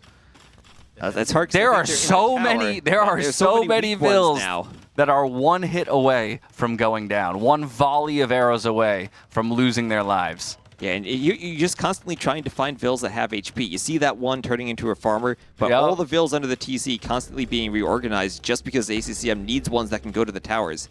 Ooh, that is a forward farm there. All right, it's a 2v2 in the tower war. Some more repairs come through for the Malay. Some more come through for the Turks over here. I'm not really sure who's going to come out on top in all of this when it comes to the battle. But again, I think the Malay are super happy to have a 3-villager lead, to have the earlier eco upgrades. Right now, while they have been matched, they've been in effect for longer. And ultimately, the resources collected, while slightly ahead, should continue to climb. Right, and they're going to have that faster castle age now since they have that quicker upgrade. Exactly that. Yeah, wheelbarrow coming in now. No Vills or 1 Vill on gold, so going to need a little bit more time to get to those castle age resources. ACCM is going to have to move outside of his walls to get onto gold himself. Yep, you always do have that back gold on this map, but the stone position is crucial as a couple more towers, and all of a sudden, if those towers go down for ACCM, he's not going to have that stone to take for his castle. A 3rd tower. Look at the commitment to this position here by Hearttt. Now, the hard thing is he doesn't have an archery range, so he's not going to be able to garrison them with anything other than Vils. And if you are going to commit to that triple tower, all of a sudden you need 15 Vils to garrison and shoot the max number of arrows. It's a really good point. It's a big commitment. Okay, market going up at home as well, so definitely considering that transition to the Castle Age. Brings a few villagers back to mine a bit more stone, 6 on stone at the time being, but very far away from being able to drop a castle. Now, I wonder how many tiles of wall he's broken through. Remember, in the initial wall, you can't actually have space for a castle there. I wonder how close he is to being able just to delete some towers and build that castle forward. Yeah, that's a good question. I mean, 1, He 2, destroyed the 3, gate. but he would still need to even make more space there, and then you need a total of 4 tiles. So we're looking at 6, 7 palisade walls that still need to go down in order to place a castle effectively, unless, like you say, he wants to delete his towers to get that extra row. Right, and you could also go for a workshop at home and just send mangonels or rams forward to get through some palisades and make some space. Castle Age on the way, minute 30 on the clock. Now, ACCM is close to clicking up himself, but even if he clicks, 10, 20 seconds behind, his research time is much, much longer. Right, and you feel so good to be Malay and click first. Oh my God, it's an amazing feeling. Of course, there's always that small caveat, which is because you go up so quick, you have to acknowledge what resources will be banked when you get there, right? I think it's very easy to kind of fall into the rhythm of what would be a normal research time, and with your certain eco distribution, you're like, okay, I should have about, oh wait, I'm Castle Age. I don't have it. Yeah, wait. But look at that, 11 Vils on stone. He's not going to quite have the stone for a castle, but he's going to be really, really close to it. Same thing for ACCM, but he's going to be so much slower to the castle. And if Hearttt can find a good position for the castle and get some aggression with it, I think he's going to be really happy. Wow, look at these conservative walls from ACCM back at home. Wildly conservative walls. I mean, you're getting pushed up the gut in the middle, and you still don't feel like you can stretch out and gain any space along the edges of the map. You're just trying to protect that gold. Just protect that gold. To be honest, I would have loved if we had seen a bunch of villagers walking around the outside of the map from Hearttt to do a castle on the other side. That could have been pretty ingenious as well, right? While you've got his focus on the bypass, you come around and start knocking. Oh, Scout gets in, but it does have low health, and it doesn't have any upgrades. It's trapped now. It is trapped. I don't think Hearttt was expecting to find his scout trapped, but now ACCM is going to have the Turk scout. He could probably fight that with the villager. How about this? So Hearttt had enough stone for a castle. Opts for a TC first. TC. And he's going to find an extra gold outside of his walls. Gets a Vil pick with that scout. Oh, wow, what a pick. And the question is, where does the castle go now? I don't know, because I don't think he wants to delete these towers, and he still hasn't made the space for it. And so then you're just looking for, like you said, the mass exodus of through the base to the outsides. And look at that. Both are going for defensive castle setups. So we're not going to see an aggressive siege or a petard war with the castles. Just going to do it at home. He will get the relic from the middle. And now we're just looking, how do you go imp and do a treb war? Well, and it's looking like ACCM is going to be clicking not long after that castle goes up. Look at how much food is in the bank. Almost has enough gold already. Now, of course, the Malay, right? You could click a minute later and still match the timing. But the Turks probably the stronger imp civ. Oh, definitely. That free chemistry. They build a workshop, and all of a sudden, they have bombard cannons with the option for artillery for extra range. And then, of course, if you need a little bit of a cav support, you've got the light cav turning into hussar for free as well. There's a lot of power in the age up for the Turks that comes inherently with it. The power of the Malay age up is how quickly it comes, but you still have to then invest into the upgrades of that age. And here we have imp clicked right away for ACCM. He's cleaning the towers with that castle, and at least what the towers do is they bought some bit of a buffer so that ACCM wasn't able to come forward in the castle age. But now that buffer's gone, he's up to imp, and we're going to see Janissaries and then Trebs. I don't know what the answer is going to be here now for Hearttt. I'm really concerned that castle is going to be under immediate threat, and in a way, because you invested in a second TC, you are inadvertently delaying your own imp timing. Exactly. The second TC makes you spend food on Vils. Eventually you'll have the idling. Eco, but it needs to pay off. Yeah, he's idling now. I think maybe he senses it, that he needs to make his way up to the Imperial Age. So no more villagers in the queue. We do have some relics coming back. That'll be a nice addition to the gold income over time. barracks finally coming up as well. And ooh, that scout could pick off the monk if he's paying attention, and Great he find. is. And he is. Great find. Okay, so with that, look, Imp resources, and it's just going to be about a 30-second differential. Where 30 seconds can matter. Absolutely. Can matter a lot. Is the Siege Workshop already down, or are we looking to put one down here for the Turk player? There it is. There it is. Oh, he's ready. He's ready. And of course, remember, you can't build any walls directly across the middle, so there's no stopping the siege from coming forward and being in range of your castle. All right. And so how do you deal with Trebs, Janissaries, and Bombard Cannons? It's tricky. One of your options is monks. You can do block printing monks. You can do redemption. Try to convert the cannons. The monks will at least have the same range as them before artillery comes in. Okay, so yeah, a couple monks in the Q3 on the field already. Just putting a little bit of investment into the Karambit Warriors. Right. They can be a great way to eliminate a few of those Trebs if they're left unattended and unprotected. But that's tricky when you see the Janissaries. Gunpowder, right? And right now we already have 10 Janissaries for ACCM. First they Treb will melt Karambits. Yeah, first Treb in the queue, just a few more resources, and boom, now a Bombard Cannon will follow. We'll expect to see those roll forward and start pressuring the castle position here from Hearttt, a university on the way for Hearttt Redemption. Love to see it. Maybe block printing to follow with another monastery coming up back at home. Yeah, we see the monks, and ooh, that Hussar picking off one of those monks on the outside. Hearttt has been trying to sneak to those relics, and he did get 3 of them. Yeah, and actually, how about this move? As opposed to keeping the Karambit Warriors in the center for perhaps a little bit of a snipe on the siege, he's going to run them around and start making, knock on the walls. Knock on the walls, make the palisades pay off. But if ACCM, for one moment, he doesn't pay attention, all of a sudden, the Karambits get in, kill all the vills on that gold. Exactly. So the Treb begins its assault.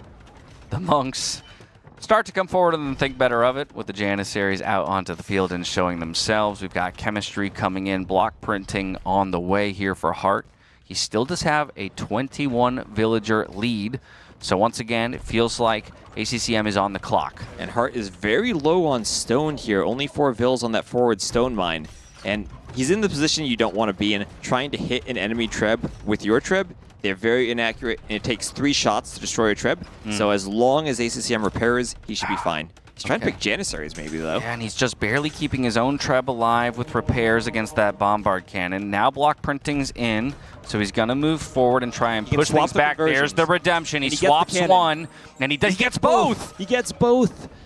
Oh, ACCM, So what Hearttt did there, he started charging the conversions on the Janissaries as ACCM pulled them back. He swapped to the cannons. He maintained the conversion charge he already had and was able to get those fast conversions. Yeah, this is massive. It relieves a lot of pressure while there still is that singular Treb applying pressure to the castle and a lack of stone for repairs. He's to buy stone. He's got to buy. There it is. There's 100 in the bank. He's going to go back immediately to repairing. Now villagers have come forward to repair this Treb of all things. We have another Bombard Cannon on the field rolling forward, but still, these are block printing mucks. Like you said, it's the perfect counter at the moment. And in this narrow passageway, that's where monks shine. You don't have room to flank them with cav or hit them from anywhere outside of the castle. There's that one Hussar. If there's a conversion on the Hussar, and there is, that's huge. There's no more unit to counter the monks. Exactly, and we still have 2 monks with faith. Now they are being closed in on by the Janissaries, diving underneath castle fire. Okay, Bombard Cannon forward. The lack of stone is hurting, and now he's going to have to split focus between repairing his own Trebs, repairing his own castle, and trying to keep resources in the bank to do both at the same time. Hasn't had a successful trade onto any of these trebuchets either. 2 of them now applying even more pressure. 20 stone in the bank, a very low health castle at that. If this castle goes down, that might be it here for Hearttt. It's going to be difficult. He's in full retreat mode, needs to get back to the TCs, and might lose at least one of those trebuchets along the way. Now, he has a much higher vill count now, 73 to 48, but it's hard to make a cheap unit that can fight Janissaries. If you want to go crossbow into Arb, which it looks like he's doing, you need upgrades for them. And right now, he only has fletching. Yeah, only has fletching and only has 1 crossbow. He's trying to put up a couple more archery ranges in the back. but feeling a little bit strapped for resources and a little bit strapped for APM, right? His focus has to be everywhere. He has to be constantly threatening those conversions. Does manage to get 2, thinning the Janissary numbers just a little bit. But again, we've got 2 trebuchets and a bombard cannon that continue to roll forward and take away space. And these block printing monks are so important. That TC is going to go down, and that'll give more space for the Janissaries to operate and push the monks even farther back. And now the Janissaries are underneath the monasteries where they can pick off more monks as they pop out. Yeah. Oh, Karambit going for a cannon, though. Okay, will he get it? He is. Okay, nice. That one, that's a homie of a Janissary right there, turning around. I got you, bro. Yeah, that's the Turks having extra HP on their bombard cannons, too, helping out there.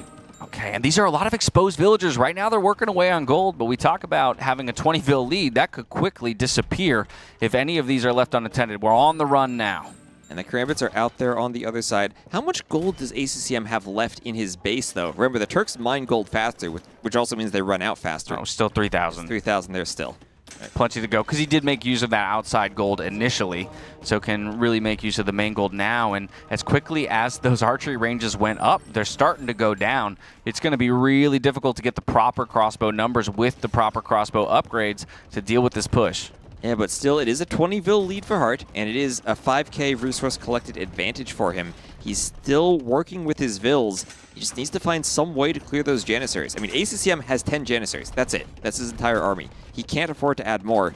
And as those crossbows, they start to get Bracer, maybe they can threaten them. They don't need to pick them off all at once. They just need to whittle their numbers down 1 or 2 here and there. Exactly. Bracer, no ballistics yet. Look at these conversion opportunities, though. We'll see how many come through. That's at least 2 Janissaries and a bombard cannon and a 3rd Janissary. That's as good as it gets there for the monk trade. And now the crossbows feel like, yes, we can dive in. We can look for the trades as Bracer completes. And I think he needs to focus the Janissaries here, but he gets another cannon. And there goes the army. ACCM. Ooh, Vils forward. Left. Vils, where are those Vils going? That feels like a misclick. Oh, no. They went through this. He went for the castle, and they went through the center of the map for the shortest route. That's going to sting a little bit. He wanted the castle on the outside, but they didn't go on the outside. I wonder if his gates were locked earlier. Maybe you're afraid of the Karambit raids. Yeah, I don't know. It's quite a strange movement. Obviously, it wasn't intentional. As they're just running back now. And he doesn't have that many Vils to lose. No, he really doesn't. And all of a sudden, the military numbers look horrible for our Turk player. He still has siege to work with, but nothing to defend that siege. And this is not where you want to be. 20 Vils down and returning to base. Absolutely not. And now, well, ACCM, he's going to hold on. Especially in Game 5, he's going to hold on. Oh, never say but die. It feels like Hearttt is in a position where now he can make some type of transition, get his eco even more well set up. But he lost the castle. He doesn't have Trebs now. He can't immediately push against ACCM. And the Turks themselves, with all those cannons, they're hard to push. Yeah, it is a 6,500 resource collected lead, though, already at this point in the game. We do see a number of those important technologies. So what a raid. Those 3 had been sitting by the palisade walls for the last 20 minutes of the game, and then they find the castle. He gets some value. He's going to kill those Vils. He's sending more Vils, but they might just die to the Karambits, too.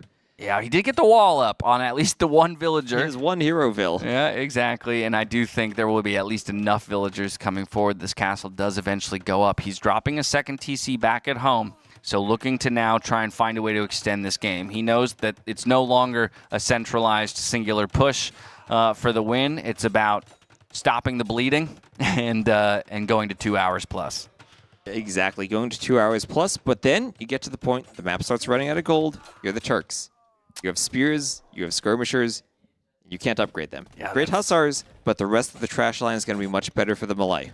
Absolutely, absolutely. And it's not like Hearttt hasn't done a solid job through all of that pressure that he was absorbing to expand his own eco, right? We did mention that early 2nd TC, and while his starting TC went down, he went and replaced it again with another. So still operating on 2 TCs of his own. He's up to a 30 villager lead. It's 41-9 in the military count. He's going to get this castle up just in time here on the bottom side of the map before the Janissaries find it. And in the meantime, rotating all those crossbows around the top side of the map to start pressuring from a different angle. Yeah, and remember, Hearttt also collected those relics early on. He now has a 3-2 relic lead going into the late game. With 1,000 in the bank from those relics already, another TC being dropped on the wood line here for ACCM. It is a pretty safe TC because of its proximity to that castle. And what does ACCM do for Army here? He has 6 Janissaries, and he's just relying on those castles to keep himself safe. You can't do anything but that at the moment. It feels like, I mean, you only have 13 on food, right? So it's got to be single castle Janissary production and then some bombard cannons, right? Because bombard cannons are probably your best current option against groups of crossbows. Yeah, and that's tricky because you feel like crossbows themselves can counter bombard cannons in the right situation. Absolutely, and hey, you know what's better than crossbows? Arbalest, and that's on the way as well. And once that comes in, the Turks, well, their main counter to that would be their Hussars. They have the extra Pierce armor, they get the free upgrades, but you need to commit to all the Blacksmith upgrades and have a lot of farms for that. That's not going to be an option here for ACCM. We got 3 bombard cannons on the side of Hearttt, and he's actually saving up for another there to maybe push up the gut in the center of the map once again. Now, all that, I do see a blinking castle on the right-hand side of the map, so ACCM is still looking for ways, right? He's still looking for ways back into this game, and 2 trebuchets with a few Janissaries could be it. At least Hearttt has a few vills out there to repair the castle. It will go down eventually to 2 trebs, but he can try to buy himself time to pick off the treb. Ooh. Losing all those arbs. I think the bombard cannon might have picked them all off one at a time, and Hearttt just didn't pay attention. Yeah, that's pretty tough. 1 trebuchet going down, though. Another bombard cannon out here on the right-hand side of the map. And that can't close the gap with those Janissaries to kill those bombard cannons. And oh, what a great snipe there by Hearttt to go for the cannon first and the trebuchet second. Oh, that's beautiful. Completely stopping this push in its tracks. And what makes it even tougher to use the Janissaries now is that with the Bodkin and Bracer upgrades for the crossbows into Arbalest, they apply to the castles too. Maybe just make more space where the Janissaries can't close the distance. Exactly. And so 3 Janissaries to his name, now 4. And maybe even less after these conversions come through. Also, correctly targeting the 2 high-health Janissaries. Love to see that. That attention to detail is what you always have. I mean, I'm always amazed who has the time to be checking. It gets really tricky when the other player then tries to delete, and they try to delete the high HP units, so it's the mind game you target the low HP units to convert. I don't think that hard about it, but yeah, if only I had the APM to make those kinds of decisions. First, we're focusing down the Siege Workshop. Next, we'll move towards the castle. Block printing Redemption Monks just make it so difficult to play with solely bombard cannons. And he's converted. He shot it first and then converted it. If a projectile is in the air, when you convert something, it will damage it. Yep. You can convert and kill your own units. True. We've got just a few Hussar here coming through to look to snipe that bombard cannon. May successfully do so. Just barely don't as the repairs come through. But Hussar on 8 villagers on food, that's not going to work out. No, struggling to see ways for ACCM to come back in this game at this point. He's just so low on the military count, so behind in the economy. And then, of course, as we said, he just doesn't have the same flexibility and options available to him militarily. Ooh, Hearttt not paying attention, though, loses a cannon in the middle to those Hussars. And ACCM, he's going to try to hold on. He's going to do everything he can to micro those cannons. And he still has 76 vills. He's going to lose that castle, but it's not like he has 0 eco. Right, finding some good shots here or there. Maybe that's what's convincing him to extend this one ultimately. Good Hussar raids up the middle here, right? Looking for every possible advantage, but for every vill he kills, a couple vills of his own end up going down, and losing that castle position is huge. He's got no control over the sides of the map, and he's starting to get penned in. Yeah, and now that all the upgrades are in on the Arbalest, they're going to be a really good counter to the Janissaries. Yeah, Arbalest looping down around here. We've got more monks coming in from behind. That's going to make it difficult once again to micro these bombard cannons against those Arbalests. And Thumbring on the way too. That'll make them more accurate and it'll make them shoot faster. Yep. Oh, more vills go down. We're getting pushed off of our gold options here. It's looking difficult. We're starting to use the market to buy food. This is tough. And I think the reality here, right, is what we've talked about all day long, the stakes of the tournament. If there's anything keeping ACCM in this game, it's the stakes of the tournament and the ultimate scoreline, right? Yes, he does at least have 1 set win under his belt, but even dropping to 2 set losses puts you in such a precarious position. You can't make mistakes going forward from there. And on the other side for Hearttt, he was down 0-2 but faced two really good opponents. Now, maybe a bit more of a fair set for him just to show that he has something to display in this tournament. Breathes new life, perhaps, into his group stage run.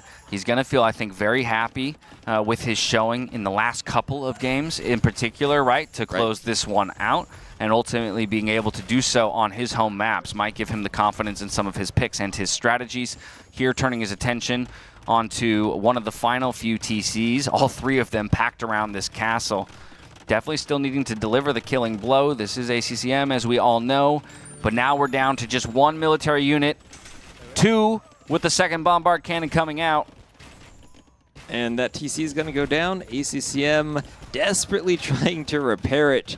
There's just so many bombard cannons that are forward. And Hearttt has just played this Civ matchup, this composition, absolutely perfectly. The 3 wins that Hearttt had all felt very, very clean. Yeah, I mean, it kind of felt that way throughout the whole series, right? And there's something beautiful about that, there were highs for both players. Like, they showed what they're capable of in their best moments. Hearttt just had one better moment. You know what I mean? He did. I feel like ACCM pulling out that win on TaToH. There we go with the GG. Yeah. Was pretty impressive. And it's great to push this to 5 games. But congrats to Hearttt.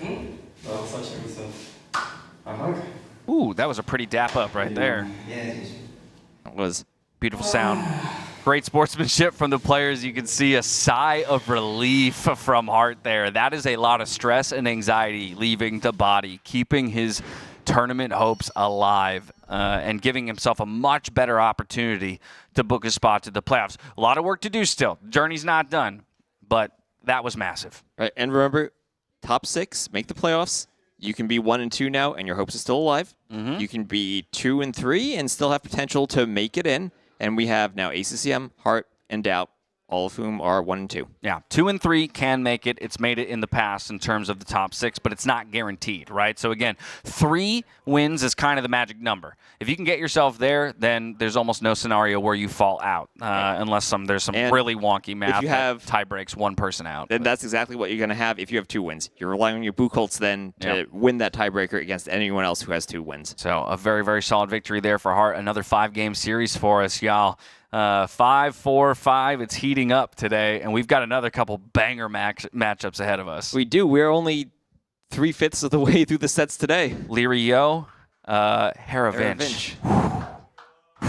Are you casting one of those 2 series? I'm casting Hera Vinch. Are you oh, what a way to close it out. I'm sticking around for the 4th set of the day with Mem, but of course we're not going there until we hear from our victor in just a moment. I do see them getting set up for the interview, but I'm going to be very, very curious to hear what Hearttt has to say in his first winners interview, to kind of take stock of where he's at in the tournament, how he feels about the performance that he just put up in that victory. Exactly. This will be his first interview, so I'm excited to hear his take on how this tournament's going for him. All right, well, I think we're all set up, hopefully. I don't want to throw before I'm told we're ready to go and end up springing this on anybody. I did have production put the earpiece on my ear. It fell out, and they swapped me for my interview, so let's make sure they're ready. Yeah. You never want to catch somebody unprepared on a broadcast. That's cruel. That's cruel. I am kind of disappointed we're not going to see ACCM's Christmas sweater on the interview, though. You know what? I'm sure he'll make an appearance over there on the couches at some point. We'll get another couple good looks at that sweater. It sounds like they're ready, so let's head over to Ellie, who's standing by with Hearttt after his first victory in the group stage.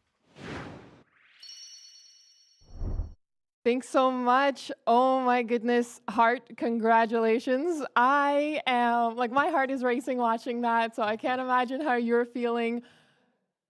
Let us know. It's been a roller coaster of emotions through this set, honestly.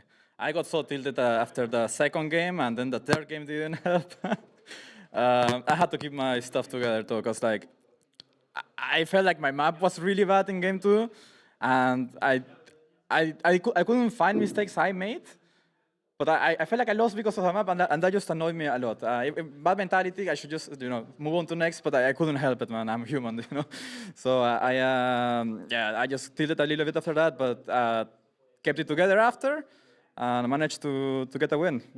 Yeah, you mentioned the map draft generation. It was very random. We'll just switch the mics here. So they do get a little bit randomized, and same thing with the Civ draft. We have lots of bans. How happy were you with your draft? I think this is the first set where I actually got the draft I wanted. The first two series I had, I like griefed my draft one way or another. Like I picked a Civ and then didn't pick a map by mistake, or vice versa. It was just a hot mess, basically. So I was happy that this time around the draft went well. I got the Civs I wanted, and yeah. Let's take a look at some of the replays here. First game, Portuguese versus Berbers. Did you think your camels were a lot better here? I know Portuguese also get a little bit of a gold discount. Yeah, so this is a matchup I was hoping for. Like I wanted to get rid of his Portuguese on enclosed. There's definitely some timings that are in favor of Portuguese, but Berbers eventually they can spam more units, right? So I just had to hold till that point. At the beginning, he put a lot of aggression, but I kind of held. I'm not sure what the situation was looking like. I'm guessing I was probably even in villagers since I dropped the town center right away. But yeah, once I got a cleanup on the expos, I felt like the game was going to be smooth from there, because this is a map that favors mobility a lot. Yeah, you mentioned here the game number 2, the map generation wasn't to your liking here, but I guess it was Nomad, and ACCM was coming off of the victory, of the win for that Wandering Warriors tournament. How did you feel doing Nomad against ACCM? I mean, I don't mind Nomad. I was just like, I was really hoping that in one little gap that I hadn't scouted at the back of my maze, I had a gold or a stone, and I had neither, so I was really disappointed. I didn't know what to do, like how to approach it. Thank God, like obviously he doesn't know that. He doesn't know. If he knew that my only gold was the one that's in the middle of the map, he would have pressured that a lot more. But yeah, I kind of got away with that, but then I still paid for it in some way, one way or another, because having no stone, I see a pike push coming, and like my reaction naturally would usually be to take stone, but my stone was just misplaced a little bit as well. So it was just a chain of reaction, right? And he made a really good push. He got to the basically the point where Georgians are just an amazing save, right? You have a full economy setup with 45 charges, and then you monk pikes. All of that is really hard. I think if I was a bit more patient though, and mass Gulam a bit more, maybe I could have taken a fight and won it. But not sure. I think it was close. Like I think he got 4 conversions on me. Maybe if I wait a bit more or bait conversions with camels, something like that, I could have won that fight. But yeah. Yeah, we're moving on to, I think this is game number 3, Malians versus Italians on Tide Pool. What did you think about your dog placement? You put them really close together. Was that part of the strategy? No, I didn't scout him having a dog on the middle. So when I realized he had one, I just needed to rush the second one up, and my villager was right there at the dock, so I just put it there. I didn't think he would go Feudal Age fight for water in the middle at that point. And moving into here, game number 4 on Dry River. It wasn't too often played this tournament. Going into the Civs, how did you feel? I mean, Romans are one of the best Civs on that map, but Dravidians are also quite good, and I feel like ACCM is more of a skirmisher spearman player than scout player, so I wasn't really expecting him to open scouts. I was kind of suspecting men at arm, and I think the reaction was good enough. I just had to hold, and eventually I think Dravidians become a better Civ. Yeah, that clip we just saw with the villager walling in and losing all your skirms there, was that a little bit frustrating for you? At first, yes, I was like, oh, damn it, I'm getting highlighted on, you know, like that's going to YouTube.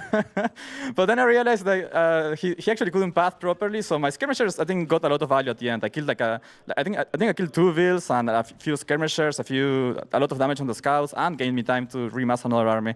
So it wasn't the end of the world, it was okay. When you dropped this castle really forward on ACCM's base, did you know that the game was yours? Yeah, I mean, I knew the castle could be a throw if he had like 2 mangonels prepared there, so I was a bit afraid of that. But I wanted to push my advantage with early imp, traps, and arbalest, basically. That's why I went for that. Oh boy, okay. Game number 5, I think definitely the highlight of this set. You came forward with the towers. I think ACCM had some not the best tower placement on his end. But I just wanted to ask, after you reached castle, you went immediately for a second town center instead of a castle. How did that play into your strategy? Well, I feel like if I want to beat Turks, 1 TC is not really the way to do it unless I have a forward castle on him. So I was like, okay, like, if he's going to make a castle, I will make a castle. I can try to match his timings with melee bonuses, but have more economy, and then hopefully hold his initial push, and then hope that my economy carries me. And I almost didn't. Like, it was so close. Yeah, this clip here, especially when you lost that castle, what was going through your mind? How were you going to come back from this little defeat? I was like, oh shit, I didn't gain enough time. I still needed time to get to some expo with Bracer to deal with this push. So yeah, I was quite worried. I thought I was dead, honestly. But I was looking at the score, and it was still kind of even, so I was like, okay, he's definitely 1 TC. So if I just manage to clean him up once, I should have a good chance, and yeah, it happened. And then you decided to go into the monk switch, and all of those monk techs came in. Would you say that the monks with redemption and block printing was your key to victory here? Yeah, they're like a key part of my army composition. It's my best way of dealing with his units. Till he has Hazard, I basically get a lot of value on every monk I make. So yeah, if I was able to pair those up with a few expo earlier, I would have been in an even better spot, I think. Well, it was just like this last game especially was going back and forth, and it was absolutely a joy to watch.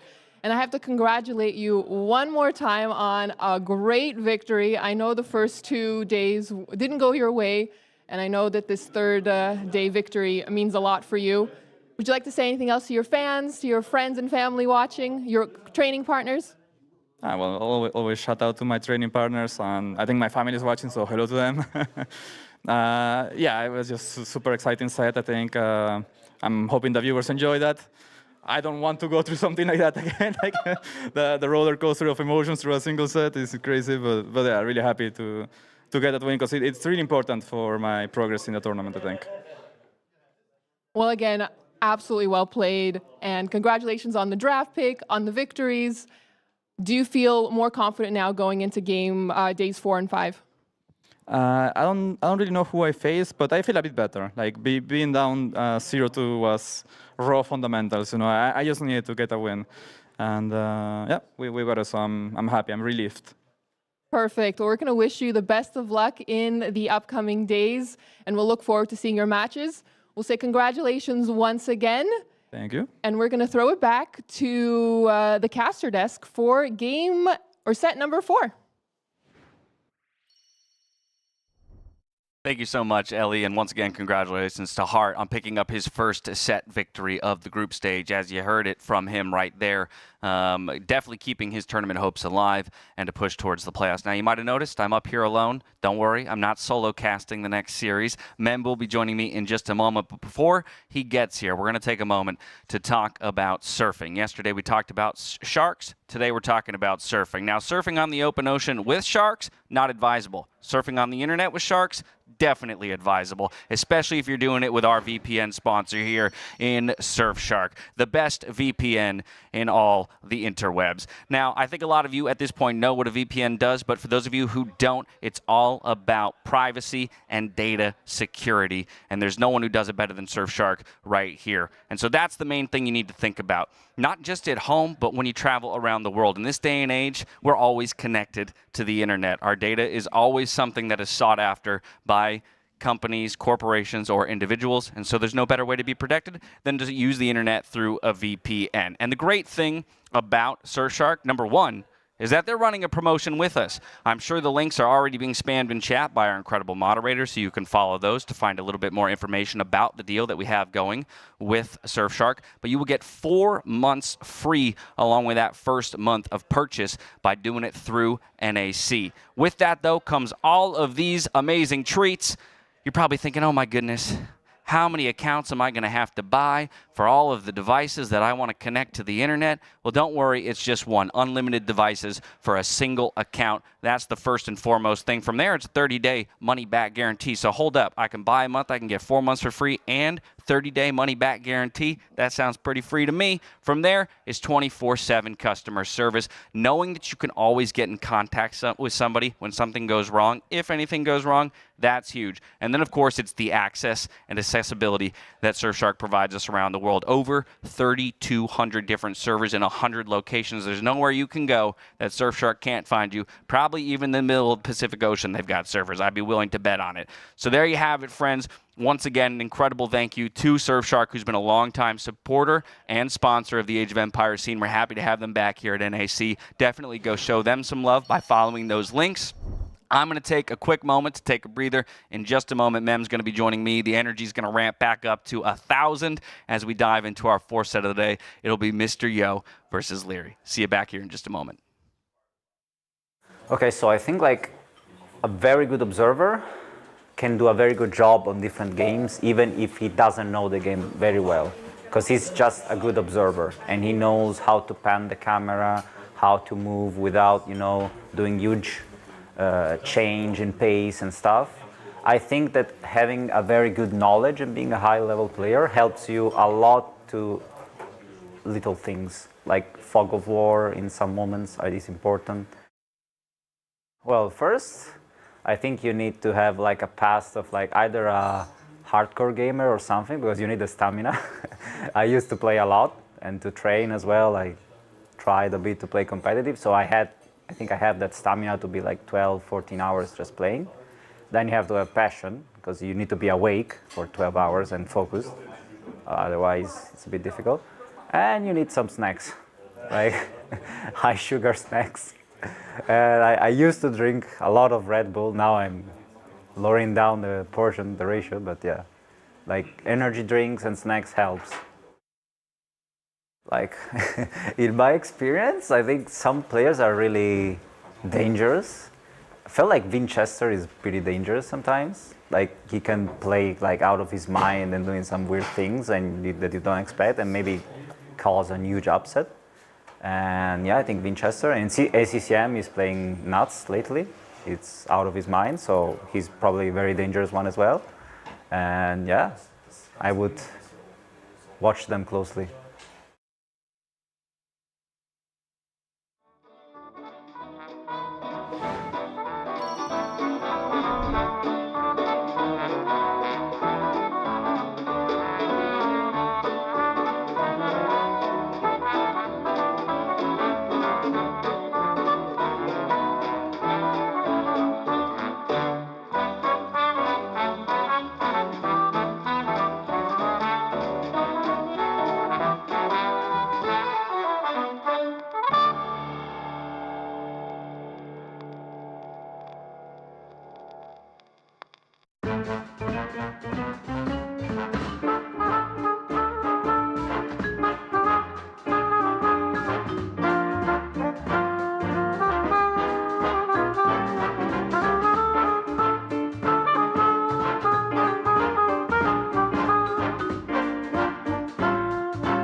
goal settings, I don't really do too much goal setting. Obviously, I have some expectations, but it always depends what else is going on around me, right? I have some work and then other tournaments, maybe interfering with some practice.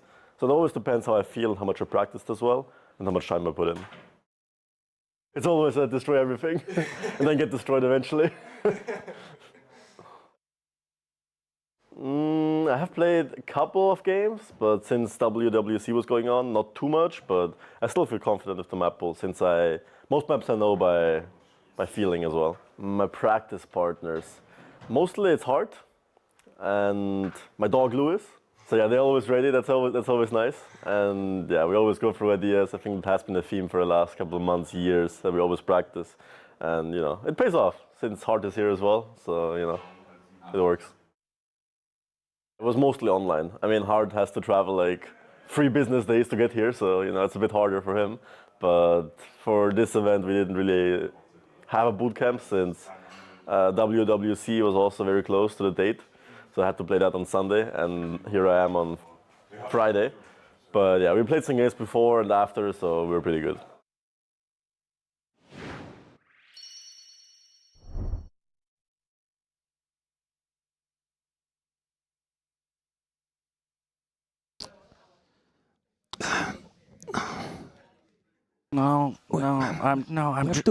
I'm dreaming of a 5-game series between Yo and Liereyy. We have 2 cars, man. Get energy, man. Okay. No, you're right. Wake up. Okay, 5-game series. I don't know, man. Yo, Liereyy. Relax. You relax. I'm only waking up from that dream if I'm promised a 5-game series between. Go back. Okay. No, what are we talking about, man? We gotta get excited. Vamos.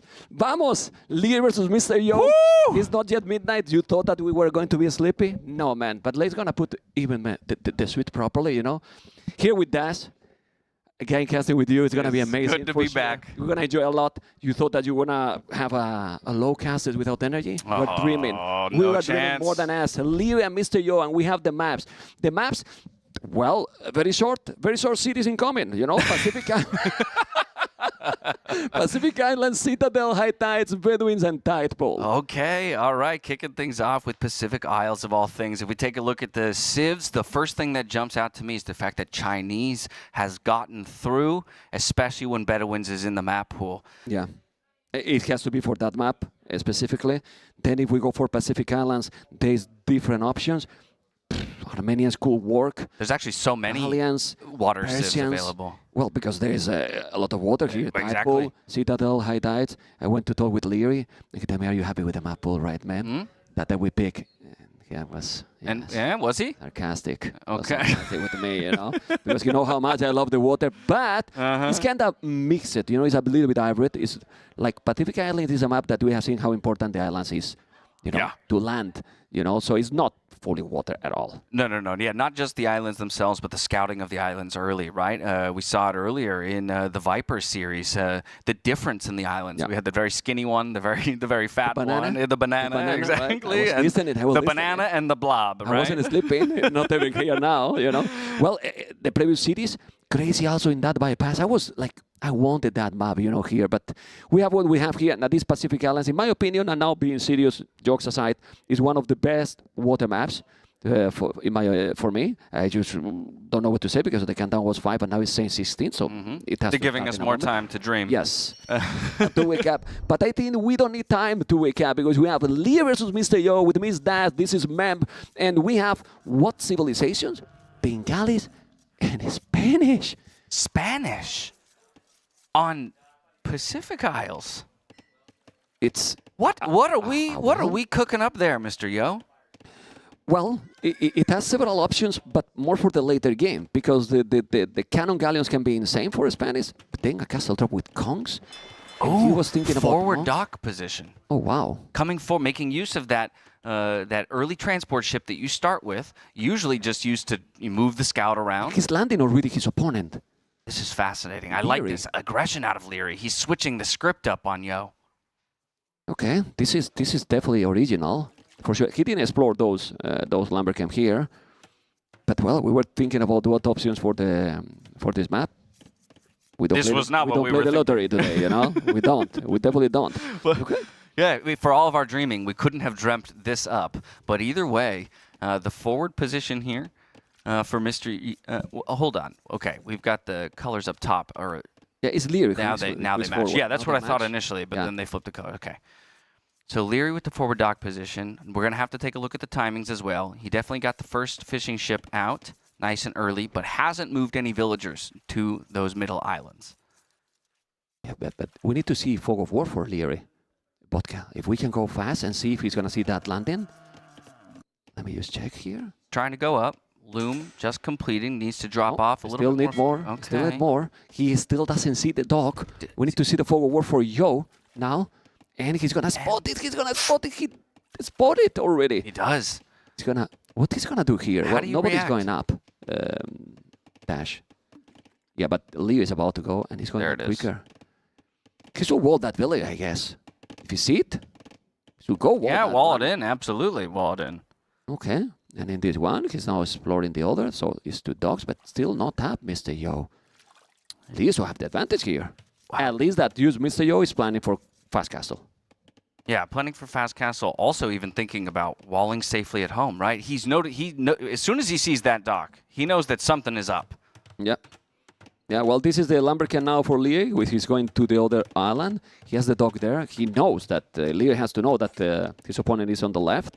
And he's still with the scout on the main island for Mr. Yo. I think that the scout has done already the job. He should go with the transport and try to move and explore something else. Because if we now do his point of view again, I don't think he has explored anything on that island. Yeah, go get That's more Mr. information. Yo, but, the only thing I can think about the usefulness of that scout is if he does come forward with fire galleys, he can stop the villager, or he can threaten the villager from repairing by battering against those walls. But I'm kind of with you. I'd value the information a bit more. We're 20 seconds away from the feudal age. We just moved 2 villagers onto gold there to help production.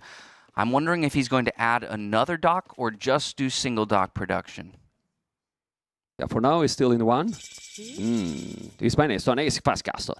He's gonna drop a castle and conks, and then he's gonna try to transport conks all over on the main island, in the starting island, in the other one. And if he's doing that, this is typical Yo. He's creative. He's a player that is creative. You don't know what he's gonna be cooking, you know. Yeah. I mean, before I fall asleep with you here, you know, I was talking with Mr. Yo. What is gonna be, Mr. Yo? Great series. How you feel? I'm getting old, man. You know, what? You're getting old. You're cooking something, and he smile. He smile, you know. And well, it seems to be this because, to be honest, you don't want to play Liereyy standard kinda. So you want to make something special, and he's trying to do something special. No, exactly. But at the same time, Lierey's doing something a little bit special, right? Bringing that dock forward makes it so that when this fire galley comes out, it doesn't have to travel very far. And still 20 seconds away from the feudal age is Yo. Ooh, where are we going? Misclick. Yeah, he's gonna explore. He's gonna explore now. But we need to see the scout if we're gonna see everything. When he see now the mill, he know exactly what's going on. He see the mill now. He has the Lumbercan, so he knows. Hey, he's not going water. He see the market. He see the blacksmith. He got all the information he need. But now Liereyy need to send army here. Is he building archery range? No. The fire Bring galley's market coming too. back now. He totally misclicked that.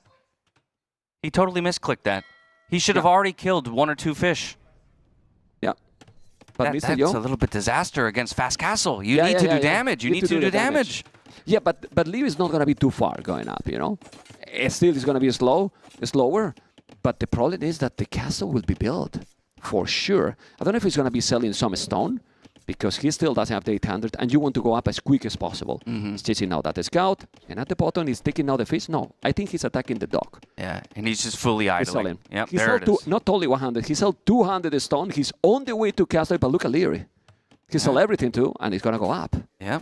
But the problem is, he's going to go up into what? Because the castle and the council is going to still there. He's going to make monks. But you're going to defend with monks all over?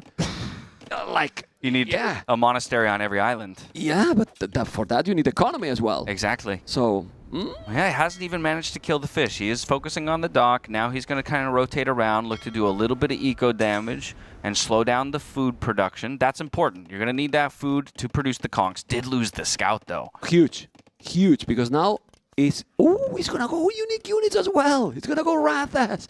No monks. Well, he knows, so you can see. You understand now, that's why I was telling you that I like this as a water map. I mean, it's going to be Kongs and Rathas in a water map. I like this version of Pacific right? Isles for sure. Absolutely. But I always talk about this many times when I'm casting, like, the maps can be good or better, but the players do the maps better or worse, you know? It's the gameplay you choose. I mean, better or worse. More entertaining for the viewers, you know, as well. And I think this strategy is going to be cool. All right, fishing ships on the run. Liereyy will finally get a snipe here on one to make the eco KD 1-0. 1-1 overall is the KD, since the scout is still alive here for Mr. Yo. We're trying to block with the transport ship. Yeah. With the transport ship, we're trying to lock that one. Okay. Okay, where is he going to make the castle now? I believe he will do here. Just right on top of the dock. Yeah. It protects the gold, the stone, and can range the dock. I think that's the most natural place for it to go, and it can't be stopped. Yeah. Or he makes use in this area, right, to defend himself. But he's going there. Let's go. Let's He's go. going around because the galley is here. Right. He's going to go around. He's going to take the dock, as you mentioned, and then where is going to make Liereyy his castle? I believe he's going to be at home. Still taking some fish. He's getting some value. Gonna make now the elephant, but the first one he's doing, it is a stone center. He's not having a stone to make the castle because he sell the stone to go up, so he put a lot of villagers on the stone to make this. He's gonna boom with monks then. He's not gonna go unique units himself. Maybe eventually, because it is 8 villagers on stone, but like you say, it's going to be a long time till he can get to that castle. Already investing in Bosaw for the eco upgrades and Town Watch to get a little bit more vision when his opponent does land his island, and he can scout those conks out. Also looking to see where that first monastery goes. Does it go at home, or does it go on your expansion? I mean, since we have all the information he's doing there, but he might need probably on his base, on his main island, in the starting island. Yeah, and that's the thing. And now the next decision to be made is Mr. Yo's. Once he gets a few conks out and the first and loaded into the transport, which island or where does he go? Does he go to the home island? I will go to the home island. Yeah, I think so. I mean, it seems to be that he's going to be a lot more exposed, you know. But let's see. Let's see if he's going to read the game as we can see. Liereyy is selling more resources. Why? Because he wants to balance a little bit his economy. He has no wood, no food, still not having idle TC, so he's booming properly, doing few farms. But where's the conks? The conks are coming. I think we need to focus on those conquistadors because he's going to probably dictate the pace of the game. Population of those dash, Liereyy is quite ahead. I'm looking for Yo's transport because that might... Did he lose his first one? Oh, he did. Okay, so he just produces a new one, picks up the first... And Liereyy sees it. Yeah, Liereyy sees it, and he's gonna go for the shorter trip. Yeah. Yeah, but he's going to be ready. He's going to have, ready. One monk. His wall on the left, as you can see, so he has to go close to the town center. He's going to be ready to convert. There is no devotion for Mr. Yo, so the conversions can be definitely more possible at this stage of the game. No, it's not a hole. Okay. Now you make me think twice, but I think it's I not. don't think it no, is, because he clicked it and he's going around. I think he just clicked there, and then he's going where the map is open. Hey, well, 2 conks, 2 monks. So Micro has to be very strong here. Very strong. And he has Sanity and is Bengalis monks with the extra armor. So he's going to be tanky. He can see already the conks. He's coming. He's going to try to convert. Liereyy is going to try to convert. Need to go back. Devotion is going to be needed. You can't do damage here. And I think you need to land somewhere else now. Yeah, and that's what he's doing with the second group of conks. 2 conks, 1 scout, and 1 monk. Fire galley, but he will at least get them to eject first. He converted. He has a monk also, and he's going to put inside, but you don't want to lose the transport. He lost, but he converted the galley, and now he's going to be able to raid. He need to raid quick. He really need to raid quick. And take a look at this. There's 2 monasteries on the island. I don't think there's any monks at home. Oh, he transported the monks! He transported already. Oh, let's go! The monks. Liereyy is on point here, sending all the units, trying to convert. He's coming with 1 scout, 2 conquistadors. He's going to convert or not? He should send the scout probably early, but yeah, it's Sanity and Bengalis is not going to kill it. Yeah, they're still charging those conversions. The scout coming in though. This is really, really huge. If he can get the kill, the Vills are blocking though. He's blocking. He's microing to defend that one. He's healing all the time. He's going to try to take the scout. He's now going to convert the conks. No! Mr. Yo is still doing the damage. Look at Mr. Yo, killing everything now, doing an amazing job with 2 conks, and that Monk is doing an amazing job. He's trying to his best Liereyy, but he can't. He didn't convert anything, and he's that's a disaster. That's a disaster, man. Forcing him to make a tower now, and Mr. Yo with only 2 conks and 1 Monk is doing the damage. That being said, he is still really ahead with the economy. Yeah, very ahead with the economy, but still a lot of damage is going to be found here. And again, the monasteries are on the island, so any more monks that come to defend, they have to come through the transport. And checking the last minute efficiency at the bottom right corner in capture is 50%. So it's not only about the numbers. Your efficiency is so important at this moment. Well, but in the other side, he got the castle now. So Lee should be fine in that one. Castle up, some Ratha already produced. He's going to go for fletching as well. Devotion coming in. This is big for Yo to maintain his presence on Lierey's home island. Yeah, Mr. Yo is now trying to catch up the boom. He's doing the 3rd tone center. Yeah. You know, but it's still 9 villages behind. Any fish? 4 fishing ships. So it's more. It's 15 in total. That's wide. Resources collected. Quite a lot more. So I really don't know where he's going to make the damage now. Because I see how Yo is with almost 500 stone. He's going to make a castle on his face. In what face? He has 2 faces now. Yeah, I think you'd have to go to the home island again. Because there is that defensive castle. Maybe you place it up against the walls. Mr. Yo, that's not Mr. Yo that he has a castle defensive. Can we go to his POV? Vodka, let's see. Don't think he knows. Can he see that? No. He doesn't know. Okay. He doesn't know. He's going now with a lot of kongs, but the Ratas are there. Let's see the battle here. He's going to come with those. Okay. The micro is so important. For now, he's not taking it. It has Botkin now with those Ratas, so Lee is still safe, but the population is getting closer. Yeah, but he split the conks up. This is really good, pulling Lierey's attention left and right. Oh my goodness, so many monks at home. 5 monks going for the conversions on the 2 conquistadors. Now they are devoted, so the conversions will be taking some time to come in, but does manage to get one. Diving in with the conquistadors on the central island into the melee Ratha, now switching back to range and on the run. That's a great trade for Mr. Yo. Yeah, very good. They're really strong. I love how you say they are devoted. They're devoted. Okay, he's going to take that Kong. You have to be careful. Here, I think the castle is going to be here. I mean, yeah, that's the safer one. Here, but he has so many. It's coming with villages. Yep. It's not an old 5 village. I think he should transport another 5 to be safe. It's a Spanish village, you know, they work faster. All in the game. And why do you smile? You got it, You got it. That's it's very good. Because there's lag, good. You know, but you got it. Well, you know, I'm still waking up from my siesta, you know? But you know, I can say that because I'm a Spanish. Exactly. Okay, I can say that because I'm a Spanish. Anyway, the kongs are going to be there. The castle has to be safe because right now Liereyy has a lot. Yeah, okay, so it is safe, but Liereyy, I love that outpost. While it is going to go down, the foresight to place that there so you don't get surprised by the villagers placing the castle on your face. It will establish a position on this island for Mr. Yo, and he can defend it with these conks, I believe. Yeah, he's fine. Yeah, but look at the economy. Look at Liereyy economy floating 500 foot. You know, he's going to go what? Siege War Shop. Oh. Well, he forced his opponent to maybe make redemption, so maybe he can delay a little bit his up to Imperial, because check those resources for Liereyy. He's going now to Imperial and make block printing. With that, the Rathas that he has already, it's going to be tough. Very, very tough for Mr. Yo. But look at the boon now. You remember that it was very ahead? Yeah. 69 village, 73 is coming with what? A lot of costs. He's playing so good here. But so many much units, man. Yeah, but so much of that too. Yeah. The equalization of the eco is because Lierey's been purposefully idling his TCs so that he can go up to Imperial Age. Good point there. Good point there. He's in. Ooh, but now he can take so many villages. He's not gonna be idle anymore. He's just gonna lose all the villages here. Oh man, he has the siege workshop. He's doing the mangonel. We have seen this kind of situation with Mr. Yo in nomadic maps so many times. You see that the opponent is going up to Imperial and you feel, okay, he's getting the advantage. And then he creates all the chaos possible. Yeah. It's going to be an oath, Mr. Dash. That is the MTC, but it's just the first mangonel coming out. So I think he'll be safe to get all the way up to Imp. But there's no castle on this home island. He's buying a stone. He's having a stone now. He's going to make a redemption maybe. He's doing the monastery here. You need to make a redemption probably. Yeah, he might take in that Tone Center, but as you mentioned, only one mangle probably is not going to be enough. Bloodlines now. There's redemption. Yeah. I mean, I still think, even if the population is similar, that Lee will have strong lead here with the momentum. These two Mangolets now. How is the TC, the percentage going to Imperial?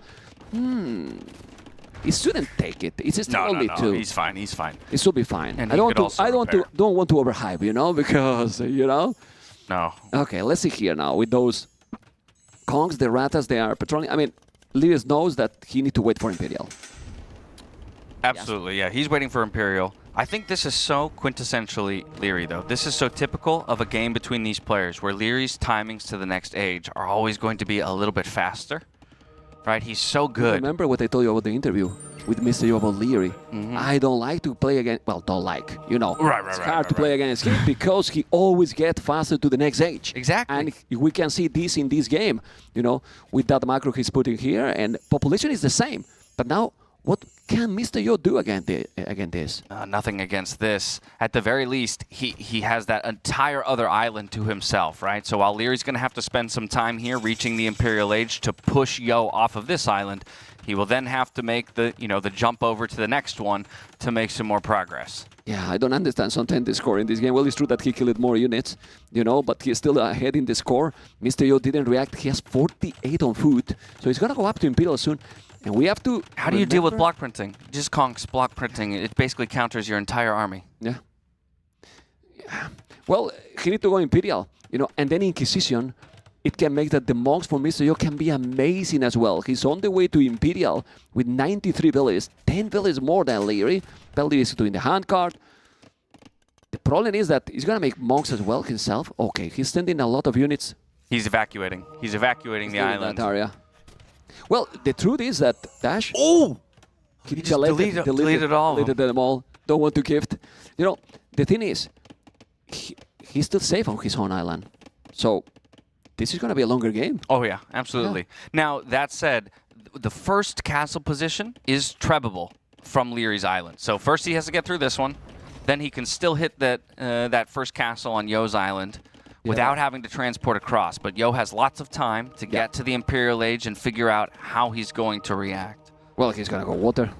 He's going to go water, galleons, canyon galleons, I believe. He's starting to make the upgrades, as you can see. That Careening, if I'm not mistaken, both are doing them. We're going to see some water here for sure. A lot of Kongs is still alive in this one. And now he will start to make probably a lot of docks around that castle. And then we'll try to get the water.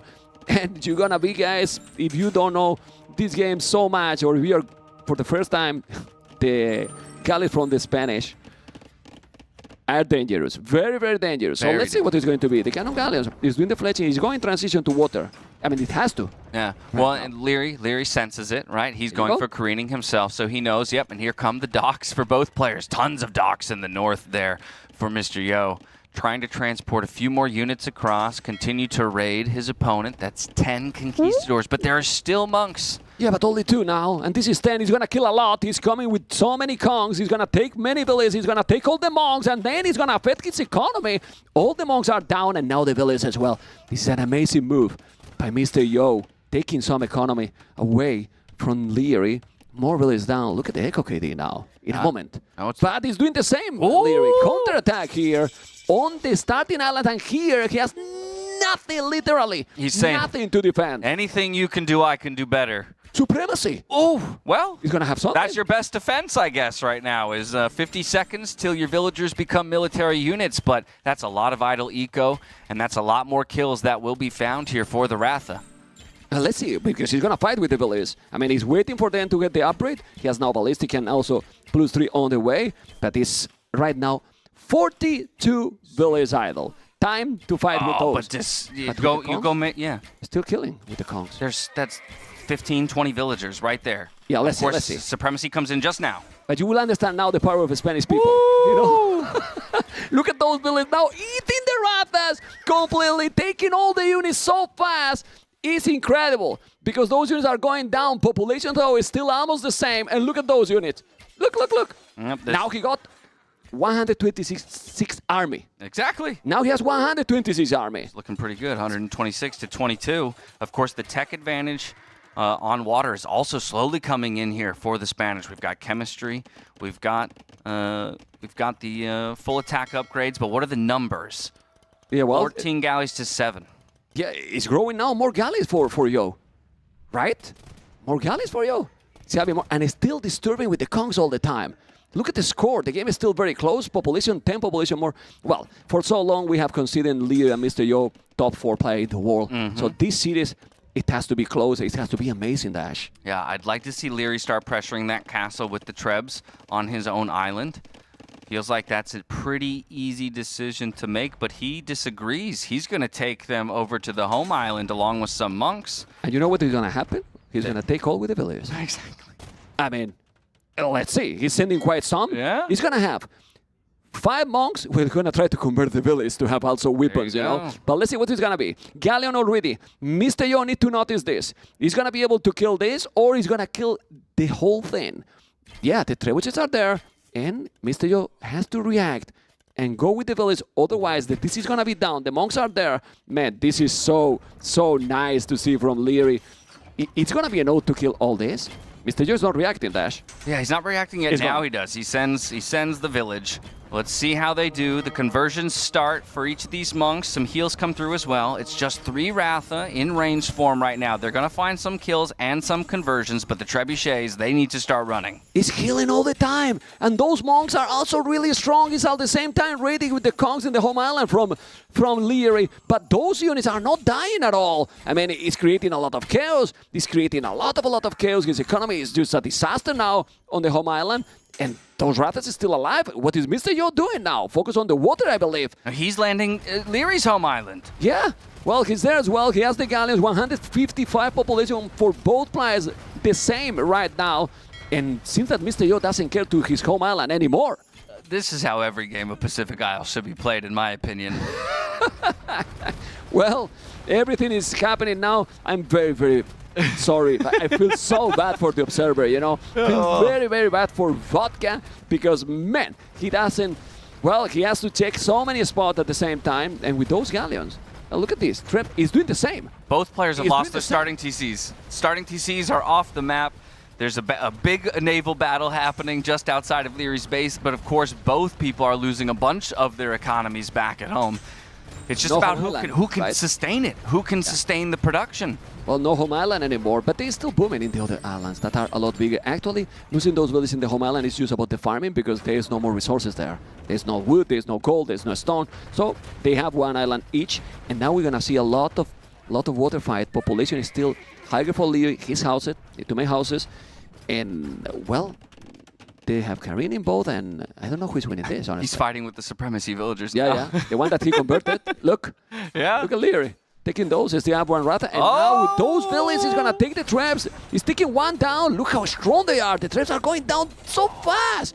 Taking that 1 and sticking 3. Oh, but the castle is down in the last second. Wow, he just barely gets the castle down. It is quite a lot of resources, 1,200 resources in those trebuchets that just went down to villagers of all things, but he removes 1 castle from the field. He housed Yo as well when that castle went down. He lost the castle, so he needs a lot of houses too. He still have 2,000 gold. And one thing that we didn't mention, we're going to mention now, 3 relics. The longer the games goes, that's going to be also a very important part here because gold is not going to be a limit. Yeah, the gold count very relevant. Tons in the bank there for Mr. Yo, not nearly as much in the bank for Liereyy. Liereyy also struggling even with 51 on wood to keep wood in the bank. We've got a few fires being a meat shield to all of those galleons in the back. Hard to tell who's winning the naval battles when the numbers are so large. It's just a lot of dancing, but I think while all of this is happening, it's important that Yo is dropping those stables. He's now being the aggressor on the opposite island. Exactly. Well, now his base, because now we're going to consider his base the big island, is a TaToH. There's not any blue unit here from Liereyy. He's completely fine. You know, there's still, 1 Ratha here. But at the end, he didn't lose so many because those villages are holding really well. Ship right now, which is going to make that it's going to be cheaper galleys. Liereyy already has shipwright, by the way, so he's been making use of that this whole time. Very nice. I don't know who's going to win this. Anyone can be, but this is the kind of chaotic games that usually Mr. Yo find the way to come back. What I don't know is if I prefer now Bengalis or Spanish. You know, I think I prefer Spanish for the super late game. It seems that you're going to have more tools also for going for water. So you have also the village with Supremacy. It's feel more complete. Obviously, only on water, probably Bengalis, but this has to be your base, it will have to be killed, or maybe they run out of wood. Oh man, if we go to a wood game, what that would be. I mean, once again, Yo now finding an opportunity to push back. The population climbing for him. Liereyy almost pop capped up at 191 overall, but the military counts are just about equivalent. The final upgrades here for the naval ships are coming in for both players. Both, yes. Yeah, this is so important, Albert, as well. Wow, look how many galleons, so 200 many population. He has so many now, Liereyy, Dash. 200 pop, 138 villages. But if you check the numbers, it's... He's got to get. It's hard. He can't get his fire ships through to soak up all the damage. Now he's finally getting a couple through. But it wasn't fast fire ship. They are not doing a lot of damage. He's doing now the upgrade now. This is Mahiyana, so he's going to have more space population. So we'll have more navy. But he has more navy because he got right now more Rathas. But on Takes water, the Treb down with the cannon galleons. Mr. Yo has more on water. He does have more, but I think the cannon galleons play a big role in this, right? There's no cannon galleons on the other side just yet, and they're putting in a lot of free fire from the back lines, but it's a good meat shield here with the fast fires over there from Mr. Yo. He is closer to his production buildings for the time being, but it's a very tight battle and an awful choke point that you have to push through. Yeah, it's doing a really good job now, Liereyy, holding this position. He also cleaned those stable, didn't do any damage. Mr. Yo has a lot of food and a lot of gold, but right now what you need some galleys. I'd like to see like one cannon galleon go down to Yo's starting island because there's still so many farms there and things that you could disrupt. Yeah, for now he's not going. He's focused on this point because he know that this is about the water now. Lee constantly keep on almost 200 pop, while Mr. Yo barely can go ahead to 160. That's dropping, even dropping. Yeah.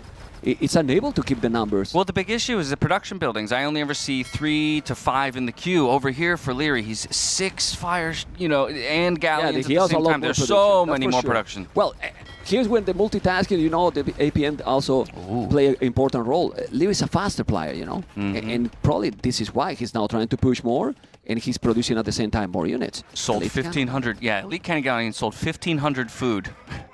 For 1,000 gold. Amazing. They're already thinking about this game stretching, 95 villas on wood. I mean, 95 villas on wood. He's going for the full water. For the full water right now. So difficult to kill on the land, so they go for the water. Elite Cannon Galleons now for both sides. Spanish Elite Cannon Galleons. And you will see how fast they are. But he need to do them. He has only 2 for now.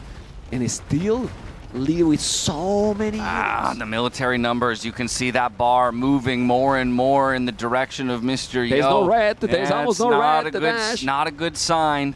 And he's already starting to work away on that castle. Then the cannon galleons can start targeting the production buildings of the docks as well. Liereyy sensing maybe that he has his opportunity. He's pushing forward with the fire ships, continuing with the galleons. He's landing. And he's landing on top of it. He is. At the bottom, he's landing now with some units as well. He took the castle there. I think production buildings are gone. Yeah. On the land, there's Rathas. There's a lot of Rathas now, and Liereyy is probably, with this move, taking the game, or will try for sure, because Mr. Yo is not going to give up with 2.2k gold in the bank. Also elite Rathas as well, but I really believe that now he's killing a lot. He's trying to go with villages, he's fighting but those are elite, and they are fully upgraded basically. Yeah, elite in 15 seconds, so he's retreating to get that tech in before he takes the fight. It's so many, but it's so many idle units. Yeah, that's nearly half of his villagers not working anymore. And yes, he has a lot of gold in the bank, but he's got to keep the wood count up as well. He's going to have to replace all these docks that keep falling. Yeah. Well, it's still pushing. It's still getting more and more map. Mr. Yo is going to keep trying for sure. The score difference only 4k. And there's a rule that they only resign after 5,000. After 5, okay. So let's see. So for the viewers, look at this. Battle again in the beautiful production that we have in this tournament. Pip. But now he's elite. Yeah. They're still doing a really good job. Doesn't matter. Okay. It doesn't matter, but they are still doing a pretty damn good job for villagers at that. Man. But I think the big issue, look at the villas now. Everything's starting to fall apart here. Yeah. The snowball has begun. It's just up to Liereyy to not make any mistakes, keep the pressure on his opponent, keep the queue full of ships, and we see that right up top. Well, Liereyy is playing really, really solid in the tournament. because if we think about Liereyy gameplay, we never think about him being a water map player. You know, it's probably not his favorite map. It's a very complete player, and he's showing how complete he is. Look at that APM 107.63. He took the game. What a game. Let's see if they say something. Yeah. I don't think Mr. Yu is going to be super talkative. Not usually, no. I think he's all business right now. Also, listen to how loud that mouse click is. Can we zoom that keyboard? People need to see that. That keyboard is incredible. It's possible? Look. I'm going to have to ask Mr. Yo to build me a custom keyboard after seeing what he's put together like this. You take this keyboard 5 times, you don't need to work out. Is it that heavy? It's so heavy. Yeah. So heavy. And look at this, man. It looks like a 10 keyless. I don't know if that's it's true so with all custom keycaps, but it's so beautiful. It's beautiful and it's small. Like 60% where's the numbers? or 50%. Where's the cursors? Where this front number as well. It's a beautiful one. Anyway, as you can see, they don't say anything at all. Yeah, absolutely. And all business. But Mr. Yo, unfortunately, takes the first loss. Of course, there's still a ton of series ahead of us, Mem, but he's the one who gets the choice of where we're going to go next. So he gets to dictate the map and what the series is going to look like, at least for the next game. But this game, he has to feel bad in the sense that he has played a map that he might feel comfortable. He picked something different to make some big damage, and he feel like he stopped me quite clear, you know? And he killed it, you know, but still he was ahead. Like, he might be thinking now, what I do against this guy? Because I did something weird, something that innovative strategy, you know? Yeah. It wasn't an oath. Yeah, but Liereyy also did something weird. Yeah, well. The whole game was weird. Well, I like it weird. was a forward dog. If you think about that, if he just go up quick and his opponent is going up quick, he was going to go Galley, but he adapted. He saw that he was going to go up, and then he switches into Castles really quick. You know? Let's see what is going to be the second game between those two. Home map, I believe that if we can go back to the draft production will be great, and then we see the home map from Mr. Yo, because I believe he's going to go to his home maps. All right, maybe we'll take a look at the draft real quick. After that, we'll hop to a quick commercial break, give the players a moment to breathe. But we'll go ahead and wax and wane on what we think the answer might be here for Mr. Yo. Now, his home maps are High Tides and Citadel. Of course, he's not limited to those two maps. He could go to either of Lierey's home maps as well. I think he switched the score right now. I you're think right. The home maps for Yo is are on the other side. Probably. Yes, they are. Because I just know because I know that Spanish is over here. Spanish, exactly. and also I know that Liereyy loves High Tides and. When he played Citadel, exactly, in his last series as well. That was where we had that funny deer. Yeah. Okay. Okay, so we'll assume actually that the maps are flipped for you guys. Bedouin's Tide Pool. Then. There you go. So I mean, honestly, I feel like you just go Bedouin's Chinese. Yeah. You just do it because you want to even the series up. You want to get a little confidence building. And there's really no question that that's where that civ is going. So you're not revealing anything to your opponent by doing that now. Yeah, while you tell me that, I'm thinking what Liereyy can pick on the potential Bedouins or Tide Pool, but let's think about the Bedouins. All right, well, we'll continue thinking if there's any other answers here for Mr. Yo while we head to a quick commercial break. When we come back, we'll jump right into game number 2 of the set. And now, a word from our partners. Look, you know how exhausting it is to control all our fine electronics at home? Well, I think I found the perfect solution. Elmo, come here. Come here, boy. Sit. Catch. That's a good boy. You're fine. Sit. More. Couch lamp. On. It's a good boy. Come here. Sit. You're fine. Elmo. Couch light 2. On. Good boy. Elmo. Couch light 1. Off. Couch light 1. Off. Maybe it's time to try something smarter.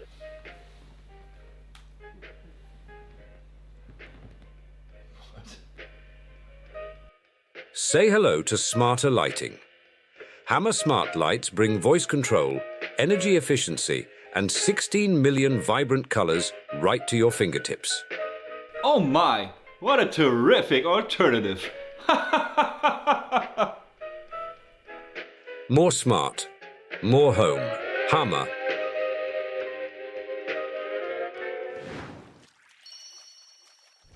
Welcome back. Guys. Let's go, Mr. Dash. Yeah, welcome back to the Noble Apartment Cup. Straight into Bedouins we go for the second game of the series. This is where Mr. Yo wanted to go.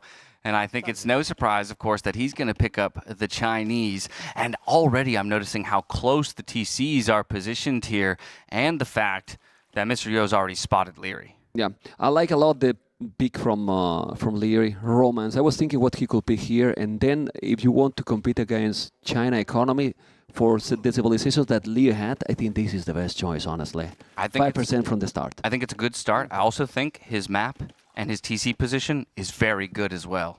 Yeah, for the style that he has always that he wants, and if he see also, he's going to try to be very, very aggressive. Yeah. The thing is that he's kind of in the middle, so why? I'm not sure about the position. He has a lot of resources, yes, but with the position that Yo has, going to be a lot easier to wall because he has the wood at the back, so he can make some short walls and protect himself. Yeah, he definitely, you're right. He has two relatively safe golds, especially with some very, very easy and conservative walling. I just think, like we talk about, Liereyy wants to put pressure. Yep. Yo, if he achieves that pressure, Yo doesn't have anywhere to go, right? He will run out of space quickly. It's true that if we go back against for that TC, 3 shortfish around the TC basically. 2 of them don't even need a mill. He did the mill in the other one, but you have to make the mill at the end. And well, in that regard, Liereyy is going to be very happy. But this is so good for Yo. He's going to have a very nice wood, very easy to protect. And China is so great. The problem is that the other shortfish for Mr. Yo, if we go back there, are kind of far and unprotected. Well, with some small walls, he can make it work. And he has another one really far from the action. Lierey's up first. Yeah, man. Always up first. He's always up first. It's crazy. Well, it's true that with China, usually, since you have more population, but start without the food, you're going to be probably slower, you know. But he doesn't have to be too slow, you know. Yeah. In this one, he's going to go up with 21. Typically slower, but with a better economy. He's about to get a house. Okay, he got the house up just in time. He should cancel that. He canceled 1 billion. He's going up 20. Okay. Okay, these are these walls that we're talking about. Already very safe on the right-hand side of his base, walling to the stone as well. He's going to wall all the map, Dash. He's going to wall all this area. Just look at the wall he's doing on top. It's quite greedy, you know, like ambitious. But now you just go straight to the, like, right in front of the gold, right? You just go diagonally in front of the gold. Yeah. And probably he will do the buildings there. In front, it will do there. And then he will do another palisade at the bottom. I'm worried about Yo's long-term food economy, though, because like we talked about, there's really only one other pond at his home base that's going to be well protected. He's got 5 sheep, but Liereyy, he's got so many ponds, so many fish available to him. I mean, well, since it's China, you got more villages and all the eco-operators are cheaper. Farming with China is not terrible. Obviously, it will be better, more ideal, this situation. But can we go to the exploration for Liereyy? Vodka? He has no idea where Mr. Yo is. I think he lost his sheep over here. Yeah, but he lost others too. True. In the other side as well. And now he's coming to this area, palisade. He's remembering getting walled in on this very map, and he's thinking about doing the same thing to Mr. Yo. Yeah, but Mr. Yo is just walling a lot farther. Yeah. You know, to don't be blocked completely. Mr. Yo still have a big war to go, but look at this. He's going with the spear. He knows where he is. Yeah. He's guessing correctly where he is. And as you were talking, look at the foot for now for Yo. 4 on foot only. You know, this is not wall. This is wall, sorry. No hole. And now what? Because only 4 on foot means that on his base there is only those 4 and the other 3. Archie range. Oof. Well, he's wall at home. It's fine. He wants to protect those villages. Yeah. So he's trying to go Archie from here, but he's coming with the scouts. Scout on the way. There's still one pathway in over by that tree line, but 1 scout is not enough to threaten those villagers. So Yo's not going to be too worried. But you need to wall, I guess. He's not walling. He's fully wall on his base, but those 3 villages are in danger. I don't think he's going to lose them, but I think the scout is inside. Can we go check there? And he's going away with those 3 villages. Yeah, because you know that the future of those 3 villages is... But they're being tracked. It's a long journey home. This isn't going to be easy. He's bringing the spear over to defend against the scout. He's going to bring a stable up for himself. But now his production buildings are so far away from his own base. Well, since his wall, it doesn't matter too much for him because he's wall completely. The problem is if he's breaking on his own base, and then he has a problem, and then from there he can come and attack. So more or less he's okay, you know, not ideal, but he should be okay. He has the archery range and the stable as well, and now it's all about the micro and the production. And the production here, it seems that it's going to be a gain, a little bit better for Liereyy. Yeah, and he's housed again. So Vil production is slowing down, and he's already behind in eco because of the advantage with the extra Vils that the Chinese have. 2 scouts diving in on some villagers, but we have a spear, we have some archers to defend. The skirmishers are working away on that spear first, then maybe, along with some villagers, yep, Yo's going to have to back away. In this kind of situation, I prefer Mr. Yo position because his map is safe. Here, at least that Liereyy is doing a crazy micro, which he's capable to do it. You know, he has those 3 villages that are really in danger now. Those villages are going to go down. The archers are also going to go down. I prefer his base, but not this. Oh man. No, not the way to go. He's losing quite a lot. Population is exploding now for Liereyy. Those scouts are gonna now go in and kill the archers because they are protected also by those skirmishers. And this is looking terrible. You know, I was telling that, and the curse casters, you said you prefer one position, and then he's choose the opposite. Yes, I do, exactly. But now I definitely prefer Lierey's position because it's so rare that we see somebody with a 2-villager lead over the Chinese 12 minutes into the game. But this is really bad because you are China, exactly. Like, oh man, really, really bad right now. How is the food now for Mr. Yo? Can we check his base? 12 on food. Yeah, but where it is? It's all sheeps. He's starting Look at the farms he's doing, even 1 tile. And not horse collar. Yeah, well, no, he's doing it. Oh, okay, okay. He's doing it in time, so it will get the upgrade. Okay. Liereyy is 2 villages ahead. 1 minute and 9 seconds idle TC for Mr. Yo. You should be 3 villages ahead with China, or at least 2, and he's 2 behind. He has tripled the army. Liereyy is playing amazing. He's got Fletching coming in now. He's got more scouts in the queue. He's got control of 90% of the map.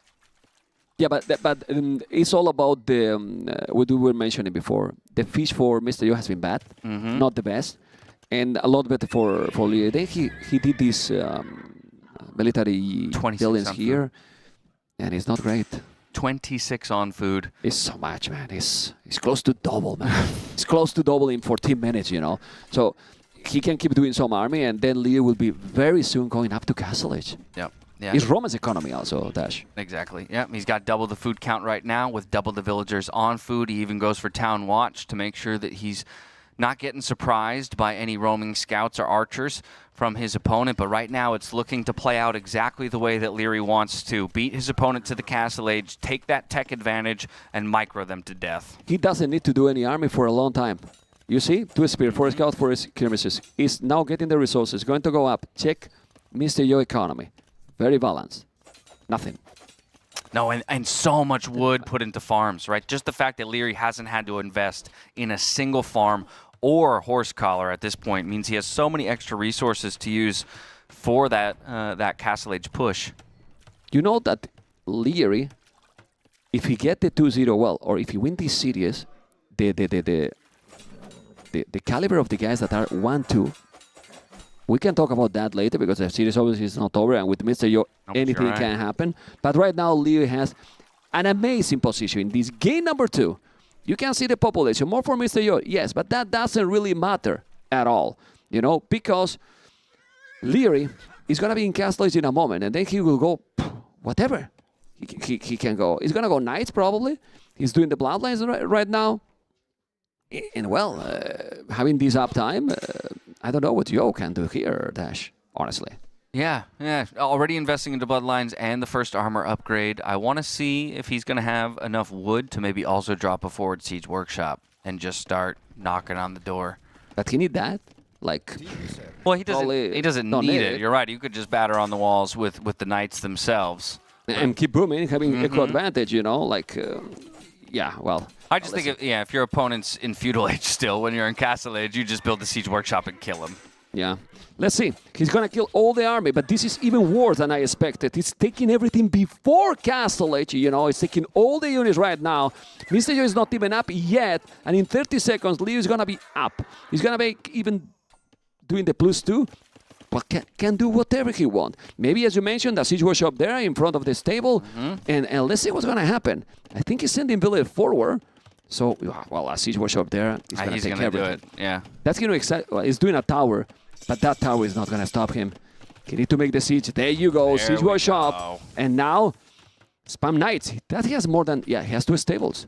He has 2 stables. He's going to see now the tower, but doesn't matter. You take the goal. The economy is perfect. The balance is perfect. He gets to Castle H. He has every resource he needs to do exactly what he wants. He still has the wood to produce a mangonel. Yep. He's got just enough food and gold to get multiple knights out onto the field out of 2 stable production.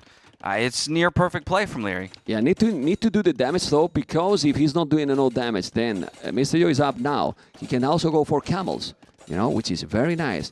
And with the camels, you can stop him. But he still needs 1 minute and 20 seconds to be there.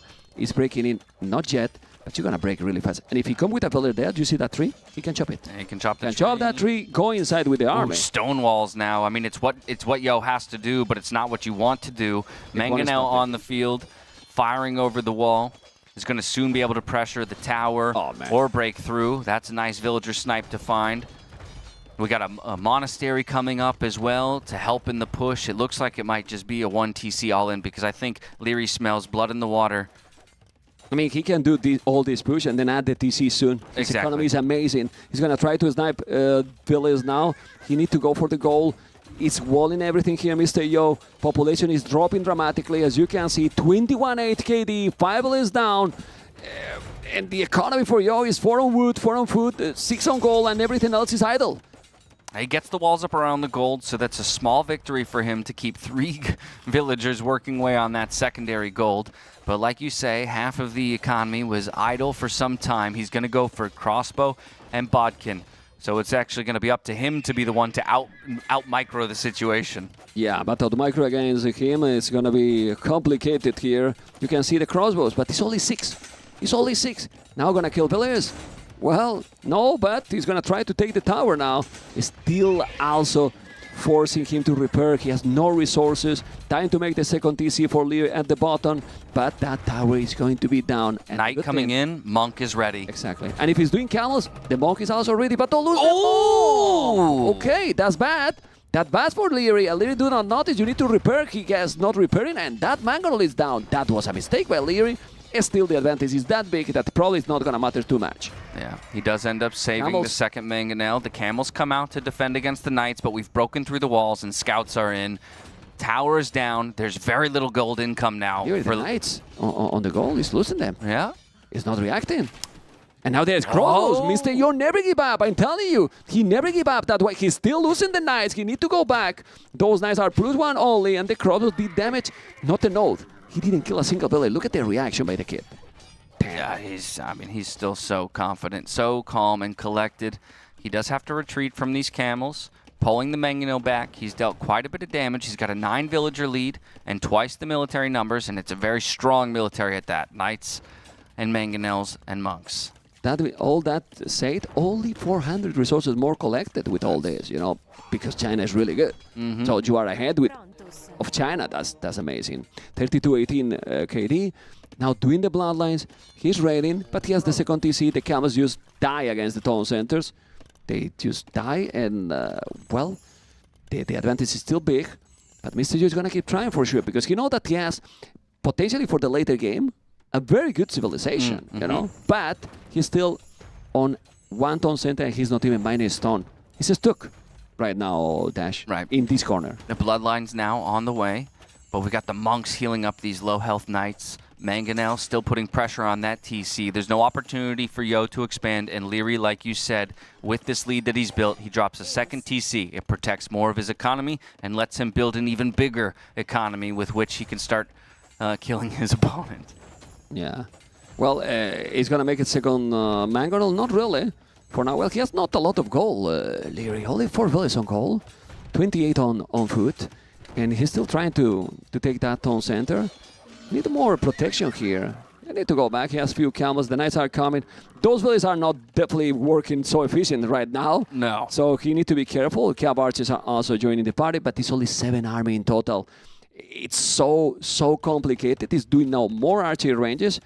it seems that Mr. Yo is going to try to go full army dash because you cannot match up now the boom from Liereyy. It's the only option he has, right? He's hanging on by a thread. He knows that the percentage chance he has to win this game is low, but he's going to play for that 1% chance that he has, which is to fully mass as many ranged units as he can. Cav archers use mobility and deal damage. I like that Mr. Yo read the games probably here. I mean, he's not trying to make TCs and catch up. He's doing more archery ranges, trying to go and kill now the military. Gonna be so difficult. He has monks, and if he convert those knights, then what?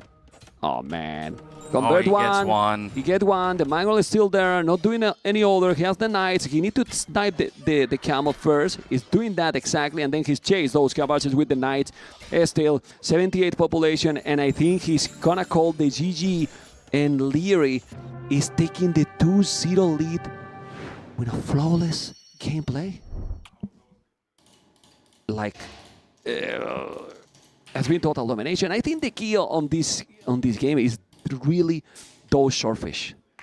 Yep. The shortfish there has been really important, and Chinese couldn't have a smooth map there. It's the positioning. It really was. I think a lot of it came down to the positioning of the TCs. Liereyy recognized that he had his opponent cornered, but then while his opponent is cornered, he goes and attacks the only other villagers, right, that are out anywhere on the map. Getting those early kills and getting a small villager advantage against the Chinese of all Also, civs. remember the first engagement? He lost all the army. Yeah. The game kind of snowballed from there. And then Liereyy was keep producing army. Romance, as I told you in the start, is a good economy civilization as well. So he was fine. And we were very excited for this series, but for now, it's looking one-sided. It is looking very one-sided. It's looking one-sided. I mean, the first game, it was very, very solid, but this one has been... And it was solid, but, he dominated that situation with Kongs that, like if nothing happened, Like if nothing happened. Okay, well, here's an interesting point, which is that we already know which map we're going to go to next. We're going to Citadel. It has to. Yes, we've already been told that we're going to Citadel. I think that's a very different style map, right? I think he's picking a map from his opponent. He is. Okay. This could follow the logic, although I really liked what you said yesterday, but this could follow the logic, that, okay, if I'm going to win this series, I have to win 3 games in a row. Yeah, but you need to secure games. I love that point that you made yesterday. You need to secure those games because losing 3-0 is not the same if you lose 3-2. Exactly. You can qualify it with those 2 games, even if you lose in the series. And then you maybe lose 3-0. Exactly. Exactly. So yeah, game differential is relevant in tiebreakers. For those of you who don't know at home, there are a couple different ways that tiebreakers are approached. One of those is your Buchholz, which is the set wins, the cumulative set wins of the opponents that you have faced, and then the other would be game differential, and that's why it's important that even if you lose 3-1 or you lose 3-2. You don't lose 3-0. That he forgot about that and that moment. Well, let's see what is going to be the civilizations. I mean, I don't remember. Can we go back to the draft? Not that we look really, really great, but the viewers want to... We look very clean. Yeah, we're very humble. We're very humble. If we can go back to the draft and we see the civilizations, very, very humble. We're going to go party later, but with this freezing cold that is in Berlin, We should go out, suited up one night. Like we got to take advantage. Okay. Break first, then we come back and we can... then we go party. Okay. Oh, yeah, exactly. Break and then party and games. That's it. And now, a word from our partners.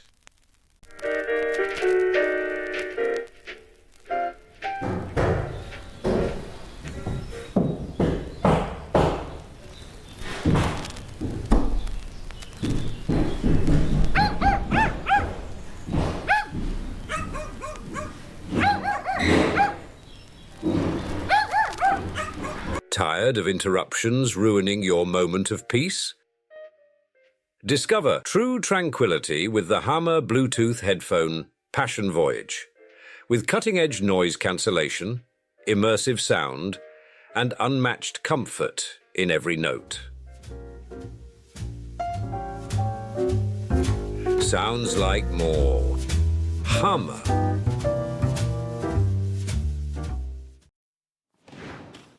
Welcome back to the Noble Apartment Cup, and Mem, if our dreams are going to come true, Yo is going to have to put together at least 2 victories in a row to get us to a 5th and final game. We're on to Citadel for our 3rd game of the set. And let's take a look at the civs. I see Italians versus Byzantines. I like Byzantines a lot.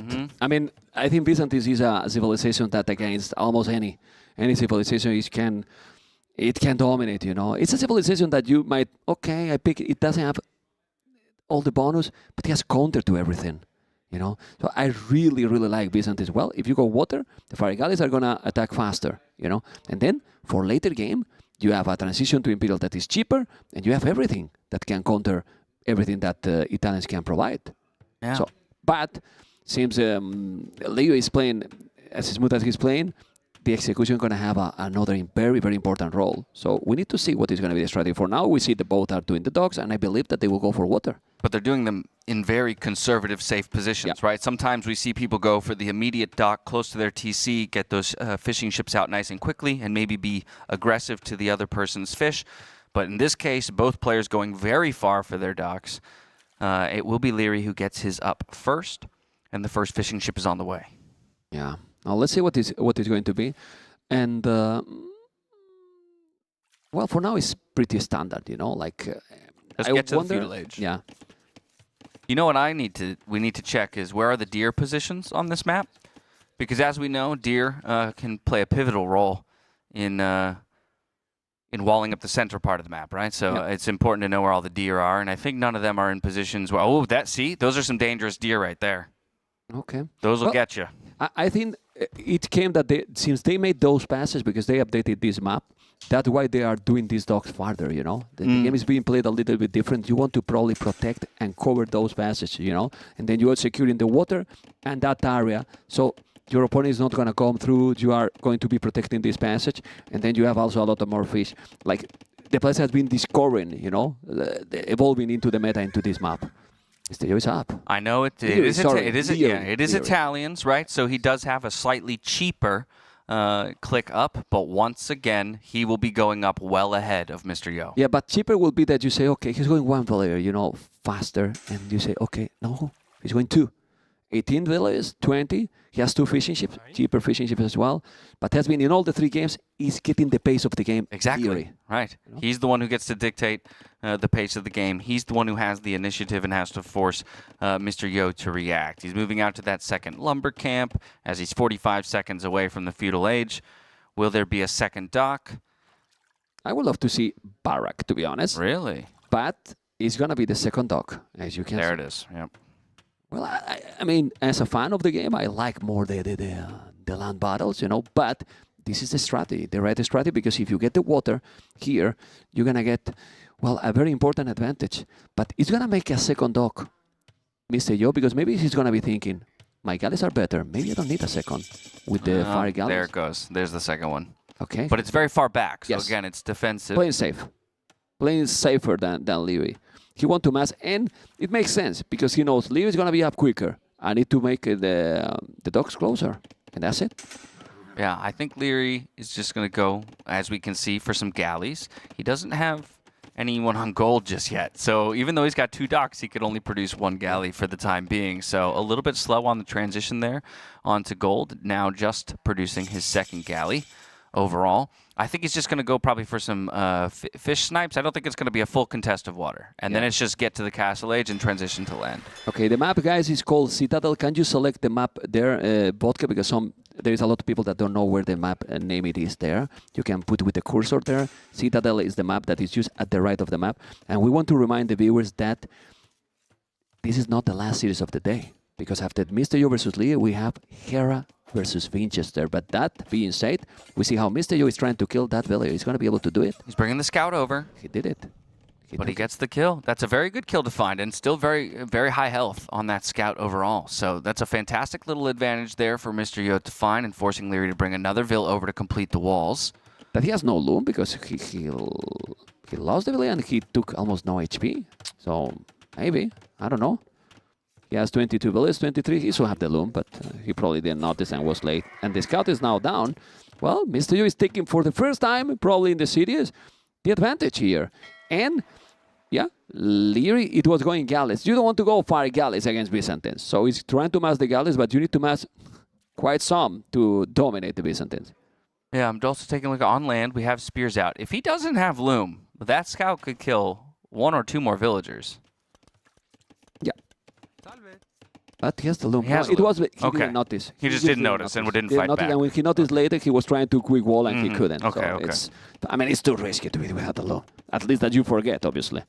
Anyway, archery range is coming with the archers. Well, Liereyy is doing the archery range later. Ow, how's it, Mr. Yo? This is exactly what you need to avoid. He's going to have fire galleys and no, but he's creating chaos at home. And Mr. Yo, as we were talking, it's doing okay in this game. He has the fire galleys, he's going to be fine on the water, he's now trying to raid also on Liereyy's base, and he's creating some distraction. So now, even if you are very good with the micro, this kind of distraction is what you make that you cannot micro the same way. No, for the first time in this series, we're playing Yo's game. We're not playing Lierey's game. Yeah.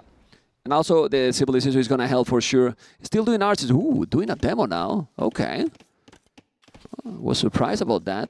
And Liereyy is going to skirmishers. All right. Skirmishers will deal, obviously, and will defend against those archers. But how is the water? Oh. Blacksmith on the way as well. Needs to get that completed. Then he can invest into the ranged upgrades, be it fletching for his galleys or archer armor for the skirmishers. I'm surprised about the demo because if Liereyy has some good micro, you're going to be able to reach that demo and kill it. Yeah. Usually do more when there's all fire galleys, you know. So I was expecting more fire galleys as well. Didn't take that one. And but he didn't notice. Great he didn't hit. notice, and he reached all those 3 galleys, and now with those he can be able to do the job. If he take that one, he's going back. He's gonna take it. No, he's going back. It's just being super safe, Mr. Yo here. He's not confident against Lierey's micro. I mean, it's so hard. He's so pixel perfect. Yeah. You know, as he's kiting away. It's absolutely the best attack moving, you know, that I've seen.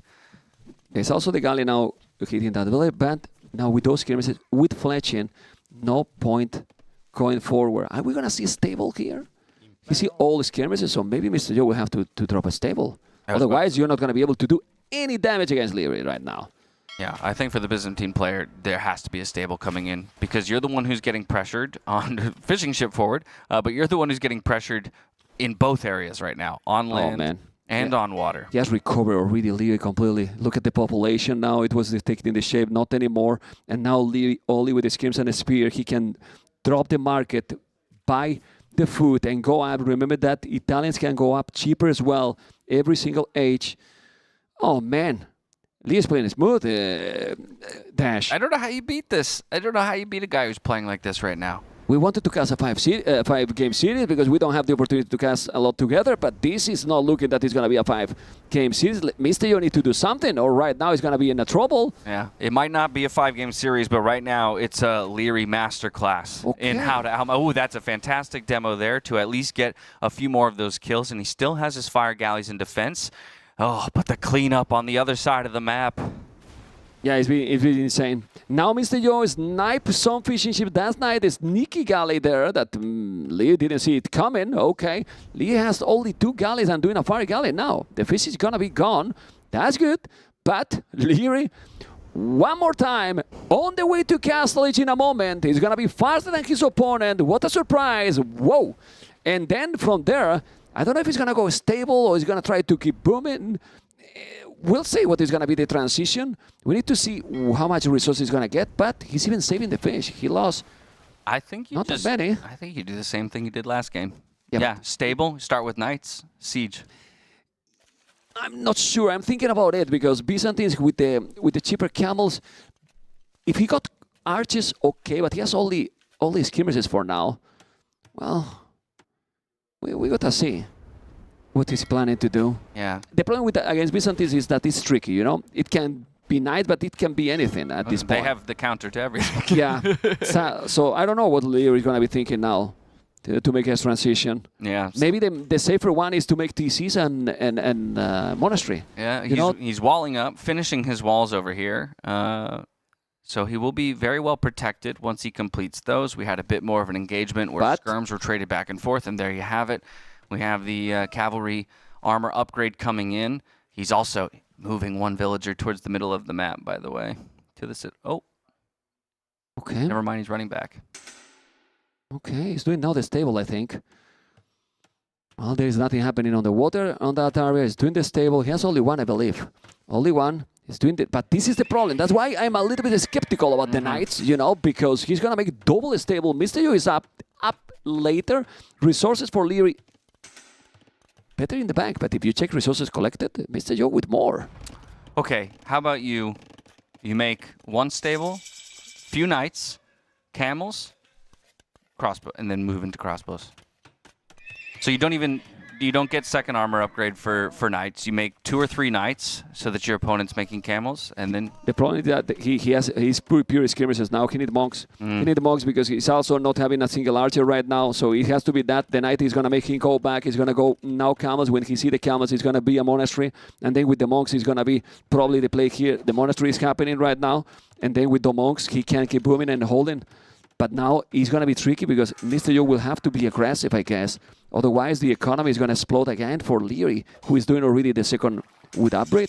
And, well, he's pushing him back. But now Liereyy is going to see the double stable. Right. So let's see his reaction. Yeah, he should know that this is camels 100% at this point since he's shown knights and sees 2 stables. So he's just going to roam around, try and get some more information. Oh, he see the TC also. Yeah, Mr. Yo is going for that second TC. Actually, oh, he did see it. Okay, yeah. 3 TCs for both players at that. Water. We need in this series an Imperial game, man. Yeah, we do. I think this is our best opportunity to get it. We've got the knights against the camels. Now, it's really important to note that a single knight versus a single camel with the same upgrades, the camel will win, but just barely. Yeah. It'll have about 10 health left at the end. Okay. I mean, we got the Imperial in the first game, but it was village versus traps, you know. So that's true. Yeah, I don't know if that counts. No, we had the good naval battle. We did have a good fight on water for sure with cannon galleons and whatnot. He's doing siege workshop. Siege workshop to counter probably those skirmishes. Ooh, he's walling, but having the monks, you can't push anymore. Yeah, and he's gonna try to keep going with army. I don't think that Liereyy is gonna be able to attack anymore. So he's gonna be trying to control his army and keep booming. And then from Imperial. Probably we will see the crossbows we were talking, the arbalest. Let's see. Or even Genoese. Right? That has to be really late game, but he's already with 8 villas on a stone, so why not? Yeah, 8 villas on stone, cheaper Imperial Age, right? So now, once again, he's going to try and do what he does best and beat Mr. Yo to the Imperial Age with a faster timing, get those trebuchets out onto the field, and then use the micro over either the crossbows, arbalest, or the Genoese. I know that the Italians is also cheaper to go up, but if you go up to Imperial even faster than Byzantines, then I don't know what to say. Really don't know what to say. Anyway, those are the farmers now that he's dropping and dropping more. He has 1 upgrade less in the economy. Yeah. You can see, so Liereyy is still fine. Look at the resources collected. This game is really close. And the problem is that they cannot attack. I mean, both of them. Actually, the camels are not good really to attack. They don't rate properly, but Liereyy, it goes on his blood, on his genes. You know, he's trying to attack, but he's so tricky. He's so many camels. He will need to go back right away. Let's see. And he's going back right away, but he has 2 monks. He's gonna try to convert. There is what is in the siege? 1 mangonel. The mangonel won't work too much, and then you never know if your opponent is having also redemption. Yeah, you just leave that mangonel in there the whole time with the flag. Yeah, because then he doesn't know what it is. Maybe you know that it's more mangonels with the scorpion, so you scare your opponent. Yeah, because I agree with you. No, at this point, no one is winning this game in Castle Age, right? It doesn't feel like this. At least that you go crazy and then you lose everything. Yeah. But look at this. He's walling even. So we're gonna see Imperial. We're gonna see Imperial almost 100%. And in Imperial, I'm really not sure what army Italians should do against the Byzantines. Yeah. Cheaper skirmishers, both got bombard cannons. The Genoese crossbow that there is skirmishers. Then you have halves and skirms. I prefer Byzantines in Imperial. I do too, but the important thing to look at now is the number of villagers or workers on food, as well as where we're investing food. We still have camels being created, which costs food. We're not producing any more food units on this side militarily. It's just monks at this point that Liereyy is building. Lot of monks now. He has not so many knights, so many camels. They are cheaper, so it's not the biggest investment in the world. The monks are there. He's going to try to convert. He's diving in, but the castle is going to be up. He needs the castle because now Byzantine has a lot of army, but Liereyy has a lot of army as well. But he got 4 conversions too. Oh man, he converted almost everything here. And look at the camels from Mr. Yo going down. The castle is going to be up, and Liereyy is going to have a perfect position to buy some food and go up to Imperial soon. Well, It's crazy, but still fine. 100 population for Liereyy, 80 for Mr. Yo. What is this, man? Yeah, Wheelbarrow coming in, like you said. After this, I would expect maybe he starts idling those TCs, looks for the click up. Mr. Yo is trying to get into a similar position, but he doesn't have a castle in defense. He does have the necessary buildings to click up as long as he gets the resources. But again, Liereyy has more on food. Liereyy has more on gold. He's got more villagers overall and more military to work with. Yeah, he's going to go up to Imperial Liereyy faster. Well, this time 2 seconds, finally. Only 2 seconds. Population, 20 more. What is going to be the transition? It's going to be Condottieri? It's going to be Condottieri.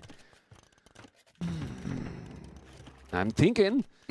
I don't dislike it, but you see mine, I mean, Condottieri, it's a good idea. It's true that Mr. Yo doesn't have a castle, but you have 3 cataphracts. Bye-bye, Condottieri. Right, he needs to get the castle up first, 11 on stone. Yeah, but he doesn't know that, Liereyy. Right. It's what I mean about this, you know? But he just sees camels, right? And condos would be fine into camels. Yeah. You can also splash in a few pikemen or something like that. And interestingly, Yo is going into to skirmishers of all things, which is going to be useless against condos. Yeah, let's see. Well, he see the Dawn Center here. He's going to see in a moment. He's doing the outpost, but he's coming with the monks. He's going to convert. Ooh! He's going to convert those villages. Not going to make the outpost. He's having now the middle control. Mr. Yo with 15 villages on a stone. The Condottieri might do a lot of damage in the start. He has now the knights. He's coming with the Mangle. He's going to have Trebuchet also coming. Handcart already as well. 87 villages, 81. Economy is not a big difference. He's going to wall this area so he cannot get raided. But the middle belongs for now to Mr. Yo, who has the advantage here. We're going to see in the next 2 minutes because Liereyy is going to drop a castle on that hill, Dash. And that's going to be amazing. But Mr. Yo will also make a castle as well. And it's a Byzantine castle. That's Pavis, which is going to give also extra armor to the Condottieri. Ay. Hey, they'll each have a castle, but Liereyy will have 2, right? And that means better treb production from him.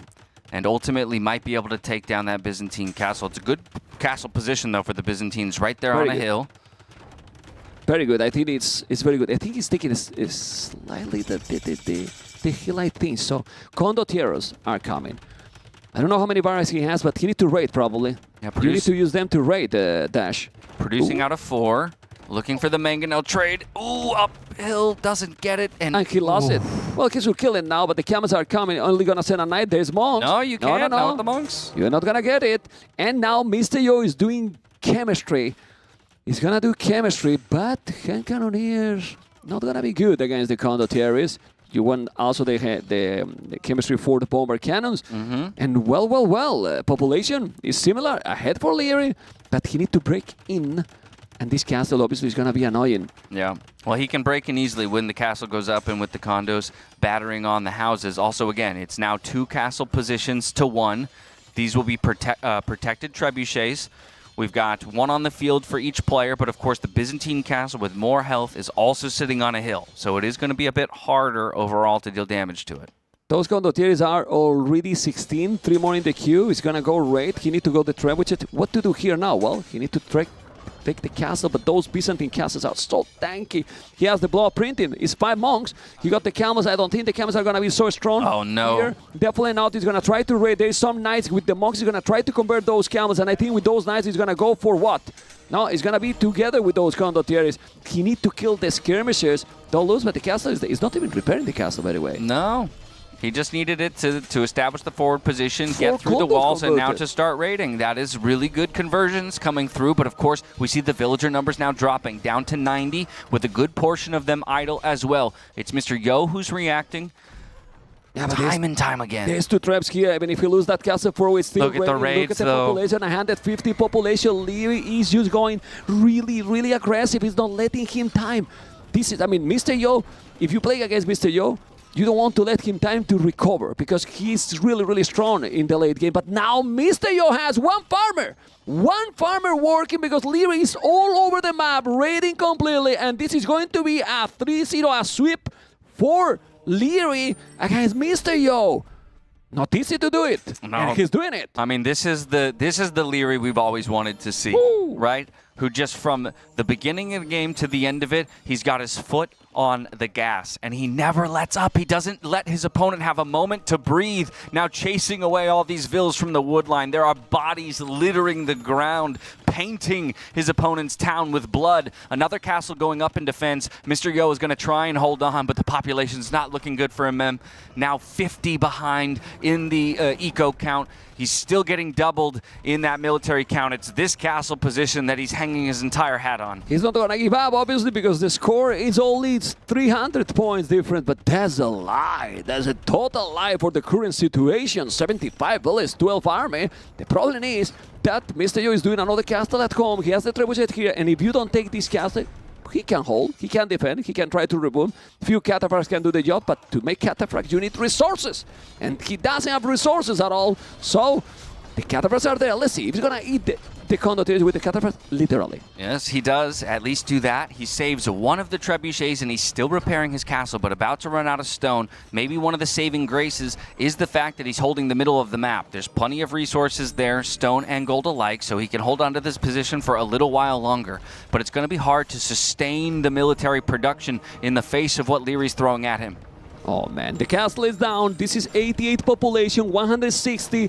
Mr. Yo keep trying. He's a fighter, he's a warrior, but that spirit he has, you know, and his character is not an oath against the kid today, Dash. And right now, Liereyy is basically getting almost guaranteed a spot with a 3-0 series on his favor to the top 6. Pretty much. It looked like this. He's now going into the middle as well. And Liereyy keep focused completely. I like a lot. He's not overconfident for sure. He knows that against Mr. Yo, you need to keep going all the time. But check the population, Dash. Yeah, 129 villagers, 31 military, 161 overall to just the 85 of Mr. Yo. Mr. Yo trying to rush up more TCs in the center of the map, give himself an opportunity to breathe, but everywhere he goes, Liereyy follows. Like you said, you never give Yo time to recover, because if you do, he's one of the few players that could find a way back into it. But I don't think we're going to see that happen this time around. There's no way. I mean, seriously, like right now, we're being polite. Let's say, you know, we're being polite here because this is, no, it's a full rate. I was, you know, the problem is like, he never got army to counter. No, Liereyy was right straight there, and this is the game. Liereyy 3-0 versus Mr. Yo. Incredible. And I will say that today is Mr. Liereyy, right? It's crazy. The water being so far away, galleys might just be better. Yeah. I love that though. But if you got close, then I'll just be out faster, so it's tricky either way.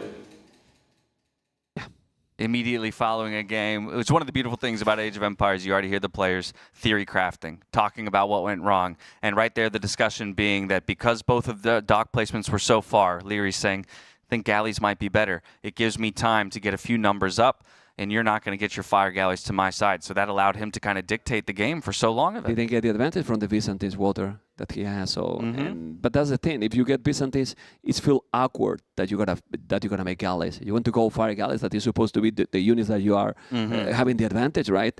Still, Liereyy has been so good in these cities. So good in this tournament. So smooth in this tournament. Right. But today, he's against Mr. Yo. And you saw the first day. I was doing the interview to him, and he was telling, didn't feel good.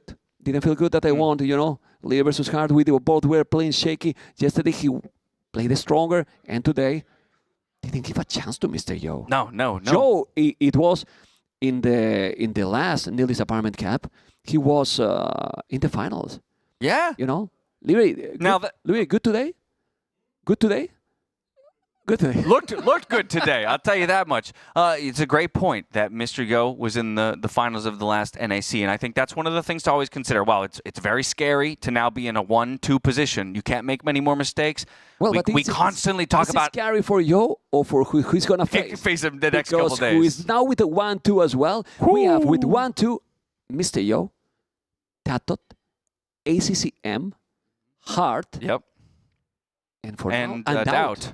We have a lot of 1-2 players right now. Well, those are fighting for a spot. And one of them's not making it through. The 6th spot probably, when you are with 1-2, you have to be careful there. Yeah. Am I in TaToH or Yo tomorrow? Or actually, losing? rather, I'm certain 2 of those people will not make it. Yeah. 2 of those people are not going to make it. 4 will not At make least, it. at least. It could Anyway, be even more of them. Anyway, guys, this is for Das and me. Then we have Hera and Vinchester follow. That is going to be with T-West and Dave, if I'm not mistaken. We have a quick commercial, and then we will go with the Liereyy interview with Ellie. Commercial now? No commercial, straight to the good stuff. Liereyy, congratulations. Another super well played set. Tell us, how do you feel about the draft? Mixed feelings, to be honest. I got all the maps I wanted to play against him, but he got the civs I wanted to play, so I kind of forgot about Byzantines. But the rest, I think, was fine-ish. So it kind of went as expected. So the goal was to get a clean 3-0 and let more people stay up to watch the next set? Yeah, I mean, goal is always 3-0, but most likely, or most times it doesn't happen. Not that easy as it sounds, so. Were you expecting a longer set today? Yes, I thought the first game could have gone either way. I mean, the Kong's obviously super annoying, and I forgot to ban Spanish as well. Like, I kind of forgot like multiple things in the draft. But yeah, I kind of went for the right approach, so. Well, we're going to look forward to seeing some highlights of those games for sure. But you are undefeated in this tournament so far. How much confidence is that giving you for day 4 and 5? Quite a bit. I think I'm already secured top 6, and if I think if I win one more, probably top 2. So that's what I'm aiming for. And yeah, playing good. Theory is good. Practice is good. Games are good. Super. So keep going. Here we have a clip where you mentioned those annoying conquistadors are in your base. What's going through your mind here? They skipped through the first 32 minutes of the game. Those were way more annoying. At that point, I was already abandoned from my base. But yeah, at this point, like, I kind of felt confident because I landed his island. Then again, I lost all those because I thought they were tankier, and they actually are. He also got supremacy, which was pretty smart by him. But yeah, worked out. Yeah, you were switching the Rathas between ranged and melee units. What was the deciding factor There was a decision. I hadn't developed a proper one, so whenever I wanted to go to the castle, I switched them. So I have to switch that. So I was just constantly switched back and forth. I didn't know what was happening, but yeah. Okay, well here I thought there was a little bit more involved. Sadly not. I mean, next time though. Well, it ended up working out in your favor. True. You ended up having to deal with those Spanish supremacy villagers. Is that something you expected? Not something you think of, but it makes sense, right? Those vills beat Ratans apparently. I didn't know that. If you don't micro them, so props to him. Do you think on this map in particular, you got your victory on land or on water? Definitely not on land. Like, I think he owned me on land, on my land. The Kongs, monks didn't do too much. But yeah, on water, I felt pretty confident, and yeah, worked out. Did you want to play this game, this map specifically, more on water? Ideally, yes, but when I saw he had Spanish in his draft, I knew what was coming, so I knew he wasn't going to let me play water as I wanted to. So I had to adapt a little bit. Okay, you mentioned you didn't want to play against Spanish, and yesterday you had a little bit of a sting defeat against Chinese on this map. Yeah. So what were your thoughts going into this game? I mean, it was his first pick, so I didn't expect much. I just thought play it out and see if you can do something. Also, I think, not sure if my spawn was actually good or bad. Like, I was literally in the middle, which is usually a bad sign because you can get raided everywhere. But I think it worked out in the sense that he was kind of disconnected between his buildings and his forward villagers, or the villagers on the other side. And then his army was all over the place. So it was hard for him to defend and attack at the same time. Yeah, I have to be honest. I went out at the beginning with Ryan for a small little bathroom break, and when I came back, I saw how on earth are Chinese in such a bad economical position. Can you just summarize that? What happened? You have to ask Yo. Not sure, but I think I killed the first 3 villagers from his mill spot, right? So, and if you don't have those 3 extra villas, you still start with 250 less resources. So yeah, if you lose those pretty quick, then advantage gone. Yeah, it seems like the advantage was gone, and then you just kind of steamrolled after that. Do you think there was anything else at play in your victory there? Not much. I think that was pretty much it. Just straight up feudal edge, 1 game. Okay, and then going into game number 3, we had Italians versus Byzantines, and I would say maybe on paper, Byzantines would be a little bit stronger here. Did you think that same? I think they're easier to play. I lost quite some galleys while I was getting raided on land and on water, but the way we dog kind of favored me in the sense that we're super far away, so galleys are actually a bit better. So if I didn't mess up too much, I knew I would win water and then I have a small advantage going into land, and then I have a small window in imp. So Yeah, so you mentioned you're getting raided a lot. How do you regain your composure in such a tournament? Hard to say. Good question, though. I mean, it's like you're always at 200 adrenaline, and it's like you just think of all these things. You went through your practice, and then new things came up in the game because your opponent has some things prepared as well. And you just adapt as good as possible, and then it's just all up to, okay, how does he adapt? How do you adapt? What's the game plan? What's the map looking like? What's the situation looking like? So tons of factors playing a role in that one. Speaking of the mental game, I'm not sure if you were keeping an eye on the score. Probably yes. I was. It was really, really close. Although when we were watching, it seemed like you were miles ahead with your army, with your economy. Did you have this feeling that you were further ahead than the score suggested? After I got in, yeah, and I saw what damage I did, yeah. I knew I was wasting units left and right, but I had the eco to reproduce them. And as long as I keep his eco tight, then I'm still winning. So eventually, he won't be able to produce anymore. So with that little summary here, you're going in day number 4, undefeated. Are you going to try to get a good night's sleep today, or are you going to go out and celebrate knowing that the rest of the group stage is going to be a little easier? Why not both? Yeah, probably both. I'm going to watch the next set. Might be a banger as well, and yeah, we'll see. Do you have any predictions for the Vinchester Hera set? I think Hera 3-1. 3-1, okay, Yes. That's the prediction. Yes. I'm assuming Hera has been a big practice partner of yours? No, yes, partly. Mostly hard. Okay, mostly Hearttt. Okay, did you talk with strategies with Hera or Vinchester? Not with Vinchester. Hera, I played a couple games. Like, we're just playing all against each other. Because like, you can't practice while someone else is playing in the playing room. So you end up just playing multiple people. But yeah, we talked a bit and exchanged some thoughts, but yeah. Are you rooting for your former teammate? Yes. Do you have any other final words that you'd like to say to your fans, friends, family watching? I'll keep those for later stages. All right, so not quite revealing all the cards, but thank you so much for the interview. Great. Thank you. Well played. Congratulations. And with that, we're going to go to a small little break before heading into, hopefully, a banger of a set, number 5, Hera versus Vinchester. There's a lot riding on this tournament. I don't necessarily care that much for stats, but just because I've built up so much now, I feel like I might as well like try really hard to make it work. So basically, the longest S-tier streak in the history of AoE is actually by Viper right now at 8, and I just tied it at 8 with Red Bull. So I have the chance to pass him and to have like the undisputed S-tier streak. I don't know how much that means to me really, but like I said, it's like I feel like if I fumble it, I have to win 8 more in a row to build it. I don't think I have that chance again. So just from how unique it's a position, I feel like I should just try to drive it home, and then, you know, if it's not a big deal, we'll decide that later. But I don't necessarily feel added pressure. Like if I lose, it's fine, and I just hope to win for the sake of winning a tournament. I think going in, I've been answering the same thing every time. I think Liereyy is probably the toughest opponent for me. It's really hard to pick just one though, because I feel like there's a few other names that are definitely very strong. Viper, TaToH just come to mind as well. But I don't know, I just feel like Liereyy has been like just doing quite well recently. So I feel like Liereyy is the guy to look out for.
Well, definitely, it's super important to be positive about the game because I mean that happened to all of us who play the games. Like if you have a bad mood and you're like, these villagers, they don't work, I hate them, you will never get a good game. So it's just simple as always having a positive thinking like about the game and what's happening. I think that's even how our mind works. It's much better with positive signals.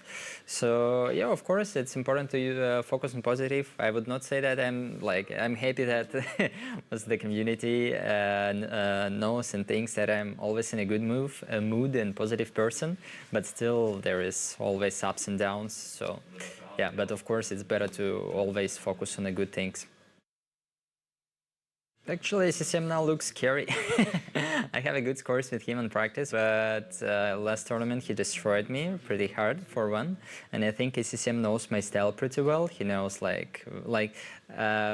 actually I never thought about it. Like for now, there is no player who we are really afraid of. You can play with anyone, of course, and I'm sure that all the guys same there. But yeah, for now, ACCM is really good opponent, tough opponent for me. So let's see how it goes. Welcome back here, almost midnight in Berlin, and we're ready to go with our final set of day number 3. We've got Hera 2-0 matching up against Vinchester 2-0 to determine who's going to sit on the top of our group stage with Liereyy. This is going to be an insane set, and well, it's late. The players are tired, but they're still ready to go. It's late. They're used to staying up playing Age. Yeah. They don't care that it's late. And Hera so far, he's been undefeated. He has not dropped a single game. 3-0, 3-0. Vinchester, he had to fight a bit against Yo, but still pulled out the win. And now these are our 2 remaining players for today, looking to stay undefeated to face Liereyy tomorrow. Yeah, and I think Vinchester is a guy we had big expectations coming in, right? Vinchester looked so good in his previous sets, especially that set against Mr. Yo, especially the set against DauT. We can look to the draft here as we're going to start out on Citadel, and both players have drafted their initial civs before the map draft happens. Going to be Mongols for Hera, going to be Japanese for Vinchester. Yeah, and we have seen Mongols picked in that slot before, Japanese, a really great hybrid map civ, and there are so many water maps in the pool, you expect to see them taken pretty high in the draft. Maybe not as your first pick, though, but we did have a lot of bans here that were banning some of the top picks that you might see taken early on. And like Georgians, Persians over there for Vinch, and even stuff like Byzantines, Chinese, Koreans for Hera. Also some good civs banned out in the random civ ban. The admin bans down at the bottom. We've got Huns banned out. We've got Incas, Portuguese gone, right? So some Bohemians as well. Some really, really solid options, as well as Sunburn on the map draft, which we have not seen yet on the main event. So in Sunburn, your town centers both start on that singular tile, or singular line rather, of wood in the middle. We'll see if we get there, if Vinchester, ends up picking that, or if Hera feels like he's also strong there. A lot of players have stayed away from that map just because there's a lot of uncertainty around it. It's a very creative map, and not one that we've seen played in 1v1 tournaments other than NAC in recent years, and you can expect to see some surprising strategies there. I don't even know what civs are good on that map at this point. Yeah, I think we've all forgotten the qualifier stages, and I don't see players practicing it that often in the practice room. So I think most of them have a plan to ban it out. Vinchester, it did sneak through the draft there. What are we thinking on Hera's home map? So we've got High Tide. That's kind of a really technical map. You would favor Hera on something like that. But then he goes back to Copenhagen, where he had that insane fish boom with the Italians, I believe. This time around, he's got civs like Lithuanians, he's got Spanish, he's got Hindustanis, he's got some potential. He's got Vietnamese there. Armenians as well. I really like Vietnamese from what I've seen on them on Copenhagen. Get to that late game stage with the Imp Skirm, and it feels like they have good matchups against most of the other good civs on that map. Yep. And something I noticed Viper doing earlier, gill nets. Yeah. Save the wood on the eco upgrades. You can do gill nets, do that fish boom that Hera did the other day, and still save the wood on the eco upgrades. You can even get wheelbarrow really, really quickly, which Viper also got in that game. I do notice on Hera's civs, like there's not a lot of specialty civs here. They can all kind of move around, aside from maybe Spanish. They can move around map to map, which is something that he's gotten so good at as he continues his dominance, right? He's so good at adaptability. He can kind of just substitute a civilization that's not maybe an S-tier civ, but maybe a 1A, 1B type of civilization. He can just trade it off, and it always keeps his opponents guessing. Right, and here we have the Mines pick there for Vinchester, which is always an interesting save. We've seen the American saves played quite a few times on high tides, but also Lithuanians there for Hera. Usually, once you get the relics, you have a really good option against the Eagle Warriors. We've seen Lithuanians played on high tides as well. I'd be curious to see if we get that matchup between those two civs. Yeah, Vinch's draft is okay. I mean, we've got Bengalis for maybe Citadel if he wants to go down that route. He's got Japanese for African reed beds. He's got, you know, Mayans maybe for high tide, Italians, Burgundians, Bengalis mix up for Copenhagen. Sunburn, like you said, we don't know. I mean, we've come too far. We don't know. Civs are good on water maps. Yeah. They all have bonuses there, aside from maybe the mines, but even then, you have the laming potential if you're going to play them on high tides. Yep. By the way, Vinchester coming into this, as we have 12 seconds left in our countdown, welcome in, folks, if you're just arriving or if you've been here for 12 hours, just like us. Just like we have. Vinchester just spent 2 hours in a chess game against DauT. And it was stalemated for probably the last 30 minutes. They were just back and forth, but here we are. Hera versus Vinchester, best of 5 to end off day number 3. And we have Citadel as game number 1. So Hera is going to be playing as the Italians, or no, sorry, as the Bohemians, and Vinchester is going to be playing as the Italians. That's not Bohemians, that's Armenians. I need to put my glasses on. That is Armenians, and we do need the... It takes our production team a minute to get the civs written at the bottom, so we're left guessing what the civ icons are. Do you recognize the civ icons, Dave, at this point? Well, I just did. But once I put my glasses on. Okay. There's a couple. There's a couple. I definitely do not know them. Yeah, there's some that are the same color, right? Like Japanese, Malay, Burmese, all in the same kind of sphere, and sometimes I get them confused. But there's the early dock from Hera with the Armenians. Vinchester looks like he's going to open with a barracks here.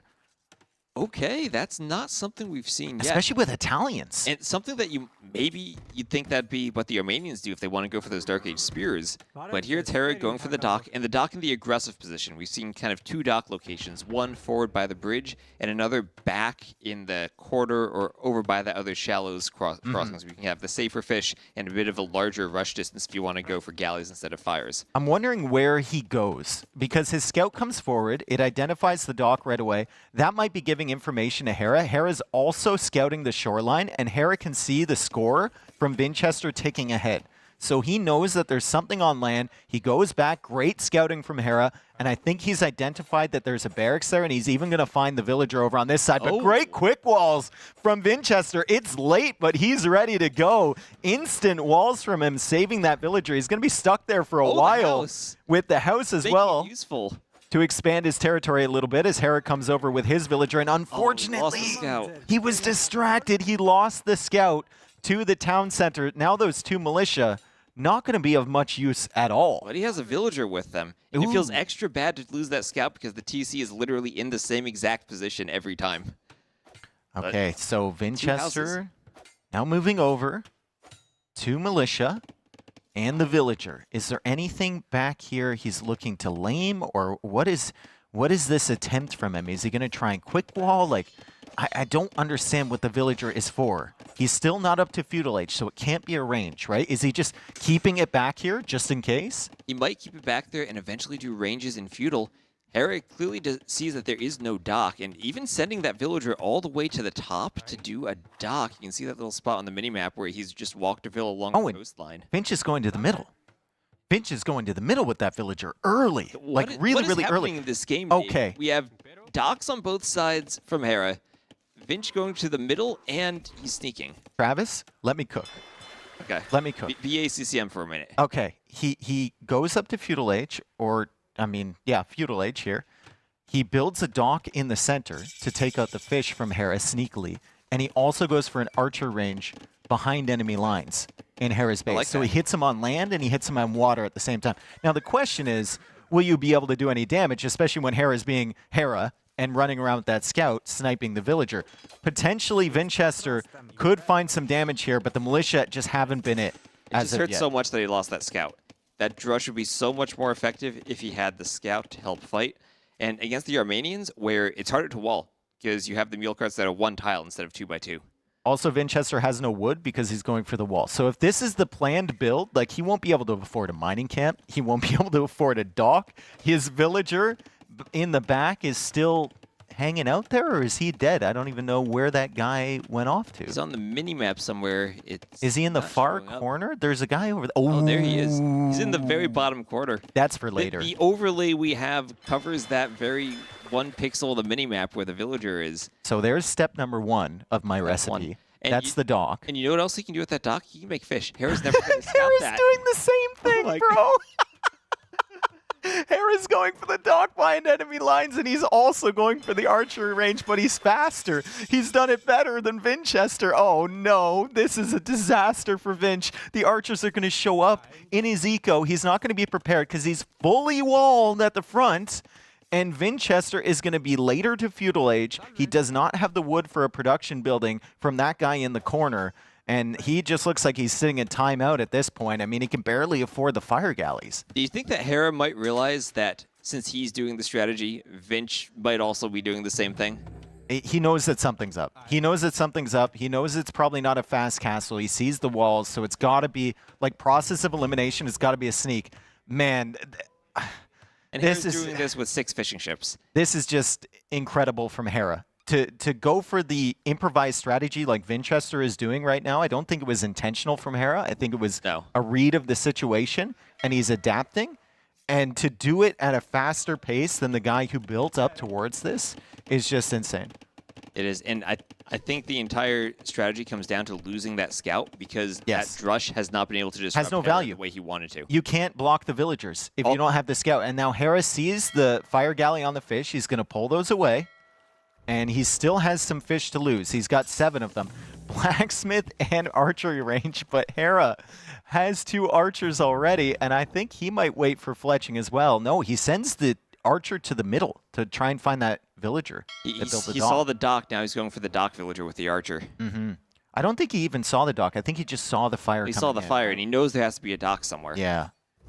And now he pulls the archer back, so maybe thinking it's not worth it to take that villager. Maybe I can find some more damage with just the archers in the back of his base. He still doesn't expect me to be there. Now, the question for me is whether Hera expects Vinchester to be behind. I don't think he does. I mean, Town you usually Watch. expect 1 sneak vill, right? Yeah, Not 2. But he's getting Town Watch. He's getting Town Watch, and he's definitely not housed at 41 out of 80 population. He must be really curious now that his scout is forward and he has not found any military buildings. Yeah, he's just confused. And when you're confused, you got to cover all the bases. And you do Town Watch. Yeah, Town Watch going to be super valuable. Hera will see him coming in on the mini-map. Hera has 4 archers. He's going to be able to contest on water. You can see him, like, wandering around with these villagers. Like, why was he way over to the right there? It's because he knows something is up. He doesn't quite know what it is yet, but he knows that something is happening. Yeah, and now it just comes down to who can be more effective in their sneak. Can Vinch do damage with the archers better than Hera does?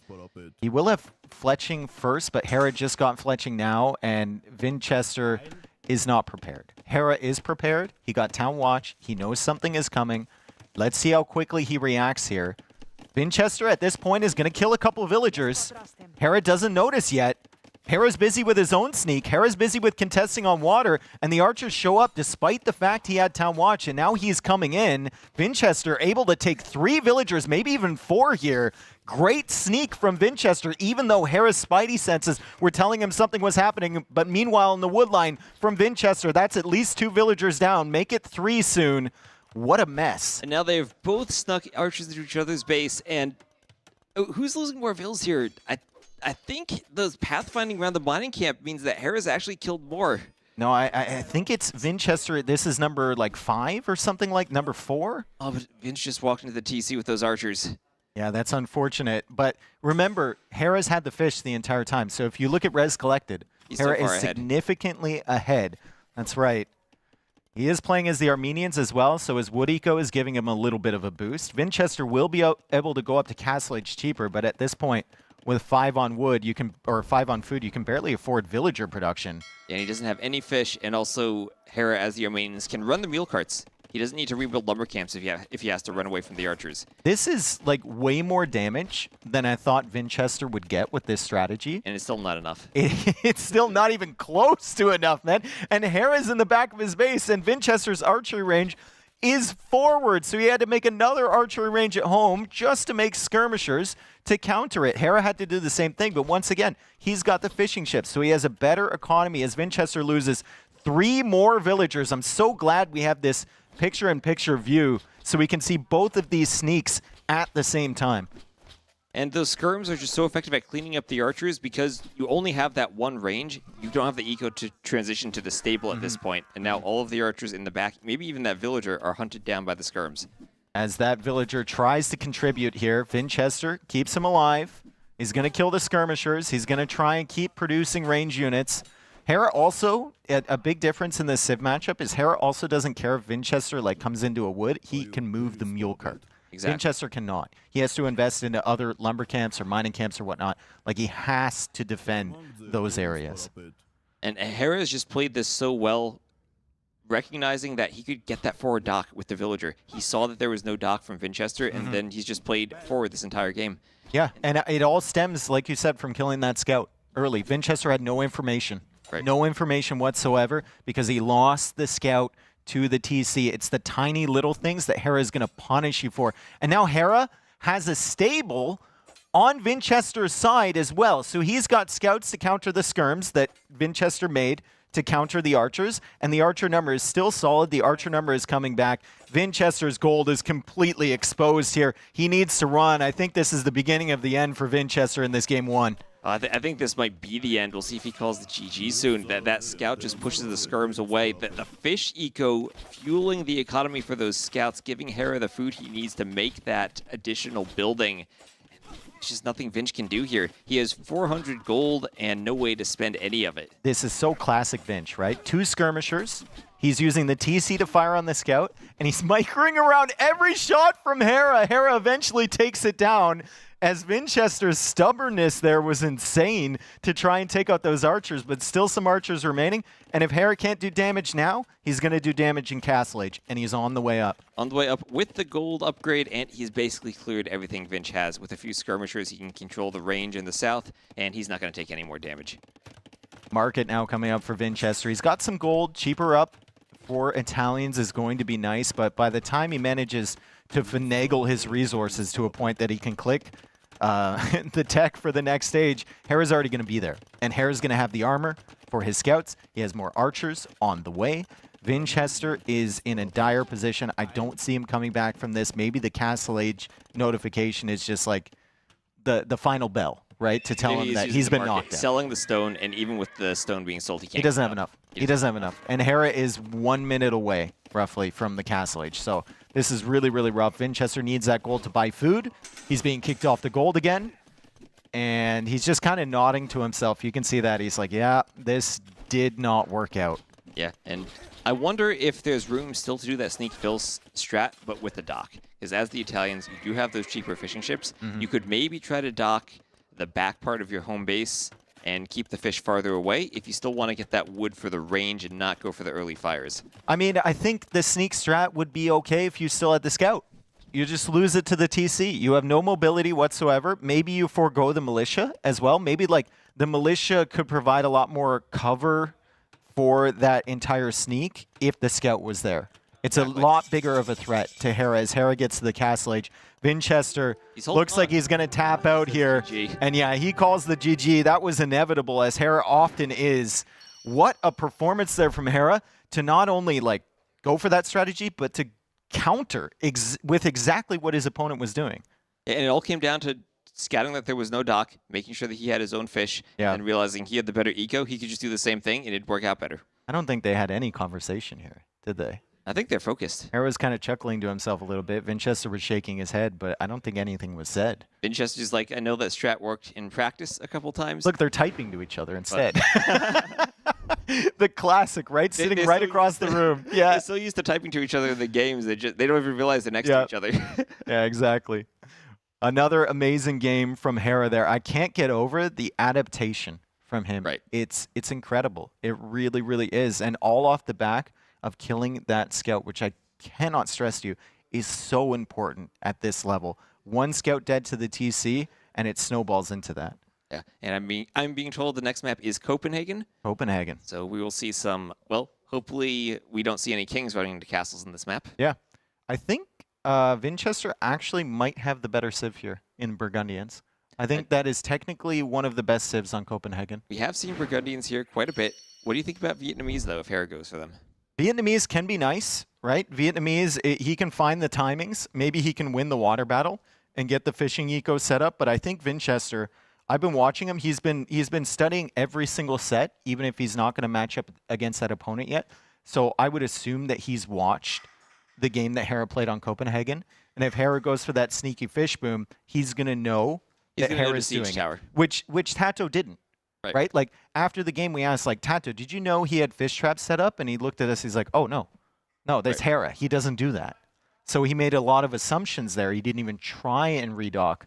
It's going to be a lot more difficult for Hera if he goes for that strategy again. And what do you think Hera then goes for? It should be, it should be Vietnamese, right? You've already used Armenians. I don't think Spanish is particularly good on Copenhagen. They might have potential, but I think it should be probably Vietnamese or Hindustanis. What do you think about Hindustanis? We saw that matchup earlier, but didn't work out for the Hindustanis. Do you think there's still potential for them there? Yeah, it's a good civ matchup against Burgundians late. If you don't let them get 5 relics, which is what happened with TaToH against Viper, right? You just let them get 5 relics. And no blame to TaToH because Viper's really, really good. But if you let him get set up and you let them have an insane eco, it's going to be a problem. Now we can see Hera actually picking the Spanish here. Mayan Spanish. On Copenhagen. And Vinchester goes to the... We didn't even wait a second. We didn't even think this was a possibility. This wasn't even the concept of a plan here. This feels like an old school Regicide Fortress matchup before all the other civs were added to the game. And look at how close that dock is. Oh, sorry. That was Vinchester docking near to his wall. I'm so... you thought those vills went forward. I'm so cooked, dude. It's past midnight. I am unbelievable. I can't even see colors anymore. Yeah, you're waiting for that late night kebab. I've been waiting for that for years. Eagle finding the king, it's not really a threat, even though Capture Age is telling you it's a threat. It's not really Eagle is very threatening. The fat man can run faster than the man in the cosplay, so the Eagle is going to back away, and the king is just scouting for Hera, also scouting for Vinchester as they both click up to the Feudal Age. So, no Burgundians, no Hindustanis, no Vietnamese, and it's, what, Plumes against Archers and Conks? I'm here for it. It's a matchup where it's that you can also play it as the Cav Civ versus the Archer Civ, right? Where you end up with maybe the more population effective army composition in the late game if the Spanish player can boom and go for Paladins. Yeah. But Mayans, they're so cheap. They can be very aggressive on this map too. And with Plumed Archers, maybe a unit that actually can deal with Conquistadors. I do think the Spanish tech tree clears the Mayans, but the problem with fighting up against the Mayans is that everything, it just feels, their compositions feel so cheap. It feels like they can, if they get boomed up, they never stop coming. Right? You always feel like you have fewer units than the Mayans. Exactly, and the Spanish will run out of gold at some point, even if they get significant numbers of relics. So Mayans, if they go like Hal Plume or something like that, can be dangerous. Obviously, Hera is going to counter that with like bombard cannons or maybe Paladin, like you said, maybe some gunpowder. But it's fascinating. It really, really is fascinating. I could have never guessed this civ combination coming in. And if it does go late game, that water at the north of the map can be important because of cannon galleons for the Spanish. Mines don't have cannon galleons. They're not going to be able to apply pressure even just to that top part of the They don't base. even have dromons, dude. They have dromons. nothing to range from the water. So I don't think water is going to be a huge focus for them. If Spanish gets water late game, like if Hera has cannon galleons there, then it's a threat, but there's still plenty of map to rotate out to where you can avoid that danger from the seas. Yep, and now that they are up to feudal, that king does have to be a bit careful because the scout is King's faster. heading home, and Hera's going to scout whether Vinchester is docking on that pawn. So I think both of them have scouted down there, established that there is no enemy dock there, and they're both going to go 2 dock galleys on the top. So we'll see the two of the best microers in the game between Vinchester and Hera. I think slight advantage to Hera in these galley wars, though. I mean, both these players have been microing galleys for years. Oh, yeah. Both of them are familiar with AOC galley micro. And the galley is always a fascinating unit to micro because they have to turn a bit. They don't just instantly go back and forth like the crossbows do. And so it's a if different you type get it, of micro. if you get it frame perfect, you won't even like see the arrow come out. You'll just like right there. You'll just turn it, and they'll fire as they're spinning around. But it's super tough to do that. The timing has to be perfect, and obviously the servers have to be amazing, right? The lowest possible ping, which we're playing on right now. And at least it's the same for both these players. So we're not going to have that ping advantage for one. And here it gets tricky. If you push too far forward, your enemy's reinforcements come out of the docks. And perfectly, if both players micro as well as they can, you'd expect probably a stalemate on the water. Yeah, you have to balance it really, really well. And if we're talking about, you know, balancing and equal numbers of galley production, we start to look at the ecos at home. And the Mayan economy should theoretically be better than the Spanish. All of their resources last longer. They have that extra villager from the beginning. So Vinchester should slowly start to eke out a lead here over Hera if they're just going to both go for 2 DauT galley production. But right now, Hera's only got 1 galley in the queue. Maybe that's a consequence of having the worst eco and not having that additional villager. Vinchester already ahead in res collected. Yeah, we do see him going for fletching, so we had to add in that blacksmith. That is true. Eats into his wood supplies. He adds that in. So Vinchester will be constantly checking the ships from Hera to see when the fletching timing is, and he'll probably back up until his own fletching is in. We saw the blacksmith coming up now. But still, consistent galley production from Vinchester means that he's 1 galley ahead. Yep, and he just needs to maintain that lead as he gets fletching and basically just hold off, pull back, and wait to take the fight until fletching comes in. I still don't know, like, we watched DauT lose a villager while he was microing his galleys against Viper. I still don't know how you do anything else when you're in close with an opponent like these two. Like, how do you even focus on bringing in the boars or reallocating villagers to wood or gold or whatever as Vinchester snipes the first galley, and he's right on Hera. He takes a second one. Hera takes one down as well. Vinchester's after that weak one, and he gets it. That is a great fight from Vinchester there. Even just pushing Hera back gives him so much more breathing room to manage his fish. Man, it's the little things that scale ahead. It's like that additional villager from the Mayans. Look at the resources collected. Vinchester just that tiny little bit ahead, right? The farms are going to last longer. The hunt's going to last longer. And look at the queues. Hera, again, struggling on wood, only has 1 galley queued. Yeah, we'll see how Hera adapts. It looks like he's trying to make his way up to Castle Age here. He's stopped queuing ships for the time being. I'm not sure if it's because he has low wood or if he's just planning on taking his eye off the water. It looks like he invested the wood into a market to click up. Yeah, and it's interesting to see if he sells his stone to click up or just tries to go up. Maybe that's an option. I think you just go up. I think you just go up. I think selling stone here really, really limits you, right? Because you only have 150 with the regicide start. Then you have to mine 50 extra or buy 100 extra. It's really, really tedious. You want to drop that second town center right away as Vinchester pushes in. Hera's going to take that weak one. You always keep your eye on the galley HP. You got to be hovering over that consistently. And now Vinchester takes out the 3 fishing ships from Hera, and he's still adding galleys behind. I want to see the overcommitment on water here from Vinchester.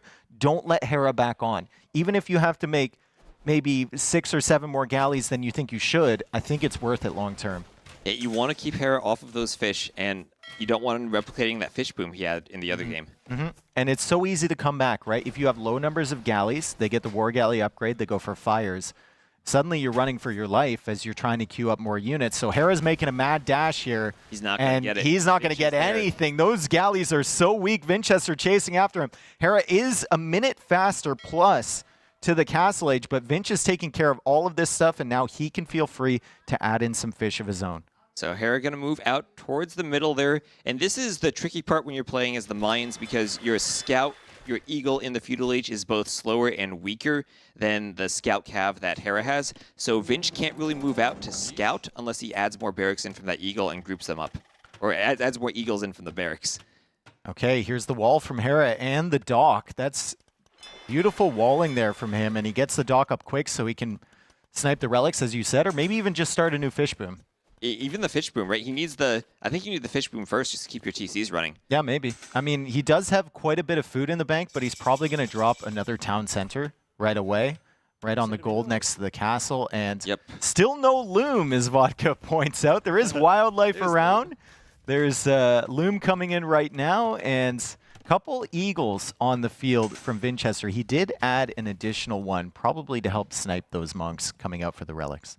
Right, and now you get to the point where you have your food unique unit in the Conquistador against the wood and gold unique unit in the Plumed Archer. The plumes are much cheaper to add in, and the Conquistadors, having already lost the fish, are really going to slow down your boom and stop you making villagers from extra TCs. Yeah, if you're making conks with a fish boom, it feels great, right? On Nomad, Absolutely. it feels amazing. Here, would feel amazing. But Vinchester's eco is going to be more tailored towards making plumed archers if he wants to go down that route. He's already been spending wood and gold. I can't believe that conk missed that shot. They miss every single shot, I swear to God. But Look at the micro to dodge the Castle Fire, too. He's taking full volley as a Castle Fire, just sidesteps it. he queues up some plumes, and he's already got villagers on wood. He's already got villagers on gold because he's been going into the galley production as he buys some more wood because he was floating a little bit of gold. Also getting gill nets is Vinchester. Going for that first or second wood upgrade and adding the second town center immediately. So rather even economy aside from the fishing ships, which Hera is trying to add in that bottom pond. And I see along the coastline in the north, we saw that game earlier where we had those sneak docks added back in after the water had been lost. It looks like Vinch has that scouting information on lockdown, so he knows whether Hera is going to try to do that sneaky redock again.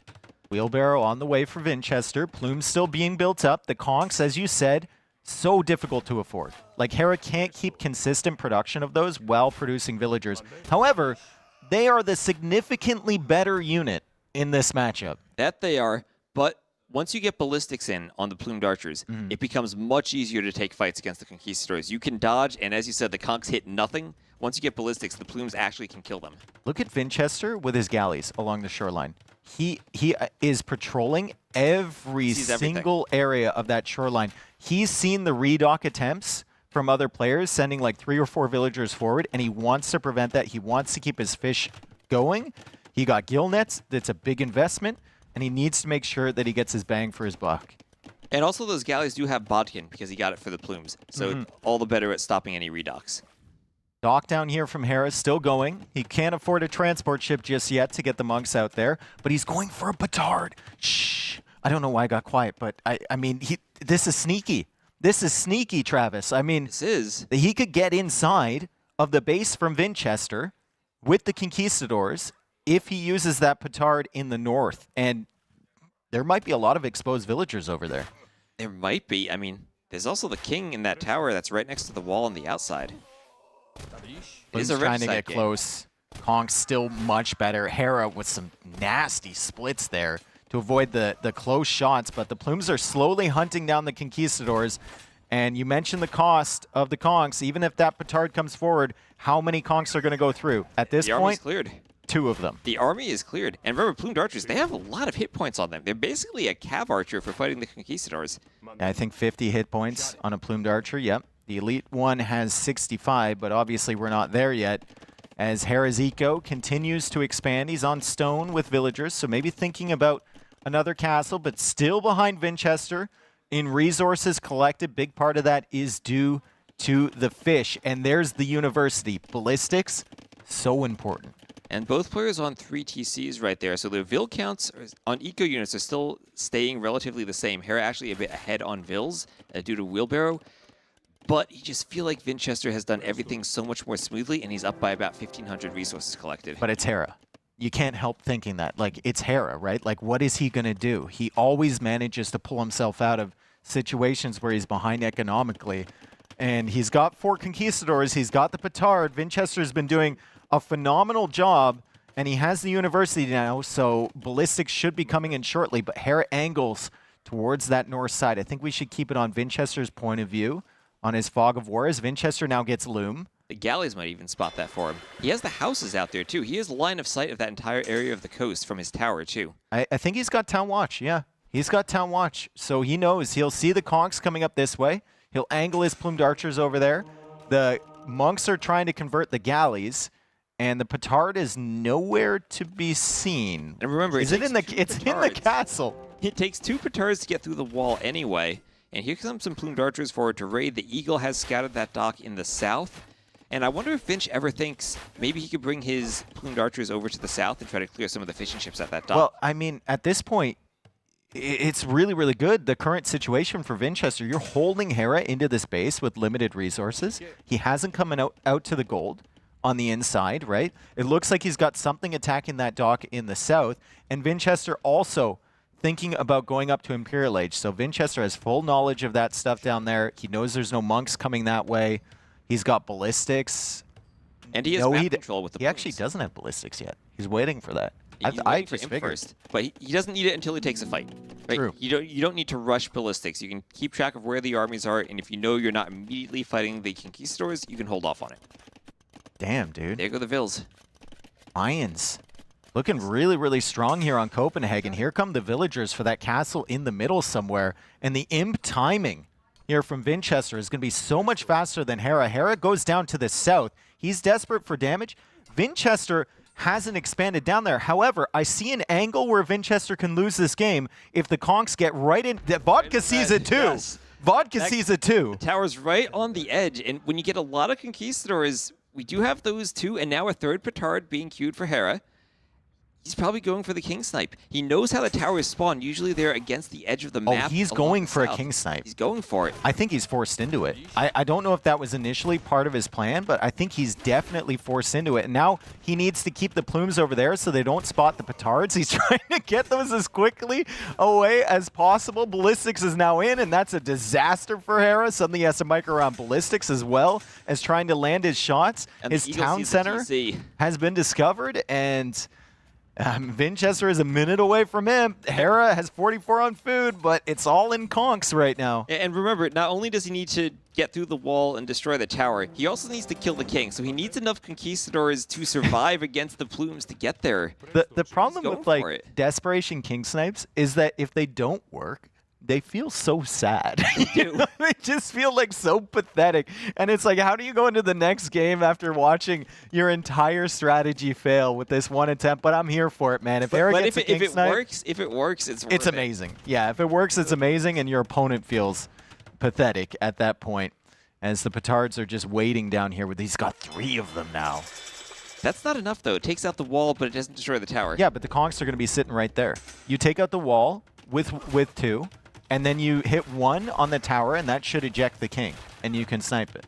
Okay. If you have the conks there. Like, this is a slow burn. It's a slow setup. It's a risk, but it's a risk that Hera has to take at this point, especially now that Vinchester is Imperial Age. I don't think Hera can win this game by conventional means. What is that red dot for Vinchester on the right side of the mini-map? He has a couple of plumes. He's waiting for this. He's going to spot this. Oh, he's going to spot the petards. Oh, no. Unless the wolf distracts him. Oh, he's stuck on the gold. He's going to spot it because he's stuck on the gold. Oh, someone call Nilly pathfinding. He would have found it anyway. Yeah, he would have found it. He was prepared for it. He was ready for Hera to make that expansion into that area of the map. Don't build a house there. Your king, brother. Oh, no. Oh, he didn't see the petards. He only saw the conquistadors attacking the plumes. The petards are still on a journey, and Hera is just waiting. He's patiently waiting, and Vinchester has forgotten that it's regicide. Don't tell me this is going to work. Oh, no. 3 petards on a sneaky mission along the edge of the map, one of the slowest moving units in the game, and they're almost there. And he's walled his king in. I think there's a hole by the house in the wood line. Do you think Vinch is experienced enough to know he needs to set the gather point of that tower in Okay, PC? We need to watch Vinch's point of view. We need to watch his fog of war. Nothing else matters in this game. Absolutely nothing else matters at this point. The conks are coming in, and Hera is advancing with the petards. Vinch can see him from a mile away. Here come the petards. The king ejects, and Vinchester is going to escape. Oh, man, he's going to run away with the king and find another place that's way more safe than that tower as the conquistadors chase after. Vinchester, please. The king needs to garrison. Just garrison that king. Get it somewhere. He's still on the move. The conks are all dying, and Vinchester is still pushing onto Hera's base as he finds another safe tower. What an attempt from Hera. Credit to him. It's not something that Hera would normally do. It's not, but it was his only chance to win the game after falling so far behind. GG. Good job for Vinch for noticing it. And everything that game worked out for Vinch right from the Civ pick. Boys, are you really not going to say anything after a failed king snipe attempt, Vinchester? Vinch is just going to drink his water, and he knows what. Look, are you not going to? You're not going to say anything? Look at the attention to detail, though, of Vinch not to drink from a bottle and to put his water in the glass. Like, I'd be worried about spilling that on my keyboard. He's smiling. He's typing something to Hera. He's right there. Hera's typing back. They're not speaking to each other. They're locked in. They're focused. Look at them. They're having a full conversation, bro. Oh, no, man. Yeah, we see Vinch on brand with the purple backlight. I on the keyboard, can't. too. And it's not like either of these guys are awkward, right? Like, they're very social people. They are. Now, Hera's responding. He's responding. We got the close-up on his typing skills there. Yep. Vinchester's typing. Typing back. We need, like, the investigation to watch the keyboard and see what they're typing. Oh, damn. Hera left him on red, bro. He left him on red.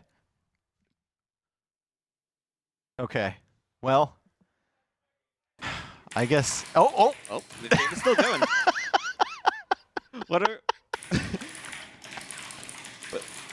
Man, he's typing up a novel there. Paragraph 2, section 5. That doesn't even fit in the in-game chat box, does it? No. I don't know. Like where are they typing? Are they alt-tab messaging each other on Discord or something? Like. That's just too funny, man. I feel like Vinch has not gotten any more responses from Hera, and now he's just typing to himself using the old trick where you type enough spaces to put Hera's name on the next line. Can't do that anymore. Trust me, I've tried. Can't do that anymore. Unfortunately, that was taken away from us. Vinchester, I kind of see the hints of a smile there as he thought about what Hera attempted to do. It was a really, really fascinating Civ matchup. And I'm glad that we got to witness that. It would have been insane if he had pulled it off. But right now, it's good for the series because it's 1-1 here between Hera and Vinchester. That is the first loss that Hera has taken so far in the main event of Noble Apartment Cup. So that is a big, big victory for Vinchester going forward. It is. And our next map is going to be High Tides. And what do we think about civs here? Lithuanians for Hera have been great on that map. Mongols with their fast uptime could also be an option. And for Vinch, Malians, maybe Japanese. On High Tide? I mean, you probably want to go Malians because Japanese you want to save for African reed beds. And Fishboom in the back on African reed beds. Yeah. You can also go Bengalis, I think. I think there's an argument for that if you're going to play water. They're viable. I just feel like they're too slow compared to Lithuanians or Mongols. I just know that you're probably not going Burgundians. You're probably not going to do Feudal Age Skill Nets against the Lithuanian or Mongol player. No, not on High Tide. No. Maybe on Citadel, maybe on Copenhagen, but those maps have already been played, and I don't believe we're going to see Burgundians in this one. So both players look like they might be ready to go here. They've done all their communication via Discord, even though they're only 5 feet away from each other, and they are ready to get into game number 3. Did we get a confirmation on the map? Is it indeed High Tide? It is indeed High Tides. Okay. So we're expecting Mongols or Lithuanians from Hera, and then we're expecting Japanese or Malians here from Vinchester. That's what I would expect. I would say Malians against Mongols. Actually, no. Malians against Lithuanians, and then you save Mongols for African reed beds. Well, we'll find out as we're launching into the game here. And like it will be Malians Mongols. Malians Mongols. Okay. A Civ matchup. Really, really interesting one. The Malians are great on hybrid maps, but the Mongols are so quick, right?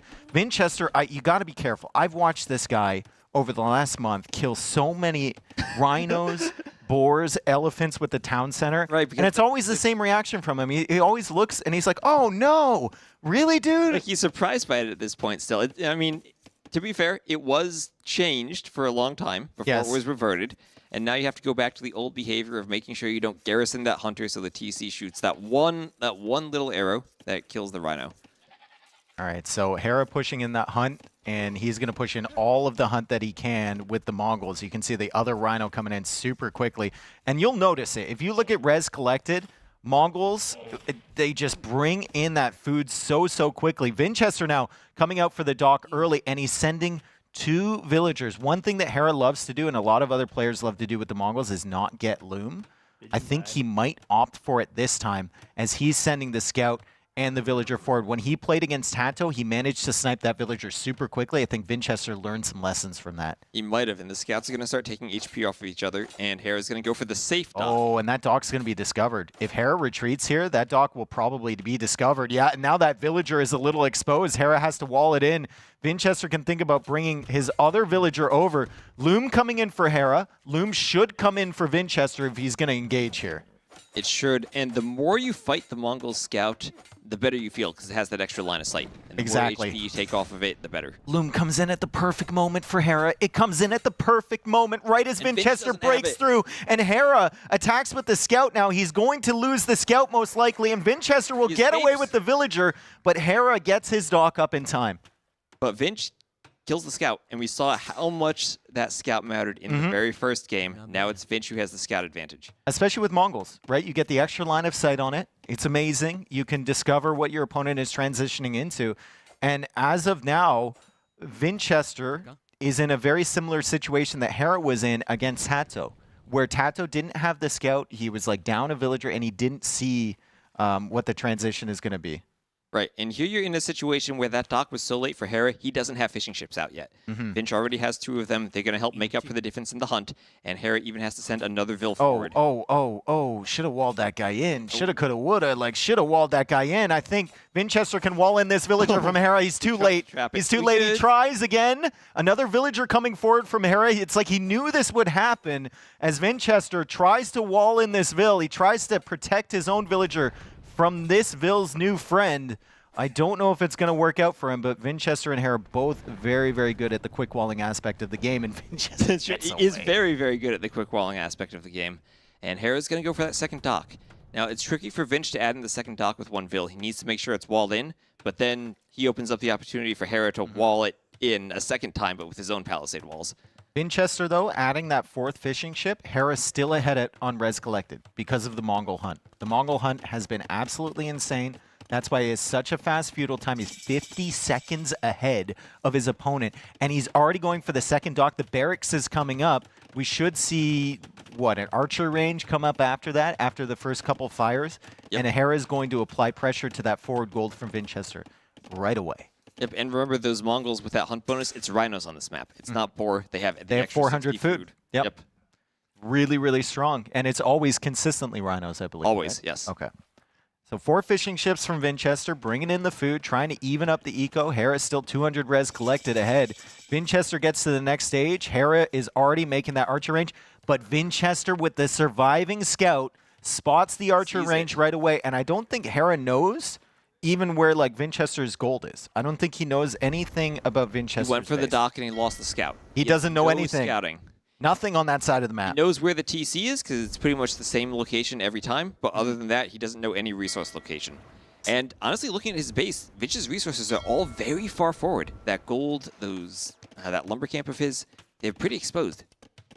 Okay, so archer range coming up from Vinch too. I think he can expect if Hera is going for the archer range, he's just going to open archers there so he can go for some skirmishers to counter that and keep his gold safe, and then we're fine if you're in Vinchester's POV. Like, Hera can't really afford that much with that fast uptime and the villagers he sent forward. You know how weak your own eco is with those fishing ships. Hera's has to be equally weak behind, even with the Mongol hunt.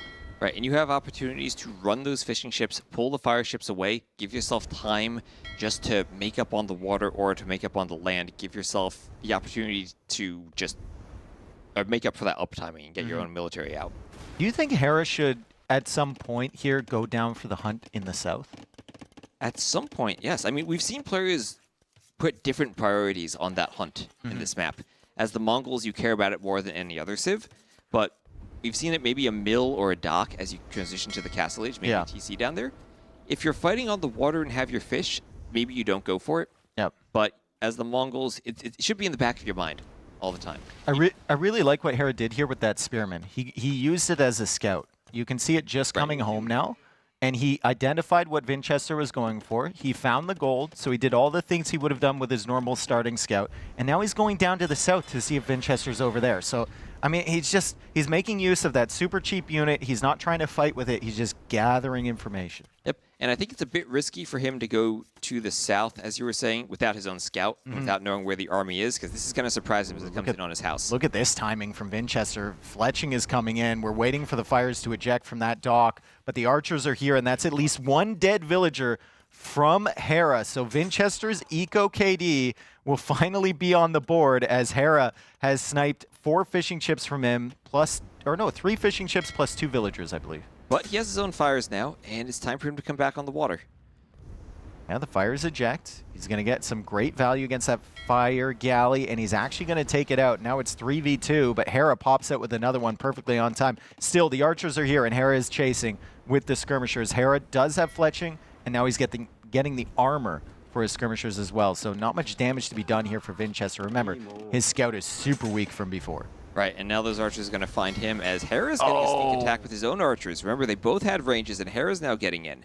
Really, really solid sneak attack, counter attack there from Hera. I was wondering where his archers were. They snuck all the way around, I believe, the south side of the base, and they're going to find the berries from Vinchester. Great micro here from Hera as he's trying to whittle down these archers. He does have the armor advantage over Vinchester, and Vinchester down to 1 archer in the north there. Hera trying to snipe the one in the south as well, and still has 3 archers alive. I mean, Vinch might have needed to pull Vills to fight there.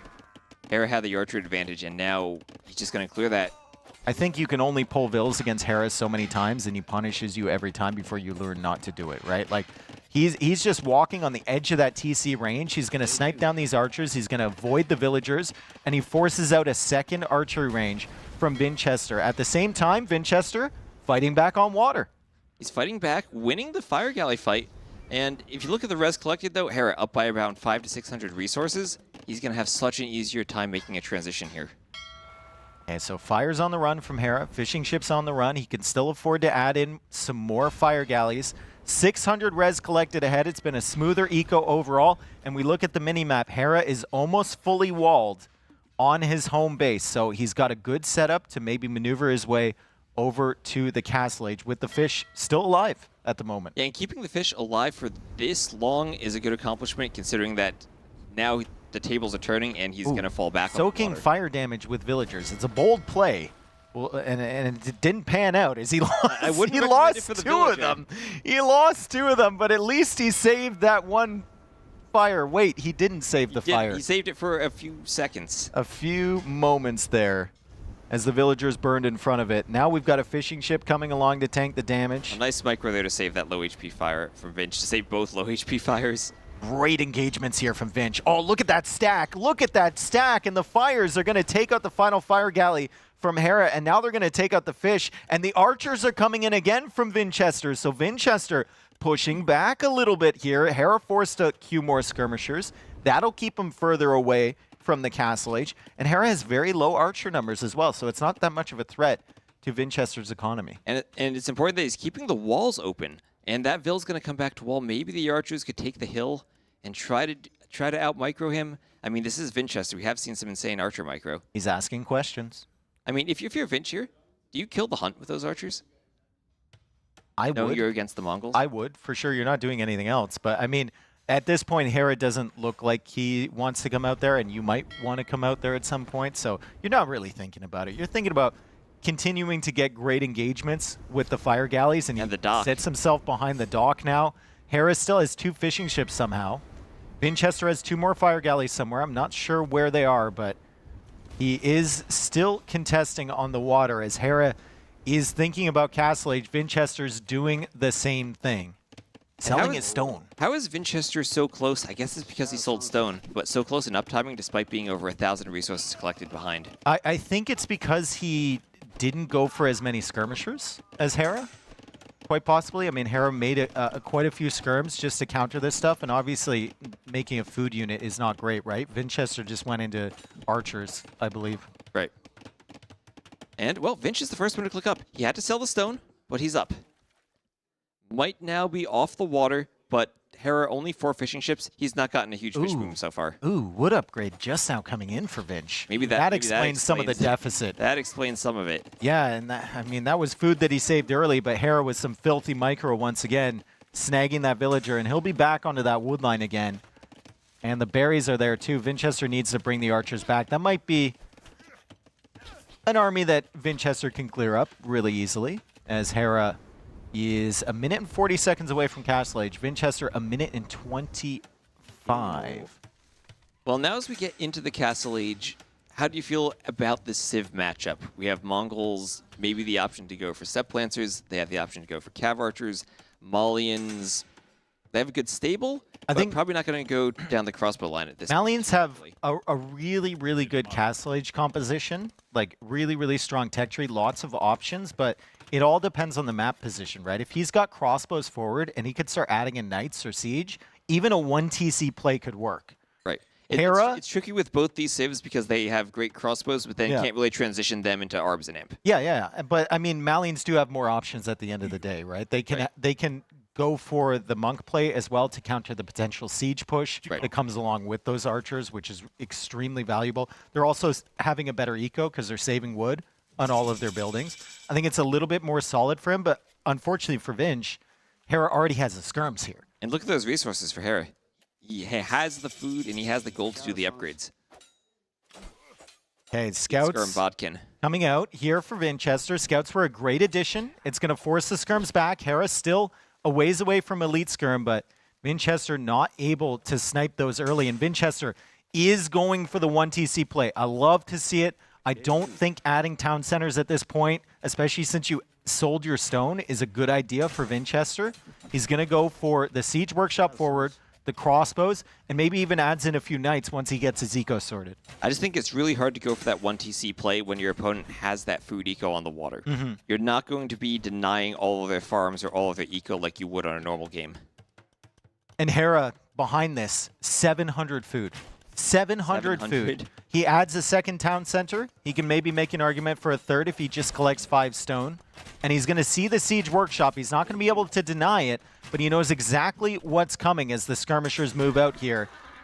And the Mangonel is coming out from Vinchester. I saw Vinch queue a knight, and then he unqueued it. And then he queued it back up again.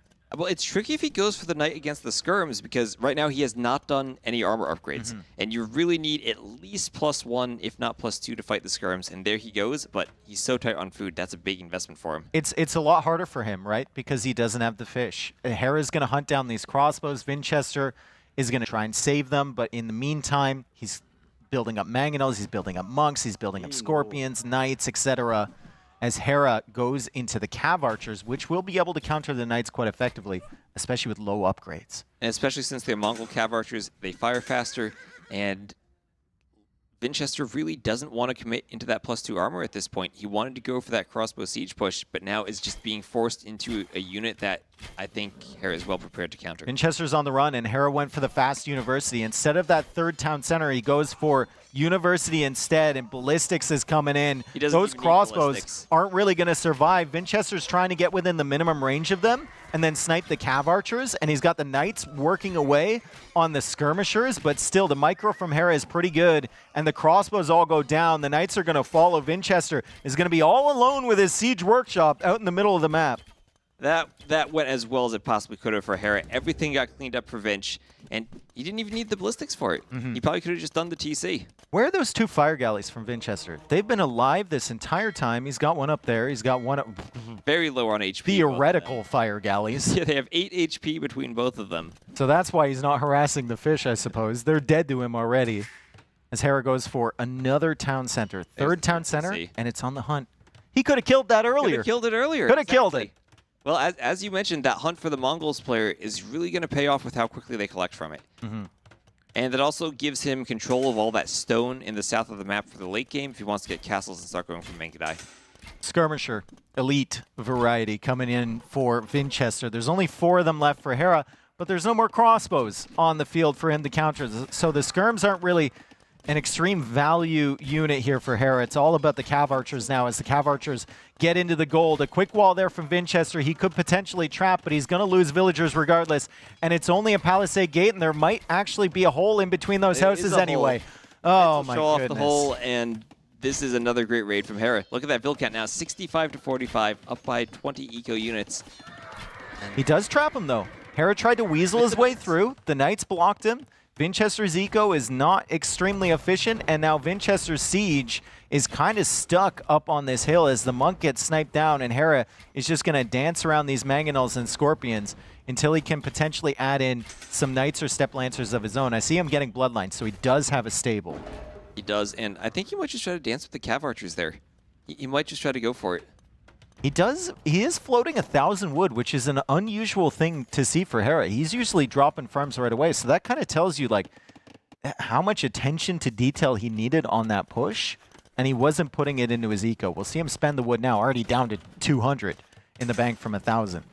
Yep. And part of that was indeed because he had all the fish. He didn't need to spend the farms right away, but we see him floating wood and immediately spending it. Villager count for Hera, 68 villagers versus 49 from Vinchester. I think the 1 TC play was the correct call. He just, unfortunately, Hera was up to the task. He was right? too Hera far was ahead too far ahead at that point. Is still potential for damage here for Vinchester if Hera tanks some big shots. I think there was maybe even it's either a university or a second siege workshop going up north for Vinchester. Unclear at the moment, but Vinchester is finding some damage against these cav archers. Well, Hera's just trying to be greedy. He's not adding in any knights at this point. He really wants that mangonel. He really wants that mangonel, and he missed the shot. 50% accuracy on the cav archers. He missed the final shot, 2 HP only on that, and it was a university. Ballistic Scorpions, I think, is on his mind. Oh boy. I like how Hera placed that farm in the south, but has not constructed it. It's just sitting there by his TC. Oh, well, he's got the hunt. He's got the hunt, and Ballistics is now coming in for Vinchester. Actually might be Ballistic Skirmishers that are on his mind, as Hera now goes for a 4th town center. Ridiculous eco behind this. And this is just Hera making sure that he gets the eco advantage to close out the game. Yeah. He's not going to try to push in the Castle Age and potentially lose a mangonel fight. He just wants to take the safe approach, add in the TC, add in the villagers and the eco, and eventually he's just going to be so far ahead there'll be nothing that Vinch can do. Okay, Vinch, hear me out. Kill all of his houses. He's housed right now. He's got 4 TCs to produce from. Get rid of them all. How many are... It's not the greatest strategy in the world, but it is a strategy. There's not that many. There's like 3 he could get there. But, I mean, it's a start. And here comes some light cav. There's nothing to defend the mangonels. No pikemen, no knights. There's a skirm. Two skirmishers, 2 villagers, and a scorpion with ballistics. But, I mean, the light cav are just going to clear all the mangonels. Vinchester not really having any army left on the field, and the eco isn't even close. The score isn't really close either. I think Vinchester is going to call it here. 2-1 for Hera. A really, really good, again, an adaptive playstyle, right? He sent the villagers forward. He realized he couldn't take the fight against 2. Then he gets Loom early, saves the Vill, gets the dock up. And then from that point forward, he's the first one with the docks. He's the first one with the barracks and the archer range as well, as they continue just not saying anything. Saying anything. Not even typing this time. Just hosting the next lobby and getting to the next game. Just wait. He's going to send a message. It's going to be Vinch, too. I think they're just going to the lobby this time. Vinch? We want them to type. Maybe we should like add in the ability for us to type into the... Here we go. There we go. He's smiling now. But still, that was the very first Civ pick in the Mongols for Hera. Yeah. And Vinch is going to have to win both games, but both on his home maps now. Copenhagen was Hera's home map, and he's probably saying... Yeah, previous map was High Tides. And he's probably saying, you know what?